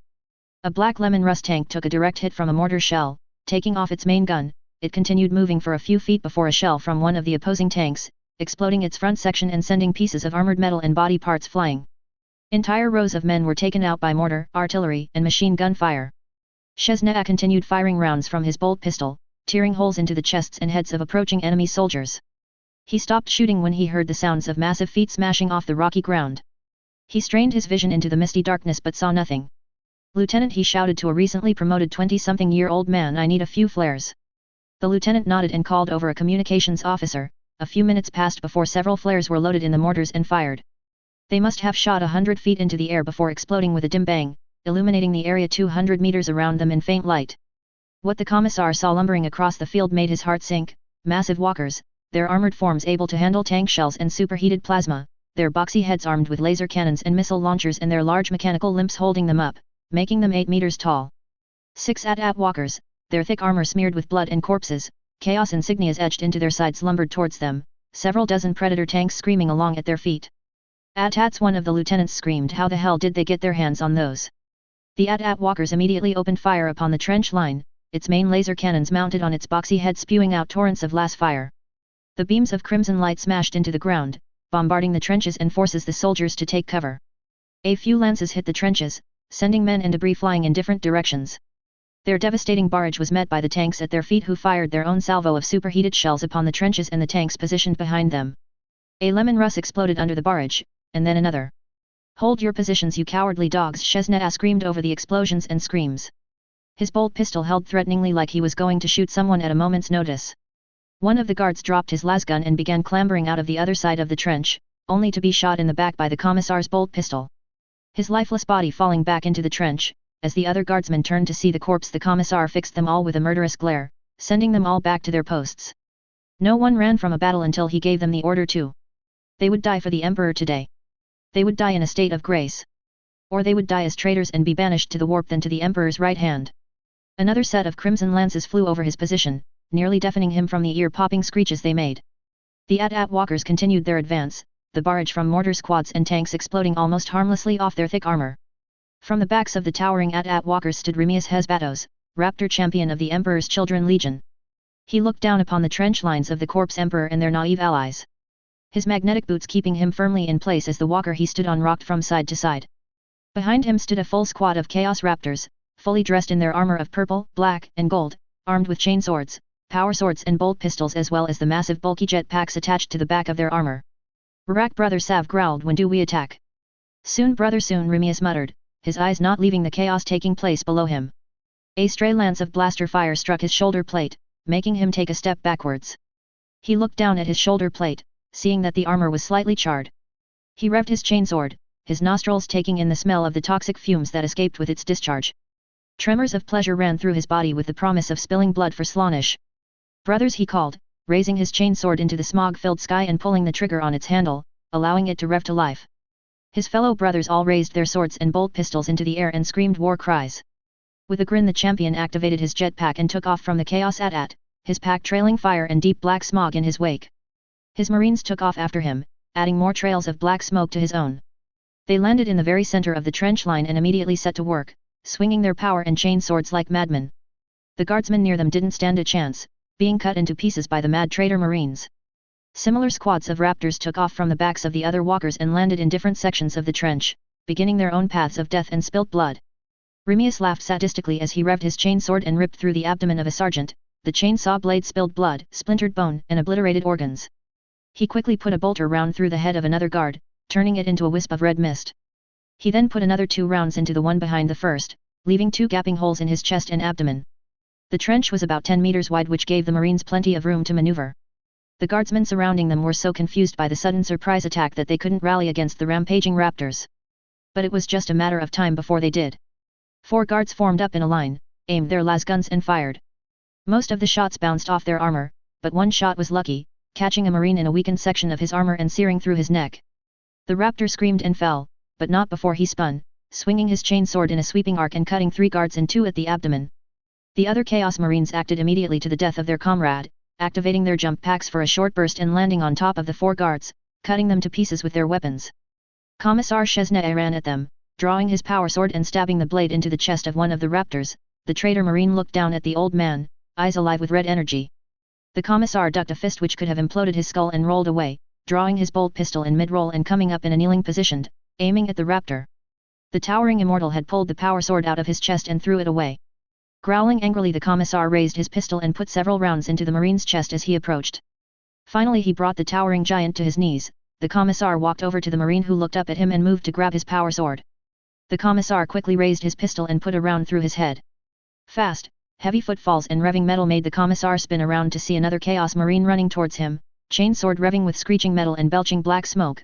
Before the commissar could react to the approaching giant, the sword grinned into his body, ripping him in 2 from his left shoulder all the way down to his right waist. "Slaughter them all!" Champion Hesbatos yelled. "Leave none alive, for the glory of the Dark Gods!" Almarar, Jedi Knight and General in the Galactic Alliance, looked down from the cockpit of her X-Wing starfighter, tilting the fighter to the right to get a better look at the battle taking place far below. It obviously wasn't going well. The Alliance and Imperial forces were getting hammered by the approaching Chaos armor, including tanks and unbelievably enough a half-dozen AT-AT walkers. Waves of mutants, cultists, and traitor guard charged the heavily fortified positions and were mowed down by artillery, stubber gun, las cannon, blast cannon and rifle fire. "Cobalt leader to Cobalt Squadron," she said into the comm frequency. "Prepare for attack run on Chaos positions. Target AT-AT and major troop concentrations, and good hunting." A mass of clicks came over the comm from the other pilots before they all began maneuvering into a dive towards the surface. When they were within 100 meters they began pulling up slightly, bringing them on a direct course with the advancing ranks of Chaos infantry and armor. Alma armed her torpedo launchers and released a duo of proton torpedoes upon the nearest AT-AT. The balls of red light collided with the left side of the walker, tearing through its heavy armor. The force of the explosions threw the walker on its side, where a group of internal explosions finished the job. The Twi'lek Jedi grinned. As strong as the armor on these walkers was, a good few proton torpedoes always got the job done. She hesitated for a second longer and then pulled up her snub fighter sharply, bringing it a few meters level to the ground. Chaos troops below her took cover as her fighter flew overhead, kicking up dust and wind as it passed their positions. She passed under the head of a walker and tried pulling up. By now the Chaos troopers below her had regained their senses and were firing sporadically upon her little fighter. Bolter rounds, plasma, and las fire collided with her fuselage shields, which began to flicker. Her astromech droid screeched as her deflector shield began to flicker, and instinctively the Twi'lek pulled up hard on her joystick, bringing her snub fighter into a steep climb, the force behind the climb forcing her back into her crash webbing. As she brought her fighter out of its climb, she peeked at her shield indicators and exhaled a breath.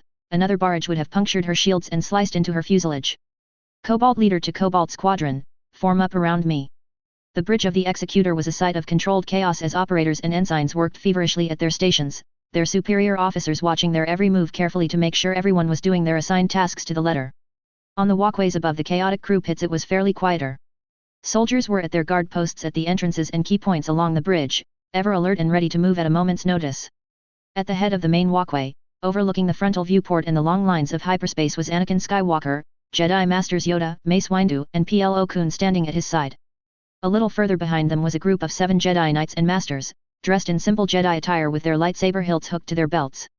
All were Jedi whom had been rescued from raids of chaos-occupied worlds and star systems. Anakin's former master Obi-Wan Kenobi stood beside the love of his life, the blonde-haired and lithe Siri Tachi. The equally slender form of Aayla Secura stood beside her, followed by the Nautolan Jedi Master Kit Fisto, Jedi healers Berisophy and Luminara Undalai were next, followed finally by Jedi Master Shock Ti. First off he began as he turned to his guests, a number of Jedi who had been saved during the behind enemy lines raids on Chaos outposts and Fortress worlds. It's good to see you all out of the infirmary. The 7 Jedi nodded their affirmative, some with small smiles, and others with faces of stone. All were heavily bandaged with wrappings around their arms, legs, abdomen and torso. It was quite obvious that the high-ranking daemon responsible had unleashed almost every type of torture possible, and a few that weren't. In fact, if it wasn't for the actions of the Watcher, a Jedi immortal whom the daemon princess had imprisoned, at least 2 of them would not be standing in front of him now. Even now he wondered where the immortal had gone. He vanished some time later without a trace. As you all know, we are about to enter a maelstrom. The decisive battle of this war has begun without us. Anakin continued. The enemy armada has been cut off with their defeat at Bakura, and the failure here has only stacked the deck even more in our favor. The Hapans and the Imperials will be there before us and no doubt help tip this battle further in our scale. Even then the odds will be even. This will be a monumental battle and I am short on command staff. You are all hereby promoted to the rank of General. You answer to Senior Generals Yoda, Mace Windu, Plo Koon, and myself. He looked into each of their faces before speaking again. I am not blind to what some will think, so if you all find a problem with my leadership then I will stand down. This caught the Jedi in attendance completely by surprise. Even the 3 senior masters flanking him looked slightly baffled by the Chosen One's words. Anakin meant every word he said. It would not be wise to go into battle with a leader which the others did not trust. There was a more personal reason for this, however. His own guilt at being responsible, even partly, for the deaths of all who stood before him made him feel like he was being judged. With a deep breath Obi-Wan stepped forward. Anakin, many of us were weary of you taking full command of the fleet at the beginning. Obi-Wan saw Anakin wince and grimaced, but during the events of this war we have seen a change in you. You think with a clear head, you don't let your emotions judge your actions, and you obviously carry a heavy burden of guilt. Well, we will say this here and now, I forgive you. As do I, Ayla added, and was followed by similar words the others in attendance. With each one saying that they truthfully forgave him, Anakin felt his heart get a little lighter. It was only a fraction, but to him it made all the difference. Thank you, all of you, Anakin replied, bowing deeply and humbly before his friends, no, his family. They may not be related by blood, but they were as close as family nonetheless. As the newly appointed generals began filing out of the chamber, Obi-Wan walked up to Anakin, and as he came beside him saw tears run down the Chosen One's cheeks. Anakin, Obi-Wan asked, placing a hand on his former pupil's shoulder, are you all right? Anakin immediately wiped the tears away, shook his head gently and spoke, just got something in my eyes, Master. Nalani scrambled up the mound of rubble towards its peak, trying her best to ignore the half-buried bodies and severed limbs of people who had perished when the building had collapsed. She continued to make her way up until she came upon what she was looking for. A section of the wall was still intact, just high enough to supply suitable cover from enemy return fire. She jumped up and sat against the ragged wall, leaning against its cool stone and taking a deep breath before rising slightly and gazing over into the courtyard beyond. The Chaos Marines were there all right, about 9 of them spread out across the yard. 6 of them were armed with bolters, another with a heavy bolter and 1 more with a flamer. A Chaos Champion stood in their center, his helmet off, revealing a bald head which was pale and scarred. The banner of his chapter fluttered above him in the slight winds, attached to the pack at the back of his armor. Unlike his fellows, he was armed with a simple bolt pistol and power sword. Slowly Nalani raised her hand, summoning the platoon she was commanding to her position. A few moments later and the 20 ARC troopers were around her, taking up positions along the wall's remains. Either aiming their E-17 blaster rifles at the Chaos Marines or mounting the 2 blast cannons they requisitioned from the division armory to the walls. The Jedi grabbed the electrobinoculars around her neck and looked through them, adjusting knobs to make the picture zoom in and become clearer. Several of the Marines weren't walking normally, but limping like they had already been wounded in a previous engagement. She gasped as she zoomed in closer. There were openings in the Marines' armor, gunshot and slash wounds most likely, which were festering with many different varieties of infection. The helmets of these Marines looked more like gas masks than normal war helms, and through bulbous eye visors she glimpsed bloodshot eyes. Plague Marines, she gasped. She had heard horror stories about these specialists. They were the chosen warriors of Nurgle, the chaos god of disease and infection. He handpicked these warriors and made them walking vats, holding every deadly disease that humanity had ever encountered. These plague Marines were in turn made immune to the contaminant's effects, but on many occasions even they succumbed. It was said that entire battles had been won once these monstrosities gained a foothold in an enemy army, spreading the diseases, breaking the enemy soldier in body and mind. It appears you made a good call in hunting these things down, General, one of the ARC troopers beside her whispered. Force knows what would happen if they assaulted the army from behind. She nodded, removing the meter-long sniper rifle which was slung to her back and leaned it against the stone wall. Her breath steady, her grip firm, she looked through the sight, gaining a close look at the Chaos Champion's exposed head. She didn't grin, didn't show any sign of emotion. Her face, her entire body was like stone. Then she pulled the trigger and a shot rang out into the courtyard. The Plague Marines were instantly alert and began running for cover in the debris-strewn central plaza. Their champion did not join them, for he lay on the ground, a pool of blood forming on the concrete ground from the hole in his head. The shot was the signal and immediately blaster rifles and blast cannons opened fire, spraying the courtyard with blaster bolts. Another 2 Plague Marines fell to the ground dead before the others could find cover. When they did, they returned fire, bolters rang out into the night, followed by the clacking of a heavy bolter being discharged. We didn't get the one with the heavy bolter, Nalani thought with a snarl before looking through the sight of her rifle, calmly scanning the surrounding ground for another disease-ridden Marine. An ARC trooper took a bolter round to the head, disintegrating it in a haze of red mist before the headless corpse fell backwards. Nalani took cover behind the barrier, grabbing the ARC beside her by the helmet and forcing him down with her as a spray of bolter shells impacted off the wall. A choked cry sounded from further down the line as another ARC took a direct hit from the heavy bolter, causing him to explode in a mass of organs, blood, and splintered bones.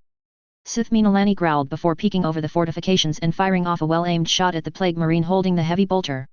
The towering behemoth took it in the shoulder, causing him to stumble slightly. He regained his footing however and continued to pour heavy fire upon the wall, which by now was pocketed by dozens of impacts. The blast cannons continued to fire barrages of suppressing fire, catching another Plague Marine as he tried to change positions and peppering his armor with blaster bolts. For a long tormenting moment the Marine stood there, taking the explosive rounds of crimson energy before succumbing with a roar and falling back to the ground, his entire body smoking. A barrage of bolter fire clanged out from the remains of an office block across the courtyard, peppering the position where one of the blast cannons was and killed its 2 gunners. Nalani calmed her mind through deep meditative breaths and, aiming carefully, took out another Marine with her sniper rifle. She let the empty, smoking magazine fall to the ground before shoving another in and once again aiming through the sight. Another ARC trooper fell to bolter fire, bringing the fatalities to 8 troopers. She counted 5 enemy Marines lying on the ground. This was going to be a very costly skirmish. Suddenly a jet of flame shot out from the far side of the line, encompassing 3 ARC troopers. Their screams resounded through the air, bringing a chill to Nalani's entire body as they fell from the battlements, their bodies on fire and smoldering. She spun, dropping her sniper rifle and grabbing her lightsaber from her belt as the Marine carrying the flamethrower limped up the battlements. With a blur of motion she ignited the blade and force jumped at the Marine, her sapphire blade lighting up the night air. The Marine aimed his flamethrower and pulled the trigger, sending out a spray of fire at Nalani. The flames touched her robes, setting them on fire. The Jedi quickly disposed of them and force pushed herself over the flames, smelling the burned ozone and feeling the heat on her pale skin. She swung her lightsaber as she somersaulted over him, taking his head of his mutated and disease-ridden body, which in turn fell sideways, rolling down the rubble and debris to the ground. A shell impacted against the far wall, blasting straight through it and killing another 2 ARC troopers. A Predator assault tank had just become visible and was approaching their position, its 2 side guns and main cannon firing a steady stream of explosive shells. "Damn it," Nalani muttered before running over to a lieutenant and taping him on the shoulder. "We cannot hold here, initiate a tactical withdrawal." "Yes, General," the lieutenant replied. "All portside lance batteries fire," Frostman shouted to his ordnance officer, his fury clearly visible in the red-tinted light of the bridge. The 20-plus lance batteries of the Overlord-class battlecruiser opened up with a terrifying series of booms, long lances of orange light cascading through space and colliding with the Tyrant-class cruiser which was dueling them. The obsolete warship's entire starboard side erupted in explosions and smoke. A series of internal detonations from ammunition stores caused more damage to the cruiser, forcing it to initiate evasive maneuvers to make an escape. "No such luck. Order the Terran Star to finish the job," Frostman ordered to his communications officer, who swiftly began sending the order to the Terran Star, a Dominator-class cruiser. The artillery cruiser fired a round with its mounted Nova cannon, the high-powered shell colliding with the retreating Chaos cruiser's aft section and ripping it apart. For a moment the enemy vessel hung in space before vanishing in a flash of light as its warp core detonated. "Give Captain Donahue my regards," Frostman grinned before turning to his ordnance officer, "Mr. Jameson, order the port lance batteries to reload." He then turned to the front of the bridge, his eyes focusing on his helmsman, "Mr. Vermount, full speed and bring her about 50 degrees to starboard." "Miss Schaefer, ask the Terran Star and her escorts to accompany us." "Yes, sir." The Lord Admiral settled into his command throne, his hands clasped together as he looked out the massive viewports. In that direction was a small task force of Alliance Star destroyers being harassed by a trio of Chaos cruisers. He would save them and have them gather with the remaining escorts to the rendezvous point at the other side of the planet. Chaos had pushed them back and had taken over a full half of Sluis Van's orbit. Thankfully the planetary shields were up and holding well against the Chaos orbital bombardments, and the shipyards were still safely under Coalition control. The planet killer remained where she was in orbit, not bothering to pursue the Coalition fleet, but instead was hammering away at the shields with enough firepower to destroy a small task force. "Sir, the Terran Star reports that she is within range of the closest cruiser." Then by all means, Frostman replied and watched as the Nova cannon opened fire again, releasing yet another ship-destroying projectile. The shell collided with the cruiser's port side, eradicating its void shields with one simple stroke. The Eternal Empire, a Gothic-class cruiser, followed up by firing its starboard lance batteries, causing the enemy ship's now unprotected portside to bloom from several explosions. The Star Destroyers saw their chance and lumbered out of the Chaos Cruiser's net. Making a run for the relative safety of Frostman's hastily put-together task force, which even now was made up of the Lord Admiral's Overload-class battlecruiser, Crimson Lady, the Terran Star, the Gothic-class cruisers Eternal Empire and Fire Lord, and 4 Sword-class frigates. Once the Star Destroyers were out of the firing line, the task force released a salvo of long-range lance fire upon the cruisers, most of the barrage aimed at the struggling Murder-class cruiser which the Star had hit just a few moments earlier. The limping capital ship didn't stand a chance. The barrage struck its port side, hitting it again and again until it simply disintegrated under the bombardment. Another shell from the Star collided with the dorsal section of the second Murder cruiser. Just a graze, but enough to pulverize its void shield and char the armor black. "My lord, we are being hailed by the lead Star Destroyer, the Dominion. Put him through." The Dominion came up on the hollow screen, a sleekly designed Nebula-class Star Destroyer which looked like a jewel within the defensive formation of old Imperial-class Star Destroyers. Another image appeared beside it, the form of the task force's commanding officer, a tall human man with angular features, black hair in a military cut and dull brown eyes. "I am Captain Shao of the Dominion," he introduced with a flawless salute. "Thank you for the save, sir, we owe you." "Captain Shao, I am Lord Admiral Quincy Frostman," he replied. "We are currently initiating a retreat to the second point to rally with the remaining coalition fleet. You shall accompany us." "Understood, Lord Admiral," Shao said with another salute before his hologram flickered out.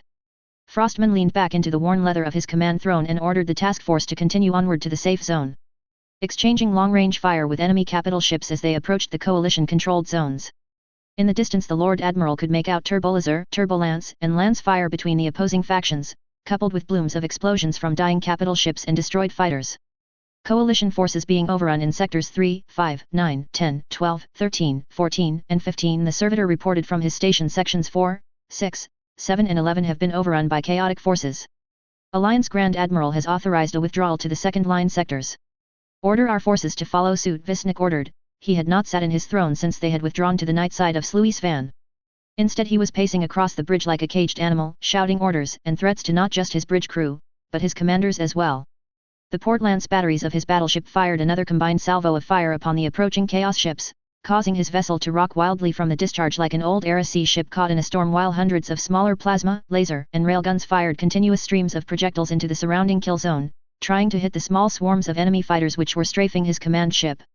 "Sir, we're picking up hyperspace signals in Sector 30, his sensor officer reported from his post bearing 90 degrees at Sector 120 Angel 2. The officer brought his face closer to the display readings, his features creased in concentration as new information scrolled down the screen. "Receiving a signal, it's the Hapans, my lord. The Hapans have arrived."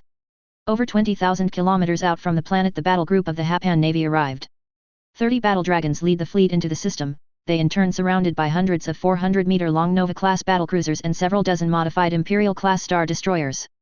At the head of the fleet was the modified Royal Battle Dragon Song of War, a vessel twice the size of a regular battle dragon and containing 3 times the firepower of its smaller cousins.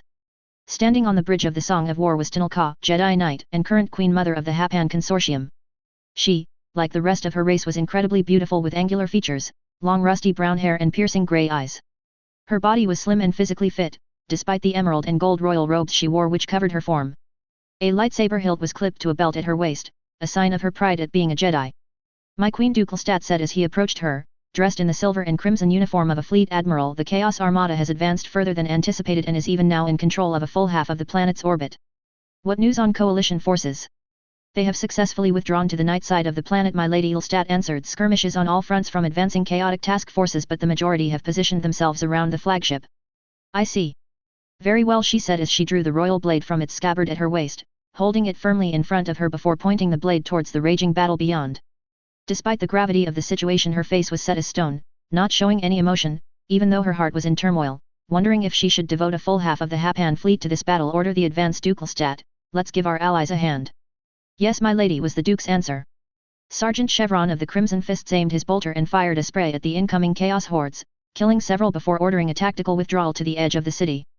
His 8 fellow Marines followed suit, each one grabbing a frag grenade and throwing it into the cultists.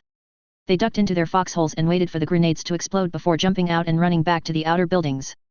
Across the line other Space Marine groups and detachments of clone troopers were remaining at the rear of the retreat, protecting the disorganized coalition forces as they ran to secondary positions. As the Crimson Fists dived into the next patch of foxholes they aimed their bolters over the edge and released another salvo, killing more packs of Chaos Warriors with every barrage. Further back was the lumbering forms of the Chaos AT-AT walkers, firing their laser cannons into the defensive lines, incinerating entire sections of buildings and blasting trench systems. More diverse barrages of shell fire came from the core of tanks and artillery vehicles all around them, turning buildings into cratered and half-demolished ruins and leaving craters in the concrete ground. "Brother Sergeant," Brother Noels called from across the line. The Crimson Fist's battle brother was looking up at the sky incoming from above. The sergeant looked up and immediately raised his bolter. Several small tears had appeared in the dark skies, looking like crimson scars in the otherwise slick black atmosphere. Hundreds of winged silhouettes were spewing through them, swarming across the sky and diving towards the city streets. Fury's Chevron shouted before aiming his bolter and firing a spray of fire into the air. Over half of the clones and Space Marines in the trenches and foxholes changed their firing solutions to the sky as the Furies glided down towards them. They were nightmarish monsters, their bodies a mass of pink and black muscle, long claws on hands and feet, leathery wings a few meters in diameter and beak-like maws armed with lines of dagger-like teeth, all designed to rip a victim to pieces in a few seconds. Several Furies corkscrewed past the barrage and began attacking unsuspecting guardsmen, their claws tearing through chest cavities and piercing limbs before dragging the screaming victim into the skies, ripping them apart with tooth and claw. A wave of Furies descended on their position, forcing even more of his battle brothers to take their attention away from the approaching cultists and fire sporadically at the fast demons. Several demons got through the barrage and dug their long claws into several clones, piercing through limbs and chests before dragging them into the air. The Space Marine sergeant took out a Fury in midair before one pounced on him. He dropped his bolter, grabbed the struggling daemon and crushed its head with his armored fist. He then drew his combat knife and grabbing a cultist stabbed it into his chest. The traitor spat out blood before being thrown back into several of his comrades. Quickly Chevron grabbed his bolter and swung it back, smashing the metal barrel into the face of another cultist before firing into the crowd, killing several more with one 5-second spray of bolter shells. Just as the sergeant felt that they would be overrun, a barrage of laser fire struck the advancing cultists, mowing the entire wave down. Chevron was forced to duck as the last fire peppered the front of his foxhole. He peered over his hole, seeing an X-wing fall towards their position, black smoke billowing from its engines. As it flew overhead, the sergeant saw the small muscled forms of Furies dug into the fighter's wings and canopy, ripping through its light armor in an attempt to reach the pilot. The snub fighter struck the ground several meters behind the entrenched Space Marines, spewing debris and pieces of machinery as it hit and forced itself along the street before smashing into the side of a collapsed building. "Initiate a tactical withdrawal," the sergeant shouted to his Marines back to the third line. The Space Marines nodded and fired several more rounds into the confused cultists before beginning to withdraw. As Chevron made his way up the street, he spared a glance at the fallen fighter which had saved his squad's life. He considered for a split second. The pilot saved his life and that of his battle brothers. It was only right that he return the favor by saving the pilot's life. He suddenly changed direction, running towards the snub fighter. Two of his own Marines saw him and followed their commander. Chevron saw a few of the Furies had survived the crash and stopped, coming down on a knee and firing a short burst, turning one of the demons into red mist. "Cover me, brothers," Chevron shouted before breaking off into a run towards the fighter. His two battle brothers supplied suppressing fire for him as he ran, sending the last few demons back to the warp from whence they came. Quickly the sergeant jumped up onto the fighter's damaged wing and placing his bolter at the side grabbed the canopy, using his superhuman strength to rip it off and throw it aside. He looked into the canopy and froze. The pilot was an alien, fairly human-looking in appearance with its orange jumpsuit and helmet on. But now that he was close, he saw that the helmet had been modified for a head not of hair but of tails. He glimpsed bluish skin, slightly charred by fires that probably came from the now burned-out console. It was a female, a Twi'lek if his reading of Xeno information in this galaxy was accurate. Growling, he went to leave the woman behind, but before he could move, a heavy weight slammed into him, forcing him off the wrecked fighter and onto the ground. He looked up in time to see a Fury fall on him, teeth and claws retracted and ready to cut through his ceramic armor. Chapter 58, Battle of Sluis Van, Forlorn Hope. Chapter 59. Battle of Sluis Van. Forlorn Hope. Sergeant Chevron snapped his neck to the right, and then the left, dodging the beak-like maw of the Fury as it tried snapping at his exposed head. He hit his head as he fell from the wrecked starfighter, causing his vision to swim and his strength to leave him. As his vision returned, he found his bolter lying several feet out of his reach, his combat knife still sheathed to the small holster on his waist, also just out of reach. His battle brothers were running to him, unable to get off a clear shot for fear of hitting him.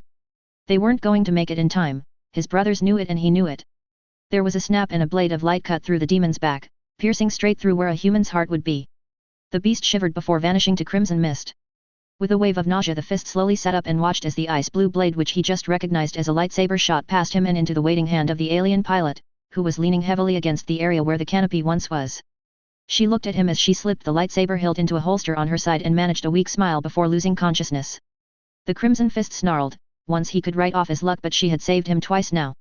He had to save her, his pride and honor as a space marine, an immortal warrior of the Emperor would call for no less. He forced himself up to his feet, hoping that his heavily modified immune system would cope with his possible concussion. He pulled the slender female out of the cockpit, slinging her over his shoulder, and took off towards his battle brothers, who were firing at a group of traitor guards. "Withdraw, brothers," Chevron ordered as he moved to their side, holding the unconscious Xeno with one arm and a bolter in the other, squeezing off shots at any Chaos traitor which reared its ugly face as he issued the order.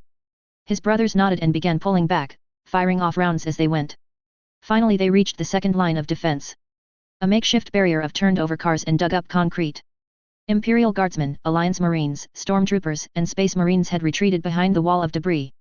Mortar teams and tanks were positioned a little further back to supply artillery fire for the line. Other contingents of troops were positioned in the surrounding buildings. Snipers and heavy weapon crews hauling blast cannons and stubbers were positioned at windows, while more snipers, machine gun nests and shock squads armed with anti-tank weapons were on the rooftops. Chevron and his two battle brothers clambered over the 5-meter-high barrier before slipping back down. He found his squad along with squads of Blood Ravens and Imperial Scythes either on the barrier or within buildings preparing for the coming assault. Medic Chevron called and waited as a duo of medics bearing the insignias of the Alliance ran up to them. They were both human women, one tall and lean with long black hair tied up in a ponytail while the other was petite with shoulder-length blonde hair. He handed them the unconscious pilot, seeing with some amusement as they set her down on the ground, unable to hold up her weight even though she was as light as a feather to the huge marine. The two medics carefully removed the alien's helmet, causing two long head tails to be released. The sergeant took a closer look at the Xeno who saved him and was saved in return. She had a remarkably human face. Her features sharp and beautiful, her skin, if not charred, would have been a deep oceanic blue. The medics checked her vitals before calling for a stretcher to take the Jedi away. He turned to the blonde medic and said, "When she wakes up tell her we're even."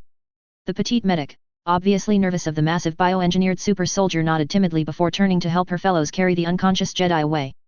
The heretical chanting of the approaching Chaos hordes was just barely visible by now. Gunfire sounded and artillery fired as they approached.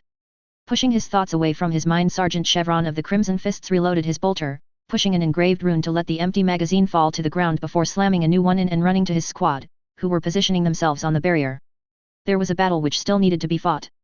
Tanith Blake was one of the lesser Chaos Lords in Abaddon's Crusade of the Galaxy. A lord of the dreaded blood-soaked World Eaters Legion, the Legion of the Blood God himself, the Legion of Kern. He wore the red power armor, with engraved gold of the Blood Legion, a power sword sheathed at his waist and a chain sword slung to his back. He stalked through the city streets completely unafraid of the crimson las fire and bolter shells, hordes of bony cultists running past him with their crude lasguns and arcane melee weapons, the look in their eyes one of insanity and bloodlust. These shells of men had lost their humanity long ago, just like him. The Chaos Lord saw the defensive line now and with a grin of wicked insanity drew his power sword and pointed it at the wall. That was the signal. The cultists wailed and cried out their devotion to the dark gods as they began running. Traitor Guard broke from their columns and approached more cautiously, making sure that there was some cover near them. The berserkers had no such concern, they just ran, their war axes held over their heads, mumbling mantras and yelling their allegiances. For the Darko, the lead berserker screamed before a bolter shell struck him in the helm, disintegrating his face. The body just fell forward, vanishing in the advancing swarms of chaos cannon fodder a few moments later. The other 4 berserkers ran on regardless of the death of their comrade. They ran on regardless of the lines of mutants and cultists which were being mowed down all around them. Mortar fire struck the depleting fodder, killing more in explosions of fire, weapons, and bloodied bodies. Snipers aimed for the leaders, including champions and berserkers, which were difficult to bring down even with their armor-piercing rounds. Finally the first line reached the base of the barrier and began to climb. None of that wave made it to the top as they were mowed down by suppressing fire from not just the soldiers on the top of the barrier but the machine guns and laser cannons on the rooftops of surrounding buildings. With a roar, Blake began running forward within the rapidly dwindling numbers of cannon fodder. As he reached the base he bent his knees and jumped. His superior strength, enhanced by the powers of chaos, allowed him to ascend higher than any regular mortal and land perfectly on the barrier. The Imperial Guardsmen around him could only look up baffled at the towering immortal in power armor. Tanith looked down, grinned and decapitated one with a swing of his power sword. He then stabbed the blade through the face of another guard, cleaving it in two like a melon. A stormtrooper came running at him then, his blaster firing sporadically, the crimson bolts ricocheting his armor. Blake's grin did not diminish. He reached back with his free hand and grabbed the hilt of the slung chain sword. The Lord pulled the trigger on the hilt, allowing the chainsaw blade to come to life. He then swung it, the blade grinding through the white armor, splitting bone and splattering blood. He stood there, power sword in one hand, chain sword in the other, both blades covered in oozing layers of crimson blood. Berserkers chose that moment to clamber over the wall, chanting and laughing as they quenched their thirst for blood by cleaving Imperial Guard and other soldiers into bloodied chunks with chain axes. As the berserkers jumped down the other side of the barrier to continue the assault on the defenders, the Lord descended more slowly, more deliberately. There was reason behind this. He was scanning the defenders, Imperial Guardsmen, remnant stormtroopers, Alliance Marines, and to his glee 3 squads of Space Marines, Imperial Scythes, Crimson Fists and Blood Ravens. He jumped towards the reorganizing line of defenders and stuck his power sword into the chest of another Imperial Guard, using his booted foot to force the dead man off his blade. He swung with his chain sword then, watching with glee as blood spurted and bones were shattered by the contact. He began walking again, watching with excitement as the remaining few soldiers began to back away from him. He crossed his blades, using them as shields against the incoming loss and blaster fire. "Blood for the Blood God," he whispered with a grin. "Blood for the Blood God, blood for the Blood God, blood for the Blood God. For the Great Father and the Emperor." A voice replied. Blake spun in time to block a power sword intent of running him through. Its wielder, a Blood Raven Space Marine, brought all of his weight forward and forced him to stumble backwards. The Chaos Lord steadied himself and swung with his free chain sword, aiming to cleave the Marine in two. The Blood Raven ducked the decapitating blow and stabbed his sword forward, aiming to pierce through the Lord's chest. Tanith sidestepped, watching with a snarl as the blade skidded across the left side of his armor, sparking as it ricocheted. He then brought his power sword up, aiming to take the Marine's sword arm away from him. The Marine sidestepped him this time, spinning on his heel and swinging his sword, aiming towards Blake's head. As the Lesser Lord backstepped to dodge the decapitating blow, a lightsaber blade ignited to life. Its wielder throwing it in an attempt to cleave through his armored form and cut him in half. With a roar of annoyance, the Chaos Lord fell backwards to the ground, dodging the swinging power sword of the Blood Raven and just missing the thrown lightsaber from the Jedi behind him. He rolled away, coming up in a crouch, and launched himself at the surprised Blood Raven, bringing down his chain sword and cleaving him in two from his right shoulder all the way down to his right waist. The Marine screamed as he fell to his knees, his arm and a chunk of his side a few feet away from him. Grinning, Blake turned his attention from the dying Marine to the Jedi, a human male wearing brown robes and desperately trying to call his lightsaber back to him. With a roar of anger, Blake surged forward, thrusting his power sword into the Jedi's chest before his lightsaber could return to him. He then swung with his chain sword, taking off the small man's head in a single, bloody swing. Watching the blood ooze from the blades of his weapons, Blake threw back his head and laughed, an insane maniacal laugh, before bringing his attention back to the battle playing out around him. "Blood, blood, blood," he cried into the maelstrom. "Spill more blood for the Blood God, his thirst will be quenched this day." Far away from the battle, within the bleeding confines of the Eye of Terror, the dark entities of the warp watched as the decisive battle between their forces and the combined armies of the coalition continued battering each other. This battle meant everything. Victory meant a clear path into the core worlds, the central holdings of the galaxy-spanning galactic alliance. Defeat meant the shattering of one of the biggest Black Crusades ever assembled, a crusade which matched the 13th in sheer size and battle strength. The Dark Gods continued to watch from the darkest depths of the warp, surrounded by masses of demons and greater demons that flew and skirted around them. They watched from their thrones as small armadas of Imperial and Alliance vessels converged on the contested star system. Alone they wouldn't be enough to drive the Chaos Armada back, but together they could annihilate them. This could not happen. They could not allow these separate fleets to combine. They may not be able to do much to the Alliance fleet, who was traversing through hyperspace, at a speed which they just could not match. But the Imperial fleet was another matter. They were still traveling through the warp, their territory. Slowly the five gods gathered a mass of warp energy around them and released it, sending the powerful shockwave speeding through the bottomless, endless sea of tainted warp energy and countless demons. The swarms of demons and greater demons surrounding their masters were caught in the wave and exploded, their corrupting energy added. Imperial Battle Group. 3 hours from Sluis Van. The first thing that Admiral Northland felt was the hairs on the back of his neck rise, then a cold sweat proliferated his body. Instinctively Northland wiped the sweat away from his forehead before noticing the glass of ale on his desk shake slightly. The glass was only the beginning, for suddenly the desk began to shake, then the wardrobes and weapon cases on the walls, the power blades and racks of guns within clanking. It suddenly stopped. The Admiral slowly stood up from his immaculately decorated chair and just as cautiously walked into the center of his study chamber. That was when it hit. A shockwave struck the ship, sending anything not bolted down clattering onto the oak floor. Guns, swords, axes, and halberds fell from their racks. His chair and desk were uplifted and slammed into the back bulkhead, and after a moment he too was lifted and thrown, his entire form slamming into the same metal bulkhead. He regained consciousness slowly, his hand reaching to the back of his head and feeling the slickness of blood. The feeling of blood was enough to sharpen his senses. He forced himself to his feet and grabbing his jacket, sash, and cap ran out of his living chambers, down the central corridors and into the bridge of his battleship.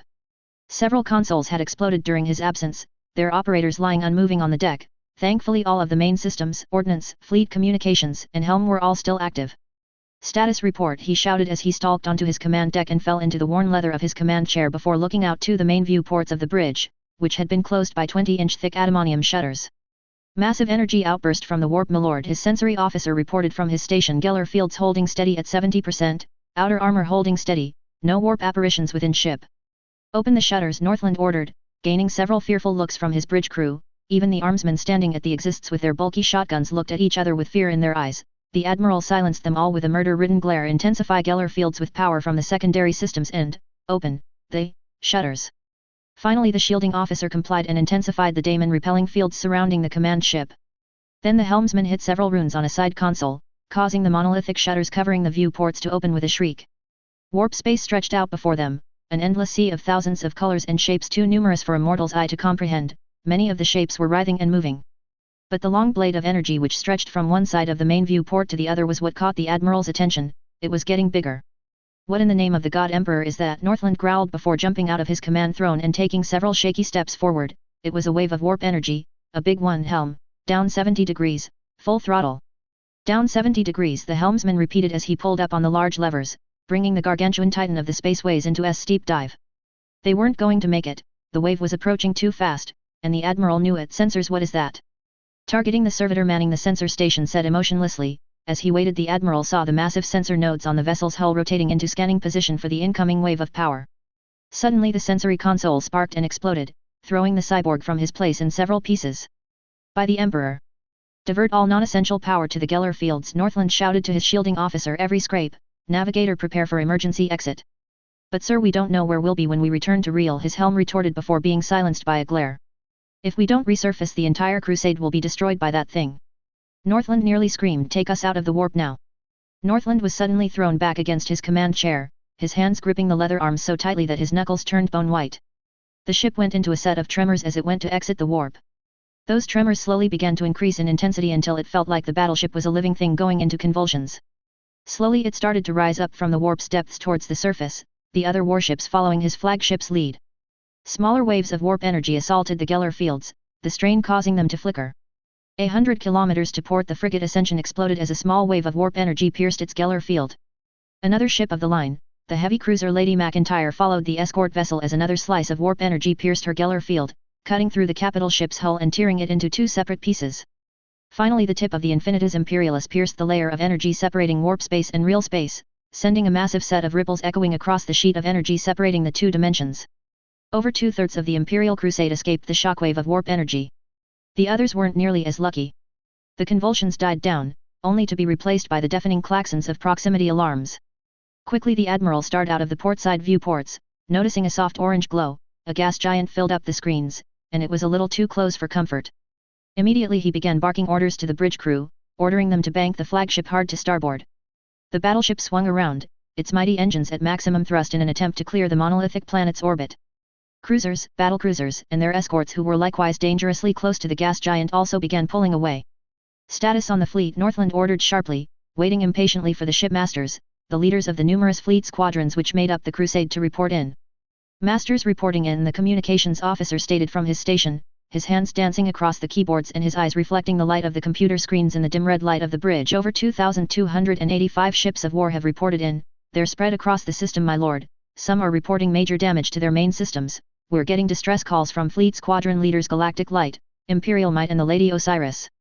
Get them back into some type of formation, Northland shouted. Order the fleet to begin search and rescue maneuvers. Dispatch tech priests to all damaged ships and prepare to evacuate all vessels beyond repair. All shipmasters and captains gather in their respective task forces and meet us in deep space. Yes sir. Damage report on the Infinitus Imperialis. Geller fields are down to 30%, void shields down to 60%.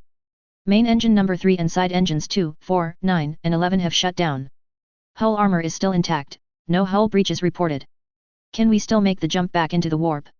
Yes sir, but I will give the crusade 1 hour to mobilize, Northland growled. Order the 90th, 108th, 212th and 301st escort squadrons and system to deal with the evacuation of all seriously damaged ships. He looked at each of the members of his bridge crew, making sure that they returned to their stations before falling into his command throne, cursing under his breath as he realized that the Alliance fleet was going to beat them to Sluisvan. Alliance Battle Group. 1 hour from Sluisvan. The combined fleet of the Galactic Alliance flew through the void of hyperspace.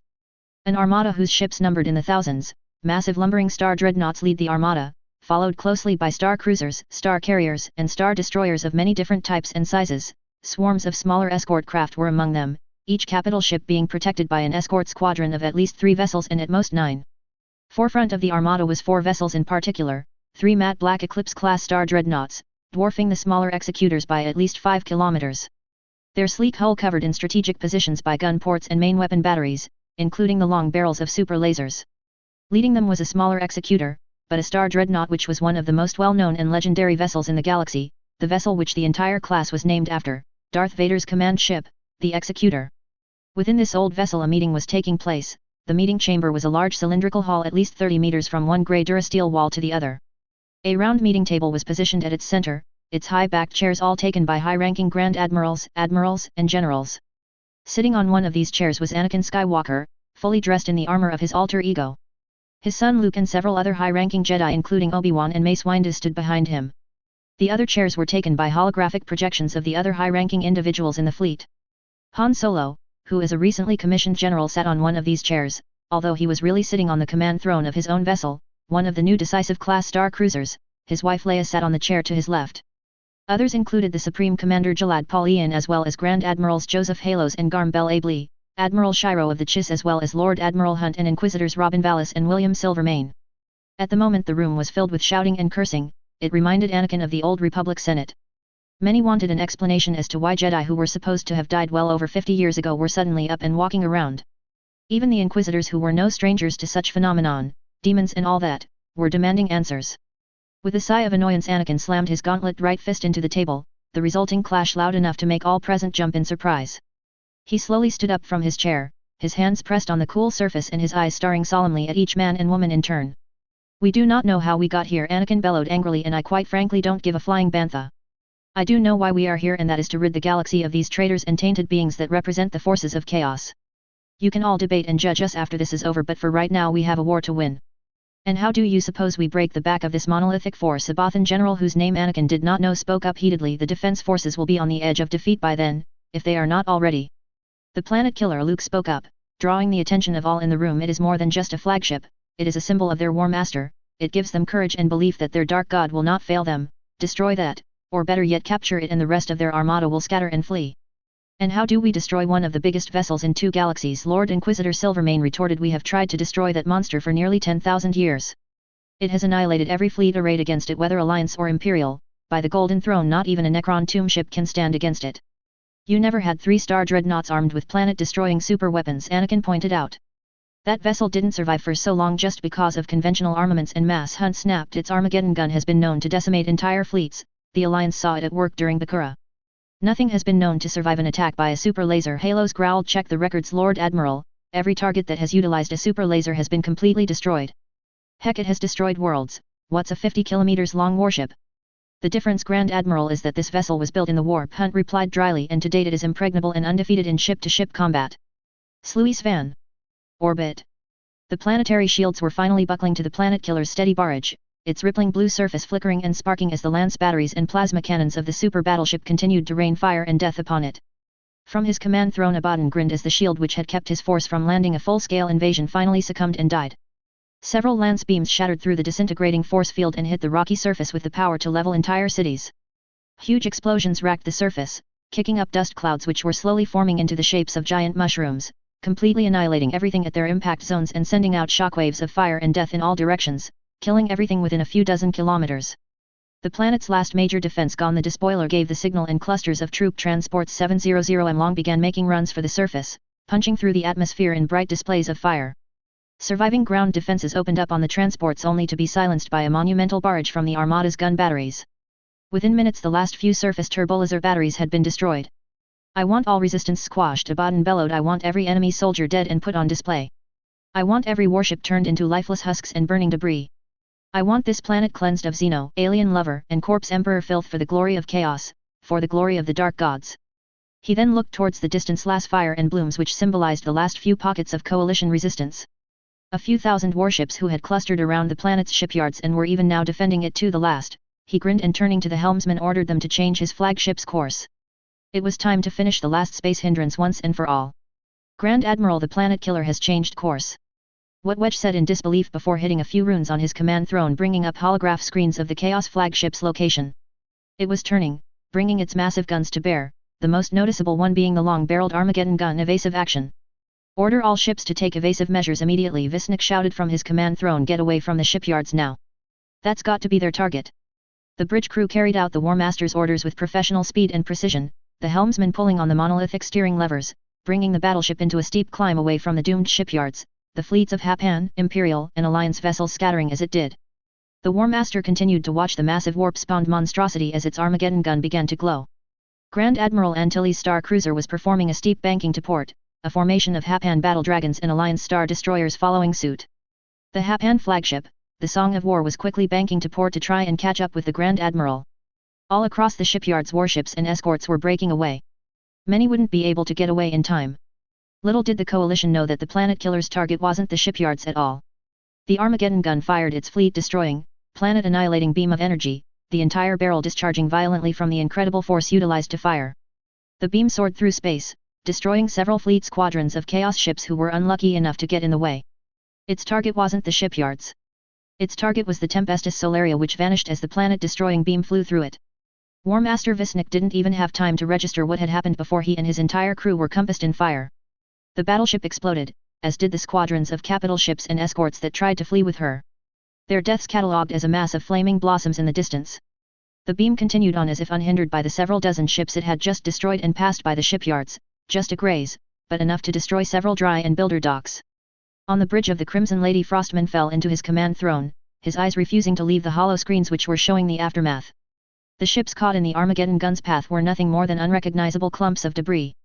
Secondary explosions racked the shipyards as wreckage from destroyed docks floated and collided with other docks and space stations. All while the planet killer made a steady approach towards them.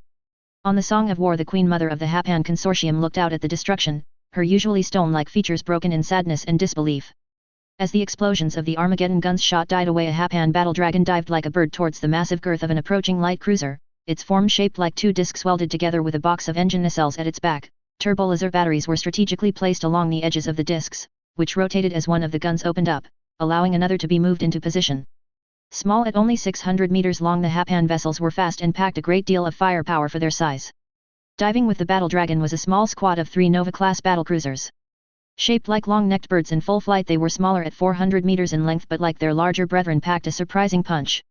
The capital ship and her pickets pulled up sharply as they came within 100 meters of the charred and scarred hull, their turbolaser and laser cannons firing streams of energy at near point-blank range. The combined fire shattered its void shields and struck its hull, melting away the heavy armor and opening up several decks. As the squadron pulled away, the limping cruiser recovered, twisting to its port and bringing its monumental guns to bear. It fired, lancing through the slender hull of one of the battlecruisers, tearing it to 3 pieces, flying in different directions. The chaotic vessels may have been slow and cumbersome, but their heavy armor and powerful weapons more than made up for it.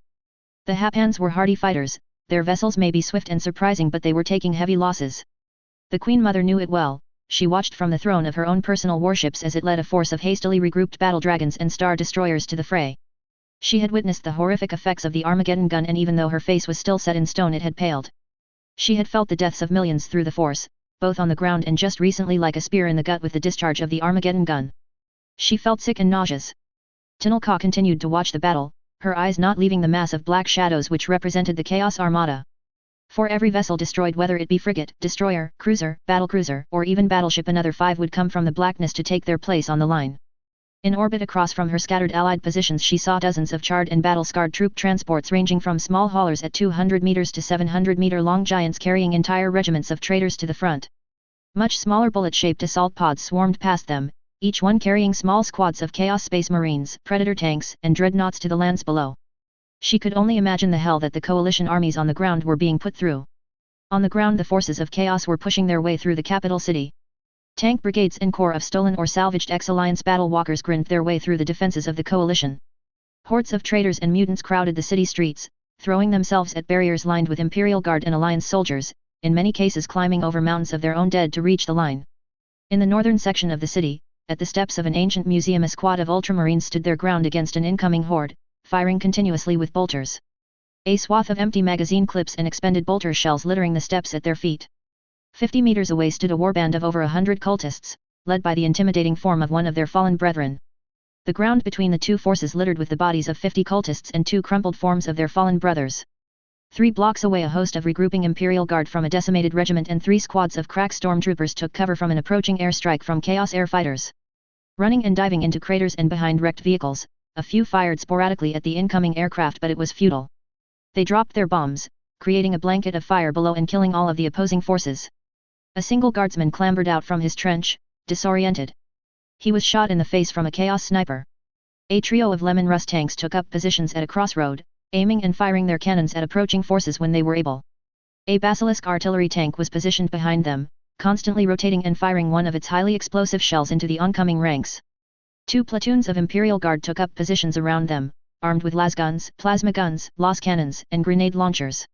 Deep behind the Chaos advance, a line of 5 Predator tanks filed down one of the debris-ridden main roads. Squads of Traitor Guard marching at their sides as they made their way to the front. Little did they know that squads of Imperial Kasrkins, ARC troopers, and remnant shock troopers waited for them within the buildings. When they were in sight, the ambush was sprung and the front Predator's front exploded as a trio of anti-tank missiles collided with it. Soldiers who were too close were thrown aside, riddled with shrapnel. Above the city, the skies were covered with trails of slick black smoke as Coalition X-Wings, A-Wings, TIE Fighters, and Thunderbolts engaged Swift Deaths, Doom Fires, and a swarm of atmospheric craft in an immense aerial dogfight for supremacy over the skies. Mixed in with the skirmishes were the large silhouettes of recently arrived corvettes and frigates, adding their considerable firepower to try and tip the scales. With the failing of the planetary shields, occasional streaks of turbolaser and lance fire burned away the clouds and leveled city blocks, killing hundreds of Coalition and Chaos warriors in a single moment. At the moment, the battle could go either way. Where one side was gaining ground in one area, they were losing it in another, and with the steady reinforcements Abaddon was sending in with the loss of the planetary shields, it didn't look good for the Coalition. Their only hope lay in the reinforcements, who were even now flying through the cosmos as fast as they possibly could. The burning carcass cracked in two like an egg as the planet killer brought her mighty lance batteries upon it. Within a handful of seconds, the once proud executor Star Dreadnought Nightshade had been turned into a burning lump of scrap metal.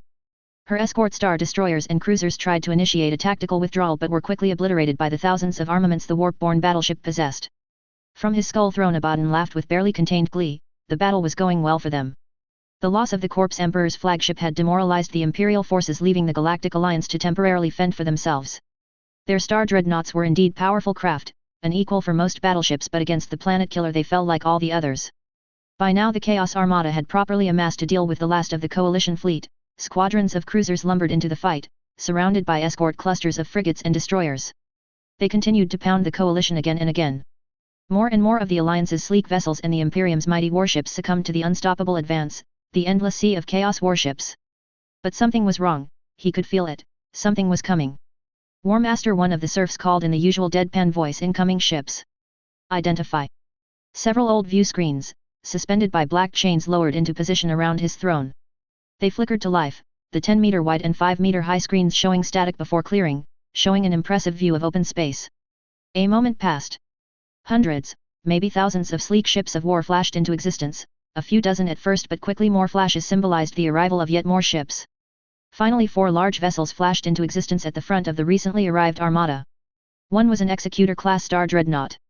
But the others were vessels which surpassed even its size, at least 17 kilometers long and colored a matte black. The War Master did not know what they were, but he knew they were trouble. The 3 matte black behemoths came to life in plasma green light. Power level sensors across the bridge began to spike as readings of the warships were taken. Long lances of green fire streaked across the stars towards his fleet. There was no time to take evasive action. The lances struck 3 targets, 2 battleships, and the planet killer herself. The battleships were pierced from one end of their heavily armored hulls to the other, sparked and then vanished in a blanket of atomizing fire.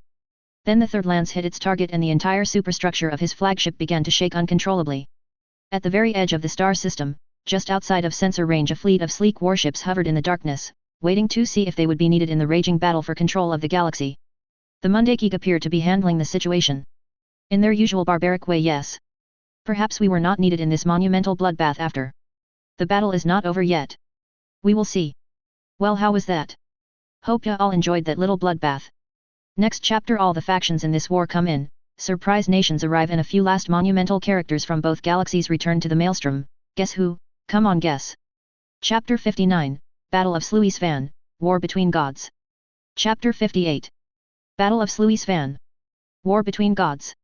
The very second the Alliance battle group exited hyperspace, an order went out to the 3 Eclipse star dreadnoughts, ordering them to fire their super laser cannons upon the 3 largest warships in the Chaos formations. The 3 vessels opened fire. 2 aimed for the battleships while the other, the Eclipse Prime, aimed for the massive bulk of the planet killer. All hit their target. The 3 targeted warships vanished in a beam of green plasma, the lances piercing straight through the heavy armor. The entire battle group erupted in cheers and yells of victory as the beams began to subside. On the bridge of the flagship, officers, aides, controllers, and Jedi alike cheered in joy. All except for Anakin Skywalker, Mace Windu, Yoda, and Luke Skywalker cheered. Those 4 Jedi simply continued to watch the Chaos Armada for any change. It came a moment later, a thick beam of crimson light shot out of the smoke and fire. The beam hit the Eclipse 2 head-on, impacting on its shields for a split second before shattering them and piercing its armored black hull from nose to engine nacelles. The light of the beam could be seen through the viewports, cracks began to form on the matte black armor, slowly spreading with the power of the beam, and finally the ship exploded. The cheering had died down completely.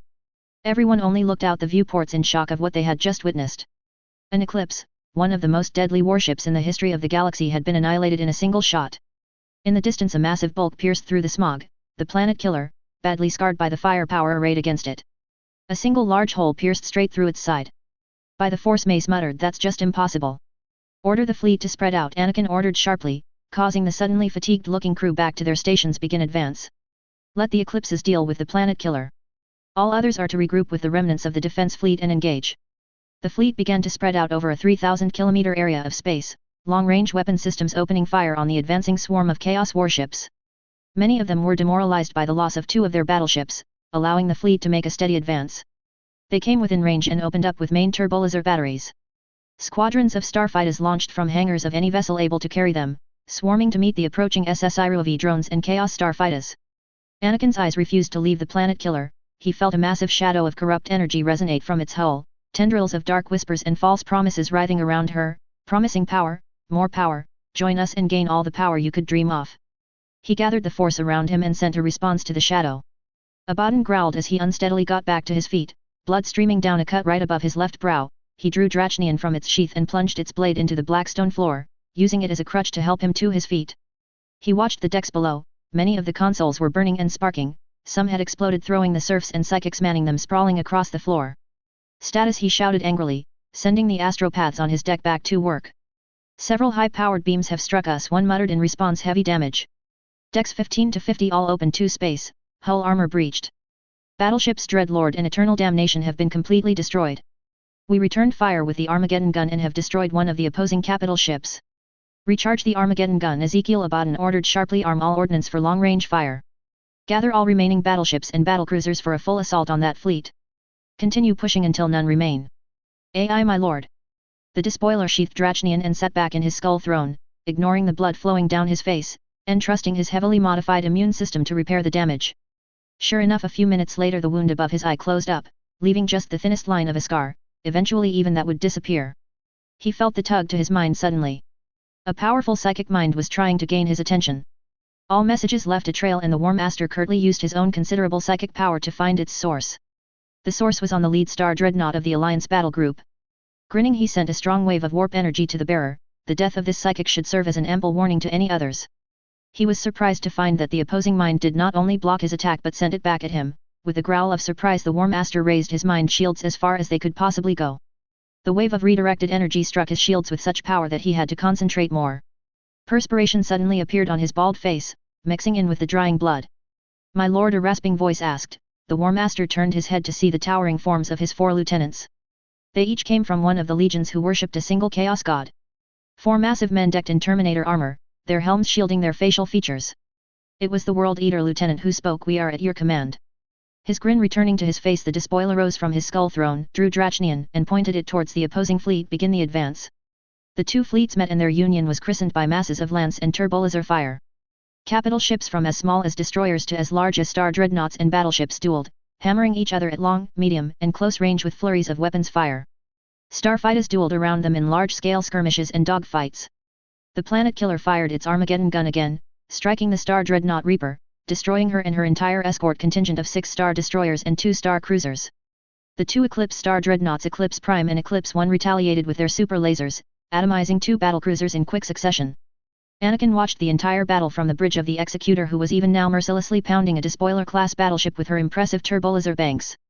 The black silhouette of the obsolete warship was even now lighting up with explosions against first the void shields and then the hull. The Chosen One remained on his feet even as a retaliatory burst of lance fire from their opponent smashed into the deflector shields, causing the entire vessel to rock violently. Admiral Anakin asked, drawing the attention of his fleet officer, "Are the strike teams ready?" "All shock squads are fully prepped and waiting for the order, sir," Piet replied, grabbing onto the arms of the command chair tightly as the star dreadnought shook from return fire. Anakin growled at the faraway silhouette of the planet killer, surrounded by obsolete battleships and battlecruisers. "It's still too heavily defended for us to even hope to strike," he growled. "Where are the defense forces?" Instead of answering, Piet brought up several hollow screens, showing the battered Imperial and Alliance fleet regrouping and striking the enemy from the rear. They were still outnumbered by 3-1, Anakin realized as another volley of lance fire struck the shields of his command ship, causing them to flicker. One of the escort star destroyers, Firetide, vanished in a bloom of fire as her own deflectors collapsed. They still needed a miracle. "Sir, we have a mass of new fleet signatures arriving," the sensory officer reported from his station. "It's the Crusade, sir, the Crusade has arrived." "Thank the Force." "Admiral, you may assume command of the Executor," he said before turning and stalking from the command deck to the pod launch chambers. "It's time to meet the master of this armada, and send him back to the warp." The Crusade fleet exited the warp like a swarm of angry hornets, the only battleship in the just arriving fleet, Infinitas Imperialis, and her defense squadron of battlecruisers and heavy cruisers immediately opened up with long-range lance batteries, annihilating several dozen escort vessels and a half-dozen capital ships. The reply was quick and without mercy. The Armageddon gun fired again, the beam ripping through a section of the fleet, annihilating 3 cruisers and 9 escort ships. In response, the Crusade rallied and speared into the central chaos ranks, ramming escorts and assaulting capital ships at point-blank range with their weapons. Their target was not the capital ships but the flagship of the Armada. The only problem was the 6 battleships and 12 battlecruisers surrounding the planet-destroying capital ship. Once within range, they fired upon the rampaging Imperial ships, destroying and maiming dozens in their opening salvos.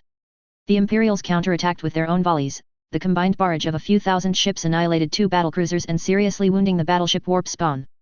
By now all of the remaining vessels of the coalition had been rallied around a small command squadron made up of the capital ships holding the military leaders of the coalition and joined the Imperial forces in their advance.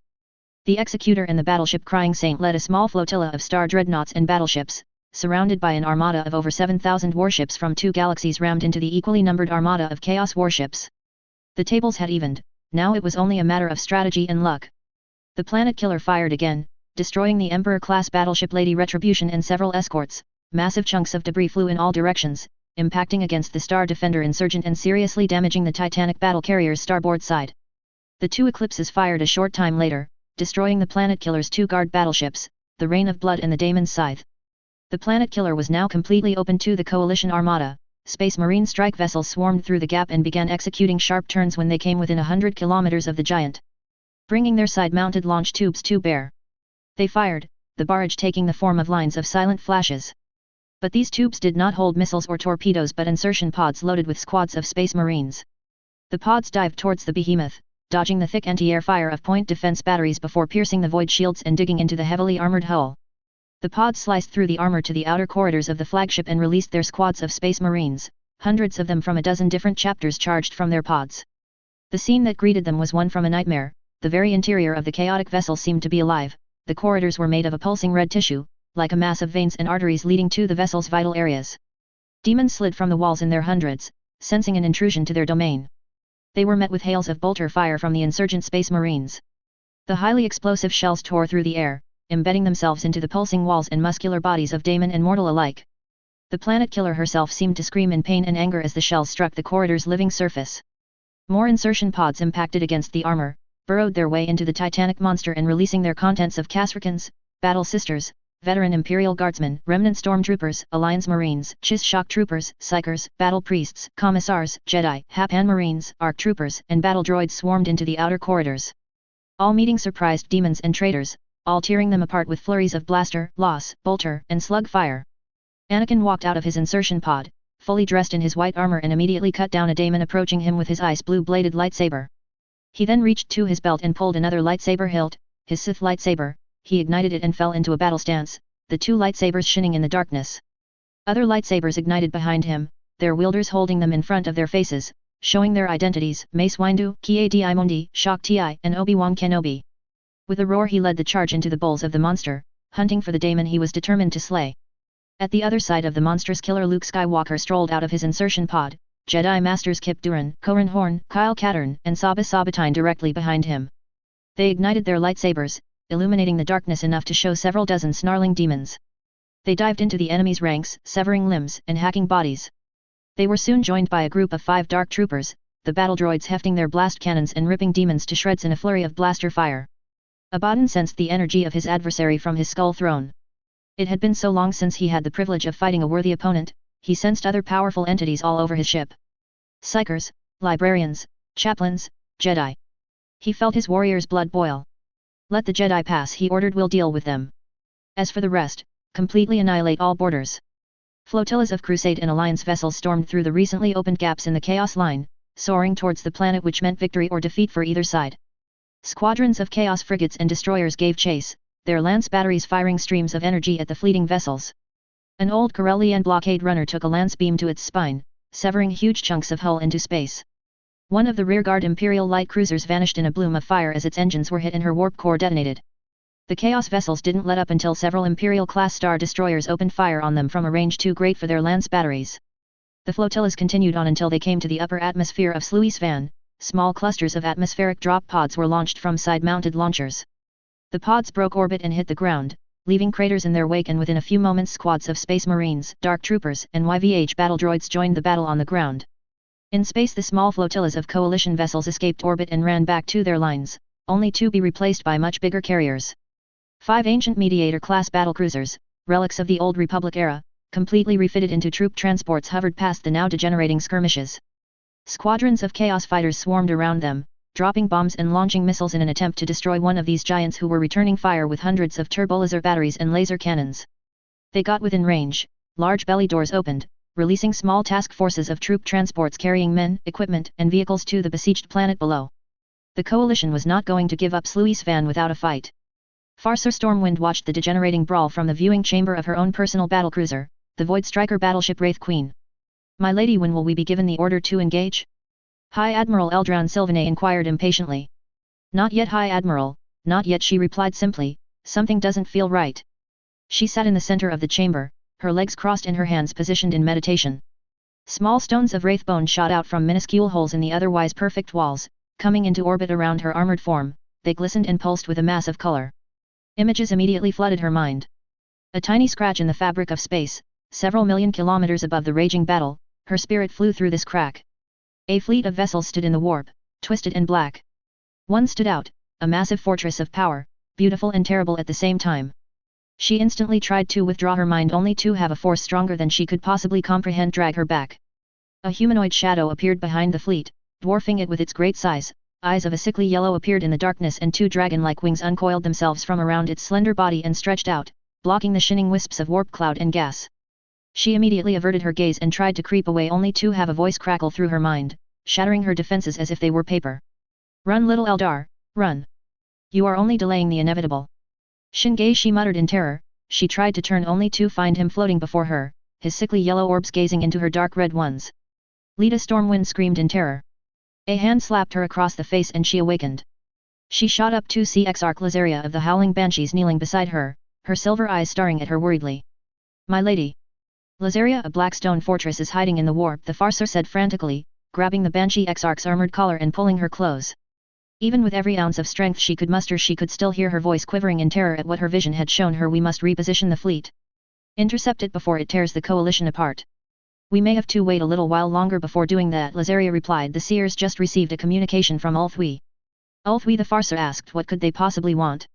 "They have heard our plight and have sent a task force of cruisers through a wormhole. They should be here within the hour." Thin crackling strands of force lightning encompassed the last Chaos Space Marine and threw him against the massive double doors, forcing them open with his weight. Anakin and his team of elite Jedi Masters did not break their stride as they entered the cavernous bridge of the Planet Killer, the domain of Abaddon the Despoiler.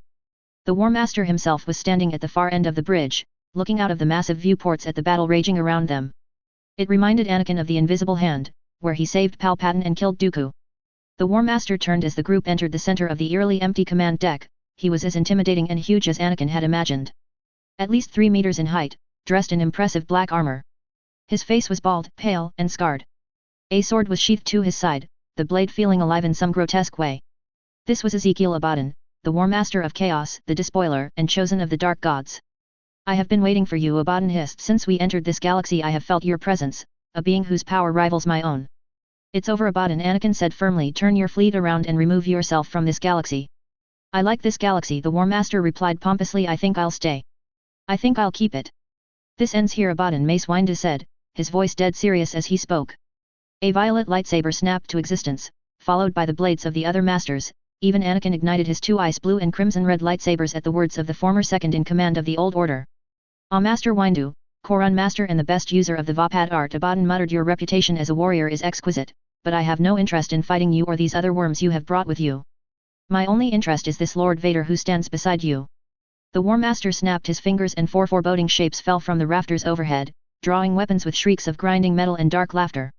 The 4 lieutenants of Abaddon landed in the midst of the Jedi group and began swinging their power swords indiscriminately.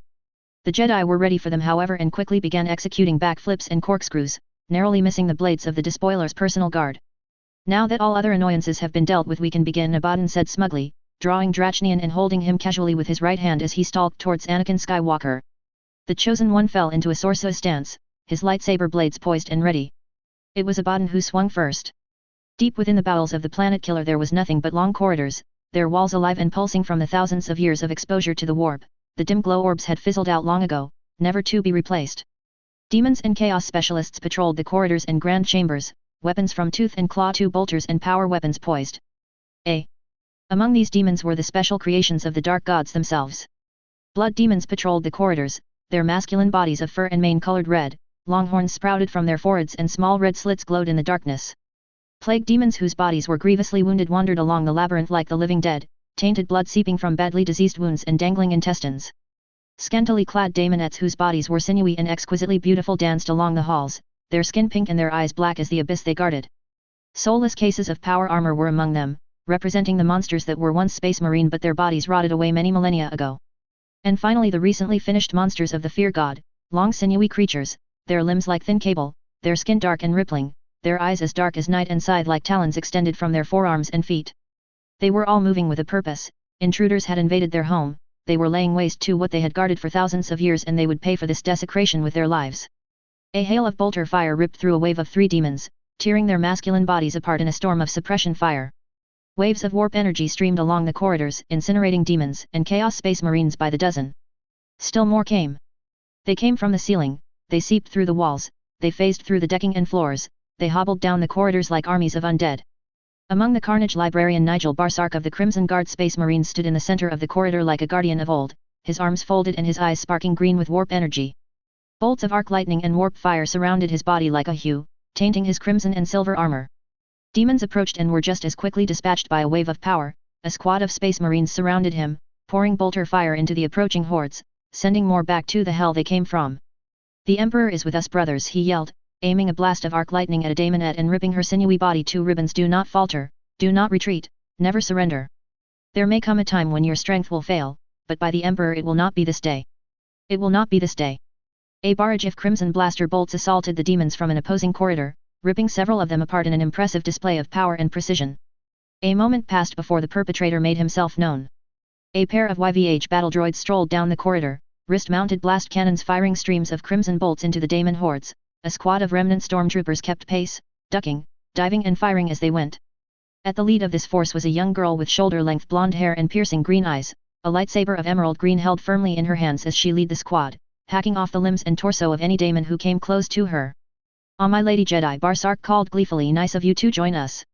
"It's Tahiri Librarian," the Jedi replied as she force-jumped beside him and sent several demons flying with a well-timed force push to Tahiri Vela. "Nigel Barsark," he replied, grabbing the young girl and spinning with her like they were in a ballroom performing a dance, smashing a demon's face with his power fist as he went. The young Jedi lashed out with her left leg as they spun, sending another daemon spinning in midair. "I sense something," the young Jedi mumbled, "a presence so familiar." "It is the warp playing tricks on you, milady," the librarian replied as he drew a power sword from his waist and ran it through a blood daemon.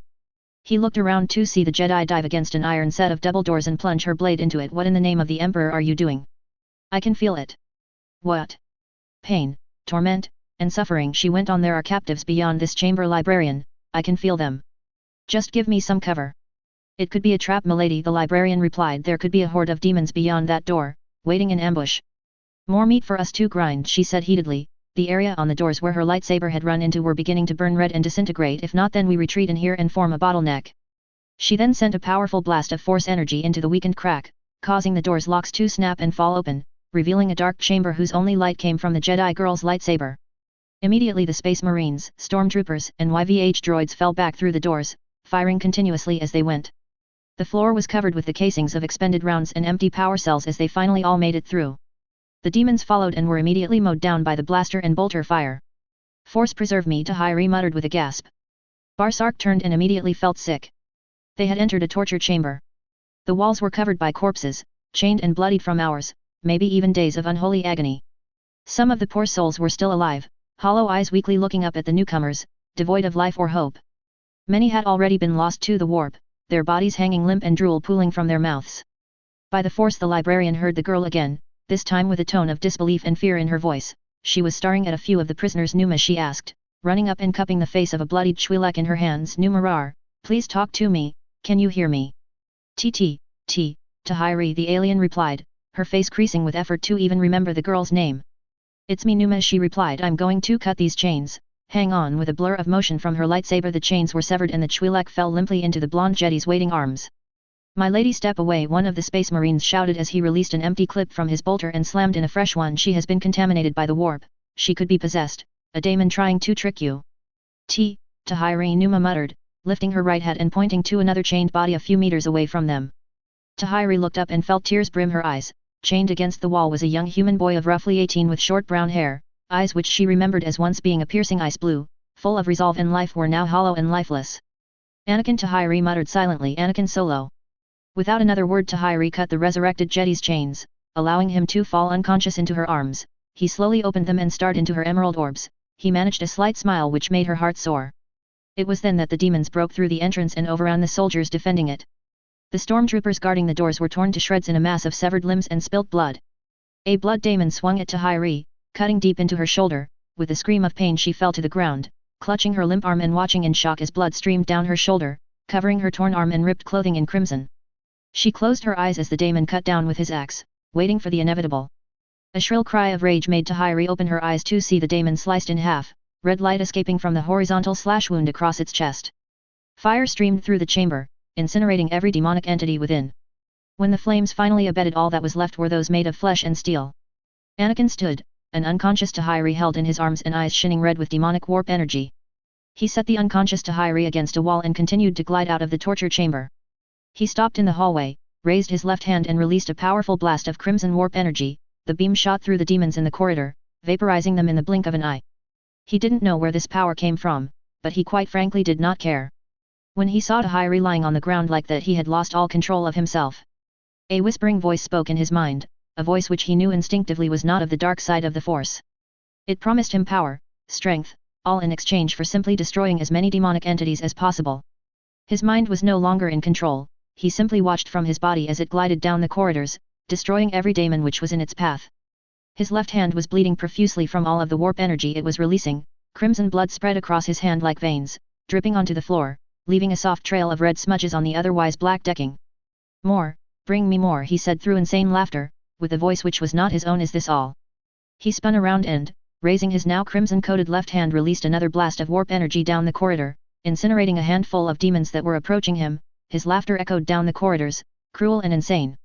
You have all this power, the entity screeched. Even though the corridor was swarming with demons, Anakin knew that he was talking to him. You had all this potential, why didn't you use it?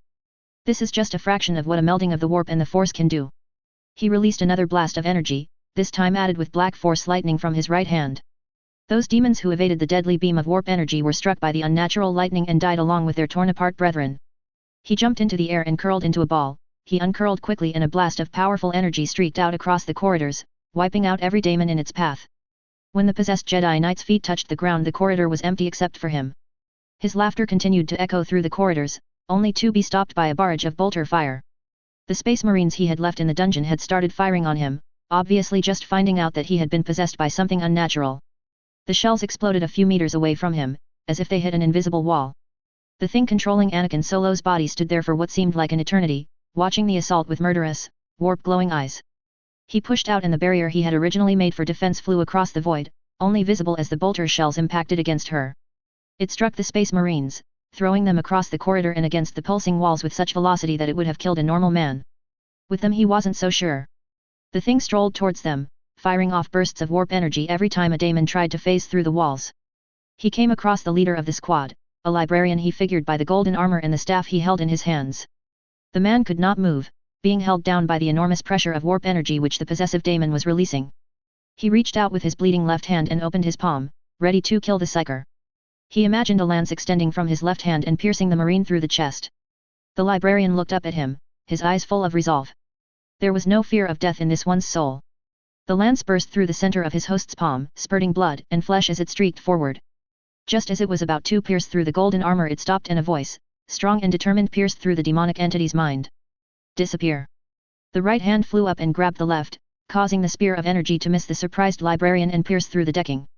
Barsark looked up, seeing the glowing red eyes of the possessed being begin to change to blue, then red again and then blue. The demon's voice could still be heard from the boy's lips, but it was strained. This is impossible, it muttered as it wrestled with the young Jedi's mind. How can this be? You did not hear me? Disappear. The hand suddenly flew up and gripped the sides of the head. The body fell to its knees and gave a strangled cry. The librarian could not believe it. How could a mortal boy fight off the advances of a daemon apparition? The body screamed one last time before falling on its face, its eyes lifeless. The first casualty in this final battle was Ki-Adi Mundi. The old Jedi Master had begun a duel with one of the Despoiler's 4 lieutenants, using his speed and stamina to keep the battle even with his much bigger and more physically powerful opponent. He dived, rolled, and sidestepped the Chaos Space Marines' swings over and over again, but as the battle went from seconds 2 minutes to a half hour, the Syrian Jedi was beginning to tire while his opponent seemed to continue on with the vigor he had at the beginning. Eventually the Jedi made a mistake. He parried a sweeping slice from the lieutenant and made 2 jump into the air, with the intention of somersaulting over him. He pulled of the jump, the somersault, but as he came back down to the ground, the Chaos Lieutenant spun on his heel and with his power sword cut through Ki-Adi Mundi's abdomen, neatly slicing him in half. The Jedi Master's death was felt by all the others fighting on the bridge. The Chaos Lieutenants and their insane War Master immediately began laughing hysterically, seeing that they finally had the upper hand in this battle. The Death Guard Lieutenant, recently freed from his skirmish, moved on to the battle taking place between the Thousand Sons Lieutenant and Mace Windu. The second in command of the old Jedi Order proved a far greater challenge, however, and within 5 minutes after the death of Ki-Adi Mundi he had evened the score. Batting the blade of the Death Guard Lieutenant away and jumping to the side, stabbing into the lieutenant's shoulder blade and piercing it as only a lightsaber could. The blade cut into the lieutenant, where the side of the neck met the shoulder blade. Meanwhile Anakin Skywalker and Abaddon the Despoiler were attacking each other with everything they could manage. Not just with physical blows either, both opponents were using their mighty psychic abilities. Calling blasts of fire, firing flashes of lightning, lifting heavy objects off the ground and hurling them at each other, this was not just a fight between 2 mighty warriors. It seemed that the combined powers of the Force and the Warp themselves were gathering around them. It seemed that the Chaos Gods and whatever deities that was the Force were themselves battling for supremacy. A blast of Force lightning struck the War Master's power armor, charring the shoulder plate pitch black.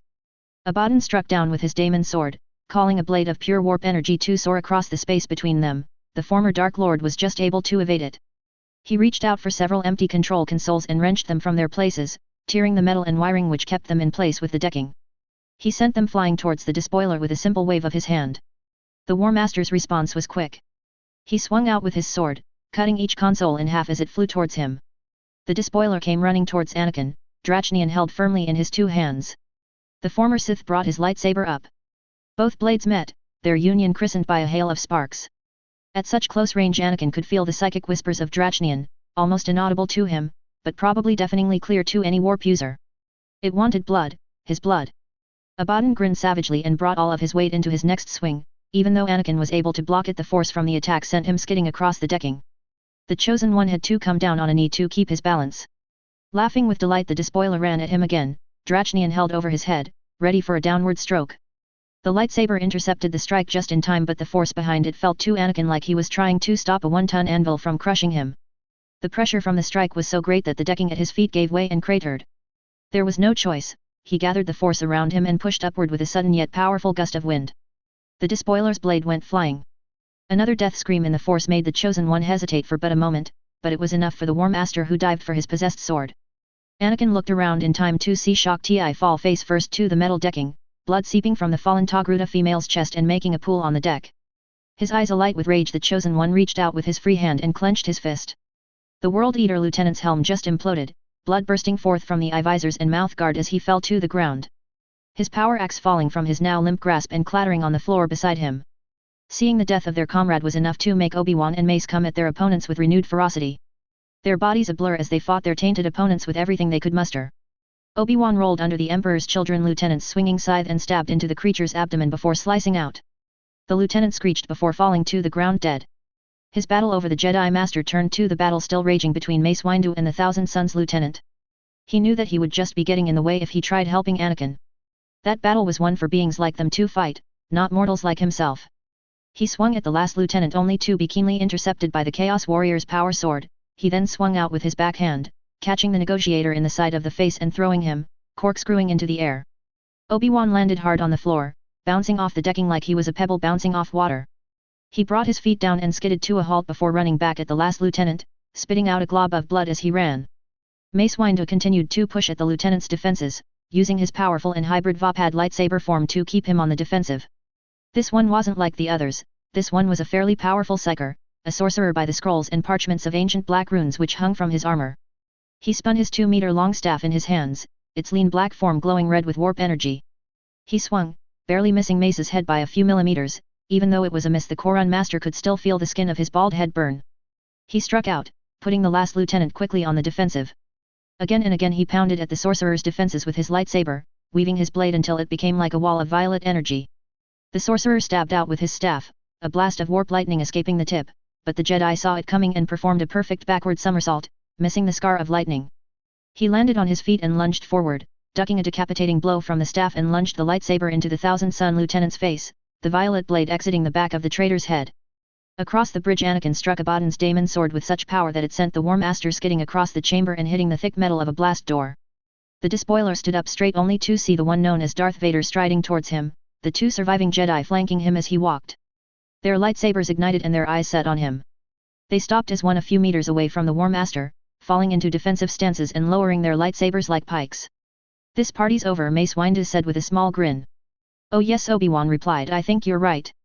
"Oh no, I don't think you are," Abaddon hissed, gaining the attention of 3 of the most powerful Jedi in recent history. "This party is not over. It has only just begun." Before the Jedi could stop him, the War Master slammed his fist into the control pad at the side of the door, causing the thick blast doors to open with a shudder which encompassed the whole bridge. Massive forms of Chaos Terminators stood 5 abreast and at least 10 back in the chamber beyond, their thick armor bearing the colors of both the Black and the Alpha Legion. With a wave of the despoiler's hand they raised their wrist-mounted storm bolters and heavy flamers, ready to tear the 3 of them to pieces. Just before his Terminators could open fire, a storm of bolter fire crossed the space from the darkness, impacting with several of the front Marines and sending them flying into their comrades. War cries filled the air along with the sounds of discharging bolters, blazing blasters, and the snap of lightsabers as a force of Space Marines, stormtroopers, battle droids and Jedi stormed through the openings at the other side of the bridge. In the lead of this new force was none other than the Grand Jedi Master of the New Jedi Order, Luke Skywalker, along with his task force of Jedi. "Can you hear me?" The voice was stronger now, easier for his mind to decrypt. "Can you hear me?" "Yes." "Ah, good, I was worried that I had overdone it." A landscape appeared around him. A desolate land of charred earth and rock lay at his feet. The roars of a terrible wind assaulted his ears. The smell of death permeated his nostrils. A being stood in front of him, dressed in a black tuxedo-style suit with a white shirt and black tie. His hair was black, reaching down to his shoulders, silhouetting his pale face. His eyes were 2 different colors, the right was a piercing blue while the left was a bloody red. Anakin did not know who he was, but he definitely knew that he was not human. "Who are you?" The man smiled, showing rows of white teeth, filed sharp. "I am who I am. Just what I need," a cryptic Anakin muttered beneath his breath. "I have no patience for this. Tell me who you are or leave me to cross to the netherworld." "Very well. You may call me Malleus." "Malleus. I am a Chaos God." Anakin immediately tensed. He had only known of 5 Chaos Gods. Those 5 were Kurn, Slaanesh, Nurgle, Tsianch and more recently Shinge. He began to back away slowly from the demonic entity in front of him, his fear clearly noticeable in his eyes. "Chaos God?" Malleus nodded once, a curt nod which left no room for questioning. Anakin spun around to run, only to find the supposed Chaos God directly in his path, looking straight into his eyes from barely a hair's breadth away from Anakin's face. With a start Anakin jumped backwards. Slowly he realized he wasn't going to escape this, so he took a deep breath and asked the question. I thought there were only 5 chaos gods. And so does the rest of the Matrium. In reality there are many entities that can be described as chaos gods, these beings only need a single emption or need to make them gods of the warp. He raised his right hand and pressed it against his chest, a mirthful grin tugging at his black lips. I am Malleus, also known as the Renegade, the Outcast, and the Lost God, in short. I represent chaos' indiscriminate tendency to destroy, particularly itself. What do you want with me? You have recently been possessed by a warp daemon. The proof is the pitiful state your left hand is in from releasing warp energy. Anakin looked down at his hand and immediately saw that Malleus was right. His left hand was horribly charred and covered with a still running crimson blood which dripped onto the burnt ground at his feet. It was limp and looked like it had been fractured in several places. He would probably never be able to use it properly ever again. Grinning, Malleus snapped his fingers and a blast of sickle-shaped war energy sliced through his mangled arm, right on the elbow, severing it. An explosion of gore and bone soon followed, causing Anakin to scream in agony. He fell to his knees, clutching the bloodied stump with his right hand. Still grinning, the renegade snapped his fingers again and a new forearm came to existence. It wasn't a human arm, it looked almost reptilian with blue shell-like skin which seemed to glow with warp energy. Its hand was fairly human with 4 fingers and a thumb, but instead of fingernails there were purple claws. This was once the hand of one of my most powerful champions, I now give it to you. But there is a price for this. I will not become one of your blind followers, Malleus. Followers? The renegade laughed. I have no such need for followers. I never liked the idea of hordes of foolish mortals praising me. No, I want you to simply destroy anything of the other 5 gods that you can, and in return. Suddenly the demonic hand Anakin had been given began to change, its hard purplish blue scales turning into softer human skin. He could only look down at it in complete disbelief, it even felt like his real hand. Do we have an accord? Malleus asked as he turned and began to walk into the darkness. He raised his hand in a wave. Kill every demonic entity you find on the planet, killer, and I will consider you released from my service, no strings attached. Before Anakin could reply he was flung back into darkness. He awoke to the sounds of bolter fire and inhuman shrieks. A battle was taking place all around him. The Space Marines had positioned themselves at a corner, firing continuously at the hordes of demons and heretics charging them. Empty weapon clips and expended shells covered the floor at their feet along with sprays and splashes of tainted blood, and the mangled remains of mortals who were trying to overrun them. A daemon phased through the wall, just out of range of the Space Marines' barrage, and leered down at Anakin, its fangs ready to dig into his skin. He quickly surged forward with his left daemon hand and grabbed the offending demon's head and squeezed, crushing it with a sickening sound of splintering bone and flowing blood. He pushed the disintegrating body aside and slowly got to his feet. A few stray bolt shells came right at him and immediately hit an invisible force, disintegrating with several purplish flashes. He raised his left hand and released a powerful beam of red warp energy. Every daemon within the corridor was turned to red mist, every heretic and traitor began to burn, even the few Chaos Space Marines among them succumbed. The show of power was so fierce that the Space Marines at the corridor's edge had to take cover so as not to meet the same fate. Bolter shells resounded throughout the bridge of the planet killer, impacting against bulkheads and consoles with dull thuds. Abaddon's Terminators had been caught in a bottleneck between the bridge and the corridor, and several had been peppered with bolter and blaster volleys as they tried to enter the main bridge. But now they were storming into the bridge, exchanging fire with the squads of Space Marines, Dark Troopers, and Jedi running to meet them. High above the battle, Lord Vader and Abaddon the Despoiler continued their duel. Lightsaber blade and Drachnian stroked and jabbed, each one seeking the flesh of their master's opponent. Vader sidestepped Abaddon's downward stroke, his long black cape torn and tattered as it flowed with his movements.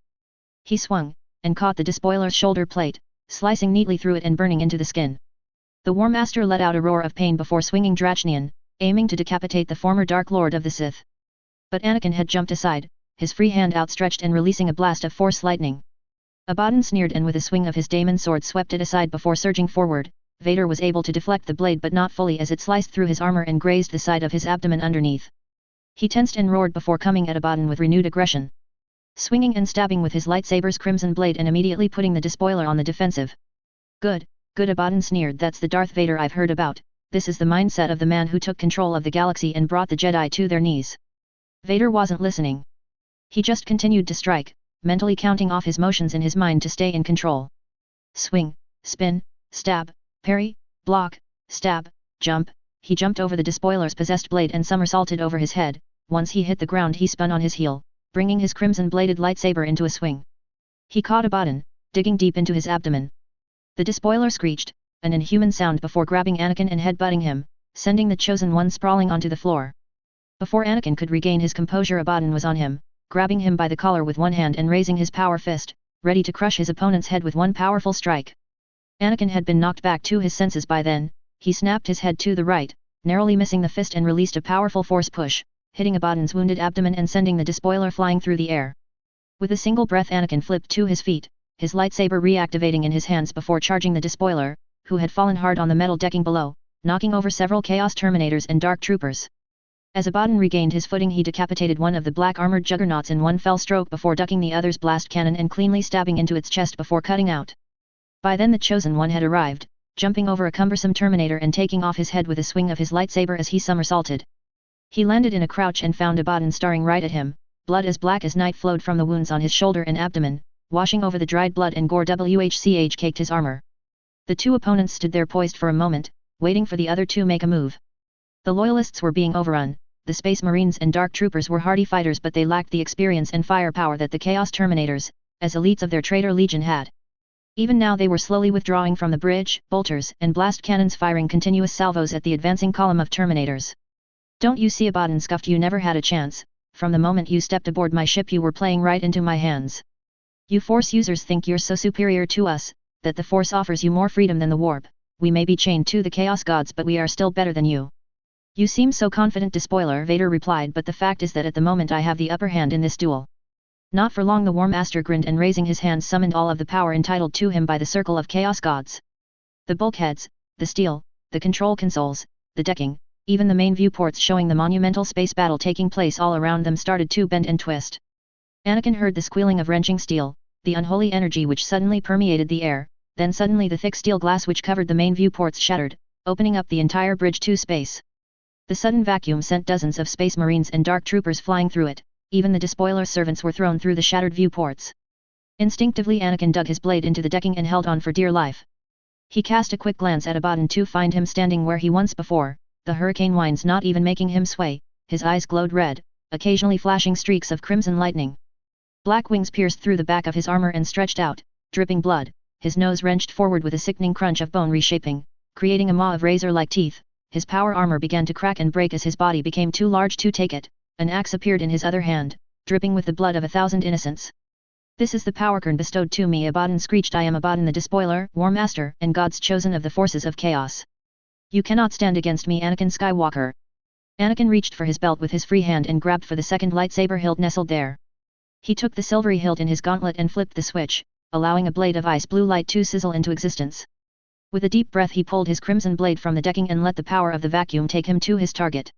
He flew through the air, his body straightened out like a bullet, his tattered cape flowing behind him like a shadow. He aimed the two blades straight for the still changing despoiler's chest. They pierced straight through, causing the War Master to scream in pain. At that moment he lost his footing and both warriors went zooming towards the shattered viewports. Abaddon grabbed onto the frame for dear life, his half-destroyed gauntlets digging into the unholy material. Anakin neatly landed on the framework and struggled along it towards Abaddon. He lifted his lightsaber, ready to finish of the greatest threat to the free galaxies. Abaddon saw Vader coming and released one of his hands from the framework. He aimed and fired off a blast of warp energy. The sickle-like mass sliced through Anakin's right hand in an explosion of blood and splintered bone. The severed limb flew past him into open space. Screaming in pain, Anakin fell to his knees, dropping his other lightsaber in his shock.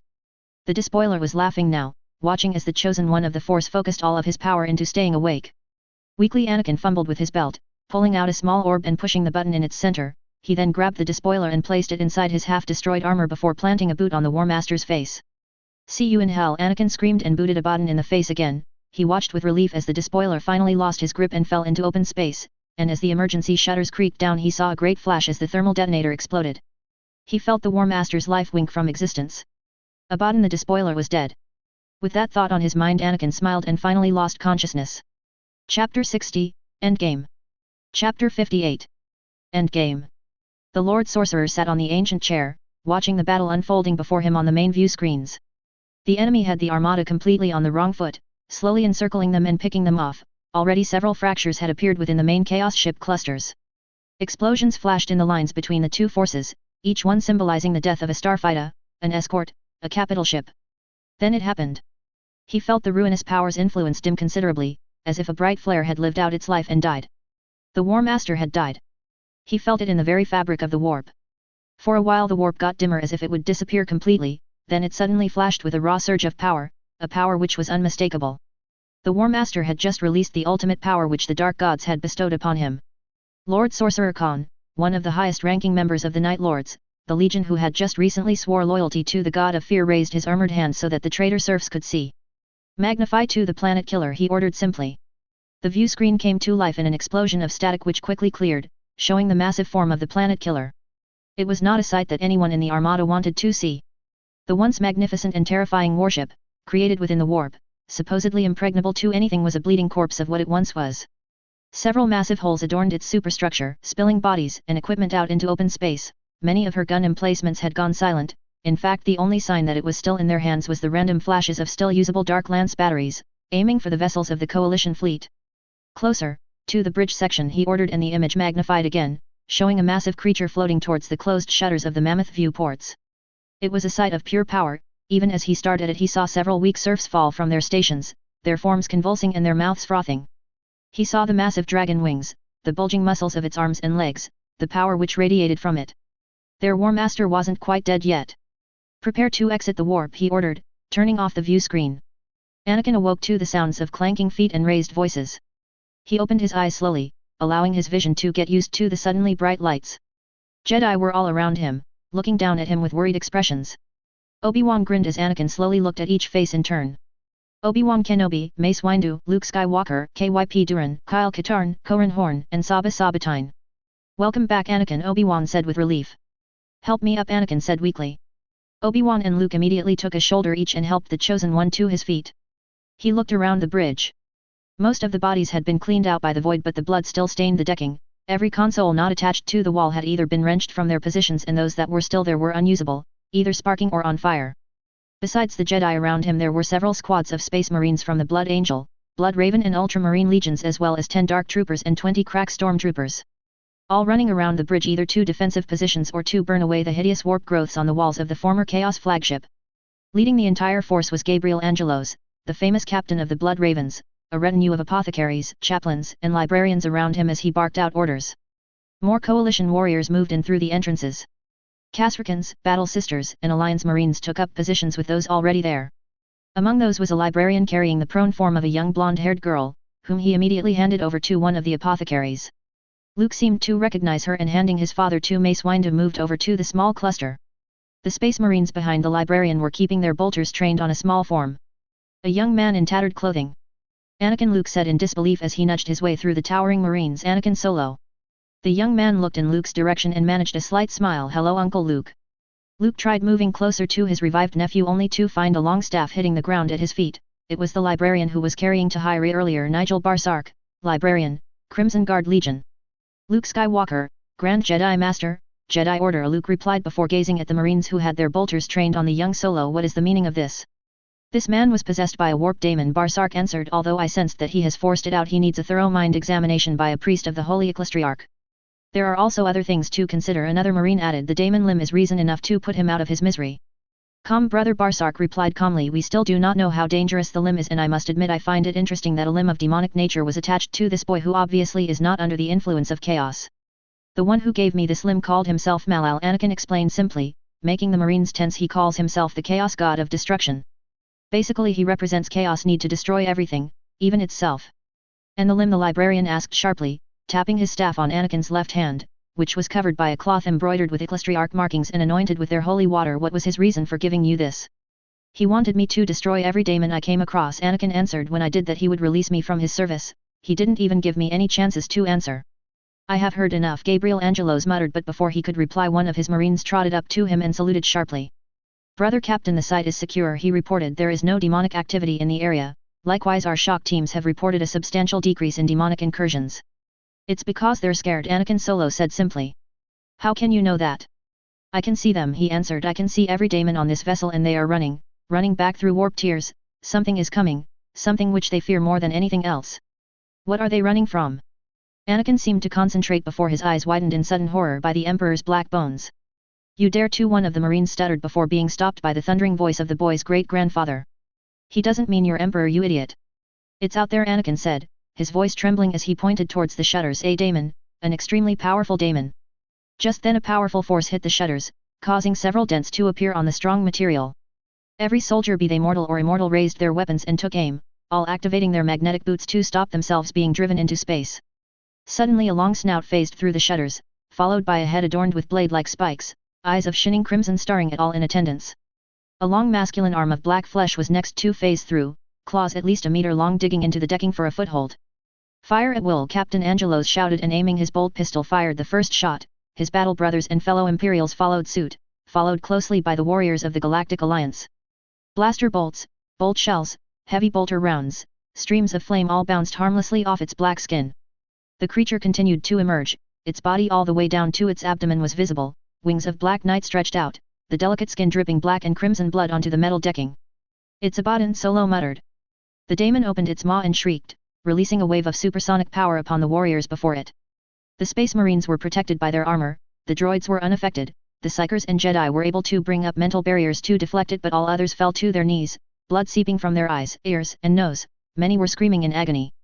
Warp tears appeared around the monster, each one big enough to fit a battle tank through. Clawed hands grabbed at the seams of the tears and pulled them open, further revealing what was waiting on the other side. 4 greater demons forced their way through the openings, a bloodthirster of Kern, a keeper of secrets of Slaanesh, a lord of change of Tsianch, and a great unclean one of Nurgle. The 4 demons looked at all in attendance before roaring with the demonic form of Abaddon the Despoiler. "Pull back!" someone shouted. Grand Admiral Antilles watched from his command throne as his carrier fired wave after wave of turbulence and turbolaser fire upon faraway Chaos starships.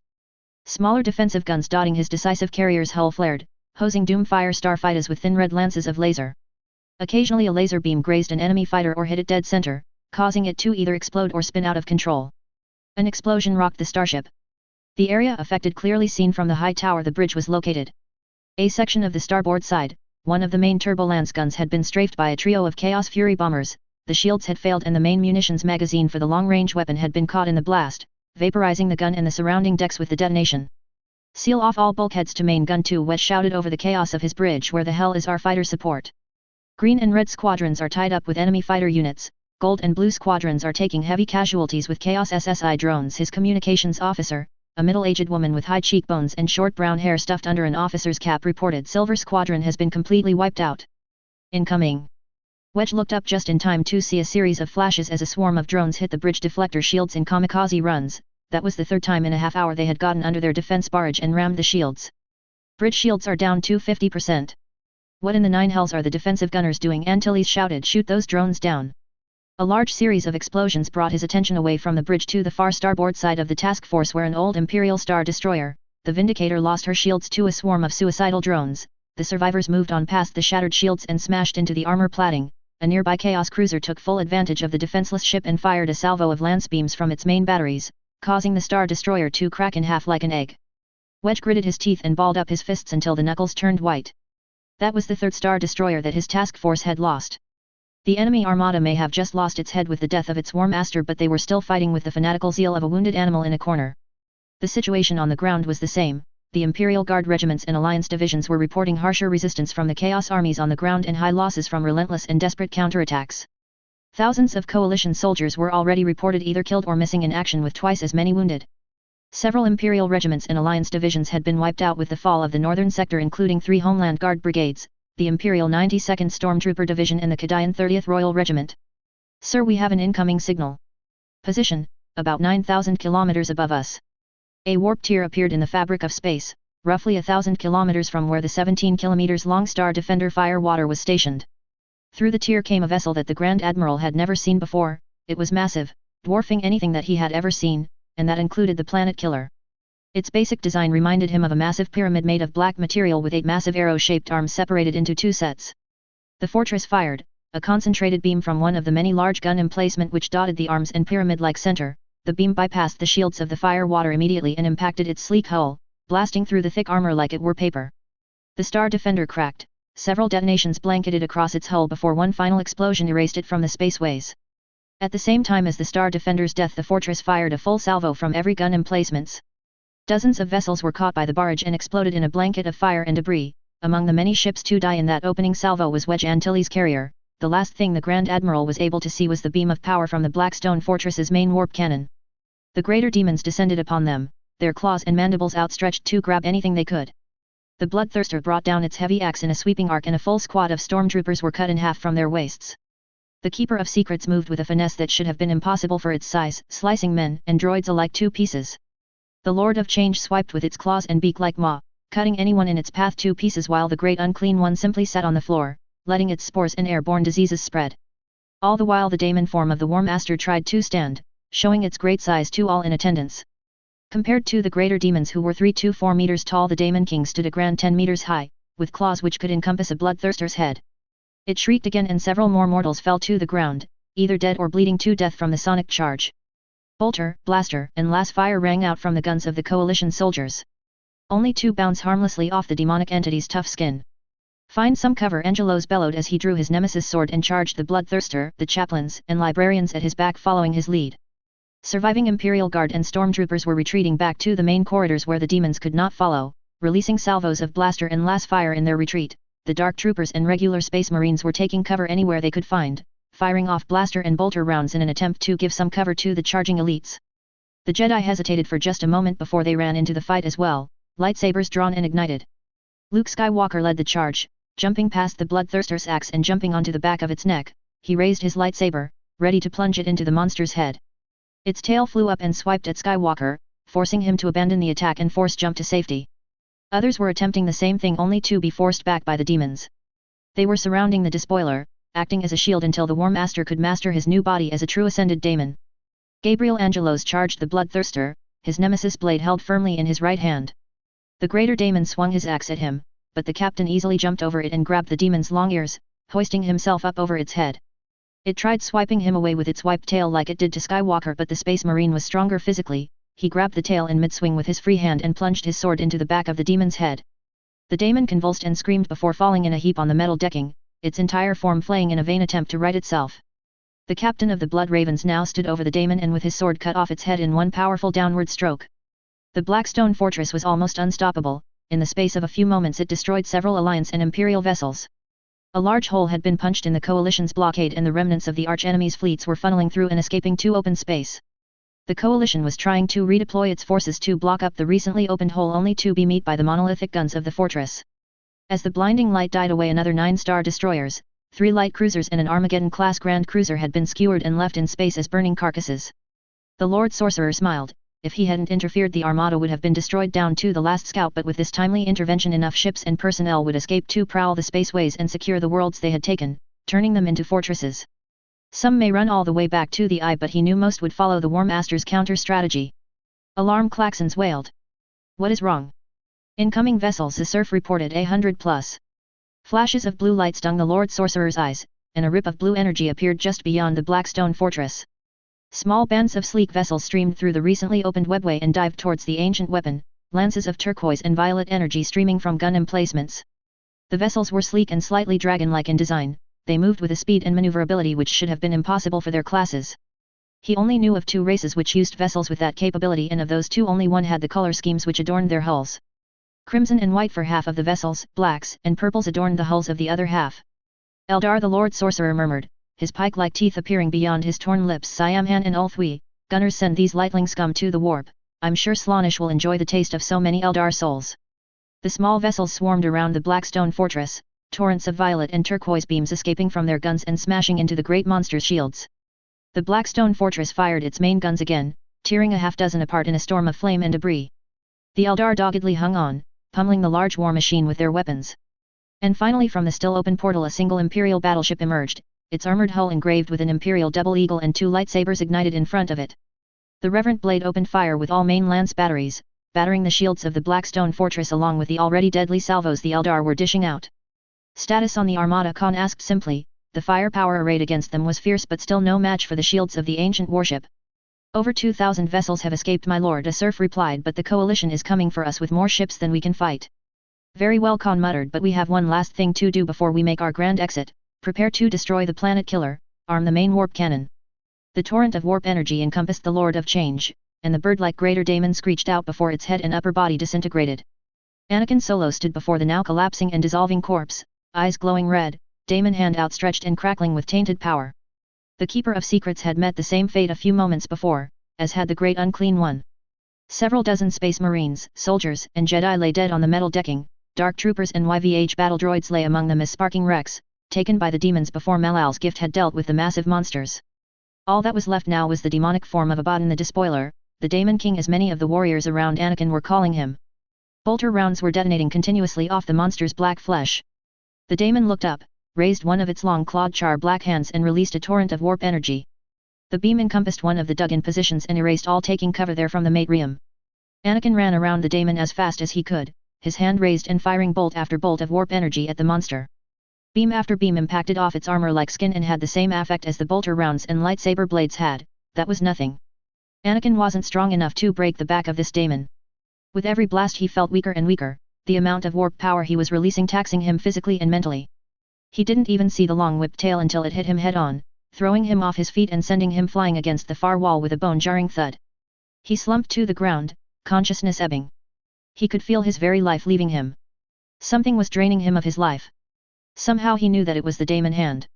Anakin Skywalker reached out with the Force and elevated several thermal detonators into the air. He took a deep breath and, activating them with the Force, threw them at the monster. The bombs hit off the dark skin and detonated with a series of deafening explosions. The surviving soldiers were forced to find cover. Gabriel Angelos jumped over a sparking control console and used it for cover, muttering praises and prayers to the God Emperor as he reloaded his bolt pistol. Darth Vader's attack had phased Abaddon, but the captain knew that he hadn't killed him. He rose to a firing position and fired several bolter shells into the fog. Several Space Marines and Dark Troopers joined him, releasing a salvo of blaster and bolter fire. A shriek bellowed throughout the chamber. A blast of warp energy tore a hole in the fog like dust cloud and sliced through the back bulkheads of the otherwise ruined bridge of the Planet Killer. It traced its way across the black metal, leaving a faint trail of crimson in its wake. The beam stopped and the crimson trail exploded, showering the soldiers below with debris and shattered metal. A dark trooper was crushed under a bulkhead, a Jedi peppered with sharp pieces of metal. Clutching the bloodied stump of his arm to his chest, Anakin used his one good hand to raise another cluster of frac and plasma grenades. He activated them and sent them flying at the Daemon King. A series of explosions followed. A black claw reached through the ash and dust, so fast that Anakin was only given a fraction of a second's warning through the Force. Not enough time for him to react. It clutched him in its vice-like grip and squeezed. Anakin felt his armor crack, his ribs break. In that moment he thought it was the end. His son appeared from nowhere and with his ice blue blade cut into the demon's forearm with all his might, he drew black blood as the blade forced its way through the nearly impenetrable skin. Abaddon released Anakin, letting the Chosen One fall in a heap on the floor and let out a screech of pain. His son stood between him and the monster, his lightsaber ablaze in his hand and his long cloak billowing in the maelstrom that Abaddon's great wings were creating. He looked like one of the masters from the old texts. Other Jedi appeared around him, their own lightsabers blazing. He recognized Masters Windu, Obi-Wan, Durin, Horn, and Katarn. Furiously the massive daemon opened its mouth and a small ball of energy came into being, swirling strings of curved warp energy flowed into it, doubling, then tripling its size until it was as big as a bloodthirster's head. Anakin was horrified. He felt the immense power that the despoiler was about to unleash. It could destroy the bridge and plunge through the decks below until it punctured the belly armor and into space. His limbs moved slowly at first, but he gathered enough force energy to make them move. He rushed past Luke and the remaining Jedi and raised his hand, drawing upon the Force and creating a barrier greater than he ever made. The despoiler released the condensed ball of warp energy. A beam of power shot through the air like a bullet. The very oxygen molecules in the recycled atmosphere caught fire around it. It plunged into Anakin's barrier, sending him skidding backwards several meters, but it held firm. The beam continued, smashing into the barrier, creating an eternal explosion of dark red and sapphire blue light which burned into the vision of all who looked upon it. "Go!" Anakin yelled over the deafening clash. "Not without you," Luke replied heatedly. "I'm dead anyway, my son," Anakin shouted back. He felt the ribs when they punctured his internal organs and severed arteries. The only reason he was still standing was because he was numbing the pain and prolonging his life with the Force. No, Luke went to run to his father's side, only to be stopped by Obi-Wan and Mace. The Korran Jedi Master smacked Luke in the neck, knocking his son out so they could carry him away. "Take care of my son, Master," Anakin said, gaining a nod from the Vapad user. They ordered a withdrawal. The Space Marines and Jedi were slowly retreating through the doorway, carrying as many wounded as they could. He saw his unconscious grandson being carried by Obi-Wan and gave his lifelong friend one final nod before turning back to the clash with the Daemon King. He gritted his teeth. The despoiler's strength was too great. His power too vastly superior to his own weakened state. Eventually his barrier would be overwhelmed by the demonic War Master's barrage and he would fall. Become one with the Force once again. At that moment a Chaos God snapped his fingers, and time stopped. Anakin could only look around, bewildered, as a man wearing a black suit appeared several meters above him, floating sideways. "Who are you?" "The god who will claim your grandson," the being replied. "I am Malleus, a being of the immaterium, and I will take great delight in using your grandson's corpse for my plans. Once the life is sucked from him by my little gift. Anakin felt anger well up in his chest, the pure apocalyptic anger which made him Darth Vader. But he immediately quelled it. Why? Ever since the wormholes connected our galaxy to yours, I've become fascinated by your power source. What was it called? Ah yes, the Force. I wanted to create a hybrid, a being who could control both the warp and the Force, and use him for my own plans. That's where the daemon hand had come from. Exactly. What do you want? The Chaos God took that moment to smile. You. Captain Gabriel Angelos fired his bolt pistol, taking off a daemon head in an explosion of pink mist.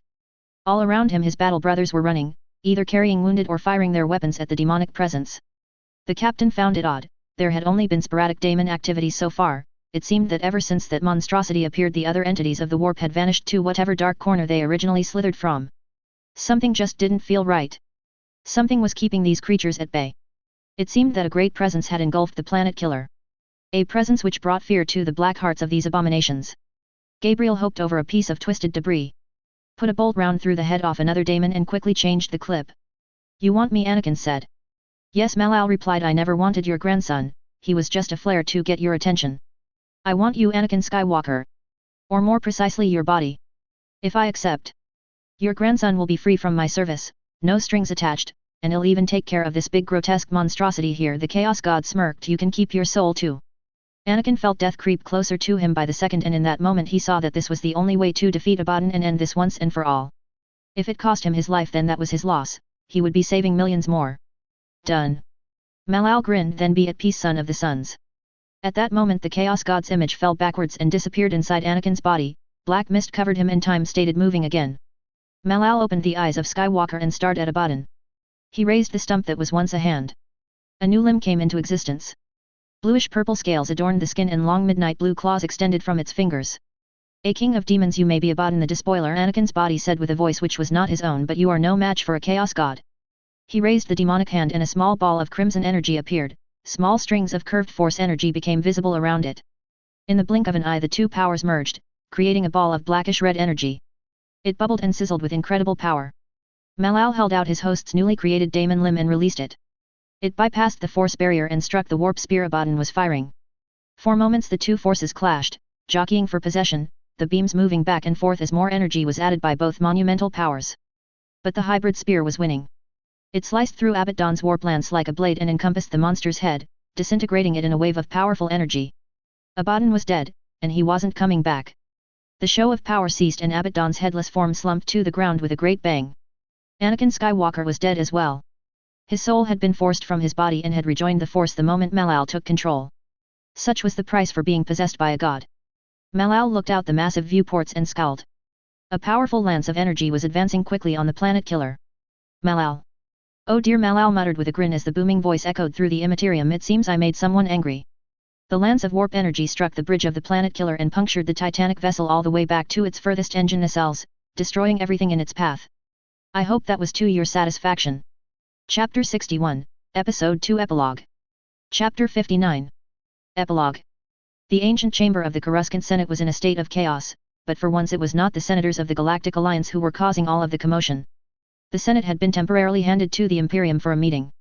Across the hover platform stood officials from the Imperial Guard, Igkelstriarch, the Imperial Navy, the Space Marines and the Adeptus Mechanicus.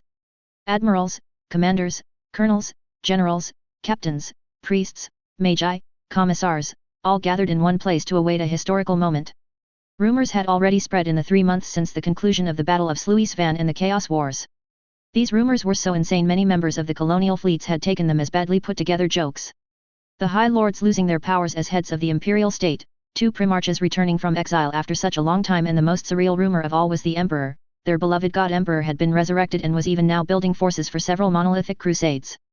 The voices were suddenly hushed as the great double doors on the Senate floor opened with a loud hiss. All in attendance stopped their arguments and conversations to look down at the figures entering the Senate chambers.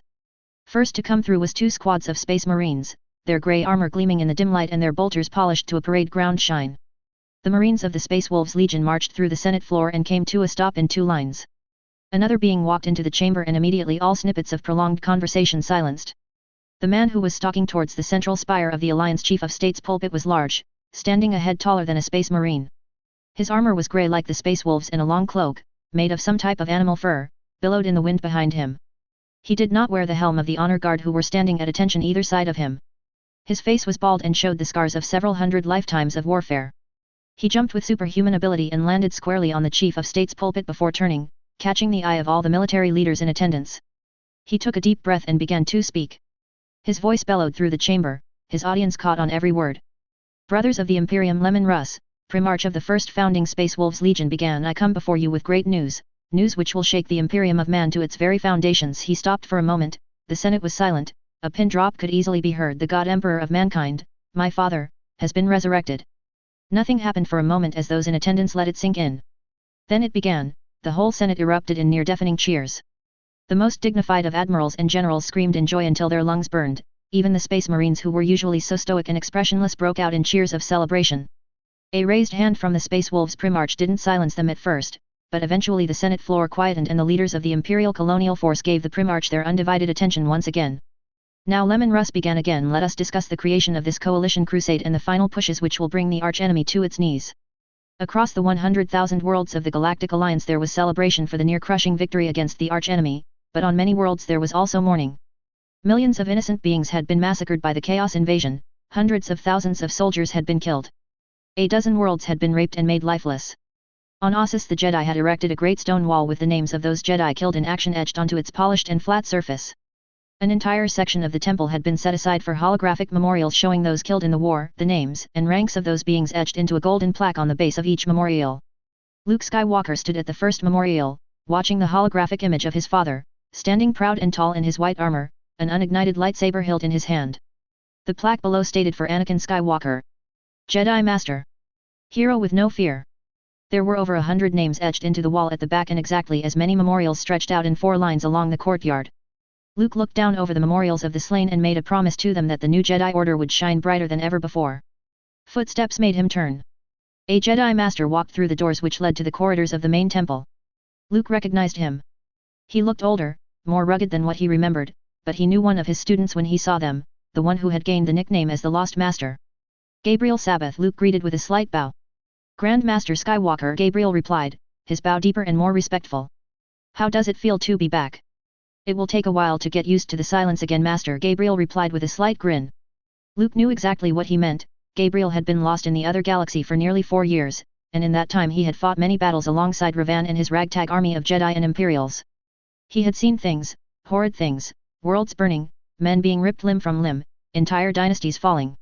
How does your apprentice like life in a Jedi temple? Luke asked as the two started walking down the memorial pathways, glimpsing at each holographic tomb as they went and gave their respects.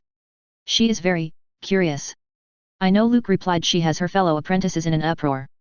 They have been crowding around her since she got here. And your Eldar friend as well. Ishta seems to be enjoying herself, Gabriel replied carefully, remembering how she went through several nights at once on the training mats. She had walked up to him afterwards, kissed him on the cheek and whispered as much. Tell her she shouldn't overexert herself in her condition, Luke replied. A baby isn't something to take on lightly. Just the very fact that she has been so close to humans for so long has been enough to have her exiled from her craft world, Gabriel muttered angrily, angry at how she had been treated. He quelled it quickly. Ishta would have chided him if she found out she has nowhere else to go but here. Luke nodded. What news do you have from the Immortal?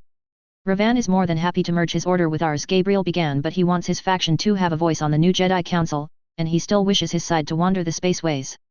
Many Jedi are doing that these days, Luke replied. Indeed, a good number of Jedi were now becoming wanderers or Ronin, traveling across the galaxy to gain a better understanding of the Force. What about the world still under Chaos control? Gabriel asked. The Alliance and the Imperium are gathering the necessary forces to take back those planets even as we speak, Luke replied. Master Windu is keeping us filled in on the situation. It could take years of bloody war to reacquire those territories. Undoubtedly, Luke answered, but it will be done, by the Force it will be done. There are dark places within this galaxy which few know of or even dare to tread, ancient centers of learning, of knowledge. These places were once numerous, key planets within the ancient Sith empires from many ages. Back in the eras when Force users were so powerful that entire armies fell before them. When the presence of a single Jedi, or Sith meant total victory, or crushing defeat. There are few places in this age which hold such knowledge anymore. Many have been plundered by thieves and slowly forgotten. But such places still exist. The Sith Lord grinned as he walked down the ancient corridors, remembering those ancient words from a famous lord who was wandering the catacombs of this ancient place beside him. This place was a maze of dusty, dank tunnels and corridors. Dim red lamps flickered to life as they passed, only to fizzle out again when they were no longer required. Occasionally they would come across a chamber which could have once been a training ground, a meditation chamber or sleeping quarters. But these places were not what they were looking for. The forests of this world had obviously retaken control of this ancient place over the several thousand years since it had been abandoned. Several times now they had to climb over the roots of trees which had broken through the ancient stone walls, or cut through growths of vines which covered entrances and doors which they needed to move through. Even though he couldn't hear them, the Sith Lord felt them, ancient creatures, defiled and changed through prolonged exposure to this place's dark energy prowled the corridors. At least twice now they had been forced to draw their lightsabers and take these creatures down. To the left the old woman muttered as they walked, and shuffled down that corridor as she came to it. We are getting closer. Are you sure the power source for this place is still intact? The other lord muttered. I am sure, she replied. Do you question me? Of course, he replied, as if any other way was useless. They continued walking, eventually coming to a set of double doors, engraved with Sith markings and glyphs. The old woman raised her hand and the doors swung open with a great hiss of rusted joints, following by a bang as the old entryways smacked off the dark stone walls. Beyond the doors were a set of ancient basalt stairs. They began to ascend them, feeling through the force and their own instincts that they were nearing their goal. They could hear the squeaking of vermin, the tapping of water from a crack on the walls. Sometimes the old lord thought he could hear voices of tortured beings, perhaps it was his imagination. We are here, she said, coming to the top of the stairs and an old rusted sliding door. She raised her palm again and the doors were forced to slide aside for them, their unusable forms grinding off the floor as they moved aside, granting them entrance. Through the doors was a chamber, its dark stone walls covered by rows of ancient and arcane consoles and machines. She continued onward through the chamber until she reached a computer console and began gingerly playing with runes and levers, pulling aside growths and weeds which had grown over the arcane devices. The console flickered for a moment, then surged to life. Runes lit up in eerie yellows and reds adorned its surface and the computer screen lit up in static. She peered down at the console, twisting knobs and playing with dials until the screen cleared. A map of the complex was lit up before them, showing the masses of power cables as lines of different colors, each mustering at different power generators buried deep beneath the surface of the planet, beneath the underground temple they were currently on. Primary power, secondary power, backup generators, weapon systems, cryo chambers. Yes, we can activate it all here, the old woman listed off, a small smile creeping onto her wrinkled lips. The Sith Empire will rise again, our armies will ravage our enemies and send them in flight. Ignoring the curious stare of the lord beside her, she flipped a few more switches and, extracting an ancient key from her robe, slid it into an arcane lock at the console's center. She turned it, and then reached out to a large rune, protected by a glass case. She opened the case and pushed the rune, and the entire temple flickered to life. Ancient weapon batteries began to swivel on their positions on the crevices and crests of the mountain it was built in, straining against the rust. Lights flickered to life across all the corridors and chambers, and deep beneath the surface, the inhabitants of over 25,000 years of slumber began to stir. Just to say that this is not the end, but I am postponing the continuation for a little while. Just to try out a few new ideas for different stories and to get an idea of the new plot I will be taking with this one. So until then, sayonara. Chapter 62, Episode 3 Prologue, The Awakening. Warhammer. Star Wars. Episode 3. Two Galaxies Saga. The Awakening. Prologue. Dramatis Persona. Alexander Durin, Magi of the Adeptus Mechanicus, male human. Arkan Lathoris, Captain of the Custodian Guard, male human. Bas Grant, Lord Militant General of the Imperial Guard, male human. Dominic Hugh, Captain General of the Custodian Guard, male human. Emperor, God Emperor of the Imperium of Man, male ascended human. Fabricator General, High Lord of the Adeptus Mechanicus, male human. Lion L. Johnson, Primarch of the Dark Angels Space Marine Legion, male human, immortal. Master Inquisitor, High Lord of the Inquisition, male human. Robert Gilliman, Primarch of the Ultramarine Space Marine Legion, male human, immortal. Void Dragon, C-10 Star God Unknown. Xavier Winters, Admiral of the Imperial Navy, male human. The Emperor walked down the ancient corridors of the Imperial Palace, taking in every grey stone, the tapestries on the walls, the fragrant whiff of incense. He took it all in and sighed in satisfaction. It had been so long since he had walked the halls of the ancient palace, the center of power for the Imperium he had forged for the better of humanity and the galaxy. So much had changed in 10,000 years, he had watched it change. Powerless to stop the spreading corruption and injustices taking place across the galaxy. Powerless to stop those who abused their positions to meet their own ends instead of the needs of the masses. He was not so powerless anymore. Changes would be made and the Imperium would rise to its height of power once again. The dissolving of the High Lords of Terra and the reduction of their political powers was just the first step. A cleansing was necessary for the Inquisition and the Ecclesiarch, those who used their powers to destroy and slaughter needed to be replaced. Planetary governments needed to be scrutinized and, if need be, reformed. To do this he needed to handpick a new council of war. He needed to summon every surviving loyalist primarch back to him. He needed to choose proper commanding officers from the best military personnel, Lord Militant Generals, Lord Admirals, War Masters, Strategists, certain former High Lords. He needed the best. Finally he came to his destination, a set of double doors made of solid oak with the engravings of the 4 great assassin temples etched into its surface. He opened the meter-thick doors without breaking his stride and stalked into the realm of the Lord Assassin, the most powerful warrior from the 4 temples and the former High Lord, the former representative of these organizations. The Lord Assassin sat behind a great oak desk, his body covered in sleek midnight black armor with a black, skull-shaped mask over his face. He rose as the Emperor approached him, bowed deeply and remained standing. No words were spoken from him, there was no need. Lord Assassin, the Emperor began, I created your organizations for the betterment of the Imperium of Man, giving your predecessor, the first Lord Assassin, absolute authority to assassinate anyone who posed a threat to the security of the Imperium. The Lord Assassin nodded in agreement, but continued to remain silent. But over the millennia things changed, the alliance of assassin temples ended up becoming lapdogs for the other High Lords. You became a shadow of what you were supposed to be. He took several steps towards the assassin, and as they stood face to face it became apparent that the Emperor towered over the former High Lord by almost 1.5 meters. He handed the assassin a datapad. This device holds the names of those that need to be removed from power. Inquisitors, planetary governors, military leaders, cardinals, I leave the ways in which they are to be disposed of to the discretion of the assassin temples. As of this moment, Lord Assassin, your position as a High Lord is over. The Emperor continued, but I have another purpose for you. As of this moment you are to have a permanent seat on my new Council of War, you will be given responsibilities which must be followed through perfectly. Do I make myself clear? The assassin gave a curt nod, and as the Emperor turned to leave he bowed deeply once again. Once the Emperor had gone and the double doors closed behind him, he sat back down on his chair and began reading through the list of targets for his assassin temples. His thoughts were ones of joy and excitement. At last the assassins would have an important role to play, and at last they were given a voice. At that moment the Lord of Assassins realized that he would follow the Emperor until his bones had been ground into the earth. The Emperor continued to stalk down the corridors away from the assassin's shrine. A small squad of custodian guards flanked him as he walked, their guardian spears held high and proud. Captain, the Emperor called. Yes, my lord. Bring me the Fabricator General. There is a serious problem which I need to discuss with him. On the surface the red planet of Mars remained as barren and desolate as it had been since the Horus Heresy. The red mountains and wastelands remained devoid of life. The ruins of ancient cities dotted the surface. Skeletal remains of thousands of war machines from the great battle that took place there 10,000 years ago were scattered across the landscape, half buried into the poisonous soils and slowly rusting away. But below the surface was a different matter. Below the surface of the red planet were hundreds of catacombs from ancient underground bases and research stations. These catacombs stretched across the red planet like dried-up arteries and went as deep as 2 kilometers. An army of angry spirits was silently using these underground passages.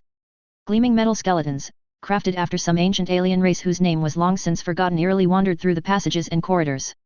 Among this army were the forms of tech priests and tech guard, their implants and mechanically enhanced brains corrupted by the unholy powers of their new master.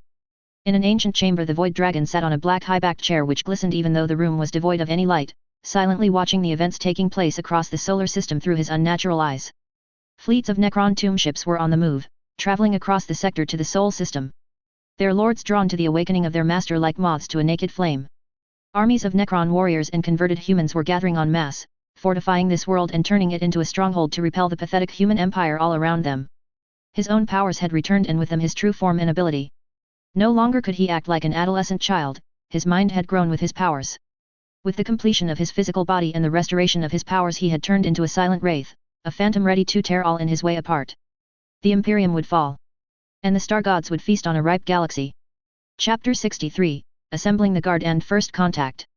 Chapter 1. Assembling the Guard and First Contact. As you can see, Fabricator, I am not completely unprepared to deal with this infestation. The Emperor of Man to the Fabricator General. It was not known to the masses of the Imperium that the immortal God Emperor had been revived. As far as the citizens of the Imperium of Man, and the myriad other forces in the galaxy knew, it was just business as usual. The million worlds of the Imperium carried on living like any other day. 100 worlds across the Imperium were being fought over for control between the titanic war machine of the Imperial Guard and the maelstrom of alien, traitor, and undead armies vying to take control.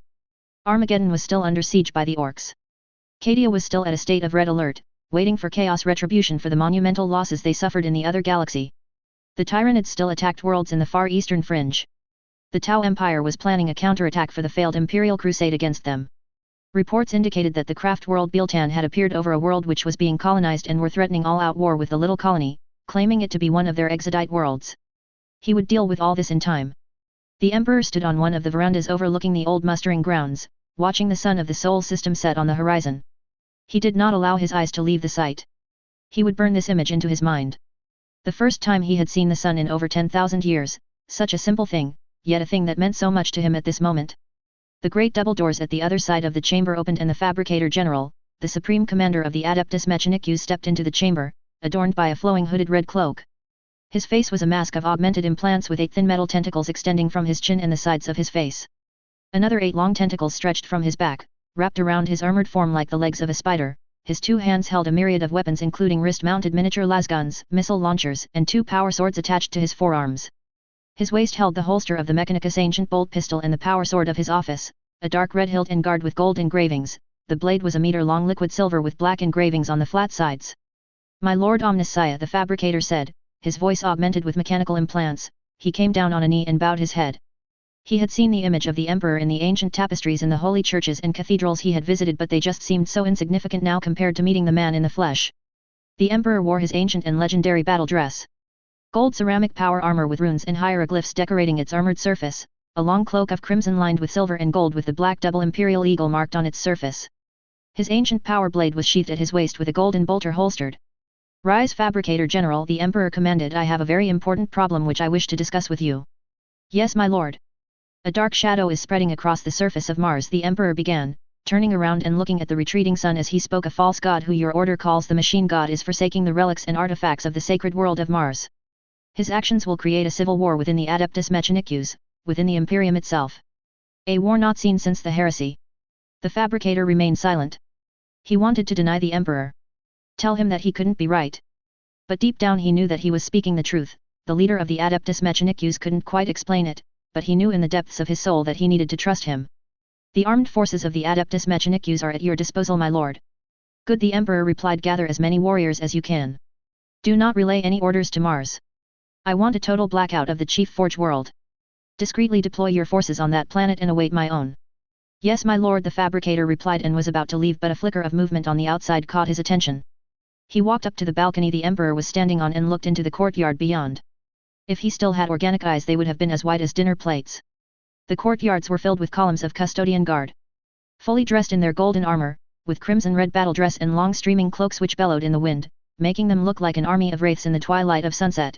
Their helmets were shaped like spear tips with a long crimson mane flowing out of their backs, completing the image of warrior ghosts to the supreme ruler of the Imperium and the galaxy. In their hands they held the ancient and legendary guardian spears, long poles of red etched with golden markings, a bolter attached to its front which in turn had a long bayonet-type blade attached to its lug. The full legion of 10,000 custodians had to be in attendance along with the massive bulky forms of the army's Hellfire dreadnoughts, their own golden armor polished to a shine by the masses of tech marines who were traveling within their ranks, performing prayers and rites to the weapons and mechanisms. Chaplains and librarians moved through the army, their amplified voices roaring prayers and praises from the holy books, their hands anointing their fellow battle brothers, preparing them spiritually for the coming battle. At the head of the congregation was the mighty Captain General Dominic Hugh, the strongest and most powerful of the 10,000, the captain standing to attention in a line behind him. It was the Captain General who saw the Emperor standing on the royal balcony. He didn't utter a word, only nodded his head, a nod which was returned by the immortal leader. He bowed and raising his spear stabbed its butt down onto the basalt floor. The resulting echo brought the rest to attention. The second bang was unanimous, 10,000 guardian spears hitting the ground in unison, then again, and again, and again. It continued until the Emperor raised his hand, strapped inside a golden gauntlet with the imperial eagle etched onto its back, and the army went eerily silent once more. "As you can see, Fabricator," the Emperor said with a smile, "I am not completely unprepared to deal with this infestation." The Fabricator didn't utter a word, only nodded slightly. The custodian guards had not mustered like this in his lifetime, or the lifetimes of at least 10 of his predecessors, he was sure. He had recorded this moment, for the footage would undoubtedly be placed in the royal archives of the Imperium. The Emperor and his custodian guard, together again after 10,000 years and preparing for war like they hadn't missed a beat. It was magnificent. "Fabricator," the Emperor said softly, catching the former High Lord's attention from the army in attendance below, "assemble a small army of your most devoted and trustworthy tech priests. Enough to get a planetary defense online and meet me in the war room in the southern section of the palace. It had taken the Fabricator General 4 hours to assemble the personnel that the Emperor asked for. Nearly 150 red-robed tech priests marched down the halls in a column of 5 by 30, all following the wraith-like form of their lord. Down the many hundreds of corridors of the ancient palace, past the walls covered in ancient tapestries showing pinnacle moments in the great empire's history. The ready room in this section of the palace had not been used in thousands of years, and yet the floors, furniture, and walls were cleaned, no cobwebs hung from the tapestry-covered basalt walls, the thousand-year-old computer consoles, astropath systems that hadn't seen a navigator's mind in millennia, and mapping tables which once showed the great battles of the Great Crusade and beyond were spotless. Standing in the center of this ancient place was the immortal emperor, who turned to face the congregation of the Mechanikus. "As you have asked for, sire," the general stated as he stepped forward, the 150 tech priests falling on their knees and bowing to the towering man in reverence. "A force of my finest and most loyal priests, at your command." "Excellent," the emperor replied, and stalked to a bare section of the wall where the tapestry of Saint Sabbat, the martyred saint of the Sabbat world, stood proud in her golden armor, her blade of liquid silver stabbing into the head of an unnamed daemon prince. He pushed a section of the tapestry and the drawing rose up, revealing the dusty lines of an ancient basalt door. 4 holes were plunged into the stone. "I require 4 of you to step forward and unlock this door." There was the slight whirl of machine language as the adepts conversed amongst themselves, then 4 priests rose and stalked towards the immortal emperor, raised their staffs and stabbed the tips into the holes. They then began to turn them clockwise 180 degrees. The doors hissed and then fell away, revealing the dark interior of an ancient passage. Wordlessly the emperor entered, drawing his sword from its sheath and whispering softly to his weapon. The blade began to hum and glow with a golden hue, illuminating the secret hall in eerie light. The Fabricator and his tech priests hesitated for a moment before the High Lord stalked forward, followed by the red-cloaked figures of his priests in well-disciplined ranks. The emperor stalked down the darkened corridor, holding the sword in front of him. Tip aimed at the ceiling to illuminate the passage.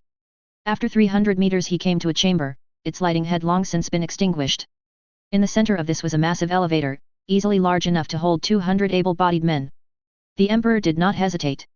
He walked into the lift, beckoning the small army of tech adepts to follow him, which they did. The emperor walked up to a control console, pressed several runes and felt a sudden thrust of G-force. The elevator descended into darkness. Eventually they felt a whoosh of air, symbolizing that they had come out of the shaft and into a larger chamber, a very large chamber based on the howl of the wind. In fact, the chamber was so massive that the emperor's sword could only illuminate a small section of the place. The High Lord squinted, his highly sensitive augmented vision just seeing the split-second shine of the light hitting off a metallic surface. The Fabricator switched his vision from normal to night vision. It was a dry dock, a massive underground dry dock, stretching out for as far as the eye could see. Walkways held up by thick metal cables stretched along the sides of the dock and high above in the 7-kilometer-high ceiling. A massive bulk of some vessel lay in the dock, big enough for the High Lord's mind to be a new generation of battleship. "You and your adepts have 2 days to prepare her for spaceflight. Can you do that?" "It will be done, my lord," the general replied, a ghost of a smile touching his lips as he saw the warship laid out before him. He always loved a challenge. A cloud of metallic shapes traveled the ruinous corridors of the warp, the main fleet of the Dark Angels, their Geller fields on full power even though the torrents of assaulting ruinous energy seemed more calm than any on board had ever seen. On the command deck of the Batlabarge Angel of Retribution, Chapter Master Azrael watched as his Primarch paced restlessly across the gleaming marble deck, his winged helm covering his features. Lionel Johnson was pacing because he felt that the events which his father had foreseen were already in motion. Like all those who had the Emperor's blood flowing through their veins, the Lion was an inept psyker, his power being of one of the higher classes between High Beta and High Alpha. He felt the tiny pinpricks of voids, thousands of them closing in on the sacred soil of Terra and the Sol system. The armies of this star-god creature were amassing, thousands, maybe millions of the soulless Necrons aboard their vile tomb ships, all closing in on the holiest place in the entire Imperium, in the whole galaxy. For such a battle the Dark Angels needed every ship they could muster, and they did just that. Their 4 Batlabarges, Unrelenting Fury, Ultimate Vengeance, Undying Faith, and Angel of Retribution, were at the center of the procession with a fleet of strike cruisers and picket frigates flanking them. The Retribution was chosen as the flagship by the Lion because of its long history, the vessel itself dating back to the Great Crusade 10,000 years before. "My Lord Azrael said we are approaching the Sol system. Do we have permission to drop out of the warp and declare our arrival?" "Permission granted," Chapter Master L. Johnson replied as he turned and stalked back to his command throne at the center of the monolithic command deck of the Batlabarge. The throne was made of golden metal embroidered with dark green and black on the arms and sides, his own blade sheathed in a scabbard attached to its left side. 2 Space Marines of the Primarch's newly restored chapter guard flanked the throne, both veterans of over 100 years of combat, wearing the dark green armor of the chapter with golden embroidering around the helm and shoulder plates to symbolize their status. Green-bladed power swords were held firmly in front of them, blade pointing down to the metal decking. The Lion took his seat and waited for the multicolored dimension of the warp to fade away to the normal starlight of real space. What greeted the task force were the blinding flashes of fire and silent explosions. A section of the outer defenses was ablaze, washed over with lances of orange and green light. Several defense platforms were burnt out and hanging dead, 2 space stations were drifting away from their positions, ablaze with fire and explosions which ripped whole decks apart. Thousands of tiny minuscule shapes symbolized the launching of fighters and gunships against whoever was attacking them.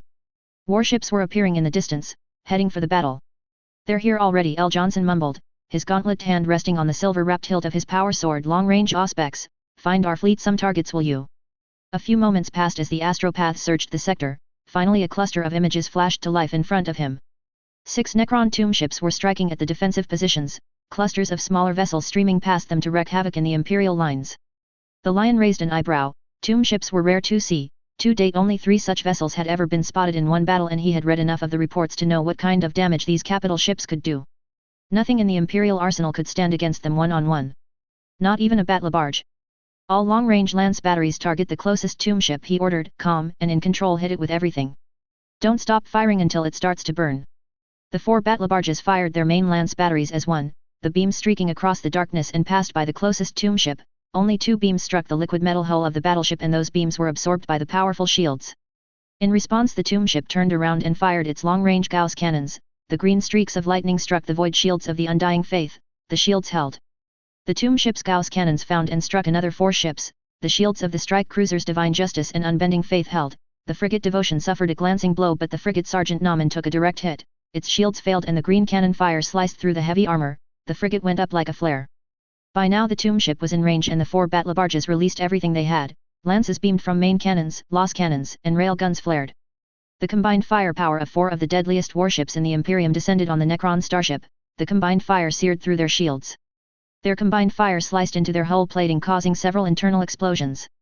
But the tomb ship kept coming, its main cannons firing upon the amassed fleet of the Dark Angels and their descendant chapters. A swarm of small silver objects escaped from the dying tomb ship, small pin-shaped vessels whose liquid silver hulls glistened in the starlight.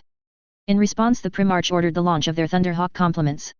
Several moments later a second salvo of lances punctured the already strained armored hull, tearing the tomb ship into 2 pieces. "More ship signals coming in, sir," a serf called, "densely packed, can't tell how many."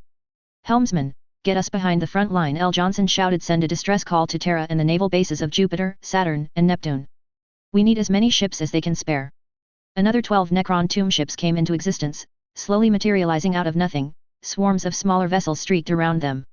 20 Scythe-class harvest ships, 50 smaller raiders of different classes, each spilling out torrents of small fighter and bomber craft to join the 5 remaining tomb ships already exchanging fire with the forces of Battlefleet Terra.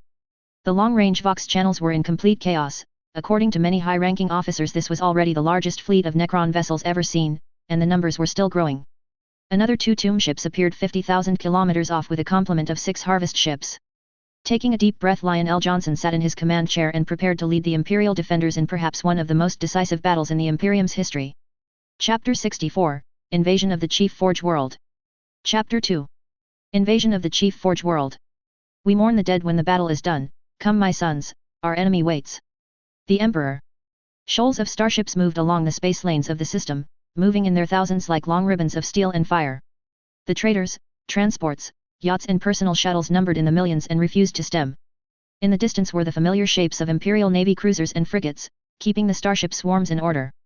No one would suspect that an army was using these spaceways to move to their objectives undetected. Among the fleeting vessels were requisitioned transports, each one ranging from a kilometer to 5 and carrying companies or battalions of troops in their holds. Within several of these vessels were the Adeptus Custodes, the full force of 10,000 battle-ready immortals, as well as the Emperor himself and the Terran-based contingents of Silver Spears, Imperial Fists and Salamander Space Marines. Several cruisers and battlecruisers of the Imperial Navy had been chosen and filled with Imperial Guardsmen. Already they were landing their forces as discreetly as possible on the red planet of Mars to prepare for the arrival of the Space Marines and Custodians. The Emperor had full confidence in them. They were the best, drafted from Cadia, Armageddon, the Sabbat worlds, even from Terra herself. Altogether numbering 100,000 warriors and tanks, their objective was basically to cause a commotion, to assault the planet in full force and provoke the Star God's forces into a fight. According to early reports, it was working. While this battle was taking place, the Emperor and his forces would land quietly away from the battle and split into 2 groups, one to take and hold the Titan base, wait for the loyalists of the Mechanics to arrive with the needed crews, while the other half were to enter the catacombs, find the Star God, and eliminate him. With him gone, the Necron army was sure to disappear as they did countless times before. The Emperor sat on one of the chairs with his warriors, his massive form tied down by crash webbing, his sword held in his hands. He watched the sword, sheathed in its scabbard in his hands, and stopped himself from remembering that he hadn't wielded it in 10 millennia. None of the custodes spoke, they didn't need to. They all knew what had to be done. They all knew what their objectives were. All eager to prove themselves in front of the man they had been serving for most of their lives. The Emperor considered the hard fighting ahead, how for many here this would be their last battle. He shook the thoughts away. Such was the fate of those who gave their life to war. Eventually their luck and skill would fail them and they would die on the field. He sighed. In many ways he was no different. He tasted death once already, lived as a shell for 10,000 years. He would not make such a mistake ever again. The Emperor of Humanity, the Lord of Mankind, pushed the thoughts to the farthest reaches of his mind and focused on the battle to come. His breath became steady. He closed his eyes and felt every jolt and shudder of the vessel around him, every breath and heartbeat of the men who surrounded him. He felt the anxiety, the fear, and the excitement. The custodian guards, who had not seen true battle since the heresy, were about to take up arms once again, and may their enemies fear. As the streams of starships passed by the orbit of Mars, a small cluster of transports and freighters broke away, passing by the formidable orbital defenses as if they weren't even there. Far off at the other side of the planet, a fleet of Imperial cruisers sat, their gaping hangar maws open and allowing groups of troop transports to descend down to the planet. Clusters of missiles were being launched from gun ports across the capital ship's armored prows, punching through the atmosphere and flying down towards their targets, which were christened by blossoms of fire and dust. As the freighters came down to orbit, their sides opened up, revealing them not to be freighters at all but carriers containing dozens of seed-shaped drop pods, held in their compartments by titanium clamps. One by one the clamps released their pods, allowing them to drop like stones through the atmosphere towards the shimmering red surface of the Chief Forge world. They punctured the atmosphere and entered the stratosphere as hundreds of fiery comets with 50-meter tails of reddish-orange fire. As they came within 200 meters of the surface, their lower sections lit up as thrusters came online, lighting up the lower compartments with ghostly blue light, stopping their descent and allowing them to punch the surface of the red planet. Over 100 pods descended from the atmosphere and smashed into the ground amidst a defensive perimeter of turned Mechanic-used troopers. Mostly low-level tech guard and a few silver-cloaked tech priests. One priest approached the pods and tapped one with his staff several times before turning to the hypaspists and conveying a set of orders to them through a series of screeches and mechanical noises. As one, the troopers raised their lasguns and released a torrent of las fire upon the drop pod, peppering its hull with the ruby bolts before another series of electronic screeches from the silver-cloaked tech priest stopped them. The outer walls of the pod detached with a hiss of steam and fell forwards to the ground, only darkness seemed to lie within. The tech priest approached the opening, holding its long staff tightly in its hands. It surveyed the interior with its augmented vision. The long blade of the guardian spear stabbed through the priest's chest with the screech of metal, digging deep into the tech priest's chest. The cyborg let out a screech of pain before the spear was wrenched free and the dead husk of flesh and metal fell backwards to the ground. The hypaspists raised their lasguns as the massive armored form of the warrior responsible stalked into the dull red light, its golden armor tinted by the light, its long mane and cloak of crimson flickering in the wind. The tech guard opened fire, but the ruby las bolts ricocheted harmlessly off its armor. Shrugging off the assault, the custode lowered his guardian spear with one hand, bringing the bolter attached to its shaft to bear, sweeping the spear back and forth as he assaulted the enemy with 2-second bursts. 3 hypaspists fell to the opening barrage, their forms turned from solid matter to puffs of metallic pink mist at such close range.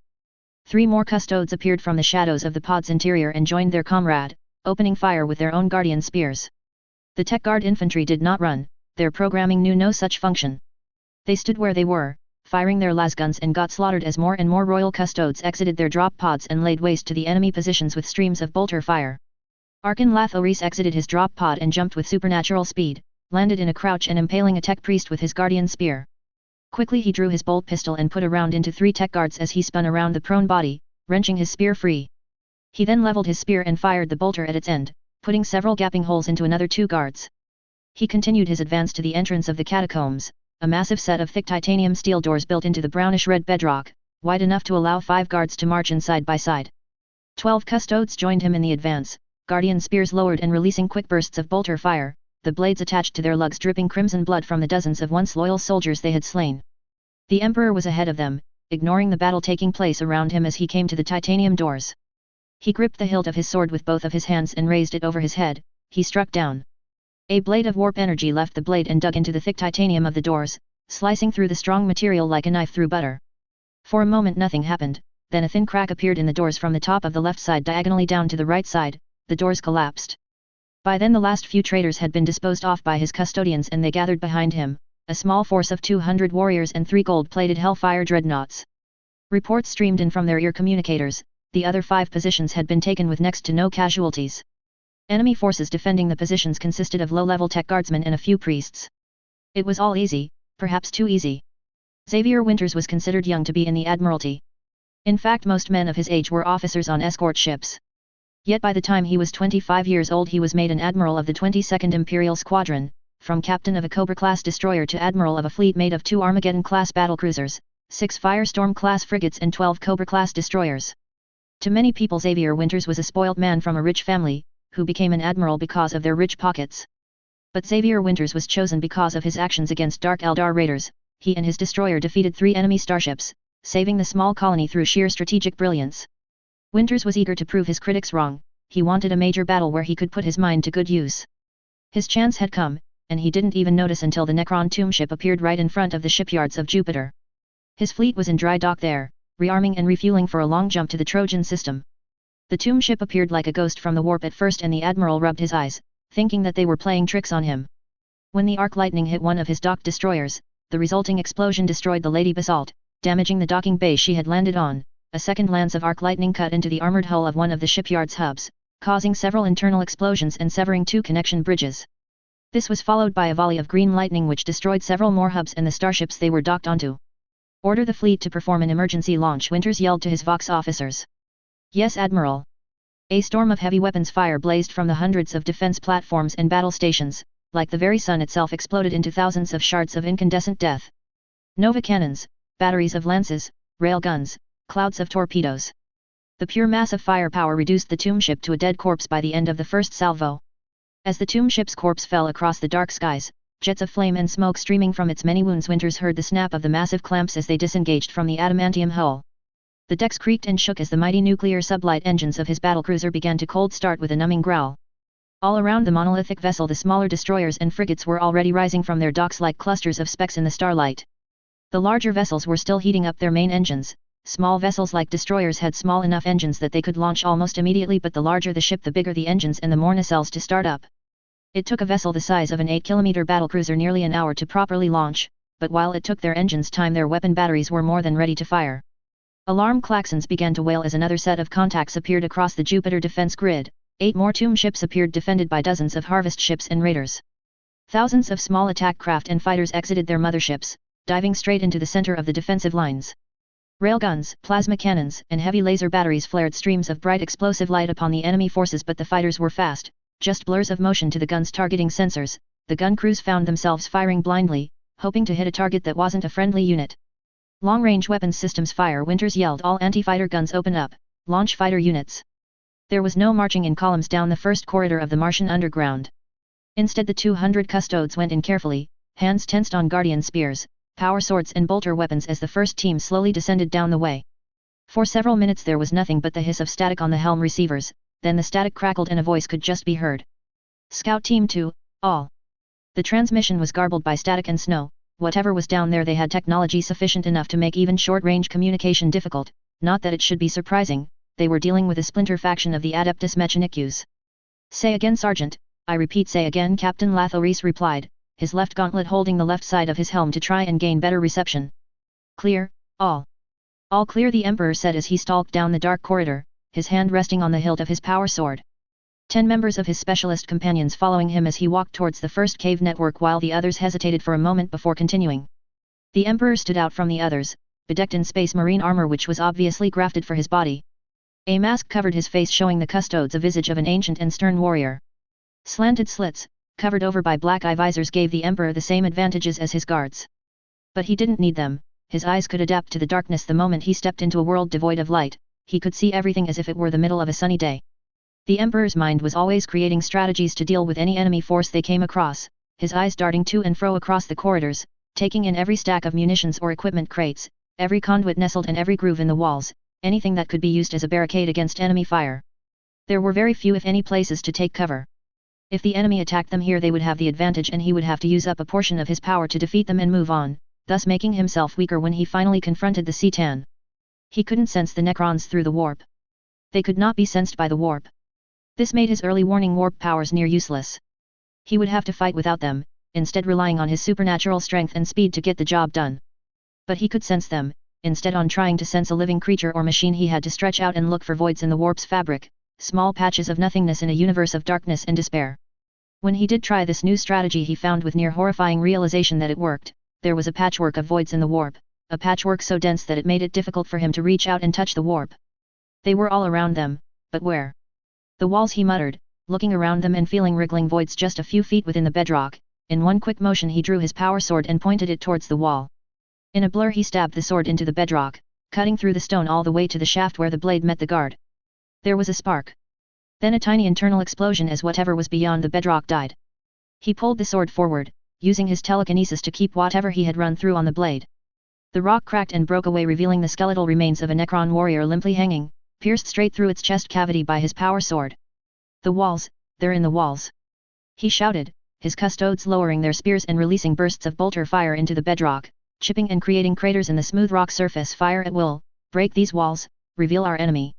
The continuous bolter fire exposed dozens of Necrons, just coming to life and trying to claw their way from their earthy tombs before the custodes peppered them with bolter shells, causing metal heads, chest carapaces and limbs to explode into hundreds of metallic shards and torn wiring.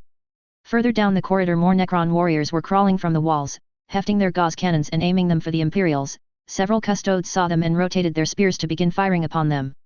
A blast of eerie green energy exploded from the Necron's gauze weapons, striking a custode's chest plate and burning through the armor, then the fatigues, then flesh, blood, and bone. The custode screamed as he was flailed alive from the Necron's weapon. These guns didn't just kill you. They made it as slow and painful as a single shot could. Enraged, the Emperor reached out with his free hand, concentrated a mass of warp energy into his palm and clenched his fist. A dozen Necron warriors just imploded, their metal bodies shrieking as they crumpled like paper. He lengthened his range and repeated the psychic attack. Another 24 warriors crumpled and imploded with a tortured shriek of overstressed metal. Scout unit report. He heard Captain Lathoris call over his earpiece. When nothing came through but static, he repeated his statement. All he could hear was the rapid miniature explosions of bolters going off and the ghostly whipping sounds of Necron gauze cannons before the connection was lost once again. Push forward, the Emperor commanded with conviction. In the name of the Emperor, the companions, the custodian Fething guards. Even with the seriousness of the situation, the captain heard sniggering over the vox channels at their lord's sudden cursing. A Necron, different from the others, broke through the wall, its form stooped over and a midnight blue cloak draped over its shoulders and back, which were covered in long razor-edged spikes. A staff was held in its hands, a creation of liquid silver with the insignia of its master. A snake dragon curled around its grip. The Emperor roared. A terrifying sound before throwing his power sword at the Necron lord. The blade spun in midair as it flew, the tip striking the lord's chest plate and exiting through its back. It screeched as it fell backwards, arms outstretched like it was being crucified on an invisible cross. The Emperor stalked forward, drawing a storm bolter from its huge holster at his waist and spraying the awakening Necron with bolter shells, ripping metallic skulls, chests, and waists apart. Not a single shot was wasted, not a single warrior got back up. When the Emperor reached the downed lord, he saw that it was already stirring, so he lifted one of his booted feet and slammed it on the creature's skull, flattening it in a single stomp which created a crater in the floor below the lord's head. He then wrenched the sword from the corpse and began walking forward again, his storm bolter spitting out bolter shells, destroying 3 more Necrons beyond repair. With the death of their lord, the surviving Necrons became transparent and vanished into the darkness of the corridors. The voids vanished from the warp, leaving behind a vile taint. The opening battle went to them, but at a cost of 5 custodes and another 12 injured from grazes. All were willing to continue.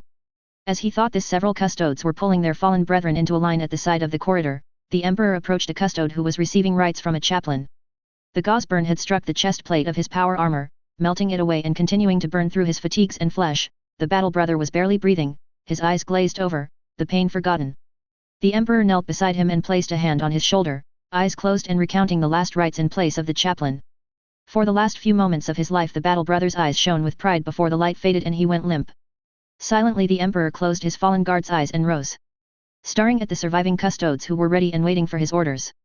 The static suddenly gone, Captain Lathoris tried hailing the scout unit again. What greeted him was more explosions of bolter fire and yet more whipping zaps of gauze weapons. We mourn the dead when this battle is done, the Emperor said before turning and continuing through the corridor. Come, my sons, our enemy waits. Eyes as black as night stared into the abyss, seeing the thousands dying around him, as the armies and fleets who swore their allegiances to him fought through the living and their defenses. The void dragon's eyes were nothing but black pits which saw all, knew all and hungered for more. A single bright light flickered among the many, its power greater than anything it had felt in a long time. The only ones who even came close to this were the old ones he had fought and destroyed at the beginning of time, but they were long dead. This man, this emperor of the vast human empire, was supposed to be a half-dead corpse, withering away in a life-supporting throne of gold.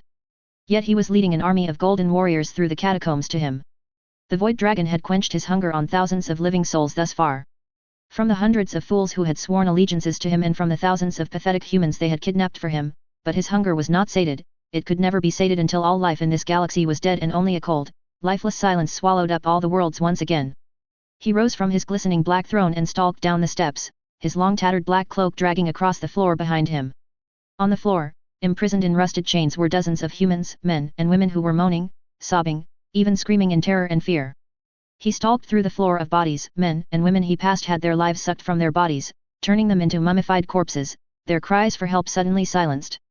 "He is here," the dragon rasped as he stopped and slammed his staff into the ground, stabbing through a middle-aged man with a sickening crunch as his ribs and spine were shattered and the spurting of his blood onto the dragon's black armored robes. The star god paid it no mind. He stood solidly in place, his black eyes seeing through the walls and countless chambers between the emperor and himself. "He is here," the dragon spoke again, a rasping voice which drove every one of his victims insane just from the sound of it. Several around him suddenly went into spasms, his presence sucking the life from their bodies and turning them to ash. "Come to me, bastard child of the warp, you will be my first prey." Chapter 65, Awakening the Collegia Titanica. Chapter 3. Awakening the Collegia Titanica. Warhound 0, 1, 9, 7, 6, 5 to all Titan units, to war. Magi Durin, leading an assault squad of Titans. A task force of loyalist Mechanicus ships dragged along the orbit of the Red Planet, far enough away so as not to attract the attention of the Necron vessels scattered across the system. The fleet of 3 Mars-class battlecruisers and a single Retribution-class battleship took up positions in low orbit. Dozens of launch tubes on the vessel's port side silently opened to the void, and with a mass of flashes the contents were released. Over 100 drop pods containing shock squads of Mechanicus troopers and Collegia Titanica crews for the dozens of Titans on the surface. The mission of these squads was to infiltrate the Titanica factories and recover the derelict Titan units. The drop pods landed on the surface with no incident, no anti-air fire or surface-to-air missile systems streamed up to meet them. There were no signs of fighting on the ground, even though a full regiment of Imperial Guardsmen had been dispatched to secure the facilities. The shock squads exited their pods and entered the factories with no enemy force to meet them. The entire experience was not lost on the loyal warriors of the Mechanicus. Their augmented auspex and visual sensors detected no signs of any enemy contingents. Vox channels were silent except for the odd blur of static or the monotone voices of tech guard reporting whole sectors as clear throughout the mass factories. Magi Durin was among the raiding party, protected by a squad of 4 advanced tech guardsmen. Their faces a mask of bionic implants, large beam and bolter weapons as well as drills and blades replaced arms, every limb augmented by implants to make them stronger and faster. These were known as Sagittarii, heavy weapon specialists armed with the most powerful technological weapons while still keeping their human visages, if only just. Durin was a large and foreboding individual. A 2-meter-tall man dressed in maroon and black armor. Augmented implants covered his eyes like a pair of amber-colored goggles. A quartet of long cable arms 3 meters long each fixed with triple claws on their ends were attached to his back, their long snake-like forms moving and bending as if they had lives of their own. His left arm, amputated by a Tyranid warrior an age ago, had been replaced by a long pneumatic drill. His left arm had been heavily upgraded for warfare with a retractable power sword implanted in his forearm and adamantium claws replacing his nails. On his waist were the holstered forms of a pair of bolt pistol with dark red grips and liquid silver barrels, and the sheath of a power sword. The weapon itself held in his clawed left hand, a dark red hilt and guard attached to a liquid silver blade, pitch black Mechanicus runes running along the flat sides of the weapon. They entered the main hangar, stalking across walkways held up by steel cables a good kilometer above the main hangar deck.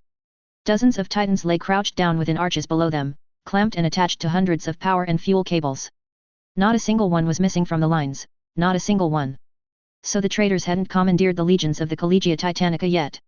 The Vox officer sent a message through machine noise to the other parties, response noise echoed through the Vox, letting them know that the crews were on their way. The Magi waited, and before long a company's worth of Sagittarii and Hypaspis light infantry arrived to help him secure the hangar, with more troopers arriving all the time.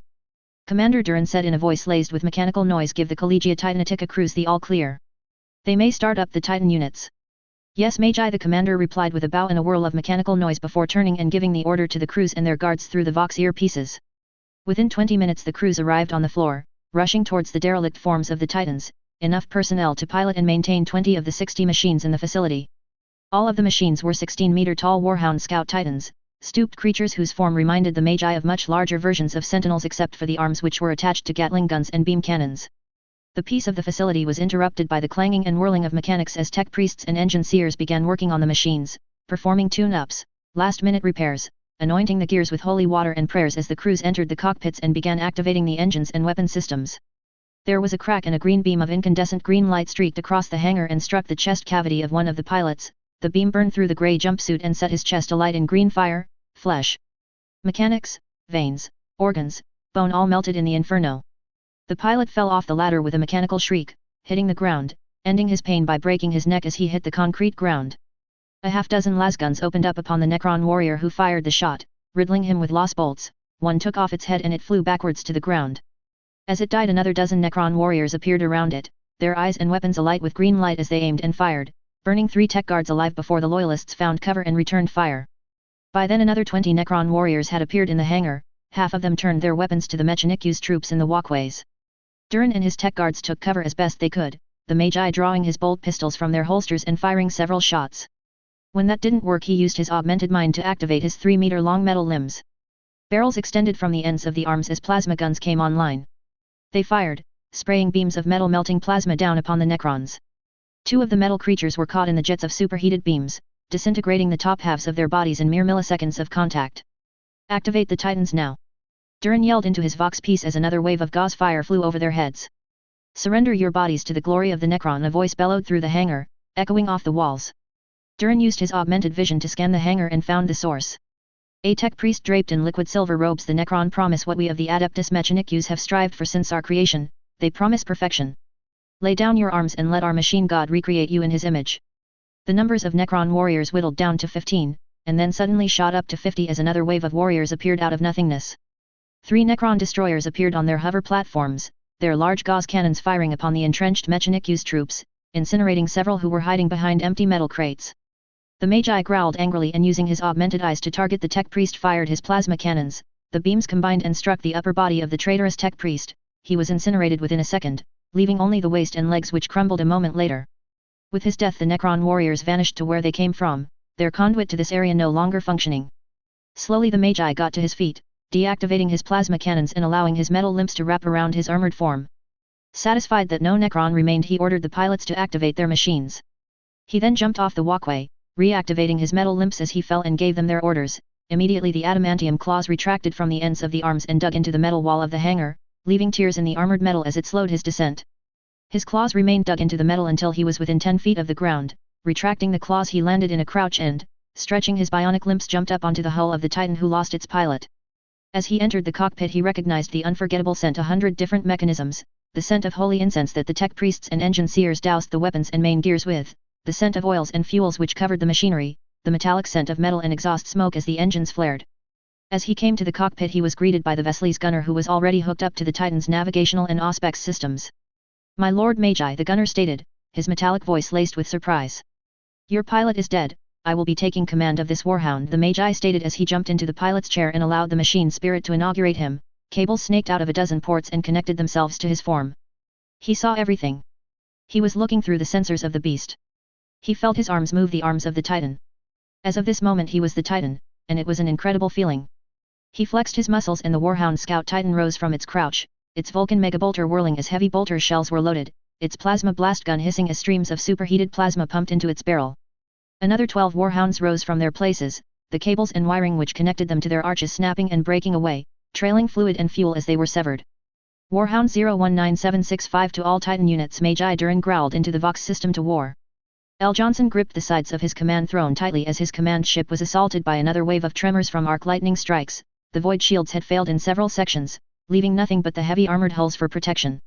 Another strike of jagged arc lightning struck the prow of a Cobra-class destroyer, slicing it into several pieces.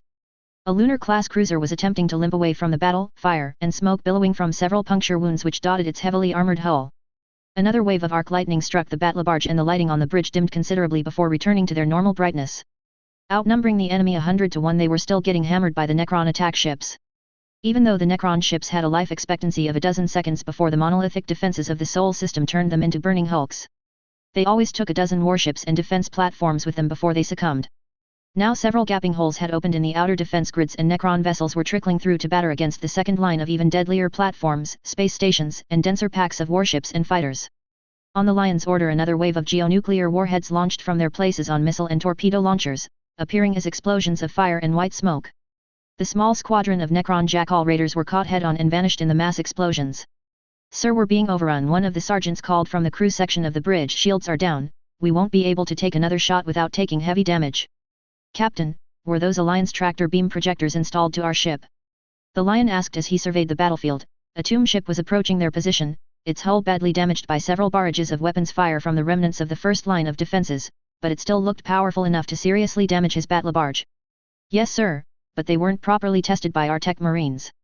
Now is as good a time as any to test them," Mel Johnson replied before searching the spaceways for something. His eyes lit up when he saw what he were looking for, the dead hulk of a harvest ship. "Lock on, grab that dead harvest ship. Pull it between us and the tomb." "Sir." "Do it now, Captain." "Yes, Primarch." The tomb ship's weapon emplacements were already lighting up their fearsome green as they prepared to fire a full bombardment upon the Angel of Retribution. At the same time, the battle barge's newly installed tractor beams latched onto the dead harvester and pulled it. It came between the two just as the tomb ship launched its full attack.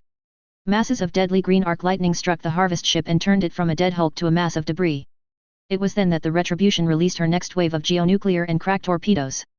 The damaged tomb ship took the brunt of the assault, followed up by a barrage of lance and turbo-lance batteries, pounding the living metal and creating several large burning crevices. Internal explosions dotted the tomb ship's hull alongside the burning red gashes and mushroom-shaped clouds. As it broke away, it began to break apart from the assault.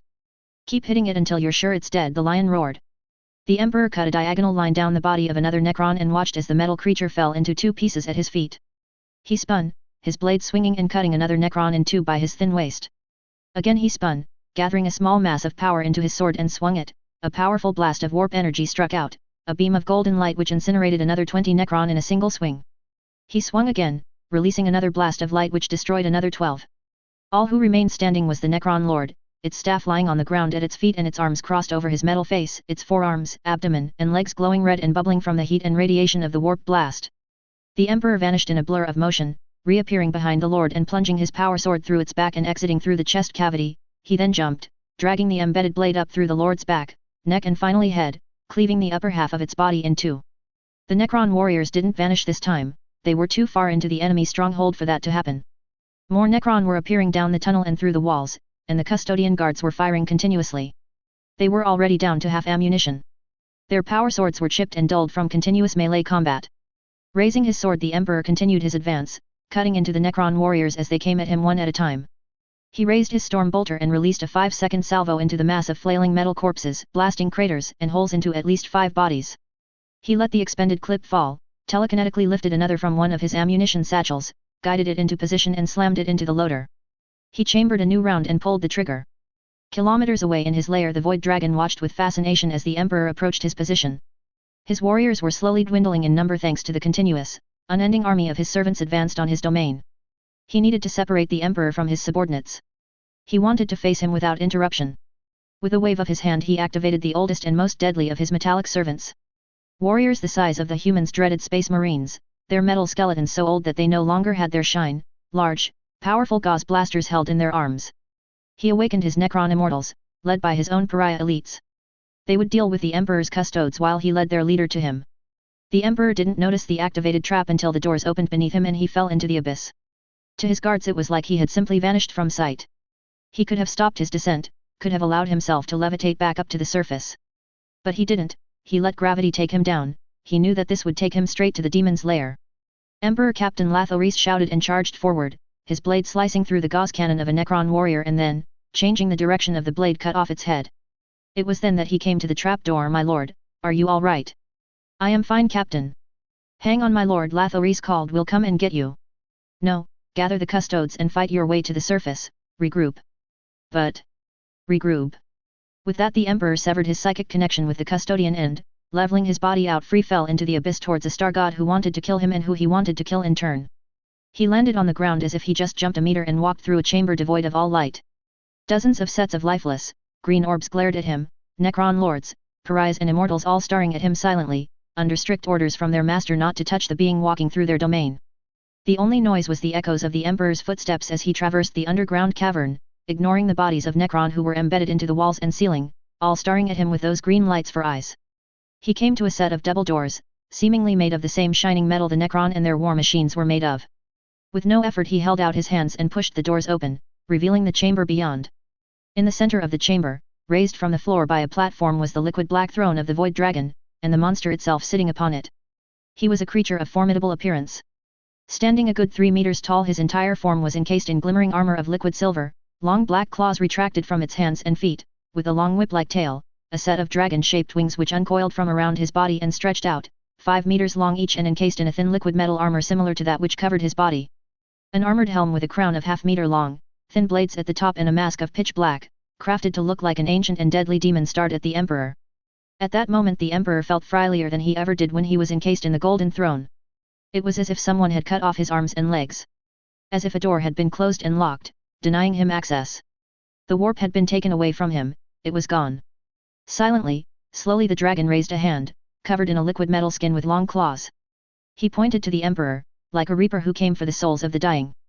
It spoke, only instead of using words it spoke psychically into the God Emperor's mind, a rasping whisper full of malice and hatred. Die. Chapter 66, The Dragon Uncoils, the Emperor Protects.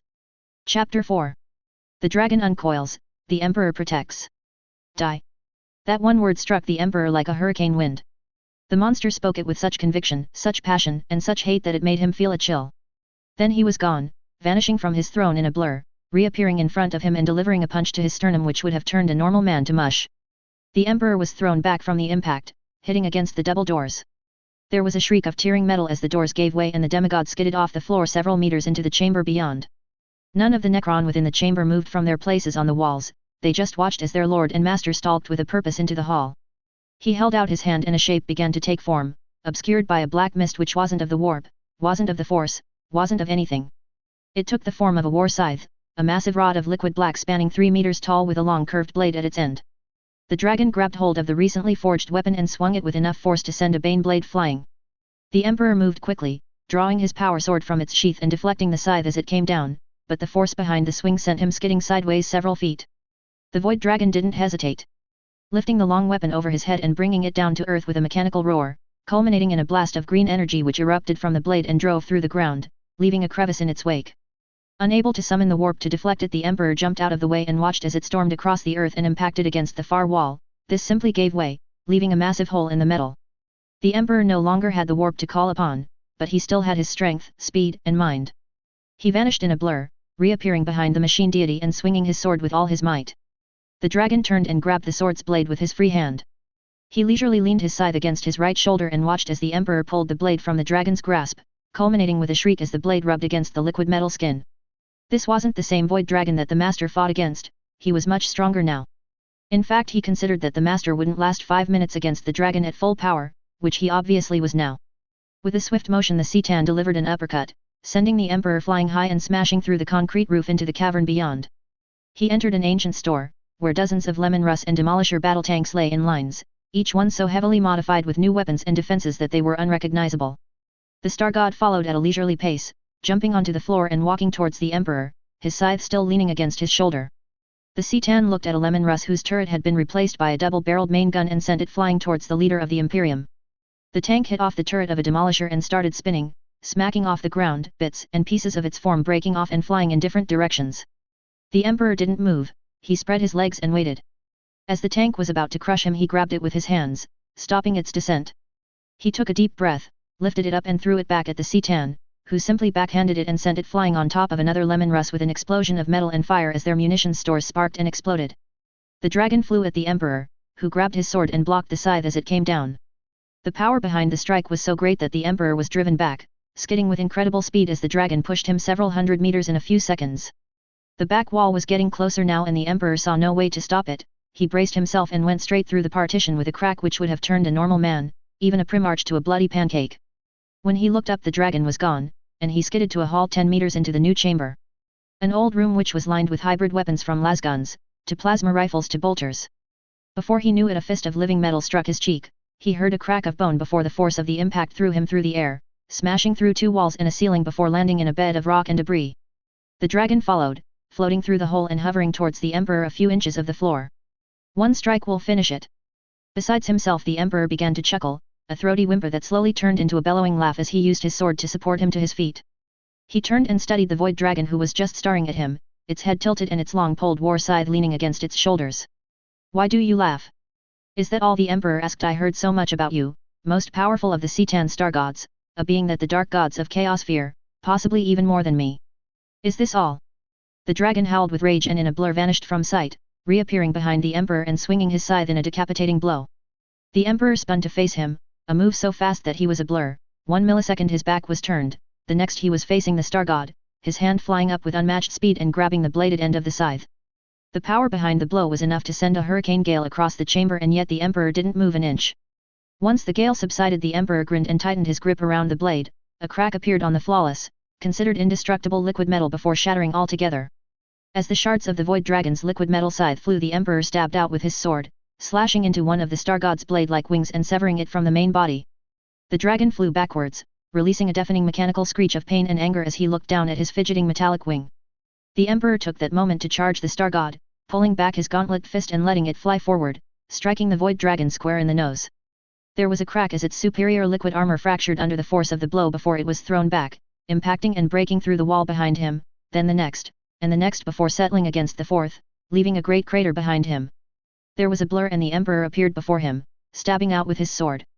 Desperately the star god grabbed the blade with his free hand and watched as the metal screeched and tore across the armored palm. He hissed and kicked out with his left foot, impacting against the emperor's left side, and then he repeated the move with his right foot. Stunned, the immortal staggered back before being struck by a blast of pure gauze lightning which threw him through the holes the void dragon left. Given his chance, the dragon levitated to the ground, looked at the stomp where his wing once was and waited. There was an explosion of gore as a new wing swept out, slowly being covered by scales of liquid silver. It stretched out before folding across his body.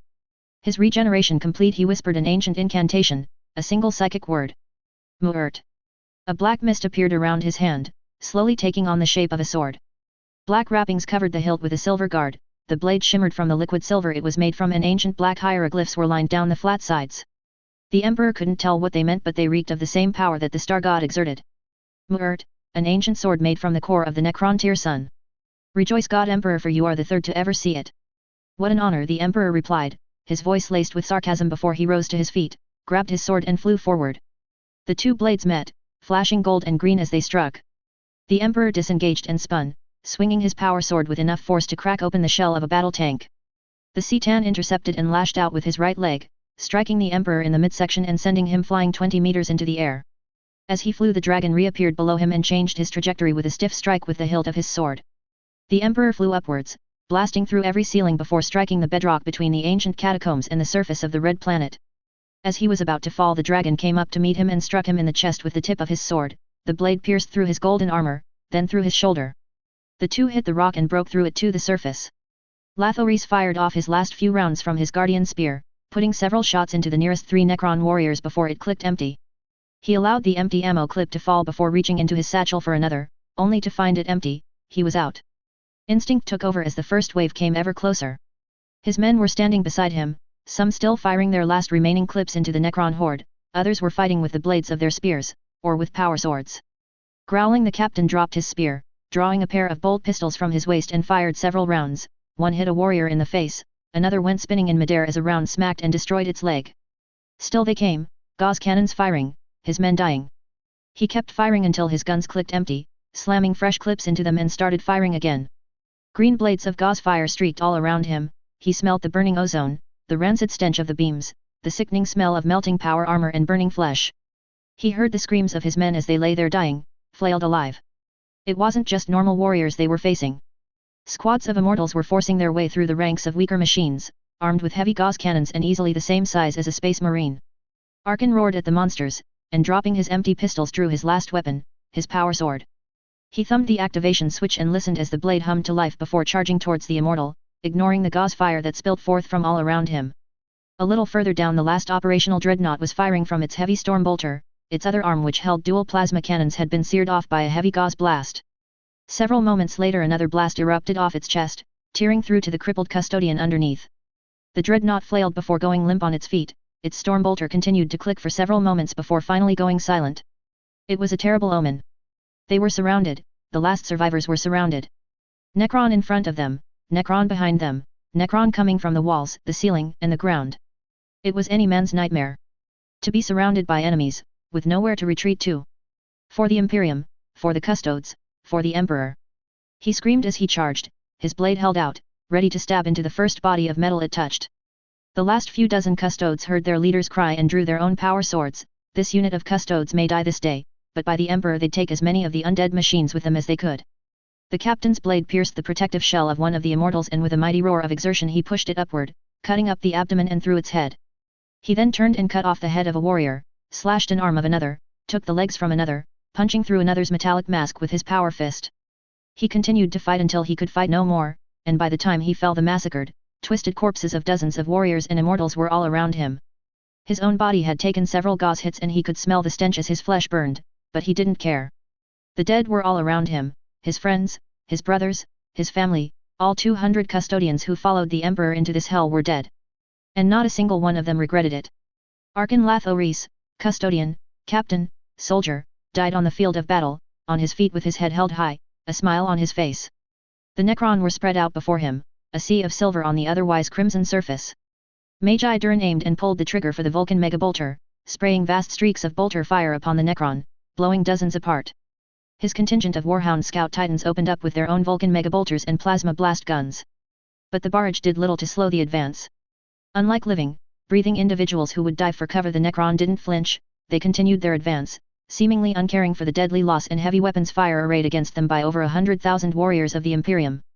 The situation in space was slowly getting worse. At the beginning, any Necron vessel who appeared in the defense grid were quickly destroyed by the formidable orbital defenses of the Sol system's many habitable planets. But no matter how many Necron ships they destroyed, more took their place. Now reports said that there were over 300 Necron capital ships in the system with hundreds of escorts, and they were slowly picking the defenses apart. A quarter of the outer planetary defenses had been destroyed by an outer attack force of 500 heavy capital ships and over 2,000 escorts, with millions of fighters and gunships creating havoc in the Imperial defensive lines. It was like the entire Necron fleet had converged on the Sol system, and what was worse, they were still coming. The two sides clashed. A sea of silver smashing against an opposite ocean of green, the two sides stayed that way for several minutes before the Necrons advanced again, over the columns of Imperial Guard who suddenly began a tactical withdrawal to the recently finished trench and gun positions who were just opening fire. Behind the line of Titans were the landing fields where dozens of troop transports were landing, releasing more regiments of Imperial Guard, more companies of Space Marines along with contingents of loyal Mechanic-Use troops, Battle Sisters, Inquisition stormtroopers, tanks, walkers, bikes, and armored transports. At the feet of the War Titans were units of Imperial Fists, dressed in their yellow power armor, Ultramarines in their blue and Custodian Guard in shimmering gold, all rushing to the front line. Warhound 1 to Warhound Group, the Magi spoke into the squadron Vox. Prep strategic weapons on my mark. The shoulders of the Warhounds popped open, revealing small missile launchers capable of holding 2 high-yield frag, plasma, and mini-nuclear missiles in each. On the orders of the Magi they fired, the missiles leaving trails of jet smoke as they launched. They soared above the mass of Necron warriors and destroyers before streaking down, a firestorm of deadly projectiles, and the resulting explosions creating mushroom-shaped clouds. The Titans held firm as the shockwaves from the strikes hit them. As the blasts began to subside, Magi Durin placed a shaking hand on his face. How many forgotten relics had he destroyed? How many pieces of lost technology which would have been used for the betterment and survival of humanity had he destroyed with that strike? A beam of plasma struck one of the Titans, resulting in its cockpit exploding and its broken form falling to the ground. The full squadron swung around to see the new threat. A unit of 5 Reaver battle-titians approached, humanoid forms with massive missile launchers on their backs, armed with heavy plasma blast guns, Vulcan megabolters, and railguns. At their feet were columns of silver-cloaked Mechanic-Use troops. Reavers Durin whispered in despair, all Titan squadrons report to the ridge immediately, heavy Titan force inbound. First squadron, all weapons open fire, fire at will, fire at will. As the Titans fired, the Magi noticed the stream of Space Marines and Custodes had rushed in and set up defensive positions at his unit's feet, setting up heavy bolter positions and deploying in squads. The deep crackle of bolters could already be heard among the heavy weapons fire and miniature earthquakes that the Titans were making with their feet. Space Marines from 2 founding chapters and a detachment of the Emperor's own guard against Mechanic-Use troops, the enemy stood no chance. The heavy concrete ground gave way with a crack and a heave, before an explosion of shrapnel christened the arrival of the Emperor and his opponent. The Immortal flew into the air, heaving up blood as he hit the ground. They had exited the subterranean underground right in the middle of the main battle. All around them were battalions of Imperial Guards exchanging fire with hordes of Necron warriors. The ground was littered with dead guardsmen or the sparking remains of Necron. Weapons from lasguns to gauze rifles were strewn everywhere alongside the odd corpse of a battle tank or a destroyer. Quickly the Star God jumped high into the air, his sword pointed down to the surface. He flew down, the blade puncturing the soil, releasing a deadly shockwave of power. A hurricane wind of energy threw all beings, be they Necron, human or vehicle, away. It was like a nuclear bomb had gone off, and by the time the dust cleared, only the dragon and the Emperor were left standing. The star god floated back to the ground, expertly slicing the air with his sword, as if practicing how to end his rival once and for all. Grabbing his own weapon for support, the Emperor dragged himself to his feet, trying to ignore the blood streaming across his armor from stab wound. As the dragon came within range, the Emperor swung his sword, the dragon ducked and cut upwards, which the Emperor quickly sidestepped. He cut down with his last good arm, slicing into the concrete where the dragon once stood. The star god jumped high, performed a backward somersault before landing in a crouch. Launching himself from his position, the dragon surged forward, blade poised and ready to taste its prey's flesh once again. The Emperor brought up his sword and the two blades meet. The dragon's sword scrapped against the Emperor's sacred blade as he deflected it, bringing him face to face with the god Emperor. With a roar, the Emperor brought his free power fist back and punched the dragon full power in the chest, sending the monster flying back and straight through the thick walls of a forge spire. With a wordless war cry, the Emperor charged through the hole, and was immediately assaulted by the dragon's fist to his face, sending him spinning through the air but not hitting the ground. As the Emperor was hanging in midair, the dragon grabbed his legs and began to spin around. Faster and faster until he was a blur, and with a metallic screech threw him back out the hole up into the air. He flew up nearly 300 meters into the sky before the dragon reappeared beside him and swung his blade. The Emperor quickly shifted his position, missing the blade's first swing and bringing his sword down to protect himself from the second. The force behind the blast sent him flying away again. He smacked off the ground like a stone dancing across the still water of a lake, bouncing 5 times before landing on the ground in a heap. Slowly he rose to his feet, only to be met by the void dragon's blade, which pierced his abdomen, exiting from his back in an explosion of living metal and blood. The immortal Emperor gasped, spitting up blood as he did so. "You are the first." He forced his head to rise to meet the bladed helmet of the dragon. If he didn't know better, he'd say that there was mirth in the monster's psychic voice. "I will destroy you, then your empire, then the galaxy. I will take my revenge on the Deceiver and the Nightbringer for turning against me, on the Eldar war god Karn for imprisoning me. I will return this galaxy to an era of death and extinction." The Emperor's powers waned, his physical body weakened to the point that he could barely carry the weight of his sword. He still felt the pain as the dragon withdrew the blade from his abdomen, causing another explosion of gore and blood. The Emperor fell to a knee, all his physical strength leaving him. In one last desperate strike, the Emperor swung out with his power sword, only for it to be caught by the void dragon's free claw. He squeezed his hand and the blade shattered with a metallic crack. The Emperor could only look down at the broken blade. Then everything started to go dark. "Now die." Just as he lost consciousness, he felt a spark, then a fire burn within him. He welcomed it as it filled his body, giving strength to his exhausted and beaten muscles. It brought him back once more from death. The warp flared greater than ever before, and with this sudden increase came words. Not the taunting, rasping voices of demons and demigods, but a silky, warm, loving voice, the voice of a mother cooing a child, a voice that the Emperor heard only once before. "Don't give in." At that moment in his subconscious, a being of blinding golden light appeared before him, its hand outstretched, beckoning him to take it. He felt no trick, no chaos god trying to ensnare him, just a warmth and power which was so pure that he doubted that it could ever be the warp, yet it was. Cautiously he stretched out and took the slender hand in his own. A gauntlet arm reached out with blurring speed and grabbed the black blade before it pierced his chest. The star god looked on, surprised and startled at the sudden strength from a dying man. Then he felt it, the warp returned, as if bypassing his own immunity to it. It soared to heights of power greater than he ever felt before. "I won't let you win," the Emperor stated as his head rose to match the dragon's stare, his eyes glowing sapphire blue as he spoke. "There are many beings of great power in this galaxy, but also those of unspeakable evil. It will be me who defeats them." Suddenly the Emperor lashed out with his left power fist, catching the dragon in the jaw and sent him staggering back, dropping his sword. The Emperor followed up with a right hook which sent the dragon staggering to the left, each punch so unnaturally strong that it sent shockwaves flying in all directions. "I will beat Karn," the Emperor roared as he followed up with a right fist to his opponent's face. Nurgle. A straight punch to his nose. Slaanesh. A thundering left hook. Tsianch. A lethal uppercut. Shinge. Right hook. Deceiver. Left hook. Nightbringer. The next punch smacked the dragon in the nose. The impact blossomed by a powerful beam of pure warp energy that shined gold. The power behind the blast threw the dragon back. This time he was bouncing like a stone. Looking down at the black-bladed weapon, the Emperor picked it up and charged after the star god at such a speed that it left a trail of crimson dust in his wake. "And I will start with you, Void Dragon." In the space of a heartbeat the blade pierced through the dragon's chest, and a great mechanical cry could be heard echoing through the very core of the Red Planet. Chapter 67, Fall of a God. Chapter 5. Fall of a God. Amazing, the Fabricator General exclaimed joyously as he went through the data cores, going over structural schematics, weapons systems, engine systems, sensors, communication. One by one the main systems sprang to life as his tech priests reactivated the power systems which had lain dormant for nearly 10 millennia. It had been hard, grueling, and more than once the former High Lord considered that getting this starship fully operational in the allotted time was impossible. But they had succeeded. The ship's systems were fully operational, the machine spirit stirred to life in the controls, whose runes lit up in a menagerie of colors. The bridge came to life as main power was restored, heaters blurred, lights flickered to life, cooling systems sputtered like an infant trying to take its first breath in the outside world. At the moment the Fabricator sat on a raised chair in the middle of the main control console, a large story-high curved system which showed him everything. His augmented eyes flashed as an impossible amount of information streamed across his vision. Main weapons, online. Secondary weapons, online. Void shields, online. Hull armor, sealed and polarized. Life support, online. Communications, online. Sublight engines, cold starting. Warp drives, offline. Status, green. Launch sequence initiated. Open your eyes, child, the Fabricator mumbled, his beard-like cables ejecting from the sockets which decorated the main control console, his hands moving so fast across the keyboards that they were blurs of color to a normal human's vision. Open your eyes and take your first look at a new world.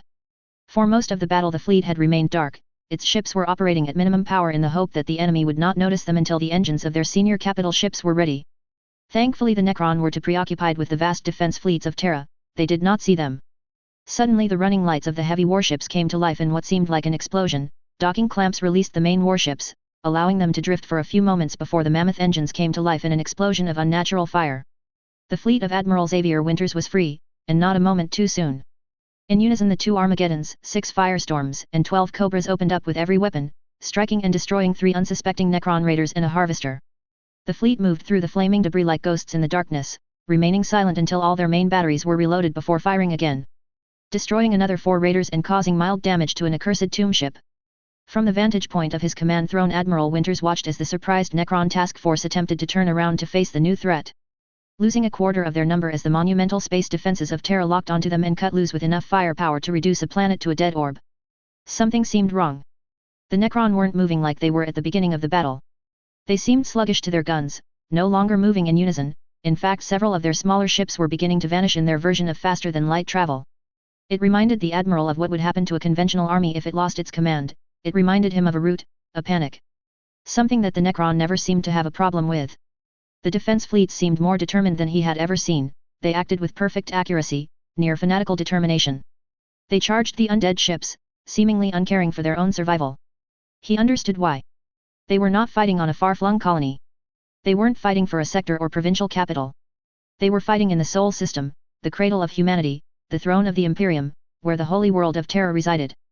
Not since the Horus Heresy, when the traitor War Master and his vast legions launched a full assault on the home world, had he ever heard of such a battle as this. Reports flooded across the communication channels, spoke of the Emperor, alive and healthy, battling against an unknown entity on Mars, of a massive battle taking place on the holy planet's soil, of Primarch Lionel Johnson leading the united forces of Terra against the monstrosities. Then another surprise flooded through the long-range Vox channels. A fleet of battlebarges and strike cruisers had appeared in the thick of the fighting. The colors and emblems which decorated the hulls only meant one thing. The Ultramarines and their Primarch had arrived. The dragon howled in agony as his very own weapon was plunged into his chest. The very noise was deafening to the ears of anyone on the planet. Within 50 kilometers the liquid sea of Necron war machines exploded under the psychic onslaught, while the legions of humans who were fighting them all fell to their knees, blood pouring from ears, eyes, and noses. Then the Star God fell to his knees. At that moment the Emperor thought it was all over. He couldn't have been more wrong, for a clawed hand grabbed the blade of the sword.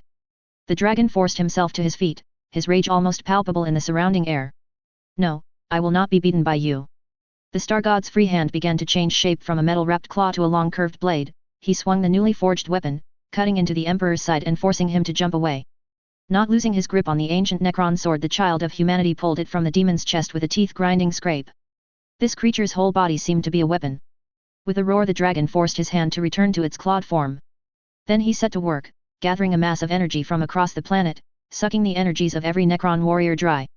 Across the red landscape, through the cities and streets, every Necron warrior suddenly came to a halt and vanished like an army of wraths that had served their purpose. The Star God didn't care anymore.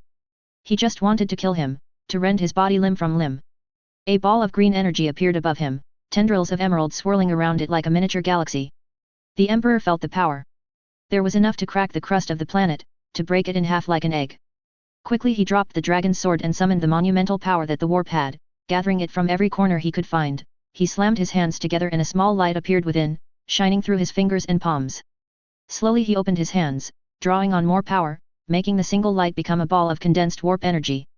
"I will stop you," the Emperor said through gritted teeth, a fresh sheen of sweat covering his face from the amount of power he was taking in. The dragon did not answer, he simply roared in anger. By now the swirling corrupt energy could be seen from space.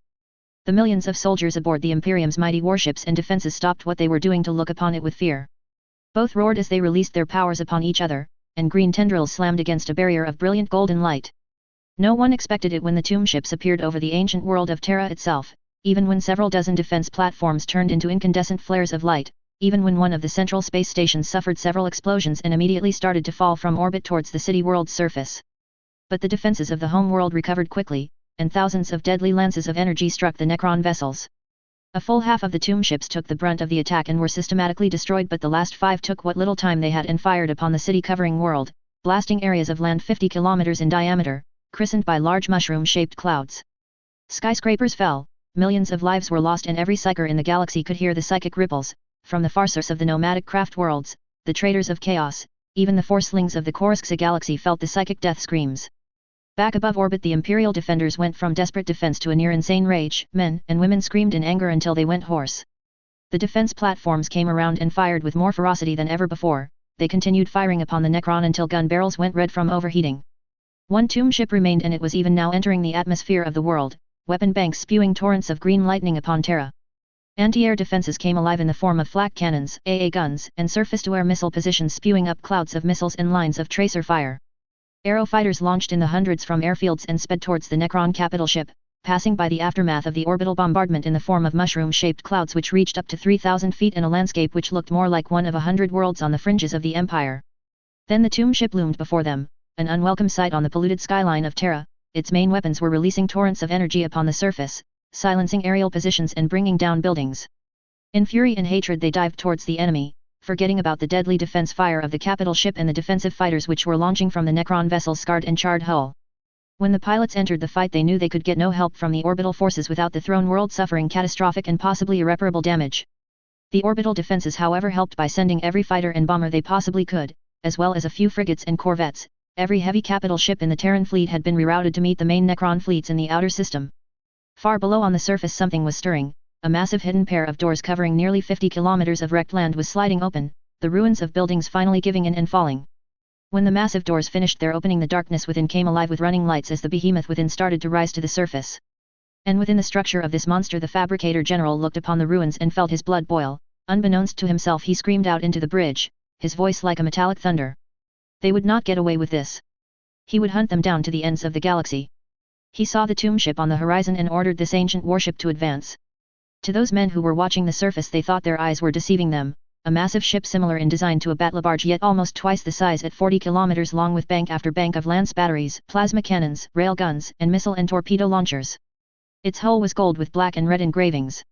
The double-headed black eagle of the Imperium was etched into its sides prominently with the name of the ship engraved proudly into its hull. The Imperius. The Terran people watched from the surface of their world as the Imperius flew over their heads and cheered when she fired upon the Necron tomb ship. Hundreds of lance batteries opened up in unison. Within moments the Necron tomb ship turned into a flare of incandescent light. "Begin to rise and exit the holy world," the general ordered sharply. "The Necron will be destroyed." When the two monumental powers met, the entire planet creaked and moaned from the power released. The land within 100 kilometers of point zero was completely obliterated by a shockwave of fused energies which leveled the ruins. But within a moment the victor of this was clear. The spear of golden light pierced through the dragon's green writhing mass of energy and struck the star god in the shoulder, a long lance which refused to extinguish itself. The power behind it threw the Citan back through a still-standing skyscraper, causing the ruins to collapse around him, burying him in several tons of debris. This didn't keep him for long. An explosion of incandescent green flame and debris sent the rebel flying in every direction. The Emperor didn't care, he just advanced, ignoring the rubble and debris which slammed against him. Anything bigger than himself he slapped away with blurring speed. Then he was in front of the opposing creature and sent him flying with a bone-crushing uppercut. He felt it. The Emperor of Humanity felt the death screams of millions of lives from Terra, the cradle of humanity, his own home. He felt it all through the warp. saw the droves of demons attracted to it like moths to a flame. But one exertion of his growing power sent them scattering like scarred rabbits. He would completely destroy the star god Void Dragon and lay waste to all that he stood for. He swore this on the souls of all those slaughtered this day. The Void Dragon would die. His legacy and armies would disappear. And be forgotten. The mighty Necron would be hunted and utterly destroyed, their liquid silver armor turned to ash, every last tomb world would be virus-bombed into the dust. He continued, his stride never faltering until he came across the form of the Void Dragon, on a knee, trying desperately to regain his feet. With one mammoth hand he lifted the star god up by his armored collar and called all of the destructive power of the warp which he possibly could. The star god's powers held for but a few seconds, then they were both consumed by a great fire of warp energy. So powerful that the chaos gods themselves sensed this and shied away, for it also came with a message for them. They weren't the masters of the warp anymore, he was. The raw fire burned away the dragon's indestructible liquid armor, fluid burst forth and was just as quickly turned from liquid to gas, his wings just disappeared and the dragon turned from a creature of metal to one of metallic bones. Then with one last metallic scream that could be heard across the universe he vanished in a whiff of black mist. The Emperor saw the creature's soul, a humanoid being in rotting black robes, a pair of black leather wings stretching out in a width of 20 meters, through the darkness of its covered face it looked upon him with feral, hate-filled eyes. Then the fires of the Emperor's power fell upon him and his spirit was burned from the universe, his last great metallic scream a final testament to his existence as one of the great destroyers of civilization. The fires which the Emperor released could be seen from space as a great lance of power which swept forth from the planet's surface and disappeared into the distance. And once it began to cease every surviving Necron vessel, from the small packs across the inner system to the vast armadas which assaulted the outer defenses, all of them vanished into nothing. The last armies battling on the habitable worlds of the Sol system also vanished from sight. Entire valleys once full of the monstrous cyborgs became eerie and silent as they vanished like wraiths. On the bridges of their command ships Lion L. Johnson and Robert Gillimon could only look upon the empty space which was once the terrifying Necron invasion. The Fabricator General, the High Lords, every Admiral and General could only look upon the empty arenas which just moments ago were the sites of monolithic battles. On Mars the Emperor took a deep breath and sat upon a large chunk of debris, closed his eyes and looked up to the heavens. It was over, it was all over. Chapter 68, Epilogue. Chapter 6. Epilogue. Great explosions illuminated the night sky in a multitude of colors. Spotlights exploded forth from the ramparts of the Imperial Palace in their thousands, reaching up and hitting off the dull hulls of hundreds of starships. On the ground millions of human forms surrounded the palace, dancing and laughing in the twilight. Besides the death and destruction visited upon them by the Necron a month ago the people were joyous, they had been celebrating ever since news of the Emperor's return.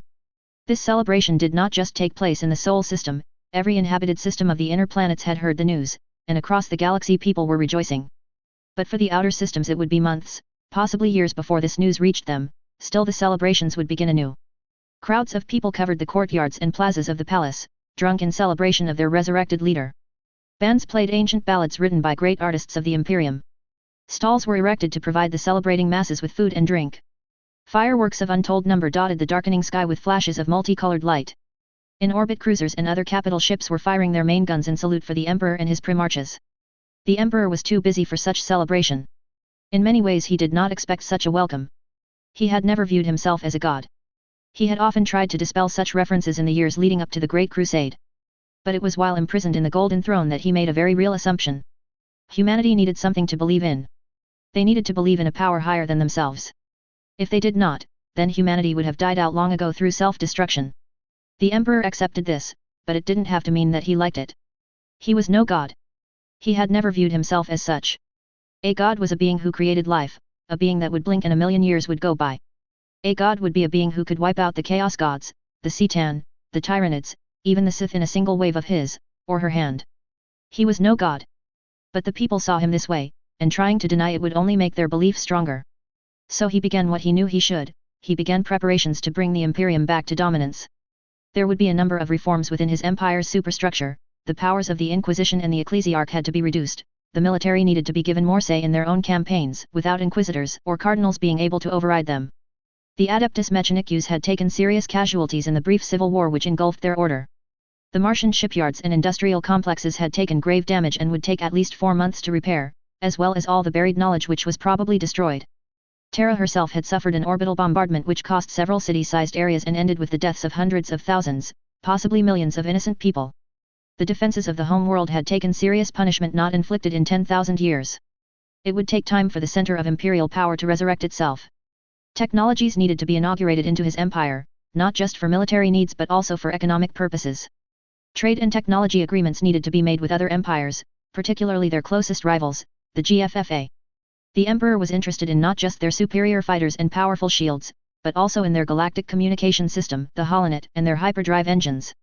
With these new technologies the entire Imperium could keep in contact with each other, worlds could send distress signals via a Holonet which would reach the nearest military system in mere minutes, and with hyperdrives large enough forces could be mustered and sent in a fraction of the time they could now. In short, with these technologies the Imperium would be unstoppable. And with strong allies she would be invincible. The Imperium already had a ceasefire agreement with the Tau. He was willing to turn this ceasefire into a proper peace with trade agreements to strengthen the surrounding sectors and a defensive alliance to help protect each other from the approaching shadow of the Tyranid hive fleets and the constant threat of the scattered Orc empires. The Tau Empire was known for being logical, so he was certain that they would agree. The Eldar were another matter. Unlike the Tau, they were the scattered remnants of a powerful empire, their trickery and suspicion was well known. The smaller craft worlds would probably be more than happy to accept peace, as well as severely weakened ones like London. It was the bigger ones he was worried about. Ulthui was where the idea of the Eldar being deceitful came from. Others like Biltan and Siamhan were the reason why the Imperium considered the Eldar dangerous and warlike. In order to try and bring all this together, the Emperor knew that the fledgling galactic coalition was crucial. Sure, it was made out of necessity to combat the forces of chaos in Korsksa, but it needed to remain. His military had already broadcast their discomfort in an alliance with such nations quite clearly. But times are changing and the Imperium could not go on as it was. Imperial Palace. Terra. 20 years later. Not in thousands of years had the Imperial Palace of Terra been so alive with activity. 3 regiments of the finest Imperial Guard alongside the Imperial Fist Space Marine chapter guarded the perimeter. The palace itself was heavily guarded with warriors from every logical empire, a regiment of Imperial Guardsmen, a legion of remnant stormtroopers, a battalion of Alliance Marines, Eldar Guardians, Tau Fire Warriors, Chiss, and Hapan Commandos. All this security was to protect the delegations within. The main ballroom of the palace had not been used in millennia. Yet the legions of servitors had done their jobs perfectly. Every wall, floor, piece of furniture, even the ceiling had been polished to a shine. The hall was full of representatives, closely guarded by teams of Jedi Knights and Inquisition elites. Eldar seers and warriors, decked in long flowing robes of color, were within the great halls for the first time in history, representing every surviving craft world in the galaxy, brought to the table because of Imperial help in protecting Exodite worlds, pulling London away from the approaching Tyranid splinter fleets and diverting Ulthui from being plunged into the Eye of Terror. The Celestial Caste, leaders of the Tau Empire, were also present alongside several well-known commanders. The Emperor's help in defending their worlds and defeating the Yuuzhan Vong had brought them to the table. The Galactic Alliance's Chief of State and Supreme Commander, as well as the Grand Jedi Master, were also present alongside high-ranking military and Senate officials. They had been allies to the Imperium since before the Emperor's reincarnation, and the help they received in defeating chaos in both the Chaos Wars, then the Sith incursions, were invaluable. Finally, there was the Imperial delegation, including military, religious, and political leaders. The beginning of this was a little rough-edged. 10 millennia of war and attrition wouldn't just disappear in a few decades, and, naturally, the Tau, Eldar, and human delegations were weary of each other. That all changed. It all started when Joseph Halos, recently made Supreme Commander of the Combined Alliance Starfleet, asked Lord Inquisitor Robin Vallis to dance, something which she gladly accepted to get her away from the bristling Imperial bureaucrats. Then Lord Admiral Halcyon asked High Jedi Master Almarar to the floor, which she accepted. The selection was as much political as it was by choice. An Imperial Lord Admiral dancing with a Twi'lek High Jedi Master showed how far the Alliance had come, plus the Lord Admiral wanted to see a Twi'lek's dancing skills in action. Slowly the delegations began to mingle and talk, and before long the hallway became a bustling place. Imperial military leaders were talking strategy with Tau, Eldar, and Alliance military leaders. Jedi, Inquisitors, Seers, and Ethereals were talking off how to coexist. The Emperor watched this from the balcony. The reason for this party was to bring them all together, let them get to know each other and be more at ease. It was working. You will eventually have to let go of me and mingle with the other delegations. Ishta Taldir Sabbath cooed as she and her husband, Gabriel Sabbath, danced in perfect synchrony to an ancient and beautiful Monday Calamari ballad. All the other Jedi were doing just that. Even the Grand Jedi Master, Luke Skywalker, and his wife Mara Jade were speaking with the Eldar Seers of London on how they were going to relocate them out of the coming Tyranid invasion path. Although Luke was set to step down as the Grand Jedi Master by the end of the year, his successor Anakin Solo was more than suited for the job. I am mingling, Gabriel replied sheepishly. Oh, a High Jedi Master dancing with a Jedi Knight, Ishta replied to his ear, a seductive purr. Sorry my love, but that doesn't count. And with that she pushed him, sending him stumbling back slightly, bumping into the back of another couple. He turned around to make apologies only to find that he wasn't the only one trying to duck out of politics. Han Solo stood before him, dancing with his daughter Jaina. Hey Gabriel whispered, you know that we're supposed to be mingling. Do I have to? If I have to withstand this torture, so do you, Gabriel replied, his voice a hiss. He's right, Dad, Gina replied, pulling out of her father's arms and moving across the floor to a lone Imperial commissar, who happily accepted her offer. Across the way Ishta was dancing with the Duke of the Hapes Consortium, and Han was moving off the floor with a pout, only to be assaulted by a bunch of young officers who were wondering if he was the legendary smuggler turned hero. Smirking, Gabriel moved across the way to the Tau Supreme Commander. It was rare to see Commander Shadow Soon without her battle armor, but it turned out that under the modified crisis suit was a slender woman who would catch a young man's eye. Commander Shadow Soon, Gabriel greeted with a bow. A pleasure to meet you again. Master Sabbath, Shadow Soon replied with a bow of her own. The pleasure is all mine. Eventually the evening had to come to the end. The delegations needed their heads clear for the important events of the next day. The day had come. The leaders of the GC had taken their seats, with hundreds of aides and guards sitting in large spectator stands around them. As the Emperor finally entered the chosen chamber for the first grand meeting of the Galactic Coalition, he took a moment to inspect his surroundings. The chosen arena was similar to one of the ancient Terran Senate or parliamentary buildings of the 20th century. With a large central platform in the center, this led to row after row of pews and stands to hold the delegations and aides. In the center of the chamber was a large round table made of solid oak. High-backed chairs surrounded it, and sitting in these seats were the elected leaders of each empire in the alliance, great and small. My friends of two galaxies, the Emperor began, clearing his throat as he spoke. Today is the beginning of a new era for us all. An era of peace and understanding between our respective nations, an era where we set aside our differences for the common good, an era where we can begin to understand each other. The time of single empires and unnecessary battles is over. As of this day we come together under a single banner to unite against the forces of injustice and evil. We come together as the Galactic Coalition. The end. Writer's note. I hope you all have enjoyed this story as much as I have in writing it. I consider this to be the beginning of a few workings on sci-fi crossovers which I have running around my skull, battering my brain to mush. But before I slap a very proud completed on the front, I would just like to thank a few people who have stuck with me and helped me through this from beginning to end. So wherever or whoever the following people are, I would just like to say thank you. And unofficially, you are my advisors and design team. Ravener, for being an encyclopedia of knowledge for me since the start. Long live Warhammer40k, for constantly being there to read my work from the moment I put it on until now.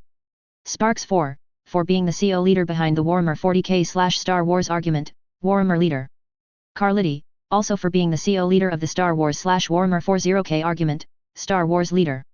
Although you argued about this on my review panel, I have a forum for this thing, so in future, use that. Doom Dragon, a latecomer but his opinions were solid and he placed his own ideas on the table. Dangums, for constantly pointing out my spelling and grammar errors.